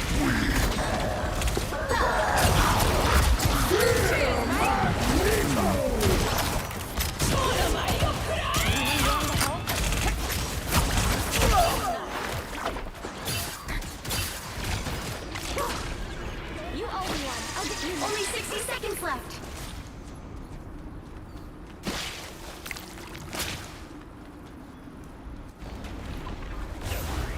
My power knows no limits.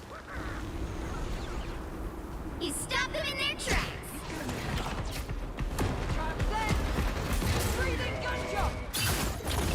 Render me assistance.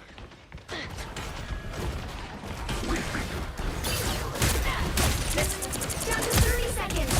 Feel the wrath! Progress. Disappear. We must persevere. Armed and dangerous!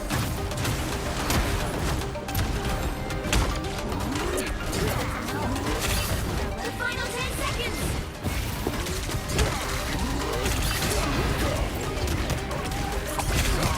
Much better.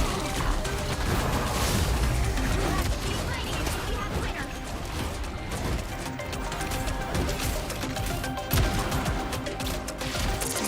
Don't give them another inch. Or else.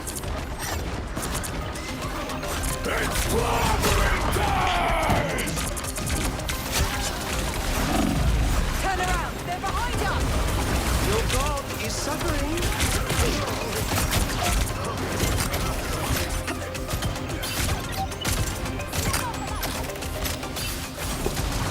Not like it! Much better. The current score is 0-3. Time to switch things up, including which side you're on. You'll need a top-notch team to win this one.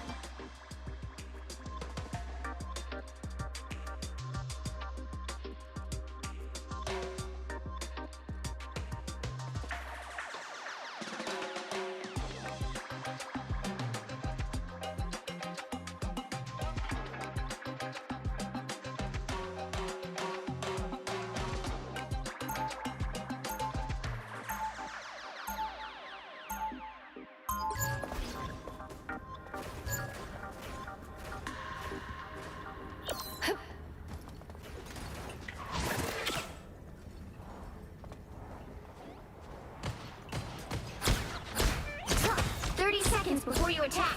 Get ready. I witnessed many wonderful things as I soared the spaceways, Aurora. A shield? Well, okay.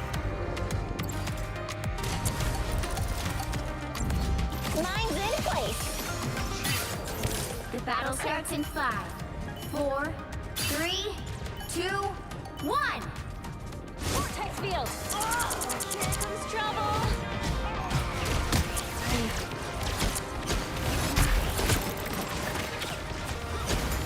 Any healing is good healing.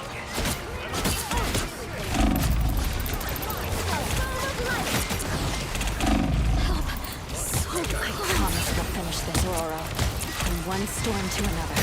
You need no fear. What am I? Invisible? Good medicine. Powering up.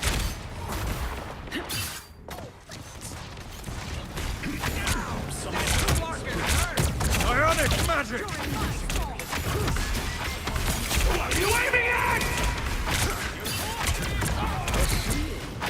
Oh, great. Love that healing feeling. It's fighting time! You can't handle the truth.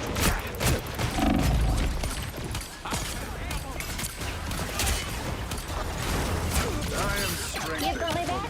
I've got your powering up. Any healing is good healing.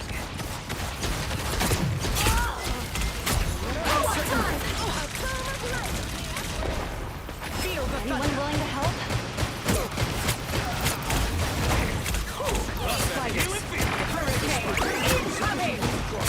Disappear!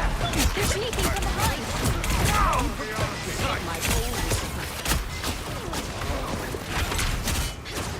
Clearly you needed some help. I am strengthened. That's 3! I wish I could say I was sure. Invisible? Get that vehicle moving again!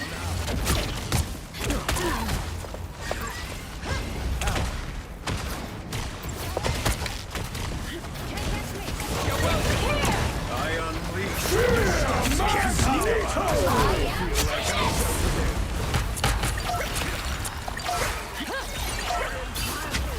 Born again!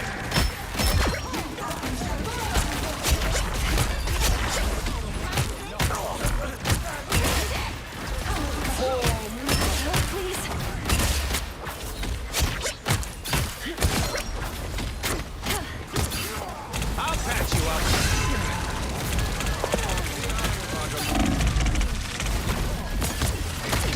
Please.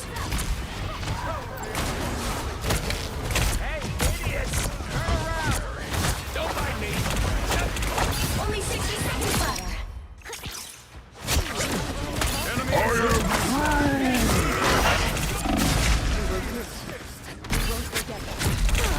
Bionic first. This should keep us safe.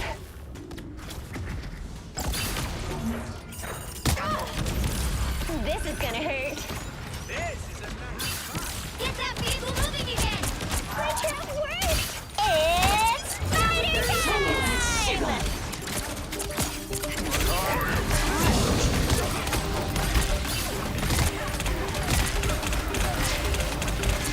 By the eye of Agamotto! An unseen assist! Disappear! Final 10 seconds!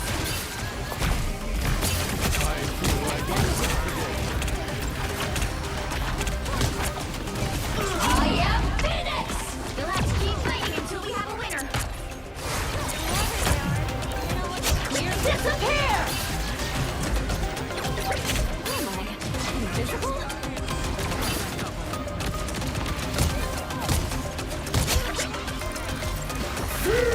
Magneto! Final score, 0-2-3.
Ladies and gentlemen, welcome back to your Armed Forces Esports Championship 2026, day number 1. And man, it's the moment we've all been waiting for. Our number 1 and number 2 seed about to go at it. I'm Why Not Be Reckless, aka Wanna Be Casting, and I got my man Vodable with me. How are you feeling, Vod? I'm feeling good. I mean, it's been a long day of action that we've had so far. Some of these players have been here for almost 12 hours competing, either practicing, leading into it, and then getting ready for their matches, and then playing all of the group stages. But we're getting it all done here tonight. We're not going to leave any of the groups remaining. Instead, tomorrow will be all playoffs all day, and starting a little bit earlier as well, so we can get through the competition in a more timely manner. Best of fives, if they go to distance, they can take some time, especially if you go into OT, some of those maps that go super long. We haven't seen one on stream yet that's necessarily gone to, both teams tying at the end and then eventually going to overtime, but we've gotten close. That we have, but also you can't know where you're going until you know where you've been. So before we get to tomorrow, we got to finish today, and we have one more match. And you kind of talked about it already. It feels like it's just been a battle of attrition. I mean, we've been here for almost 12 hours now. Like, is that when you start missing a couple of shots? Probably. Is that when you really get tested, or can you outlast your opponent? I'm not gonna lie, I'll be with it a little bit. Yeah, it's an endurance race, to say the most. I mean, but these gamers, they've played, long hours into the nights, I'm sure, whenever they're off duty as well, preparing for this tournament and practicing as long as they can, playing ranked, climbing through the ladder when they can. So they're used to it. And I want to take a look at our rosters if we get the chance here. We do have our Air Force roster going up against U.S. Army. And mind you, we've seen both of these before, but it's been a while since round number 1. So why don't we remind you guys a little bit. You have Phoenix from Boardwalk. I actually got the chance to interview myself. He introduced us to a very competitive Spider-Man, but also showed what he can do on the Mantis, a little bit of Adam Warlock last round as well. Extremely impressive. And so is Rava and Vexor. Vexor tank, and man, he has a big utility belt. We know he has a few tanks under his belt, but talk to me about the rest of the roster here, Vaughn. Yeah, I mean, we saw some great stuff from Cyber Pilot as well on the Vanguard for their team. They're the highest ranked player, I think, in the competition that they are entirely. I mean, I don't think anyone else has reached the same peak as they have specifically. Haven't played as much as the new season, of course. There's only so much time to with 7.5 and Season 7 specifically. But, we've seen great stuff from Baijen. They were able to get a couple MVPs on the strategist side of things, too. So this Air Force Gaming roster is a Thanos roster, you could say, for most of the competition. At most, there's been 3-1s. They haven't been taking the map 5 yet. But talking about U.S. Army, they've gone to a map 5 and gotten the victory before, and have looked pretty solid doing it. U.S. Army's team, I mean, we saw a lot from Monty, one of the few controller players. We have one also on the Coast Guard I saw earlier, too. Hazard's been looking really good on that team on the back line. And Certania, like, they are insane on all the different heroes that they can play. So this team cannot be understated either. Banana Bread we talked to really looked good for their squad as well. So like everyone on US Army Esports have been firing on all cylinders all day long, and they are ready to close this one out. Yeah, we talked a bit about Banana Bread and his micro calls and just being an outstanding DPS player. We talked about full Monty jacket, and as you said, very good name, but also really manning the more macro calls and really being that IGL type of player that his team needs. One player that we haven't talked about so much is, I believe it's iSubly. And I saw an incredible Luna. I saw a very strong Invis woman. I saw a very strong bag that they had as far as on the support side, and a wide variety. So that's one player I do want to highlight a little bit. Keep your eyes out on Subly, because I promise you, players like Monty, players like Banana Bread, they can't truly get activated unless you have a good support. That's true. As a support player, I got to say that. You got to shout them out, yeah. I mean, Franklin also did really good on the U.S. Army roster, too. We saw them be integral to a lot of the team fight wins for their squads. I mean, everyone on both these teams have been doing a great job throughout the day today. I want to take a look at the standings, though, to see where we're at headed into our final group stage matchup of the day.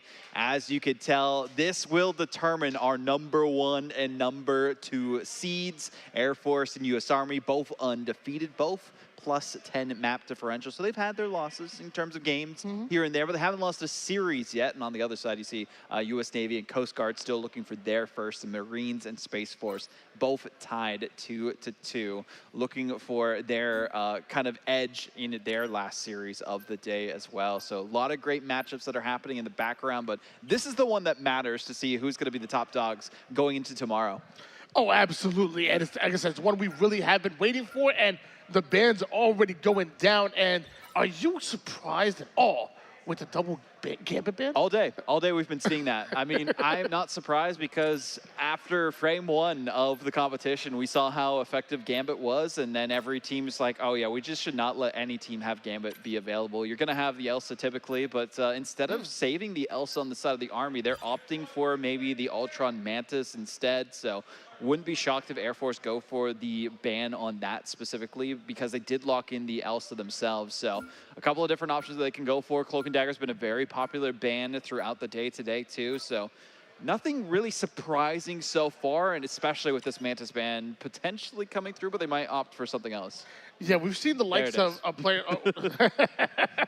Vance's ban is out, but the Ultron Protect is in, and no Cloak and Dagger, no Mantis, no Gambit. You really are going to be testing the back line of Air Force with these type of bans. Oh yeah, I mean, making it difficult for Air Force to really lock things down. That's why they have to go for the Invisible Woman save, because they know it's going to be targeted if they don't lock it in specifically. So there's a couple different things that they can focus on here for the Army side to try and shut them down. You could go for an Ultron ban yourselves, just so you don't have to worry about it. I mean, we've seen some really great play with Loki throughout the tournament too. So yeah, get Loki off the table, target that back line completely so you know exactly what you're dealing with. And we've seen some really great White Fox play today from a bunch of different teams. So wouldn't be too shocked if we see some of that come out yet again in our final series of the day. But I'm more interested for what this last Protect's going to be. Couple of different things they can go for, but I like this Daredevil hover, especially on Hell's Heaven. The bunkers are pretty solid, but actually it's going to be one-sided Cloak and Dagger instead, so likely a Loki ban the other way. So we have Cloak and Dagger, and we have Ultron we have access to. I think banning Loki is a good play, but honestly, if you want to run triple heals, there's a lot of different ways you can go. So, I mean, okay. The Venom, I like it. I mean, we've seen Venom be so good on so many maps, especially in this meta with the tenacity changes. Like, they're the ones that it's benefited the most in terms of Vanguard. So this works pretty well for, I'd say, both sides. Gives them, something that they're good at, something that the other team, is going to have trouble countering. I think, in general, though, having an Elsa is better than having an Ultron. Yeah, definitely. For versatility, I would definitely say, but dude, a good Ultron player, maybe Franklin might want to show you something here. I see a little bit of White Fox, a little bit of Jeff, a little bit of Ultron being picked as far as triple heal. I am not mad at that whatsoever on the side of Army. No, I mean, there's some great looks that we have for their end of things, too. I mean, we've seen White Fox do so well before. Subly has been doing great on it in the past. Jeff is interesting because it depends on like team ups typically that you see Jeff come out. I'm not really used to seeing Jeff by his lonesome without like a Deadpool, without a Venom specifically. So I think this is more like, we'll see how it goes for the first bit, and if it doesn't work, we'll swap off of it. But Jeff in his own right is still pretty solid. Well, is there a chance that if you are running Hulk, it runs maybe kind of similar to a Venom? Like, being able to dive the backline as Hulk, kind of similar how Venom does, and be able to heal him from downrange? Yes, technically, but the big thing is like that the symbiotic shenanigans team up for Venom. That's like so good. They did nerf it, of course, so it's not as powerful, but yeah. Maybe not as favored, but you could still heal from downtown, and you can also go in the back line and just heal your dive. So that could be the strategy that we're going for here. And it seems like a full dive aside from Ultron style here from the Army off the get-go. And it was like Ultron and Daredevil looking to actually dive together here. I didn't even know Ultron could dive, to be honest with you, but it looks like just provided that reinforcement needed for Daredevil to get ready to strike and hold on right off the rip. Dr. Strange being pushed back almost immediately, but it looks like they're forcing right back on him, countering some of that pressure as both teams fight for control over the big map. Yeah, Super Soldier Factory pretty open, and it does have those pillars that work out well for an Ultron, but unfortunately for the Army, they will be vanquished off the first team fight. This dive comp is getting countered by the anti-dive comp that we see from the Air Force. They kind of read the tea leaves and knew what they were coming out with based on what they were protecting and hovering in the lobby itself. So, you know, coming out with the Thing, coming out with the Invisible Woman, having the White Fox and the Winter Soldier. This is just the worst comp that the dive teams can play into. And ladies and gentlemen at home, watch out for Phoenix Reborn. We've seen him already bust out Spider-Man multiple times this tournament, and on this map, maybe he might want to get a little tricky and drag some players off the map here. So it's a possibility, but right off the rip, we're starting off with Bucky, and we'll start out Strange duking it out with Groot. Groot dropping walls to try to deny some of those heals, but Doctor Strange is levitating right over the wall and is striking right back with a huge KO. Immediate 3 down go Army. They're on full retreat, and Air Force are scoring. And you can see why Armies had to swap off of their heroes before. The Phoenix they were hoping would work out, but that was a huge energy burst from the Bucky. Downtown snipe with their cooldown abilities. So great look for Phoenix Reborn as you were talking about it. We've seen some Spider-Man, but it's no more funny business from the start of the day. They wanted to show off the skill with their favorite hero, but now they have to lock in with the Winter Soldier, and it's going to come down to this next team fight, how they use these ultimates, if they can completely shut things down. And you know, Groot working really well together. But as I noticed, they're both being backed down. It seems like it's a Bucky going buck wild here. Kraken impact. It's going to find the triple. He's going for the quad. Give him some more. No more bodies remaining for him to send to the grave, so instead they will collect their toll right in front of the gates of hell for the Army roster. So Air Force will, with one ultimate, shut down the other team. They did use the clobbering time to get the stuns initially, but that's an afterthought in that team fight because it was Phoenix Reborn going again and again as the teleport comes through. I'm so sorry, but I'm still out of breath right now. Bucky going absolutely crazy to Phoenix Reborn, but the portal is down, and another opportunity now for Army to strike back. But what does that unleash? The Nine-Tails Fox almost immediately answered with the Eternal Bonds, and now just try to keep each other alive. I saw a Strangling Prism. I saw an Invisible Force Field. That's about maybe 5 or 6 ults that we saw, and somehow Air Force are the ones surviving all of the chaos and ending round number 1. It sucks for Army. They used so many resources in that last team fight and had to get a win somehow, but they were not able to get a single elimination off of it. We saw like maybe 1 or 2 scattered from the Air Force, but they were able to rally behind each other, kind of duck and dodge around that central pillar on Super Soldier Factory, and now they'll see how they can progress forward into the second sub-map. And Domination's been their biggest struggle so far today. They've been learning a lot as they've been going, but that's been the map that teams have taken the most maps against them in this competition so far, and they want to end the day with a 3-0 sweep. They don't want to give anything up to chance. Yeah, I mean, every single win matters right now, especially when it comes to that final seeding, and man, I'm just so impressed with Air Force. We saw a nasty quad from Phoenix Reborn, who's just been fantastic all tournament long. He's just been that must-watch, but the heals have been also incredible. So many times Army could have came back in that, but the healers are just on point, not messing up with their ults, but even the neutral game looking extremely good. Air Force Gaming are such a well-rounded team. They'll continue to round the bend here instead of going directly to the objective. The other team has read their moves as well, so they will be fighting for the high ground. So you can take it and eventually go towards the point afterwards. Aya Bakamoto does go through, gets 2 of the Army players, forces out the invisible boundary. Clobbering time happens here and now. Haymaker after Haymaker. Unfortunately won't get the connections that they needed, so Air Force do drop 1. A hand of Khonshu, though, does create some space for the Army, but it does not get a single elimination. They back off from it, back to the high ground. And Doctor Strange will read the tea leaves and lead them to victory towards that first objective, get the early percentage, and win that first team fight for them. Despite the clobbering time coming out of Air Force, we still actually saw a trade out in heroes, both on the Air Force side and the Army side. But again, Air Force are still able to weather the storm, still able to fight pick after pick, and Army again starting off the spawn and having to march their way towards the spawn while Air Force are scoring. It's a tough spot to be in for the Army, especially because so many of their ultimates just have not gone in their favor. One ult baits out another, and using a Dr. Strange Agamotto to force the invisible boundary is a trade you'll take every day of the week. And even dropping the thing in the middle of that team fight didn't matter too much because that backline, the strategists, were so strong from Air Force. And hold on. Reading their playbook perfectly, knowing that the long route was coming. So what do? Send them flying, send them off the map, and Air Force are just not playing fair.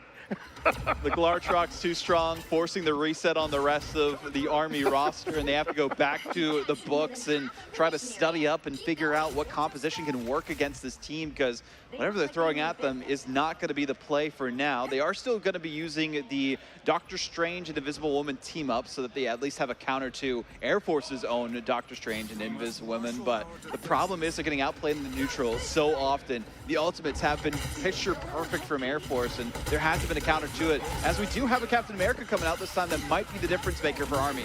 Yeah, Army's mental going to be tested after being sent off the map like that. You have to come back and just have the mental fortitude to just show that you can still be in this fight. And that's exactly what they're doing right here, right now. Franklin popping the Ultron ult. That's going to force an invisible ult, and everybody ulting over toward the mid-map to try to stay alive. And so far, we've seen 2 players go down, one from each side of things, but Air Force again creating the opening. Is that an itch, Jeff? Can he make it off the map? Oh. He got 2. Oh, okay. That's a decent pick for them. The big problem here, though, is if they can rally behind it, get some percentage, Freedom Charge will be enough to at least stall the objective, but you need the rest of your team to recalibrate on the point. And unfortunately, you are going to see the Winter Soldier immediately go down there for Air Force. So we'll finally get some percentage. It's not going to be a 200-0 in favor of the Air Force. Army are fighting back.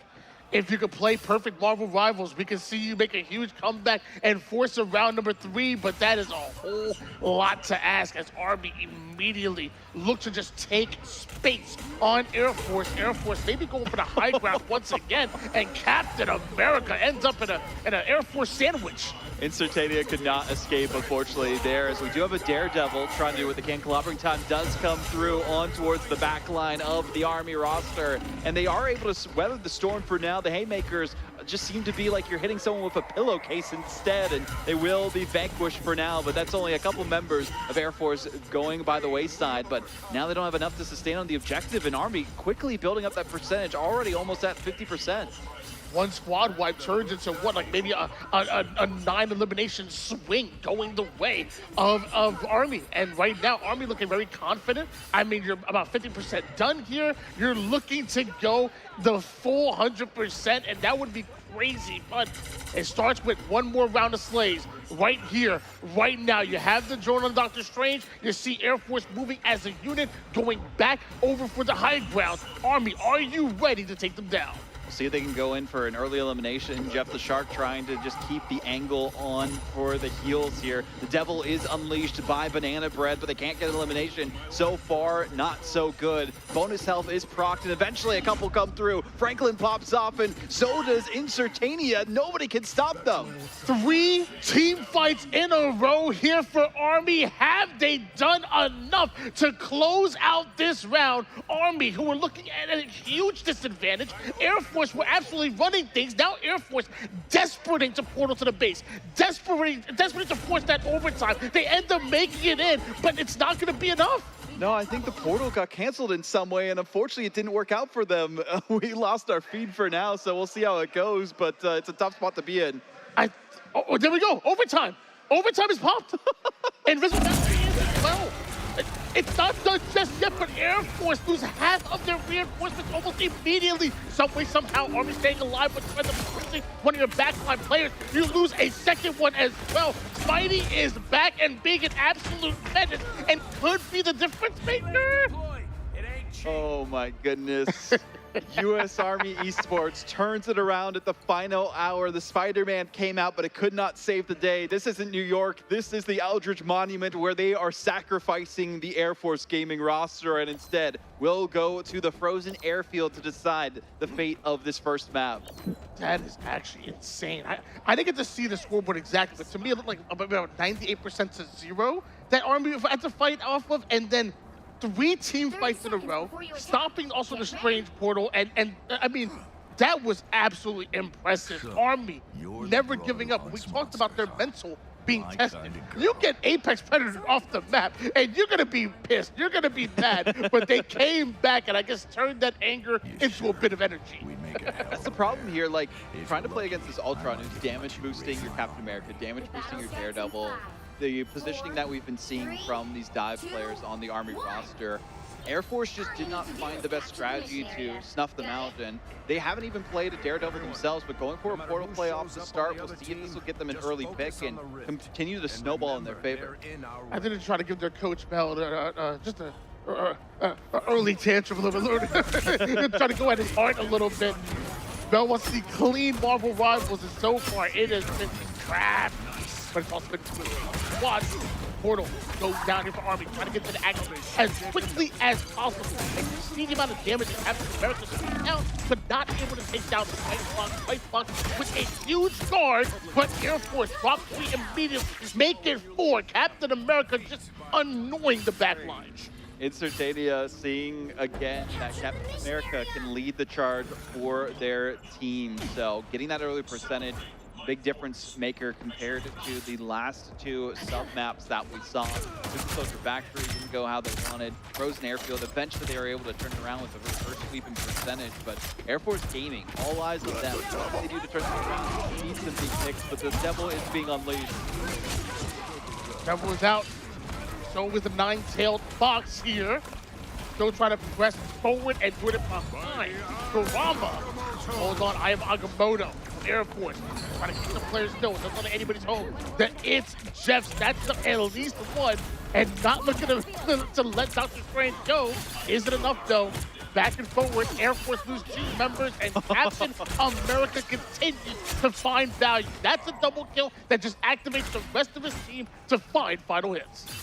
Air Force Gaming have not figured out an answer. Maybe the Punisher is the way to go with the Final Judgment. They have the clobbering time, but I feel like the thing has fallen by the wayside in terms of meta for now, based on the nerfs with Nasty. You can't go for the Wombo combo of the anti-street charge into the clobbering time because it will proc that Nasty flush that we see come out a couple of times. Already, Incertania just trying to bait out some of these ultimates here from the side of Air Force Gaming, and the Doctor Strange going down immediately is not the way they want to see it go. Rage of Ultron comes out instead. There is an Eye of Agamotto available for US Army Esports from Monty if they need to use it, but these are a lot of ultimates being used by Air Force Gaming. That it is, but still in the neutral game. Both teams have 5 up at the moment here. Thing is throwing haymakers, and Captain America gets absolutely dropped, and somehow our Thing is still not done. Air Force Gaming commanding control over the mid-map. They're the ones that should be scoring now. 90% though, that's how much was given up to US Army Esports. We saw more, of course, given to Air Force Gaming last sub-map, but here on the Frozen Airfield, I feel like it's that much harder to turn things around. So Air Force Gaming, they need another team fight win. They only have the Glartrox, the Apex Predator available to them in terms of ultimate. A Freedom Charge and Eye of Agamotto, very easy to shut them down. We see the Freedom Charge. U.S. Army creating a trail here, the only one that the rest of his team can go through, but sent right back and packing, courtesy of the Apex Predator. Thing now having Invisible in his sights and not giving up, immediately slams them and sends them to the respawn screen. That's one important elimination going at the back line, and Captain America has just been a nuisance at you. You're not done just yet. Oh, or maybe you are. The first Avenger says you're done. They were the only one left on the objective. The rest of their team had been wiped at that point. They were doing pretty good. Trying to hold on as long as possible, yeah. They are a big target, but they were being distracting for at least as long as they could just to get the portal play through. There's the Kumiho Unleashed, though. The Devil also being let out across the board from both of these teams. It's Jeff comes through, Invisible Boundary, but it doesn't go exactly where they want to. They did get one eat, so we'll see who is the victim on the side of Air Force Gaming. It's the Thing this time as they go tumbling off the side. So does the back line for Air Force Gaming, and US Army Esports are able to turn this one around in their favor. Yeah, that was a huge pick on the Thing, who's really been where that firepower came from. Most of that domination, you took him down. The rest of Air Force Gaming just crumbled behind him. We talked about Air Force Gaming probably being the #1 seed coming into this tournament, but there was no secret that domination isn't their favorite game type. No, it's been a struggle for them so far today. I mean, this is the map that they've lost the most out of any, so they'll be going to like a convoy or convergence afterwards, and they feel a lot more confident on those specifically. So maybe going into tomorrow, regardless of the outcome of the series, they'll have to just figure out what the issue is with domination for them. So hopefully we do see a change up in their favor in the future. But for now, U.S. Army Esports really did what was necessary for the victory. They showed, hey, we got this comp. It's working out. It maybe didn't in the first map, but we know that if we play our cards right, we'll still be able to come out on top. And every single team fight afterwards, they won. We saw like maybe 1 or 2 that came out for Air Force Gaming, but they weren't able to hold the objective based on the comp that they were playing. Yeah, and honestly, I have to give a lot of credit to Insertania. I just think, like, as somebody who plays a lot of support and plays a lot of backline, even I play a lot of off-angle and DPS, I know how annoying a Captain America can be. Like, as you're trying to heal what's in front of you, Captain America comes in, distracts you, has you turning different ways, and once you do that, there's players that are not being healed, and also players that maybe aren't getting as much value or getting as much impact that they should because you're ultimately not enabling them. So it's so annoying to deal with, and then eventually, if you're a good enough Captain America and you attack the back line enough, you start having them see ghosts. Like, they start hearing footsteps that maybe aren't even there. They don't know where to go. I'm looking around like, hold on 1 second. Captain America's on respawn. What are you worried about? Oh, sorry. I thought I heard his footsteps. It is so powerful. What do they call it? They call it capflation? Capflation, that's crazy. I think the biggest thing is that they need to squash the capflation here and cut it down to size, and getting a ban maybe could be the way to go about it. We've seen a lot of teams playing against US Army Esports try to target that specifically, so that could be an option that they go for. I mean, the Doctor Strange was also really good from Monty. We saw the backline too with Subley. Like, they did great on the Invisible Woman just to keep their team sustained throughout that entire fight. So the entire squad did what was necessary for the victory. Really saw some great looks from Banana Bread too on the Daredevil.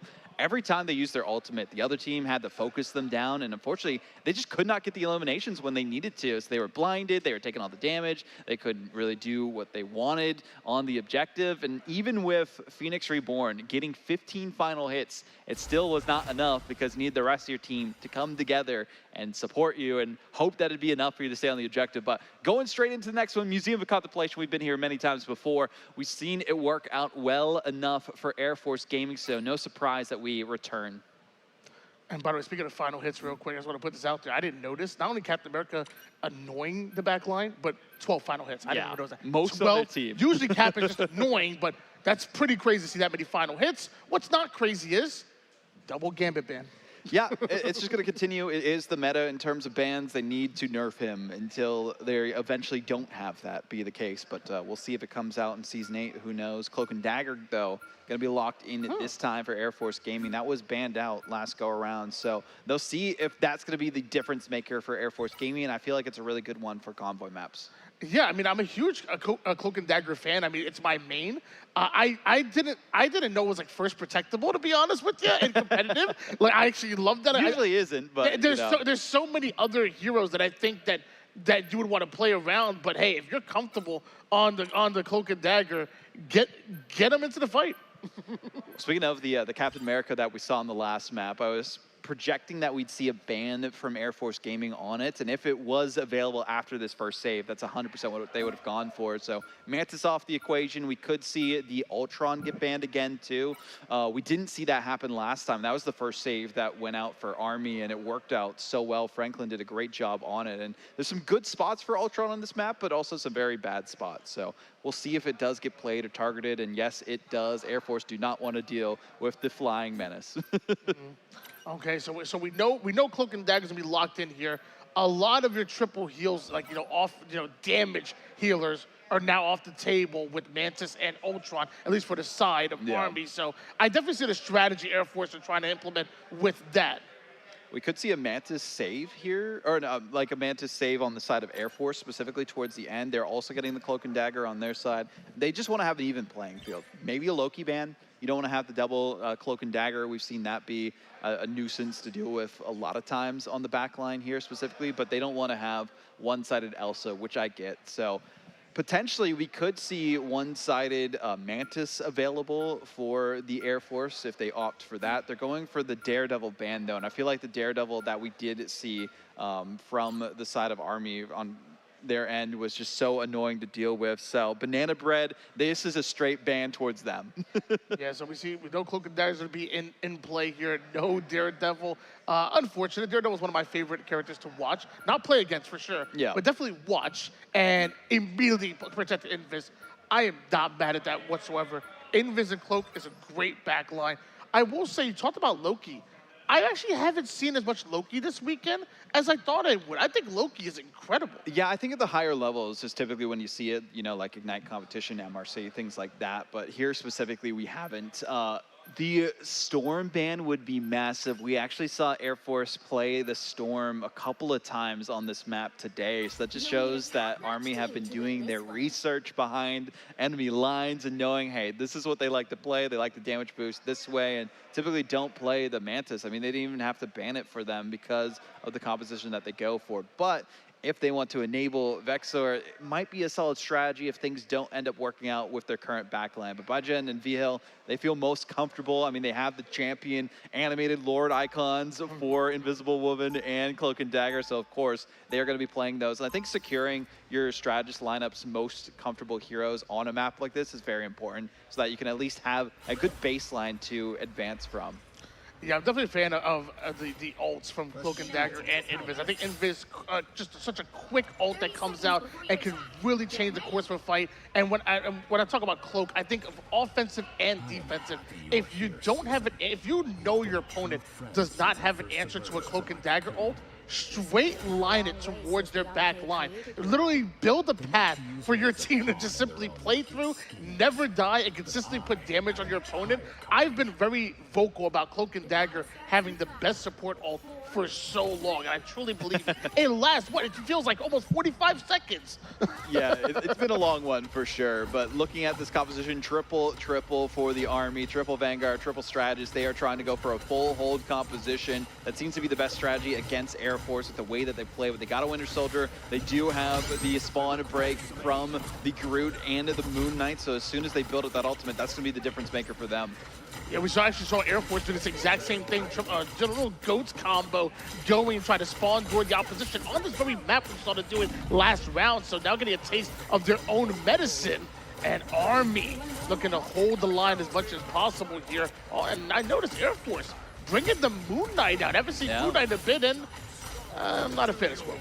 Yeah, I mean, I get the Squirrel Girl. You're trying to see if you can lock them down with your own isolation that you have available to you. The Squirrel Tsunami is also a nuisance because it forces the other team to look towards it so the backline doesn't get taken care of just haphazardly. And we'll see if that can be a case against this Army team. But for now, it's good for spawn breaks. We've seen it happen a couple of times so far today. And well, it's working out well enough as they build towards their ultimates, and it was even closer at one point than the Moon Knight was. So they're seeing if they can get the Squirrel Tsunami online, and the portal does come through though from Army to recontest. I will say one thing, when you have Squirrel Girl and Moon Knight on the same team, that's a lot of farming of damage. That should be a lot of ults that are just grabbed. I mean, Squirrel Girl already has ult, just popped it, and now the Hand of Khonshu is waiting for Air Force. You're talking about 2 DPS that are just going to farm damage and farm the ult as soon as possible, but that is a massive Eye of Agamotto. Problem is there's not enough damage from the Army because they had mainly Vanguards on their side, and the Adam Warlock wasn't in position to do enough with their right click. So we'll force them back for now. Got the Eye of Agamotto, at least get one good pick, and made the rest of them be in timeout for a second. And I like the swap over to the Venom for the Army's end. Incertania, I think, has been one of the most flexible players we've seen today, and that's been a big difference maker for this Army roster. An Army elected to go with Psylocke here for Banana Bread. Love that. You have 4 ults that are ready, and that good answer. And that includes an Adam Warlock res, which should be absolutely clutch. And as I say that, the first one to go down is ultimately a player from Air Force. First strike looking very good as you try to wall off the opposition as much as possible. But I see a little bit of Cloak ult, which is just going to be so tough to try to play through. And eventually, the dance of the butterflies, and you don't want to tango with Psylocke.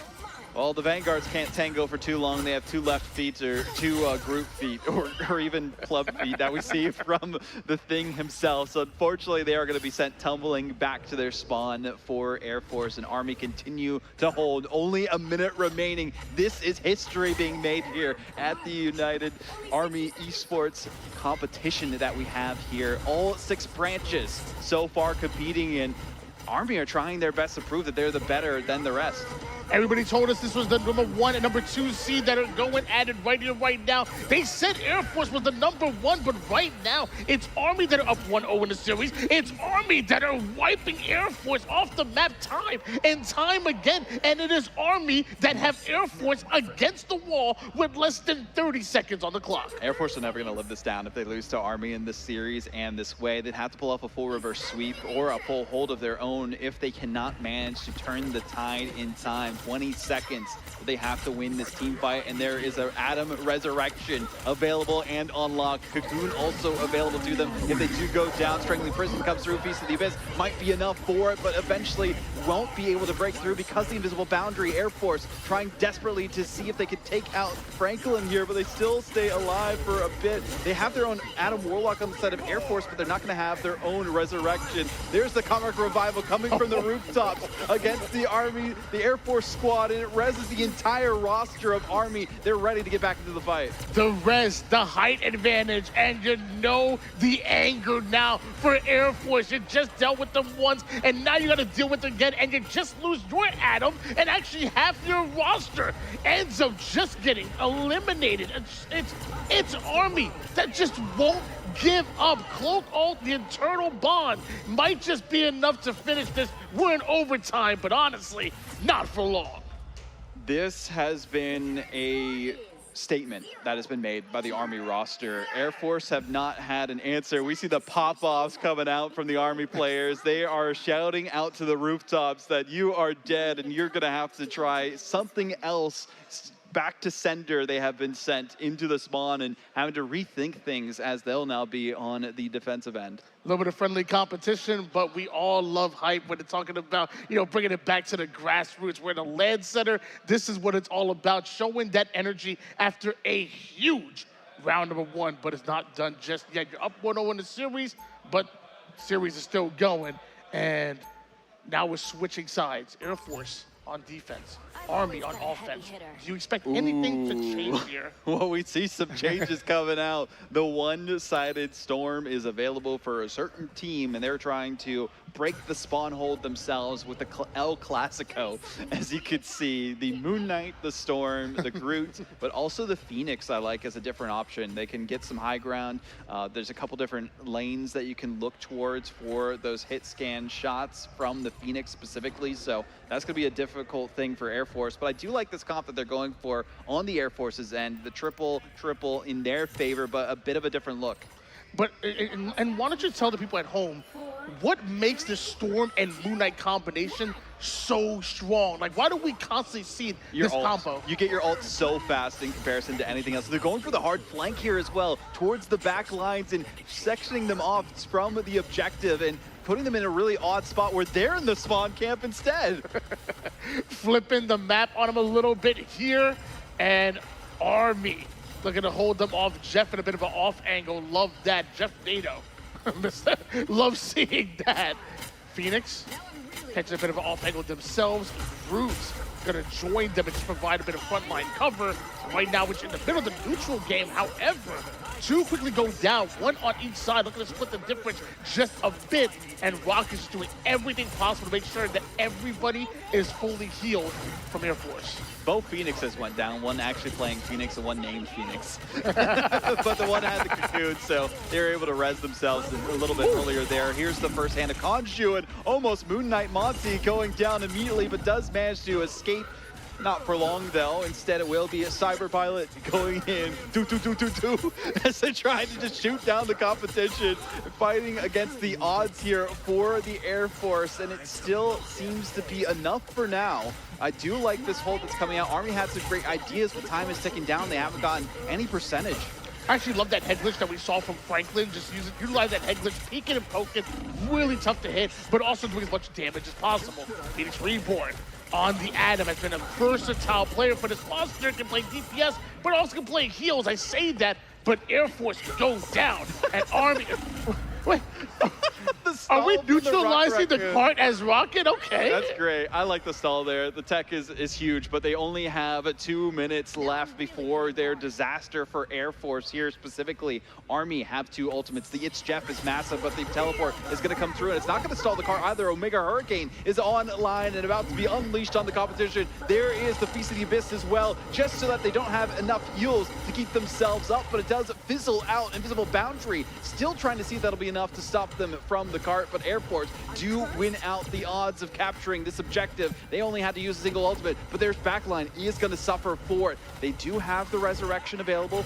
Cosmic Guard Amplifier for the extra damage and bonus health, but immediately taken out by the Endsong Inferno. Massive counters coming out from Army. There's the Hand of Kaju. There's 2 going down. The Resurrection comes out though. Born again is the Air Force with the Meteor M still looking for the dunk onto the Jeff. They get taken out. Army can't do anything and time is ticking down. Army looking to do everything they can to put them down here, but Air Force refused to give up, and Air Force will survive, live to see yet another engagement as we continue to duke it out. Moon Knight trying to get max damage going down, rest of his teammates coming off a spawn and looking to make waves. Venom with a big dive over towards the mid line, and Storm just giving everybody the damage boost, and now we start to see Army look good in form. The only ultimate that's about to be online, well, actually is all on the side of Army. Air Force still have some time till they get theirs available. Cosmic Guard Amplifier desperately trying to keep them sustained with the bonus help and will keep them alive through the Feast of the Abyss, but there's an Invisible Boundary on the side of the Army squad, and there's 2 members down on Air Force. They can't stay alive because the Atom Res isn't there. They're trying desperately to keep on the objective, but there's not enough room. 30 seconds will be enough, but there is a potential for a portal play. Actually, no, they used it earlier. There's no time. There's no portal. Venom might try to fly in to try to touch just the 4th overtime, or just to stop the cart from moving forward, but it's here. They didn't get it.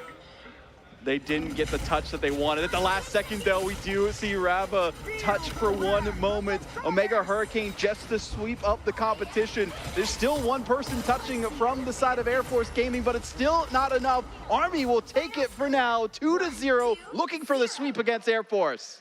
My gosh, Army have just completely woken. I'm loving what I'm saying. I mean, honestly, we talked about Air Force being the favorites going into this, but Army not only do it in domination, which is one of Air Force's weaker game types, but going into cart and being able to do the exact same. Army are here, and they're showing it.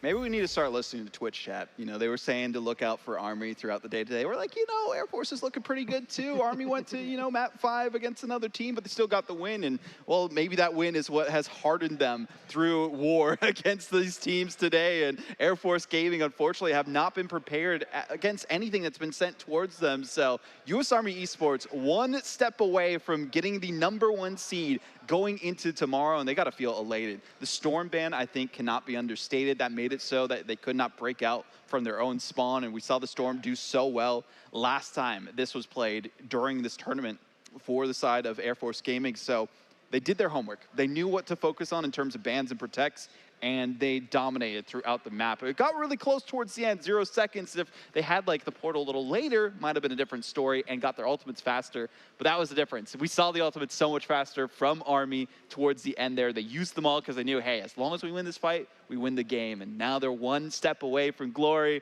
1 step away from going 5-0 in groups. It's crazy to say that after the day that we've had so far.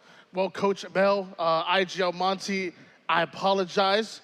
I was not familiar with your game. Because that is quite the start. 2-0 in the series. They have their headsets off, so they're able to hear me real quick. But they are looking very good. I will say, though, I'm going to say it over and over again, job is not done just yet.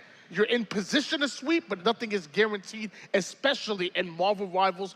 We can easily see Air Force Gaming make some adjustments then turn some things around. Well, we're going to adjust some things during a break because we got to give these teams a bit of a breather, make it so that they can recollect themselves, get their thoughts together, and figure out what isn't working for Air Force Gaming. And if the Army team can dominate the competition again, we'll find out after this break.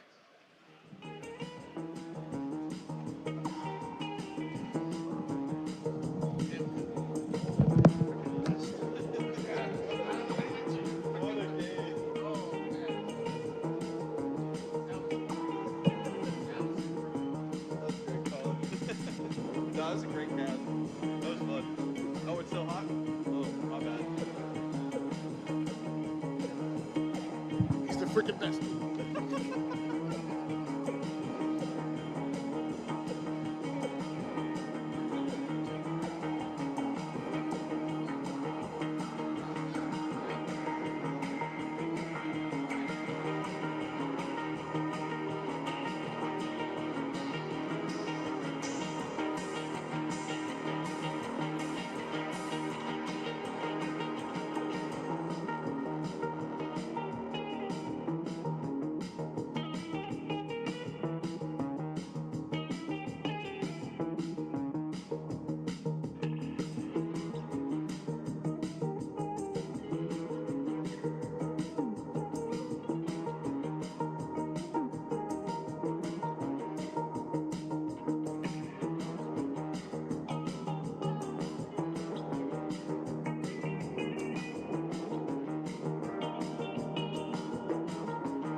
Ladies and gentlemen, welcome back to your Armed Forces Esports Championship 2026. It is day number 1, and it is our final matchup of the evening. And we have the number 1 and number 2 seed going at it, where Army Esports currently hold a 2-0 lead against Air Force. I am still flabbergasted that this is the state of the series. Not to like undermine the performances that we've seen throughout the day so far from the U.S. Army Esports side, but they have had trials and tribulations, right? It's not been an easy journey for them, but they have been forged through fire. They went to map 5s before. They were down 2-1 in a series against the Marines and came back and got the victory from that. And I feel like since then, they have not stopped and not lost a map. So they have been on just a universal upwards trajectory towards the stars, and we'll see if they can potentially touch them at the end of the competition, because they are looking for that trophy. And if they continue this kind of momentum that they've had in this series throughout the rest of it into tomorrow, that'll be a huge win for them. But the problem is that this is where things get tough. We've seen multiple times in previous series where teams go up by 2 and then they really start to get a little bit lackadaisical. They say, oh yeah, we got this in the bag. We don't have to worry as much. There's not as much pressure. No, you got to lock in. You got to get that 3-0 if you want to feel as confident as you can for tomorrow. Make a statement against the Air Force and say, hey, we'll see you guys again in the finals, and we're going to have a repeat performance. Yeah, but you know what? I'll get the flip side of that now, and I'll say, after winning game number 1, I was like, okay, respect. Yeah. Like that's a big win, but against a game mode that we know that Air Force have struggled with. After the 2-0, Like, I am now a believer. I completely swear. You're on the hype train. Under the shirt, there was an Air Force jersey, but under that, it was an Army jersey, and I took the Air Force One off. Seriously. You're like that fan that wears both jerseys just in case. It's like, oh, yeah, my team's losing. I actually wasn't rooting for my team. I was rooting for the other guys. But, I get it. Somewhere there's a Navy jersey there somewhere. Yeah, somewhere. We're rooting for you guys. Come on, get a map win somewhere. There's still tomorrow, of course. It's all for seeding today. So maybe some teams hiding some of their strats going into tomorrow. I mean, at the end of the day, this is just to determine who's the first or second seed. It's still the same journey either way into those grand finals tomorrow. Central Park will be potentially our final domain between these two teams. U.S. Army Esports, they will be on the defending side. Air Force Gaming will be attacking. And of course, we see the Gambit ban come through on both sides. But always after that, which is the universal constant, it comes down to, okay, what do we see happen next? Do we see the Captain America focus? Do we see the Elsa focus here from Air Force Gaming? I think that's what they were lacking in the last map. Yeah, this is what I'm interested in, specifically for for Air Force Gaming. Having the first protect, and how do you adapt to what Army have thrown at you, which so far, they've thrown multiple different looks. We've seen Army not just kind of one-trick their way into these wins, and Army going to make it even extra hard for Air Force. They know Air Force like that Storm and maybe Moon Knight team up. They immediately go in for the ban and protect Ultron. So Army playing for the win. Yeah, we saw the Ultron do so well on this map before, so I'm not too surprised by that. We'll likely see a Invisible Woman save again.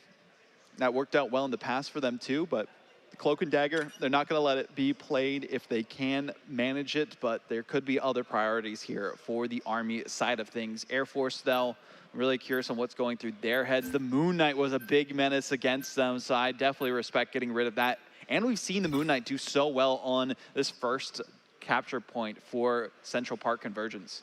Yeah, it's an interesting one. They also elected to ban Cloak and Dagger. We've seen what both teams look like with Cloak and Dagger. Yeah. And it looks like Army just still don't like that look with Air Force having them. So immediately get them out of the equation. And with how good Insertania has been on the Captain America, I don't think anybody should be surprised by this. Yeah, I'm not surprised whatsoever. I'm more curious to see, okay, are we going to ban the Daredevil? Yes, we are, because that was so annoying to deal with on the first map from Banana Bread. We saw how effective they were with that specifically. So there's a lot to deal with here for this team. So we'll see as we go into our final protect what Air Force are going to be prioritizing, and it is going to be that Invisible Woman. It's worked out so well before, and that allows them to also use the Doctor Strange when they want to, but it's just really good for anti-dive. Yeah, Air Force definitely couldn't afford to allow Captain America and Daredevil in the same game. No. So I'm definitely not mad at the ban for Daredevil. And Invisible Woman is just, I mean, that's a standard. You want to protect. You definitely know that Army would have targeted Invis if they didn't protect. So it was really a must protect for them as we switch things up just a little bit here. And we have Air Force at the bottom. Okay, so that's a little bit of interesting lineup. Yeah, we could see some interesting things here. I'm really curious to see what the composition that Army comes out with on defense, right? Do they stick with the Captain America? Do they save that a little bit for later on? There's a couple other better options that they can go for specifically there. So we'll see what they opt for instead of maybe the Captain America. I feel like Captain America is better for like the attacking side here specifically. Just because you can provide cover, but also the Freedom Charge. Use that as an entry point onto the objective as well. Dive towards the back line from then on out. And I really like this option that they're going for. More of a full hold comp yet again, going for the triple, and we've seen that work out on Museum of Contemplation. Well, it works even better on Convergence because you just have to hold a single point if you can. And I will say, Insertania on the penny here, I'm not bad at that whatsoever. That little spot over toward the left, you drop those lines there, and you can really stretch them out. You can stretch it out more now with the actual new patch because you get one extra web placement. So you can actually make it so your spider mines that are spawned from the spawner itself can travel farther and a bit more of a hazard too. Yeah, a lot of penny mains didn't like the removal of that rocket team up, but I will say it's over. What are we looking at here? We're going on a long route. I like this. I like the portal play. I mean, we see the bunker comp from the Army side going for the triple. They don't have anything that can counter a portal itself, so instead everyone will go through it as best as they can to get the high ground and eventually try to get on the objective from it. Not mad at that whatsoever. That's a very interesting way to get past the Penny mines, and you see Penny kind of adapting immediately and dropping those webbings on the only real exit out of that high ground. So great job adapting here for Penny on the side of Army, but can you continue to hold them is the real question. This is a great spot for the strategists too, because they have the passive healing that comes from the webs as well. They don't have to worry about getting dove from the rest of the team, and now it just comes down to will the group be able to create the space towards the objective. And I feel like you just have to get on the point at this point if you're Air Force. You're giving up so much percentage, and trying to build up your ultimates, yes, is a good thing, and hoping that the Phoenix, Ensong, Infernal can go through, but there's a lot of counters to it on the side of Army.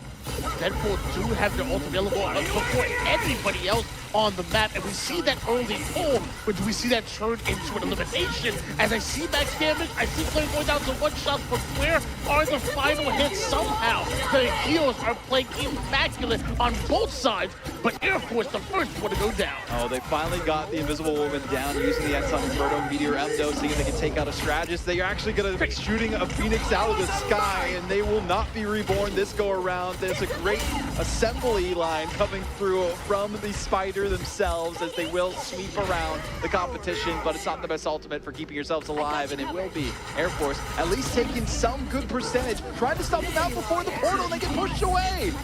Trying to keep them out, and so far seems to be working and getting aggressive. Want to jump through the portal there as Air Force Gaming taking first point. Looking very strong.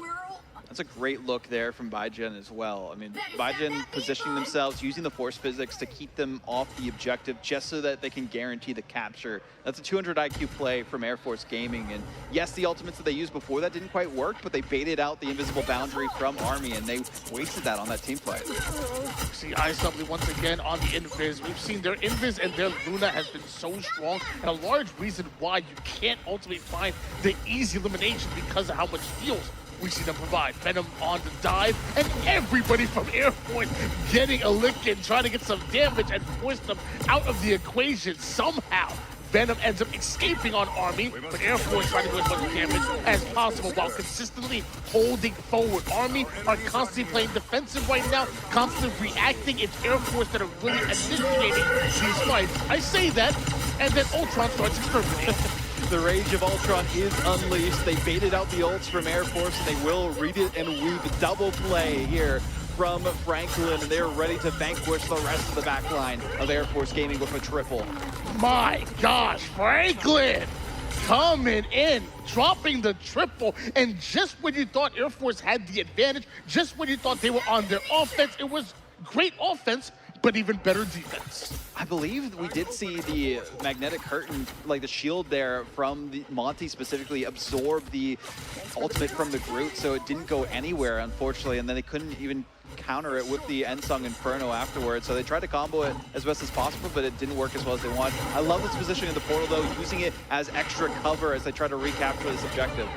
Eternal Bomb being activated by the Cloak and Dagger on the side of Army, but all that does is initiate an invisible barrier being dropped by Air Force. So true support ult down. I see a little bit of an Eye of Agamotto action. Every team appreciating every ult possible. Phoenix goes to the sky just to drop down and force another invisible boundary. So far, Air Force, the only actual team to lose out on a player, and Army wants to take advantage of that. They want to get activated through it, and there's the final hits that they were looking for. The focus from Banana Bread onto the Loki was massive. They're trying to dodge and duck and weave as much as possible, but there's wrenches being thrown right into their plans, and unfortunately they can't escape that time, so Air Force will be able to recapture the objective even with these dives coming through.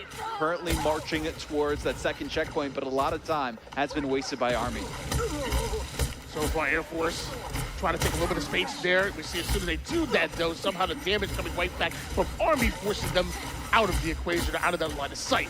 Cart still moving at the moment here. We see Phoenix trying to do everything they can on the Phoenix to take out any player trying to go toward the high ground, doing some decent damage on the Venom, and now we see another extermination. This time it's on the side of Army, and man, we saw the triple last time. Will we see yet another? I don't know, but all I see is players hitting the kill feed for Air Force.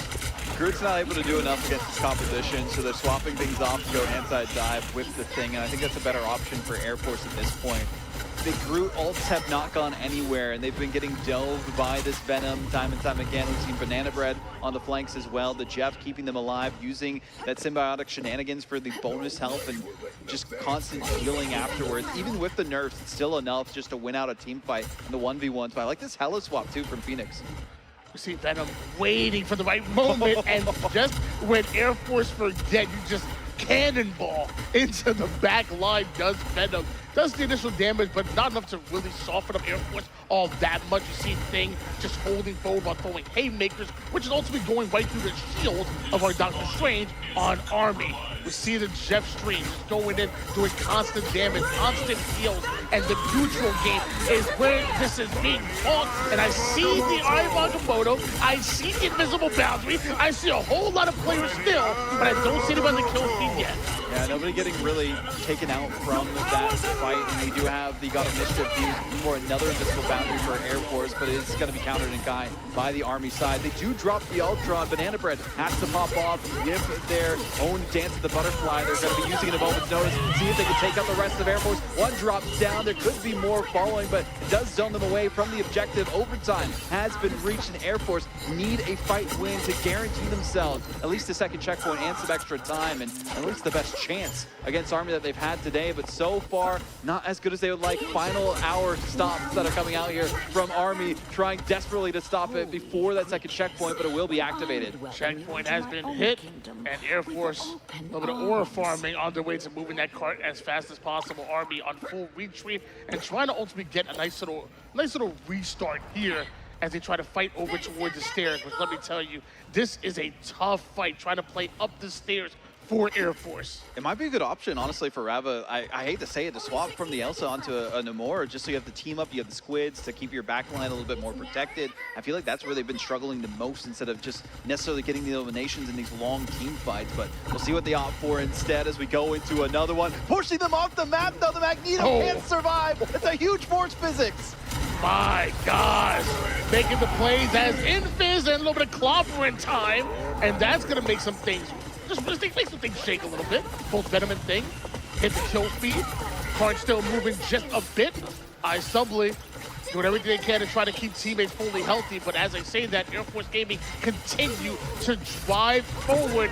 Army needs something right here, right now. Monty was the straw that broke the camel's back at this point in time, but the final judgment will come through. The Doctor Strange trying to get as much cover behind a crumbling pillar, and it was enough for them to get the elimination. Nobody could keep the final judgment up long enough. Invisible boundary does come through. Piece of the Abyss does have the combination, trying to reduce the healing capabilities of this ultimate, but it's not enough just yet. Another invisible boundary comes through. Apex Predator trying to push people off the objective, and could be enough for them to win it in overtime. Great eliminations coming through on the Air Force's end, and that will be enough for them to get that third checkpoint. Went through trials and tribulations and eventually were able to get to the end of their journey, but will it be enough? Absolutely fantastic work coming out of Air Force right there, just pushing players all over the place from Army and moving that objective as forward as possible. We said it before, if you're Army, you cannot get a lackadaisical, you cannot start sleeping. That's when Air Force, you give them an inch and they'll just take a mile. We'll see what this Army squad can do on the attacking end themselves. They have a long journey ahead of them, especially with how much momentum we saw from Air Force Gaming at the end of it there. They were able to rally behind each other. They had the ultimate economy working in their favor, and it just felt like Army could not find an answer towards the end. They just kept getting out-damaged. The Elsa, that was a great play. I was saying, maybe the Namor could be good, but they weren't getting dove as much because there was so much hesitancy from the U.S. Army Esports. So now sticking to their guns, keeping the compositions as simple as can be. I like Monty back on the Captain America here as well. It felt like they were in an odd spot based on the plays that were coming out towards the end of that third checkpoint. So Air Force Gaming looking for a full hold, or at least some sort of hold, to guarantee themselves at least a longer stay in this series. Yeah, I really like for Army switching over to a more dive composition. Venom, Captain America, even Star-Lord, and of course White Fox, very good at diving, very good at distracting the opponent's back line and getting in there. Meanwhile, Air Force on the defensive end, I like the triple heals as well. If you're going to be on defense, I think why not have triple heals, especially as they find out you're going to be getting dove at constantly Hey guys, there's some percentage happening behind you. They've almost gotten a full tick, and they barely prevented it at the last moment there. They were twiddling their thumbs for a second and eventually forced them off the objective, but chip damage after chip damage, the Army are going to try and capitalize on this as long as they get a pick, but they do go down at first. The White Fox is off the table, and they only still have 2 strategists available, one of them being an Ultron. Ultron and Jeff can do everything they can to support for the back line here. I love the damage, love the healing output, but is it enough? Hold on. I see some bodies in the kill feed, and it's not going the side of Army. In fact, it's Air Force just holding them back once again. I like that high ground stay from Air Force. They just waited long enough to touch before the first tick, made it so all of the Army players were baited in and didn't expect all of the presence of the entire team of Air Force to be bunkered up in the same spot, but that's the composition that they're running. They have the Groot, they have the Loki, they almost have that ultimate online for the God of Mission. The Venom trying to go in and see if they can at least take someone off their high horses. It's so tough, Army, to try to fight that ultimate high ground. How annoying is that? Venom can't even dive on a based on the elevation that your opponents are fighting from. This is frustrating here for Army Esports, and once again, they're going to be forced to adapt in some way, shape, or form. You bring in the storms, at least they're able to take height and try to put down that extra damage, but I was not ready for Air Force to sit at that high ground.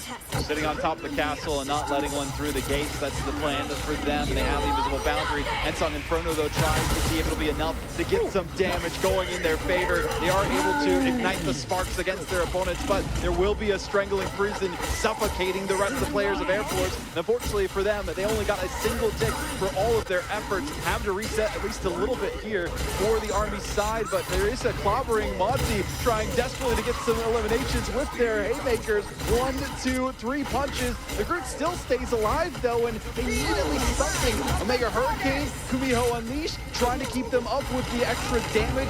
Siphoning that they can have from their ability might be the difference maker, but they didn't get a single Elin because, well, here's all the res is coming through. Born again, Karmic Revival keeps them in the fight. Air Force are not giving up on this first objective. Let me tell you, the strategists of Air Force need a raise, because that Groot should have gone down at least 4 times in that fight, but Air Force continued to hold. The heals are absolutely impeccable, and just when you think Air Force are on the ropes, the res come in, and it's Army that are going back to the respawn tree.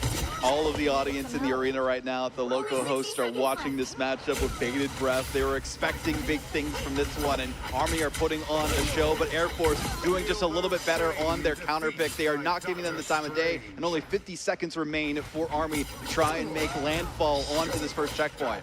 It really feels like things might get a little bit easier for Army if you can get past this first point. This first point is so tough to take, but I think if they can just get over the hump, we can see things really start to happen for Army. Easier said than done, because Air Force go right back over toward that high ground platform that's just been working so well for them. But oh my gosh, everybody getting melted.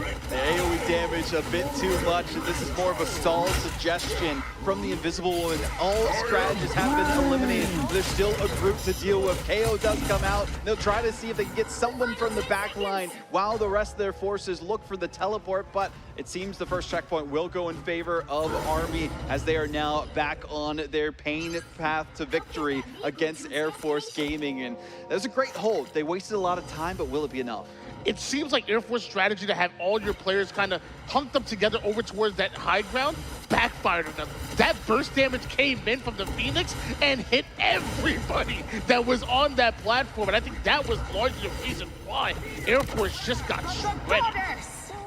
Another Omega Hurricane coming through here from Franklin, seeing if they can position towards the back line, bait out some of those runes. Actually, they've been used a little too early so that Loki can't stay alive, and a huge elimination. But they only have 1 strategist remaining. Instead of going the triple strategist route, Air Force Gaming have changed the pace of play they have wanted to opt for on this one. God of Mischief still available, so the Loki can get back in the fight pretty quickly, but they got to worry about some of these eliminations that are coming against them. One of the first times we're seeing Phoenix Reborn switch things up over to the Punisher, and the shotgun was putting down some Max Payne and Eye of Agamotto, but it looks like nobody's home, and they end up getting trapped and dealt with immediately. It was a force physics pull, and actually Cade in the right time, made it so that they weren't in the right spot and position for a full team wipe. But the It's Jeff does come through. Looks like it's gotten someone, trying to see if they can at least stay alive, but they need some heals, and it does go down. Ensong Inferno comes out just for good measure. There is the visible boundary as well from the side of the Army camp, and well, they're just going to continue to get eliminations with this Storm. Still some room to be made up, though, for that second checkpoint. We could see a last-second portal coming out from Cyber Pilot. They need to go now. Portals dropped, players are in, invisible boundary is up to try to do everything they can to keep them alive. Army try to respond, but end up losing a player in the meantime. So numbers advantage start to favor Air Force as they continue to put down damage and look for their second pick, and they're finding them. That's two more from Army that are removed from the map. Air Force have stalled this cart. 30 seconds left. 30 seconds. No worries. Galacta just heard what you were saying and said I have to repeat this this knowledge, this wisdom that we have from Tony on the cast, but instead, this is a tough spot to be in for Army. They felt so dominant in the first two maps. It looked like it was the odds in their favor, then Air Force continued to rally forward. The second checkpoint seemed to be the determining factor for both of these teams, and you need to have somebody touch her. There's not going to be an overtime scenario. Time is ticking down. 4 seconds, 3 seconds, 2 seconds. Someone finally touching, but will it be enough with all these eliminations? Franklin, Omega Hurricane takes them off the objective. Bar Trucks won't be enough because you can't stay alive for it in overtime. Starting to tick down, but Army's going to continue to move forward. And when time is winding down and teams have to be on the card, that's when Storm's ult just gets more and more value. What a huge Storm ult there to clear the card and keep Army moving forward. It felt like Air Force had all that they needed to end things there and continue the series after their counter map pick. But this third checkpoint still very difficult for a lot of teams to overcome, especially with the uphill battle that you have to fight the length of it. And while Air Force made quick work of it, Army instead have had a tougher journey to get to this point and have to play through minimal amount of time remaining. Franklin back on the Storm here. Oh, Franklin ends up being melted before they even know what just happened, and they're just the first domino to fall. Air Force able to get first strike, turn into second and third as Air Force take control. This is smart from Air Force. Pushing towards the spawn room.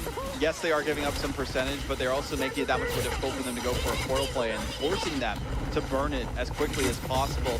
Venom trying to go for a flank and see if they can at least dive towards the back line, but the sight lines are too long. Air Force has it locked in with the hit scan, and they have a lot that they can work for. Unfortunately, yeah, Agamotto not going to come out yet from the Army side. They need a big ultimate win here, though. Looks like a double invisible barrier being caught here in the eye of Agamotto. Absolutely stunning Punisher, and sadly Punisher is not able to survive that engagement. Air Force once again in the driver's seat, but can you finish it? I think I just saw a Jeff ult, which took 2 down with him.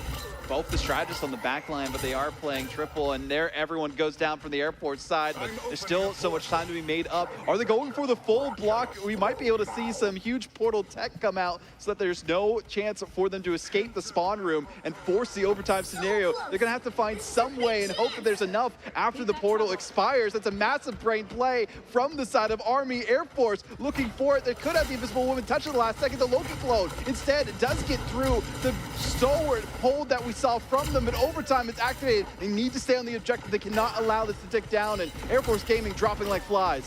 Despite not being able to trap them in that invisible, infinite tunnel of the portals, they're still able to find those eliminations, still able to wipe Air Force off the map, and just like that, tied up at 3 apiece. We reset once again, a minute to each other, and we go back into an overtime state. We could potentially see a draw if no team gets any ticks on this map. I would not be too surprised, Tony. I don't know, man. I will say, Air Force Gaming did look extremely clean. And I think, I mean, Army obviously did a great job of closing it out, but it felt very scrappy to me. It felt like Army started to lose maybe a little bit of that momentum, and Air Force was slowly starting to gain some. I don't want to see a 3-0 sweep, so I would love to go to Game 5. So I guess momentarily, I'm an Air Force Gaming fan.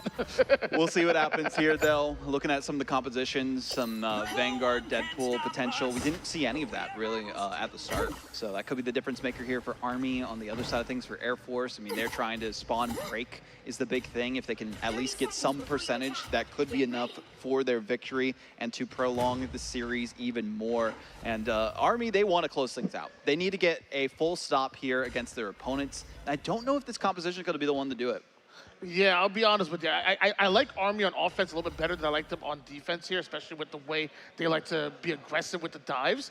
But and also the Venom. But I will say, if you're able to just absolutely abuse the back line with Venom and stop Air Force from turning corners, stop Air Force from being able to hold forward by just harassing that back line, things can work even on defense, but I think I tend to like Army a little bit better on offense. Yeah, they've seemed very confident on offense, but we'll have to see if they can pull a hold here. Specifically, already baited out the Loki Green, so it's going to be a tough spot for Air Force Gaming if they have any ultimates coming against them. And that's going to be the name of the game. Can Army build up any of those? The Venom going down so quickly. Not the best time to go for a dive when the entire team of Air Force is there ready and waiting for you. And now trying to section off the objective from the strategist so they can get some eliminations for Air Force. This could just be enough for them. Food is just building a forest right now. Look at a wood jutsu going down. And oh, just like that, Air Force obliterating the defenses of Army. We see portals going down, but a quad by Dr. Strange for quickly being sent to the respawn screen, and the portal's there, but you can't even get through it. It's a tough spot to be in if you are Army, but you have to hold as long as possible. Elimination does come through from Monty onto the Invisible Woman, so they can't use their ultimate in time. And they even get it so that they can pop it at the last moment. One person holding on to the objective behind them. There is the Wolverine just trying to get Dr. Strange off of the objective. Judge, Jury, Executioner for Franklin, but they get taken out as well. Army can't even use their ultimates, and it will be the point captured by Air Force. It's a disaster. I don't know what Cyber Pilot had for breakfast this morning, but I'll take two of them. Cyber Pilot just absolutely went ham, went nuclear right there. Army are panicking at this point in time. Shout out to our other caster here, Colin, for the words of encouragement there. But that's exactly what we're seeing here, unfortunately, for their side of things. Air Force, specifically, have all the ultimates in their favor. Army, they need to do everything. They need to pray. I would say at this point that something works out for them. There is going to be a great combination here, though. Strangling Prison into the hand of Khonshu, but it doesn't get anyone, unfortunately. Only two people going down. Army, they need to rally behind the rest of their team. Try to see if they can at least get someone from this one. And the problem is that they haven't had the ultimates in their favor, and they are just having the ult dumped against them. Phoenix Reborn switching things up once again. We saw them on the Spider-Man earlier. We saw them on Elsa, but we've now seen them this game on Punisher and now Moon Knight. It is a wide, a big utility belt that obviously Phoenix Reborn has played multiple different DPSs and even supports the triple heal. We'll see the Eye of Agamotto is going to be enough. Glartrox trying to prevent the Beast of the Abyss coming out, but also that Fury from Monty, the Freedom Charge as well. The Shotgun Punisher for Franklin. See if they can at least do enough chip damage to take out the competition and end things before the second checkpoint, and they will be successful. But is that successful enough? They have to go even further beyond if they want to come out on top with the 3-0 sweep. But as we said it before, we really like Army better on offense than we do on defense. You did. Air Force looked really good on defense too, right? They had the high ground. They played the bunker. They sailed for so long. Yeah, the triple strategists. I mean, Army looked good on offense, but I'd say Air Force looked even better on defense. And no surprise here, Air Force coming out with the triple strategist, Inviswoman, Adam, and Loki. This is going to be tough for Army to try to break through.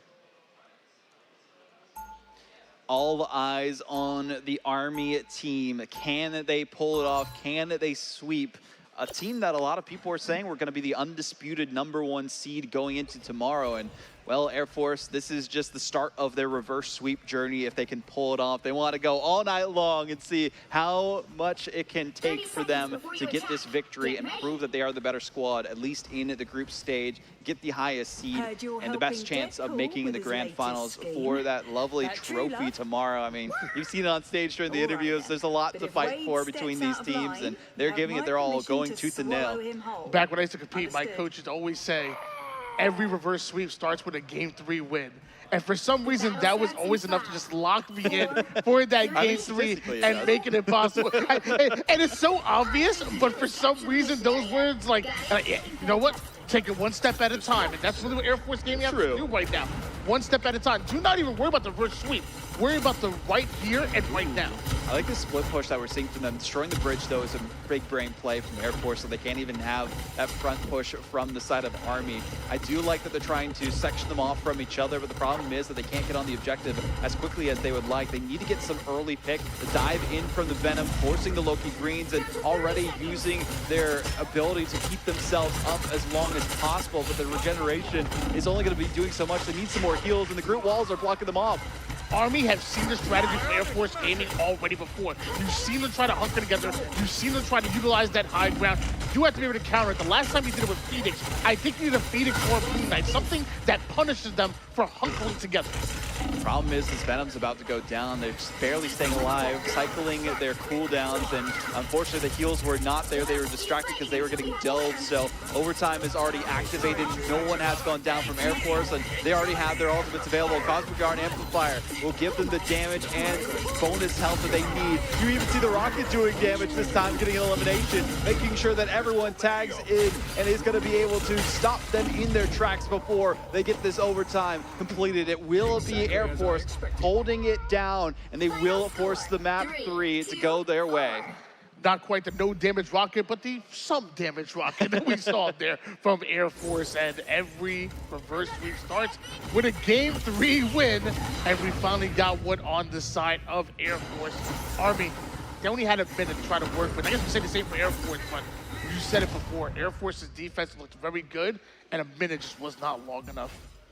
Well, it sounds like we're going to domination for this next one between these two teams, resetting the rotation on the map specifically. So there is going to be a lot to think about here for the side of U.S. Army Esports. I mean, they looked really good for the start. They had a great hold at the second checkpoint, but then didn't really do anything towards the third. So they'll be thinking, okay, domination worked for us last time. We'll see if it goes again this go around. But we're gonna be taking a very quick break. Make sure these teams can get some refreshments and get all ready for the next map. We'll be back after this.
Welcome back, ladies and gentlemen, to your Armed Forces Esports Championships 2026. And man, do we have a banger of a series for you guys.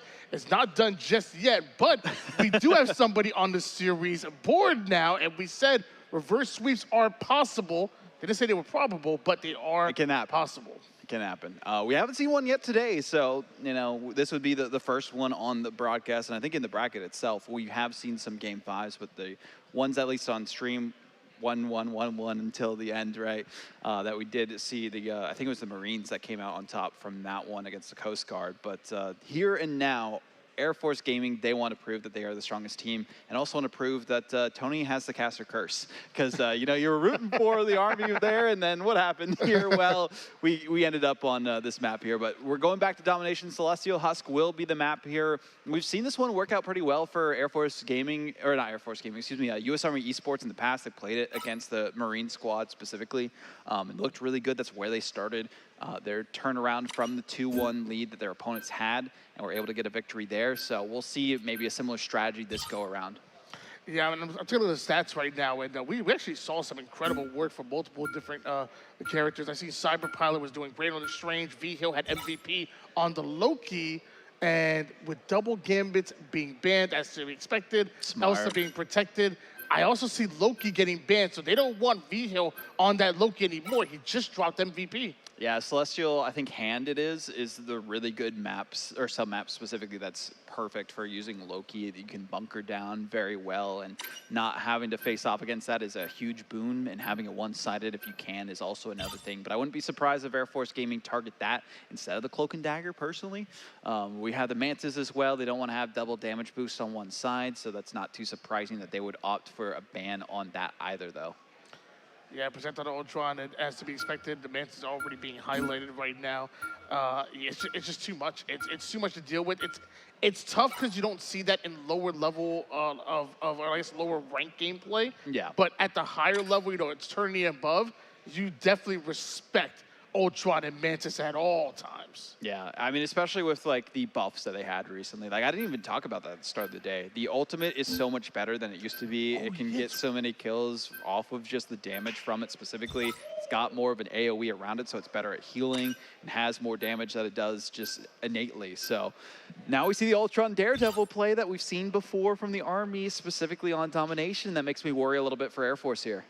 And Air Force don't want to deal with any Moon Knight shenanigans. Getting that out of the equation almost immediately. No Hand of Khonshu. At least that could be used against them. They still have the opportunity to possibly use it themselves. Protecting Daredevil. Have we seen Army on Daredevil so far in the series? Yeah, we've seen Army on Daredevil before. The series, or I don't know if necessarily the series, but we have seen it in the past. So I'm expecting big things from that save for them. We'll see some big things from Air Force on what they can do here as well.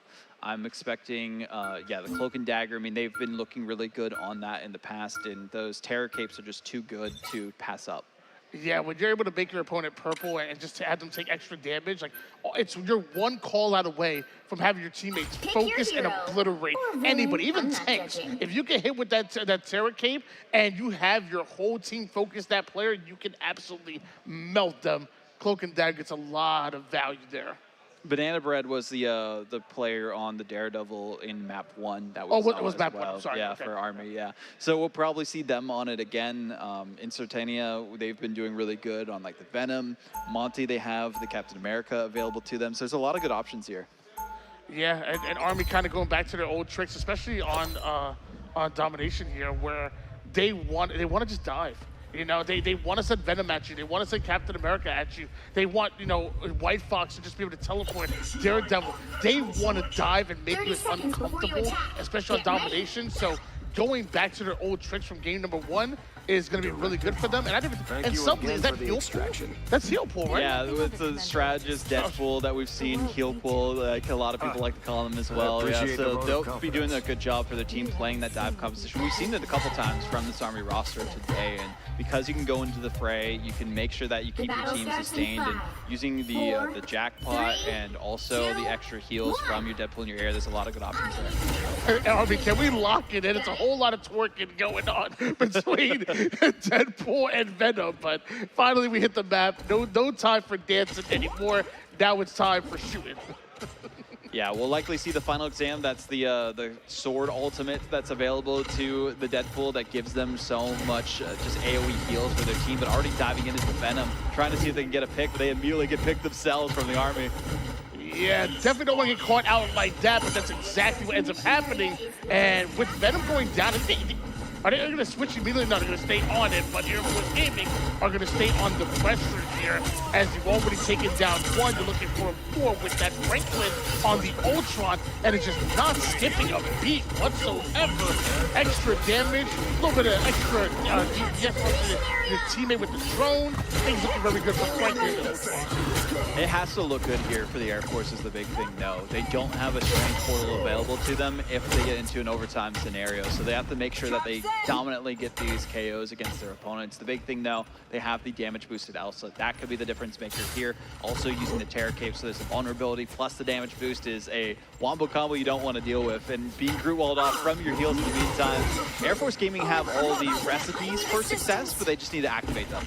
And we see Air Force kind of go to a very similar strategy that we saw in that last map where find high ground to hunker up together, focus fire, and just keep using high ground for as much as possible. If it keeps working, why change it? And as I say that, Daredevil laying down some KOs and just bruising up everybody on the map here. Army finds 2 from Air Force, but it's enough to find the rest. Not enough to get the point either. The percentage still being held down by the Vanguard. They're going to alter it as well, just to keep them away from the objective as long as possible. The strategy Deadpool does go in with the final exam just for the extra healing AoE for their squad, and Army need to get this KO, but it's still not enough. Eternal Bond has come out, even with the sleep from Phoenix Reborn. Everyone back from Air Force. Yamamoto doesn't even go off onto anyone, just the back line by themselves. Apex Predator still manages to get Mozzie away from the back line, and Air Force still holding it down. They're not giving up a single percent to the Army. They want to take this into reverse sweep, and this is a great start for them. A damage boosted Rava is going to be really tough for Army to ultimately deal with, putting down some huge damage, unleashing the 9-tailed claw, and just like that, Army going down 2. They let the devil out to try to neutralize some of these numbers, try to find somebody quick, but Air Force continue to find the eliminations, leaving Daredevil by themselves, and they're ultimately dealt with. We saw double Terror Cape KOs. I have not seen that in the entire time I've been casting this game. That is a first. It does just a little bit of damage. So great work there from the Cloak and Dagger. You can see why they protected it, but there's the Soul Resurgence coming through. Groot ultimate as well, strangling Prison just to keep them off the objective, and 99% overtime already. You need this Potage Pound to be good enough for Subley, but it's still not enough. The stuns come through on the other end from the clobbering time of the Air Force, and just one more elimination, maybe 2, could be enough for them to take the objective in this first sub-map on the Codex itself, but still not enough. Subley does everything that they can to stay alive, but they do eventually go down, and well, there goes the final tick. 100% to 0. Air Force are making a statement here. Air Force Gaming started off this game down 0-2, or this series down 0-2. They answered back with an immediate win, and they take round number 1. That means they're 1 round away from forcing a Game 5. Air Force looking to turn the tables on Army Esports. Trying to speedrun domination here as well. They're trying to get done with the day before we hit the midnight hour. I mean, we won't get that long, but 10 p.m. fast approaching here in Philly, specifically at the local host itself, and they've been great hosts so far today. We got here bright and early at 8 a.m. in the morning for some of these players, 9 a.m. for the rest of them, and they've been playing an entire 12 hours from scrims and practice into the actual matches today. So this is the final series of the day. The rest of them were all 3-0s. We'll have some final standings once we finish this one to see exactly what the bracket will look like tomorrow. But for now, Army, they need to turn everything on a dime and reverse it and hope that that'll be enough for them to get back into drive, because right now they are parked and not taking any movement forward in this map. And mind you, we talk about the huge win that Army Esports were able to get in that game number 1. It was on this very game time we talked about Air Force maybe tending to struggle on domination. Well, look at what we're seeing out of Air Force. They speed run through that round number 1, and now it's Army that are on their back foot. Air Force love the high ground, so no wonder they go straight over for the center until we see them find that damage, find the right opportunity to strike off the top rope. Air Force jumping in, putting down that damage. Mantis trying to find some extra. That's going to force the Freedom Charge from Captain America. I do like the Freedom Charge option here. We have the last stand as well from the Wolverine, and they do get at least a pick onto the back line of Air Force. So they need to make sure that they get all these ultimates out in time, get that early percentage. Eye of Agamotto is huge for them to get the final hits and clean up the rest of Air Force Gaming. So one final hit and a bit of a stagger. They will get this early percentage, but there's still potential for somebody to touch on the side of Air Force Gaming. There we go. They're not going to risk it. There would have only been one of them able to delay it, the inevitable at that point in time. So Army finally getting some percentage. It's not going to be a perfect sweep from Air Force Gaming. Now it's time to bunker down. Yeah, we're finally starting to see some life from Army Esports, and more importantly, during the early game, which it feels like that's where Air Force Gaming were able to take control of that round number 1 and then kind of run away with it. So now, Army Esports, they're the one in control right now. They're the one with a defensive stance. You're looking to hold Air Force off. If you're able to get a huge win here, that could mean a lot of percentage points, but easier said than done. I heard a strangling Prism, but it doesn't sound like it's going the way of Air Force. They drop 1, but so do Army. They lose Phoenix almost immediately, and apparently it's clobbering time. Well, the clobbering time wasn't enough. It did proc the passive of Monty, but they still stayed alive as long as they could. They didn't get the eliminations, though. Cyber Pilot will stay alive through it with some great support from the strategist backline. So Air Force Gaming fighting back tooth and nail to get their early percentage themselves before we see an overwhelming lead from Army Esports. Haymaker after haymaker, triple coming through. Try to go for the quad, but it will be taken by the rest of their team. And even with the final touches coming in from Army, percentage will eventually have to go in favor of Air Force. My gosh. Was that Cyber on the thing? I think this Cyber on the thing just knocking everybody out. The haymakers, Groot wall tech. Simply too much for them to handle. And we see some tech coming out of Groot as Air Force look to hold Army off. Army marching off the spawn.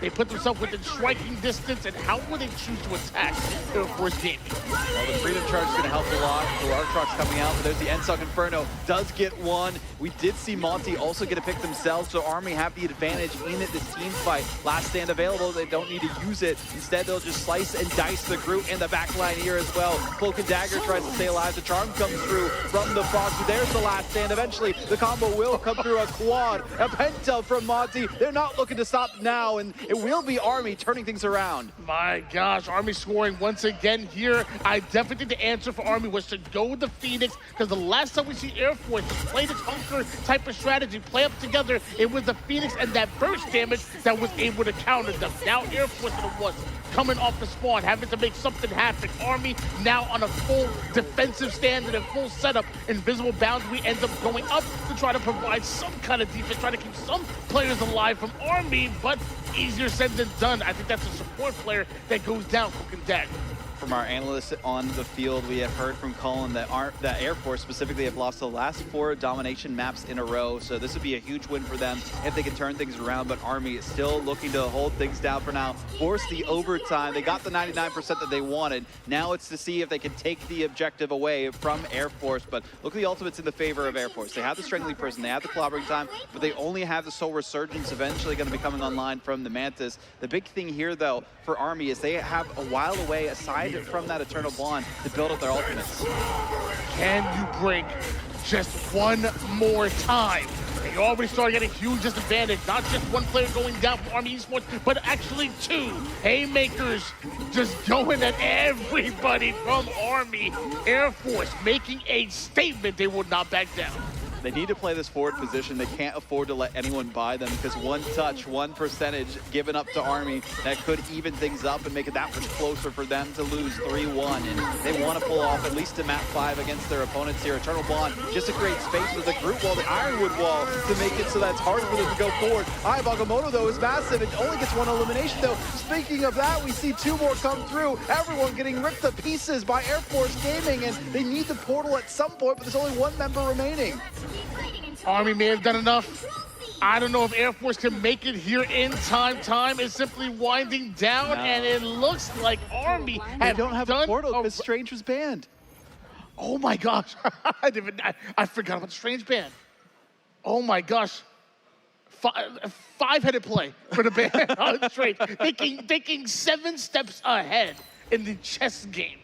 They saw all the infinite timelines where Air Force could have won, but this is the one where they didn't because they didn't have Doctor Strange available. Army looking to close out the series, 1 step away from it. Air Force still need to rally back, and that was a great performance, especially Monty on that Wolverine, making a big difference.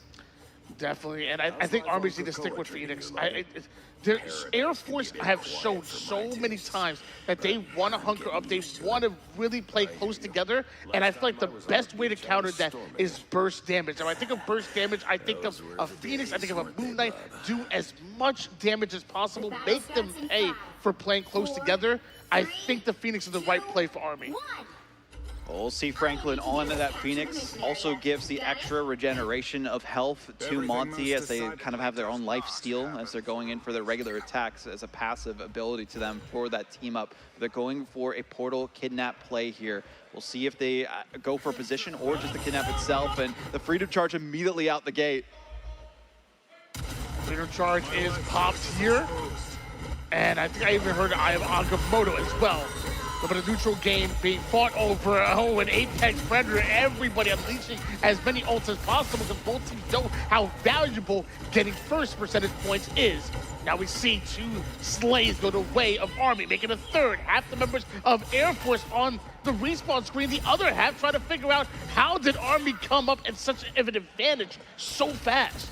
Having the Doctor Strange, that's the difference between these 2 teams right now, and it's been a big difference maker for them. I mean, if you're gonna have your Doctor Strange banned out, you can't let the other team have the Invisible Woman is the big thing here, so it's a tough spot to be in for the Air Force. They don't have the teleports back onto the objective. They don't have a counterplay that they can go with that and have to just walk down main instead. I do like the swap to the Winter Soldier here from Phoenix Reborn. We'll see if it's a big enough difference maker because they have to build their ultimate yet again after swapping.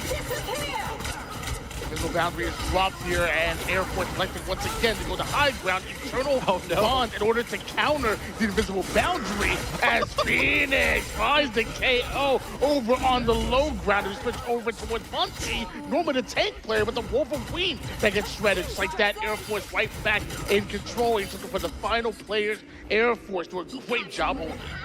Monty hand sealed and delivered the Winter Soldier towards their own backline. Maybe not the best Pharaoh leap that we've seen so far. The Cloak and Dagger is probably just raging out at them in comms. I know I would be if that happened in a ranked game, but hey, it happens to the best of them. You were thinking with your claws and maybe not with your head as best as you could there, trying to get a bit ahead of yourself, and the rest of your team didn't pivot around it. But they will have to regroup. They still have a lot of their ultimates available to them, and it'll come down to this next team fight on what Air Force can do to build up this percentage, because still a 50% lead, it's a huge one for Army. Calls out here for Wolverine. They're going to treat Groot and Thing as a scratching and strangling Prison into the Kraken impact. And does it crack through the lines of the opposition? Apparently it does. Army once again go half their players down. Air Force a couple of eliminations away from scoring once again. What does that do? It forces the Eternal Bond out of Army's remaining players to try to do everything they can to neutral game this checkpoint. They do not want to give up easily. I don't know if you saw the dark teleportation to make it so that the Kraken impact didn't hit anyone, so it wasted the ultimate there from Phoenix Reborn.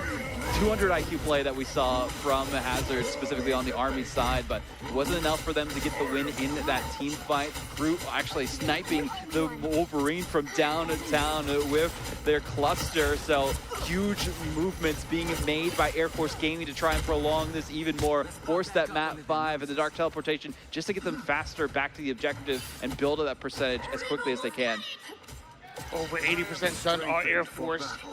It feels like Army in a do-or-die situation. It's either you break here or you will be broken and staring down the barrel of a Game 5. He can't even stay alive to save himself. Ultimate's coming out though. Clobbering Time does stun the back line, and we will see the End Song Inferno coming in from Franklin, but no picks from it. Air Force continues to resist as long as they can. Haymaker comes through, takes out the back line. Wolverine can't survive. There's a double here at Yancey Street. That must be the new name of the Celestial Vault that we see. Teleport does come through from the Army. The only team that can do it on this map, but will it be enough? Portal is down here, but doing everything it can to try to constrain and Invisible Woman out of it. They have to go the back way of the Portal, and they're able to do so and slow things down just a bit, but not able to stop Thing, which is apparently inevitable. But hold on, 250 go down. Army find themselves some eliminations here. Wolverine is going crazy. Monty for the triple. Monty got it, but they didn't touch. It's a C9 scenario from Army, so it will be Air Force taking it at the end. They went for the confirm on the KO, but they weren't touching at the end, so it will be going to map 5. Air Force finally break their 4-map loss streak on domination and turn things around. So we go to map 5. We'll see how it goes. That is an absolute heartbreaker, as Monty was able to find the triple, but was not able to find the point. Meanwhile, V Hill coming in with the MVP and showing why we continuously have been seeing Cloak and Dagger bans as we can let them through. Apparently you see some stats like this. 12 final hits that we saw from Cyberpilot. That was a great performance from them specifically at the end there as well. I mean, we saw everyone on Air Force Gaming do what was necessary. The distraction of the Cloak and Dagger, the apple from the Tree of Eden that we basically saw them bite into it. Unfortunately, they had fallen from heaven afterwards. And, well, it happens to the best of Wolverine players out there. You get distracted a little bit. You're like, yes, I got to go get for the elimination. But unfortunately, it didn't work out for them. So we will go to that map 5. We could potentially have the reverse sweep. I just hope if we get all the way here, might as well complete it, right, if you're Air Force Gaming. Yeah, well, in the wise words of Kim Kardashian, we didn't come this far just to come this far. If you're going to force the game number 5, you got to be able to complete it. Otherwise, just leaving a lot on the table. And meanwhile, Army Esports, you had all the momentum in the world. And like you said, I mean, time and time again, you found yourself so close, but Air Force have just taken back control, and they haven't turned back, honestly. No, I think that's the big thing, is like they rallied around each other. They know that they have the experience and the levels here specifically in terms of, you know, competitive experience from like the Eternity level players, and know how to turn things around when it seems like all is lost and someone's throwing on your team and you can still win 5v6, you know? So they have that amongst themselves, and it feels like from the adversity that they themselves have faced today on all those domination maps that didn't go well, they finally figured out what works. They don't need the Doctor Strange. They just need to have some sort of composition that they can hold things down. And I got to say, the Thing play at the end, nobody was looking at them. If someone turned around, could have been a different story there at it. But minute differences could have easily led for one team winning or the other. That's how close that map was on Celestial Husk. So congrats on that map win, breaking that loss streak on domination for Air Force Gaming. And we're not taking a break. We're going straight into it. We've been here for a while. We might as well close it out as we can. You know, the teams themselves, though, are taking a bit of a breather, it seems like, as they need one to recuperate. After that one, I don't blame them. And you did bring up something. You said that they don't need the Doctor Strange to win. I will say, though, it wouldn't hurt. Helps. It definitely would help. There was one or two times that we were like, oh, there's a portal play coming. Oh, wait. There's no portal. Yeah, there's no portal. There's no Doctor Strange. So I will say it definitely doesn't hurt to have Doctor Strange back in the equation. And now when you look at Army Esports, though, do you prioritize Doctor Strange ban again? Are you going to look elsewhere here? Like, obviously, it was decent, but ultimately didn't work. Air Force Gaming did come up with the win, did force a game number 5. How does Army Esports adjust from here? Well, they go straight back to domination. So we will see domination for the 3rd time in this series. So they're changing things up for map 5. We can do any map that hasn't been played, regardless of game mode, once we get to this point in time. And I respect it. I mean, they saw that domination was the weakness of this Air Force Gaming team. They saw that, you know, they had that loss streak before, and it got so close here as well. Run it back, they could win it. And I respect that from them, too. And I respect it for us as well. Domination a lot faster than the other game modes. That's fair enough, but I will say there was a key word in that sentence that you used.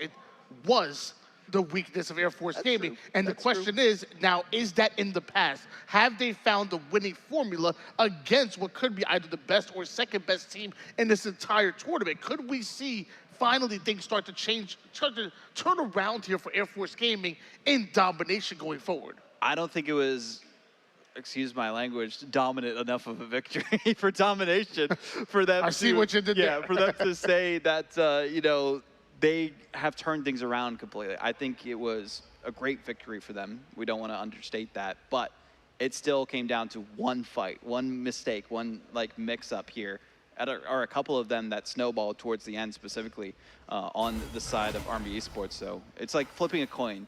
Sometimes it's heads, sometimes it's tails, sometimes it lands in the middle, and that's what draws are in this game specifically, but no draws available is the big thing to know for domination here. So heads or tails, one of these teams comes out on top, and it'll be the most deserving squad of the entire competition. Sometimes it's heads, sometimes it's tails, sometimes the Doctor Strange band.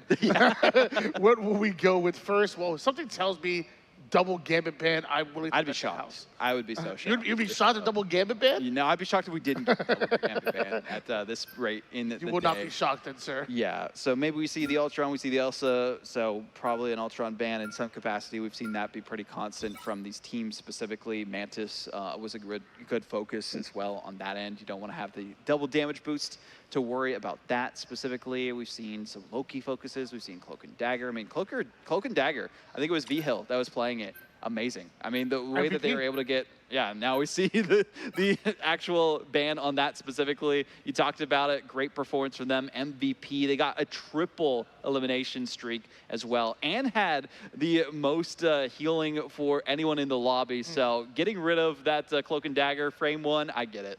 And 9 final hits. That's wild. From a Cloak and Dagger. From a Cloak and Dagger with only 11,000 damage. Talk about efficiency with like damage to hits. Yeah. And meanwhile, if you ban the enemy team's Cloak and Dagger, why not give yourself the only Cloak and Dagger in the lobby? It has been strong all weekend. It has been so strong, even after the ult nerf for the duration specifically. So they are still able to use it very effectively. It's great for engaging on the point itself, holding it down too, because you can force people off it or else they'll be taking constant damage and you can't typically do enough to burst through it unless you have 2 ultimates to burn. Specifically here. The Moon Knight, though, constant bans from Air Force Gaming. They still have flashbacks to the Moon Knight that we saw from Army Esports earlier on. Like the Captain America, it works really well here on Krakoa specifically. There's a lot of good spots that you can dive in and dive out if you need to. So Air Force Gaming, I think the big thing for them is that we need to see, I guess, the Jeff potentially. The Jeff ban we saw last time, and it worked out well enough. They didn't have to worry about it too much there on domination, and I feel like they don't want to have to worry about it here, where Krakoa, it's a little bit more effective. Yeah, I see Loki banned. I see the Captain America protect. I will say, I remember, and this was all the way back in round number 1, where Phoenix actually showed us his Mantis play. And that actually was very strong here. So if you allow Mantis in the game here, maybe there's a chance that Phoenix ends up going Mantis and we see some triple heals out of Air Force. That's still in their bag, and I feel like I haven't seen that since game number 1. The Thing ban, they saw how effective it was against them at the final hour and said, you're not going to be going to Yancey Street anytime soon. So it will be Army versus Air Force. Both of them have Doctor Strange, but that was negligible, it felt like, towards the end there. The Thing was the difference maker with those haymakers themselves, and there you called it, the Mantis for Phoenix Reborn, the triple strategist that we have from their side, and well, it's also going to awaken one of the walls for Groot to play as well. So this is a decent comp from Air Force. Army on the other side, focusing a lot more around Banana Bread, playing more of that flex role on their side. Monty sticking with the Wolverine that worked out so well for them. We see the potential for the one-sided Cloak and Dagger, but I also like the Luna Snow. Luna Snow, you know, you can put the Snowflake onto your Diver. You can have it either on the Wolverine as they go for the kidnaps, or you can have it on the Captain America, which is a solid bet. Yeah, we see Monty once again switching from the Vanguard to the Duelist role, this time of Wolverine. So I wonder if it's a situation where maybe Banana Bread isn't comfortable on Wolverine, or maybe maybe just like Monty is just really strong. Monty's just the Wolverine player, it seems like, for this team, yeah. And it worked so well last time. I think the big thing is that you have double damage boost for Air Force. Typically, when you face off a really good Elsa player, you cannot allow them to have the double damage boost. So we'll see if that's enough for the one duelist strategy here for Air Force, just to wreck face against Army Esports themselves. I really like Air Force composition right now. Oh, but hold on. Kidnapped and taken down, and man, that'll take the wind out of your sails real quick. Oh, Army full face into the dust afterwards and the dirt. They're going to have to recover after that one, pick themselves up by their bootstraps and get marching towards the point. But that is a huge teleport to start things off, and maybe we should have banned the Doctor Strange again. Yeah, he wouldn't have gone through that if that was the case, but still, Army, it's still extremely early as they march their way off the spawn here and get activated onto the fight, immediately targeting the front line. Groot turned into a scratching post, but not able to take them down. Wolverine getting a lot of value is Monty, but haven't found the final hit just yet.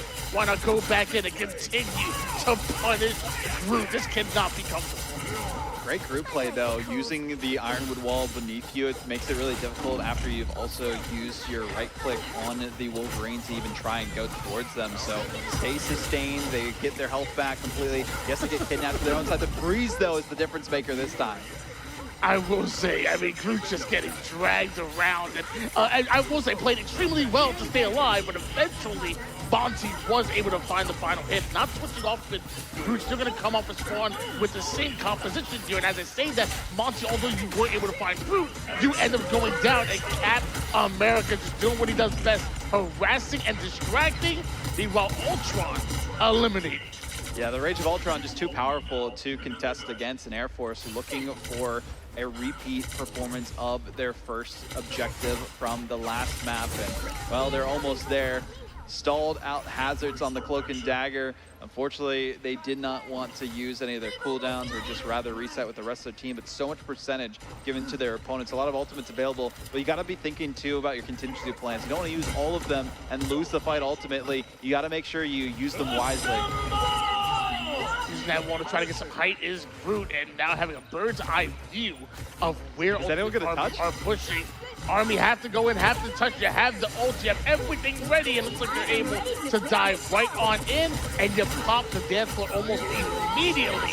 Army looking to stay alive, but also trying to get some damage in. And oh my gosh, the Phoenix ult is serious. Massive damage, but unfortunately they didn't get a single elimination off of it due to the Soul Resurgence from the Mantis. We also have the Eternal Bond coming in from Hazards, the Visible Boundary, countered out as well from Bigen on the Air Force's end. Even with all of this damage coming through from the Ponage found that we have here, the Banhammer, from Banana Bread, doing what they can to try and mess with the backline of Air Force Gaming. It's still not enough to get the eliminations. Only the Groot has gone down this entire team fight. All of the resources have been used by Army, and it hasn't given them enough to hold on to the objective. They even haven't taken it once from Air Force Gaming, and this will be an easy one on the grow for them to take it 100% to 0. My gosh, what a play, what multiple plays being made. V-Hill lost the Cloak and Dagger, but gained an Ultron and just playing the environment masterfully. Clicking heads, doing that max damage, obviously the drone doing the healing, and when you're on cooldown, just giving your team damage boost, you love to have an Ultron on the team.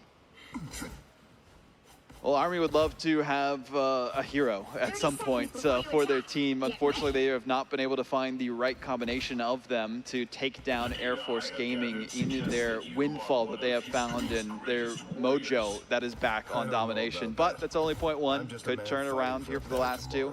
Army Gaming have a couple potential options that they can go for, and I like these swaps that are coming out. Yeah, we're going back to Venom and Daredevil here, so combine that with a Captain America, and you're going to find yourself some great dive opportunities.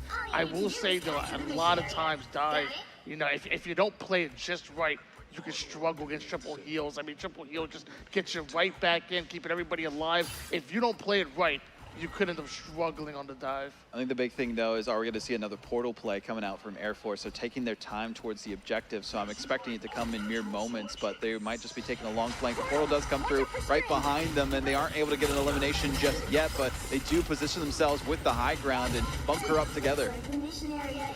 Venom trying to find an avenue, trying to find a lane in. Can't exactly find the right moment to dive, but ends up picking this point and does some good damage off the multiple different players. It does end up having Air Force's very own Ultron V-Hill exterminating, dropping ult, and now you just try to get through the multiple members of Army. They're hunkered up, they're trying to stay alive, they're trying to do damage. Nobody finding a final hit just yet. I say that, and Air Force target Army right off the rip.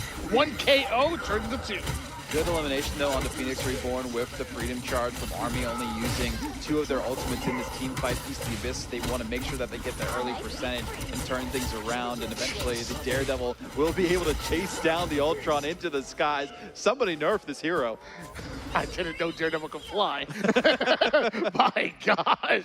I guess what goes up must come down. Daredevil bringing Ultron back down to reality to take a look at the stats and the scoreboard and find out also who has ults ready. I see 2 support ults on the side of Army, and I do see an Invisible Woman ult and a Strangling Prism ready for Air Force.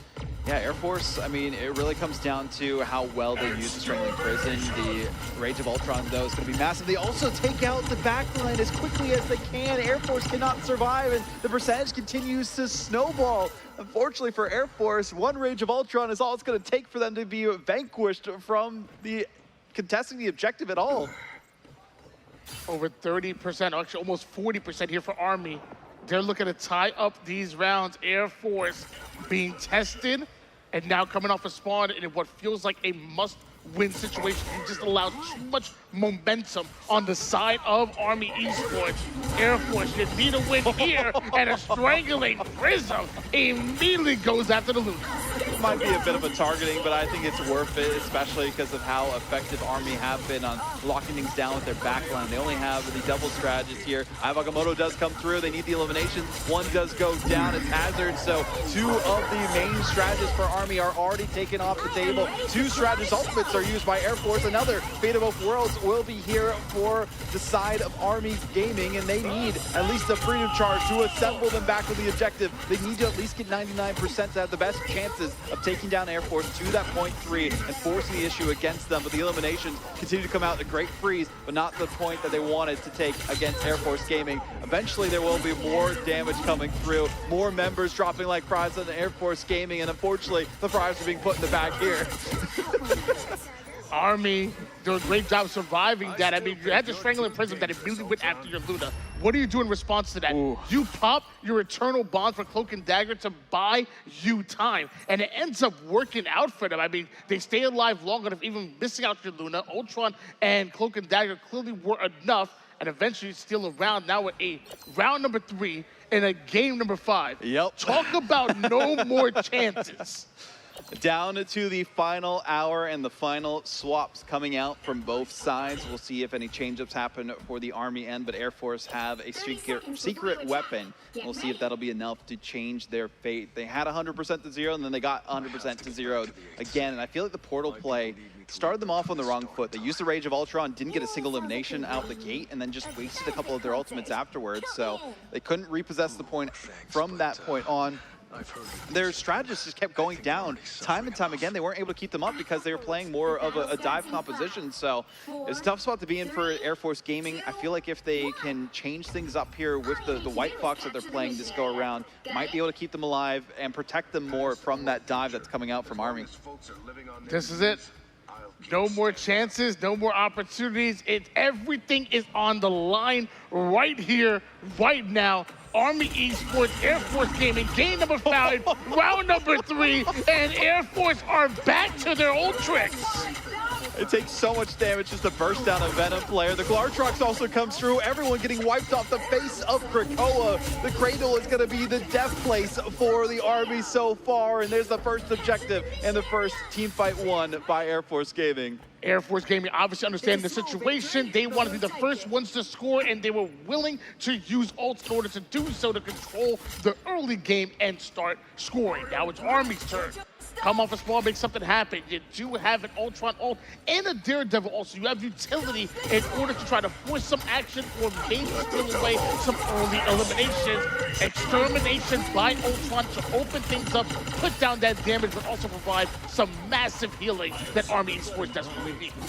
The problem is they only got 2 eliminations off of it. I don't think it'll be enough, especially if we do see Cyberpilot go for the side of Agamotto. They can't get countered too well, but they do get frozen at the end of it, so no eliminations are able to come out from it. So still a good windfall for Army Esports. They were able to only use 2 of their ultimates to trade for 2 on the other side of Air Force Gaming. I like the swaps that are coming in here as well. The Rogue, the Heartbreaker. We'll see if that will be enough for them to offset the tempo of Army Esports and play more of a brawl comp against them.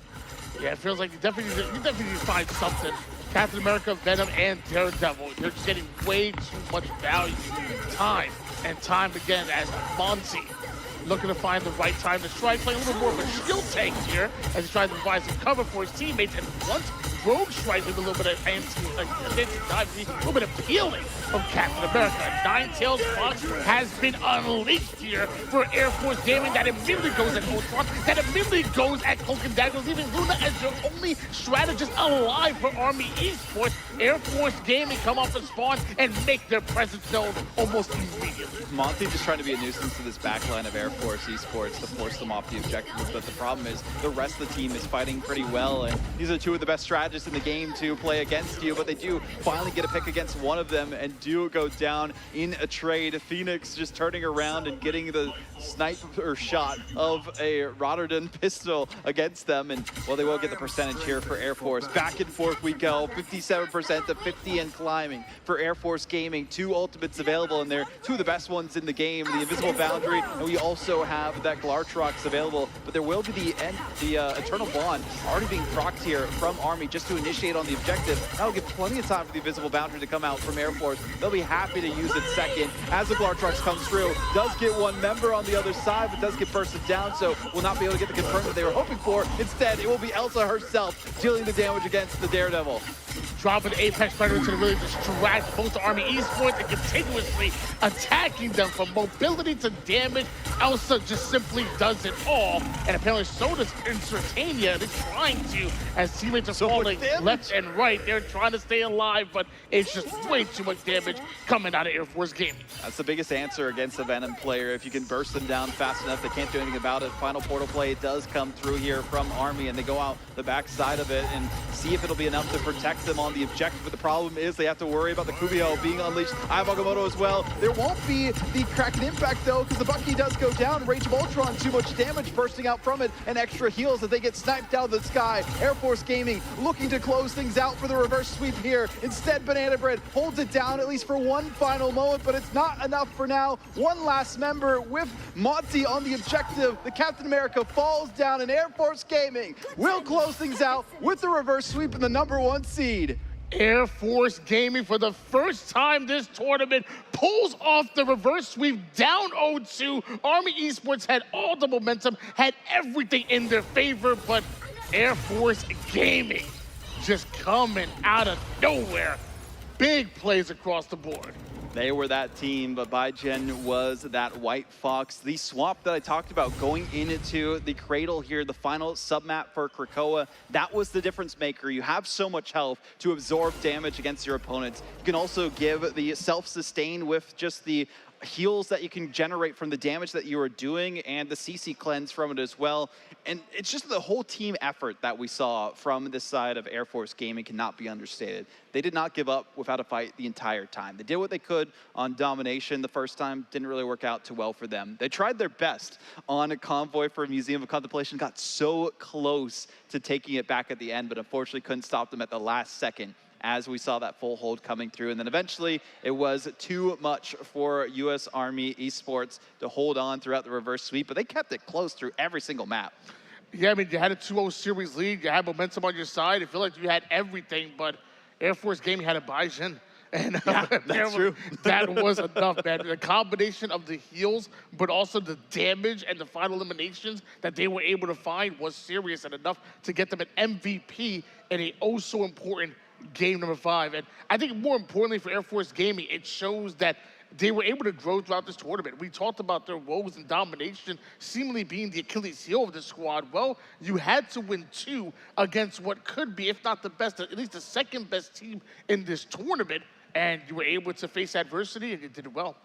Yeah, I believe we have an interview coming up here in a second, so we might be getting Biogen here specifically from Seymour getting the interview, so we'll hear from them in a second if it is going to be them or someone else, and I think that is who they're going with, and I respect that 100%. I mean, Biogen was the difference maker here at the end, so I'm excited to hear big things from them specifically, but as they're getting set up for that, I mean, final thoughts for you. I feel like this just is more fuel into the fire for U.S. Army for tomorrow. Because this was just the seeding stage, right? It doesn't matter if you lose in Game 5 here. You're going to be on the opposite side of the bracket either way. You're going to have some tough opponents. What matters is that grand finals, getting there and getting revenge. And I feel like this is all the fuel you need. Yeah, I mean, honestly, it feels like you can look at losing as learning. Yeah. And you can see it as opportunity, but let's hit a little bit of vaudeville. Let's figure out exactly Virtus what we Pro do the same thing. You know, they lose a tournament and then they come back stronger. It happens every time. So the best of the best learn from their losses, and that could be enough. Exactly. That's why I was sitting there. I was like, hey, why don't you talk about some of the things that did not go right? Talk about some of those weaknesses, tournaments, and strengths. There's definitely opportunity to grow from this, from the Army Esports, and I expect to see an even stronger Army Esports tomorrow. But yeah. Well, we could yap as long as we want about this tournament. We'll be talking about it after this interview. We have Seymour with Biogen on the floor.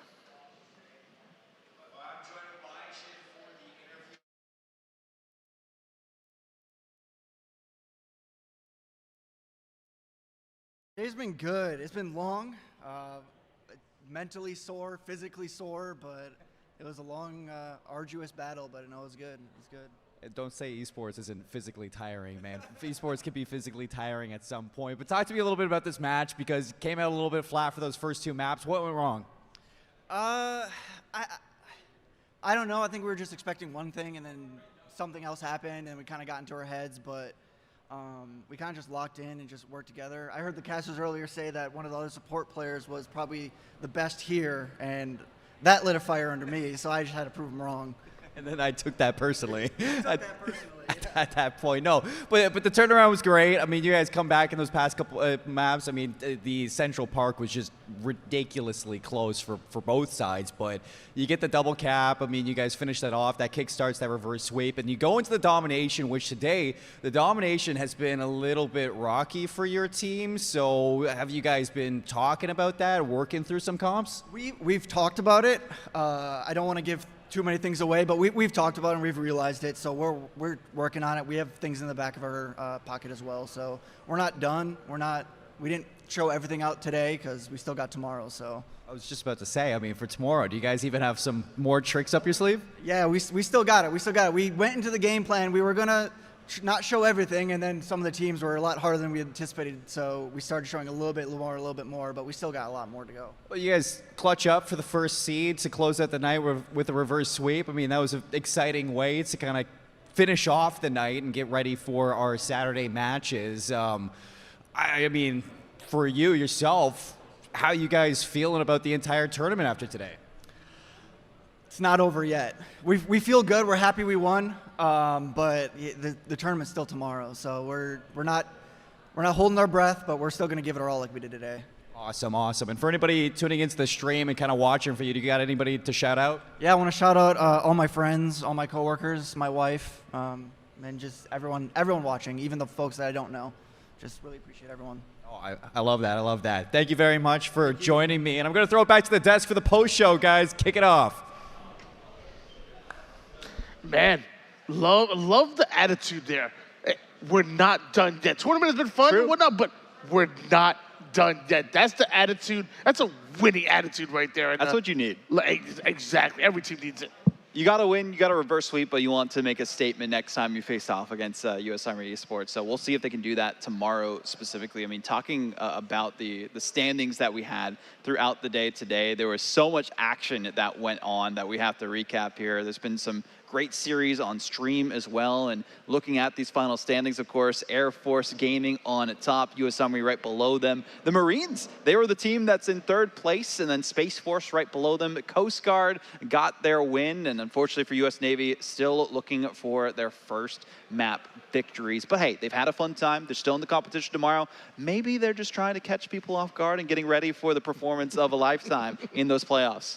Maybe. And so far, and now we actually we do know. We know exactly what our bracket looks like. Space Force Gaming going to be going up against a very, very good Coast Guard roster with Air Force waiting after that bye. On the other side of things, U.S. Marines and the Navy are going to go at it for the rights to play Army, who are sitting in that bye. So no matter what, the two teams that we just literally saw, they have a bye. They're going into the semifinals automatically, and that's a lot of intel that you can get on your opponent while just resting and watching. We are streaming every single match, it looks like, as well tomorrow, starting with Space Force and Coast Guard. That was a really close series that we saw that went the distance before. Marines as well, going to be a great time. And here's the schedule. As you can see, I'm excited for potential Marines Army run back, right? That went to 5. Marines lost at the last hour. Army came out on top. They want revenge in that series. Navy's going to try and put up their best opponent face against them. And also Air Force against the winner of Space Force and Coast Guard will be another good one. Both those teams took at least a map against them. So then the grand finals at the end of the day, starting bright and early. It's been a good time to be here. Any final thoughts from you here, Tony, before we close out the show? Yeah, I mean, guys, make sure that you are right back in your seats and right back watching this. It's been amazing action so far. 0900 for all the military folk out there. Make sure you're right back here, because there's a very good chance you're going to see Army and Air Force going at it, not only against other teams, but maybe even against each other. We can see them meet up in the winners finals, and the way things have looked, we can see them in the grand finals. Could be other teams even making it there too. Who knows? Yeah. It's all going to be changing in the playoffs. You said Navy. They might have something up their sleeve a little bit. I want to see a little something out of Navy, but get them out, please. So far, that's going to be it from us here in your Armed Forces Esports Championship 2026. It's been a darn good. For today, at least. As I was saying, it's been a darn good day number 1. Guys, come back tomorrow for day 2.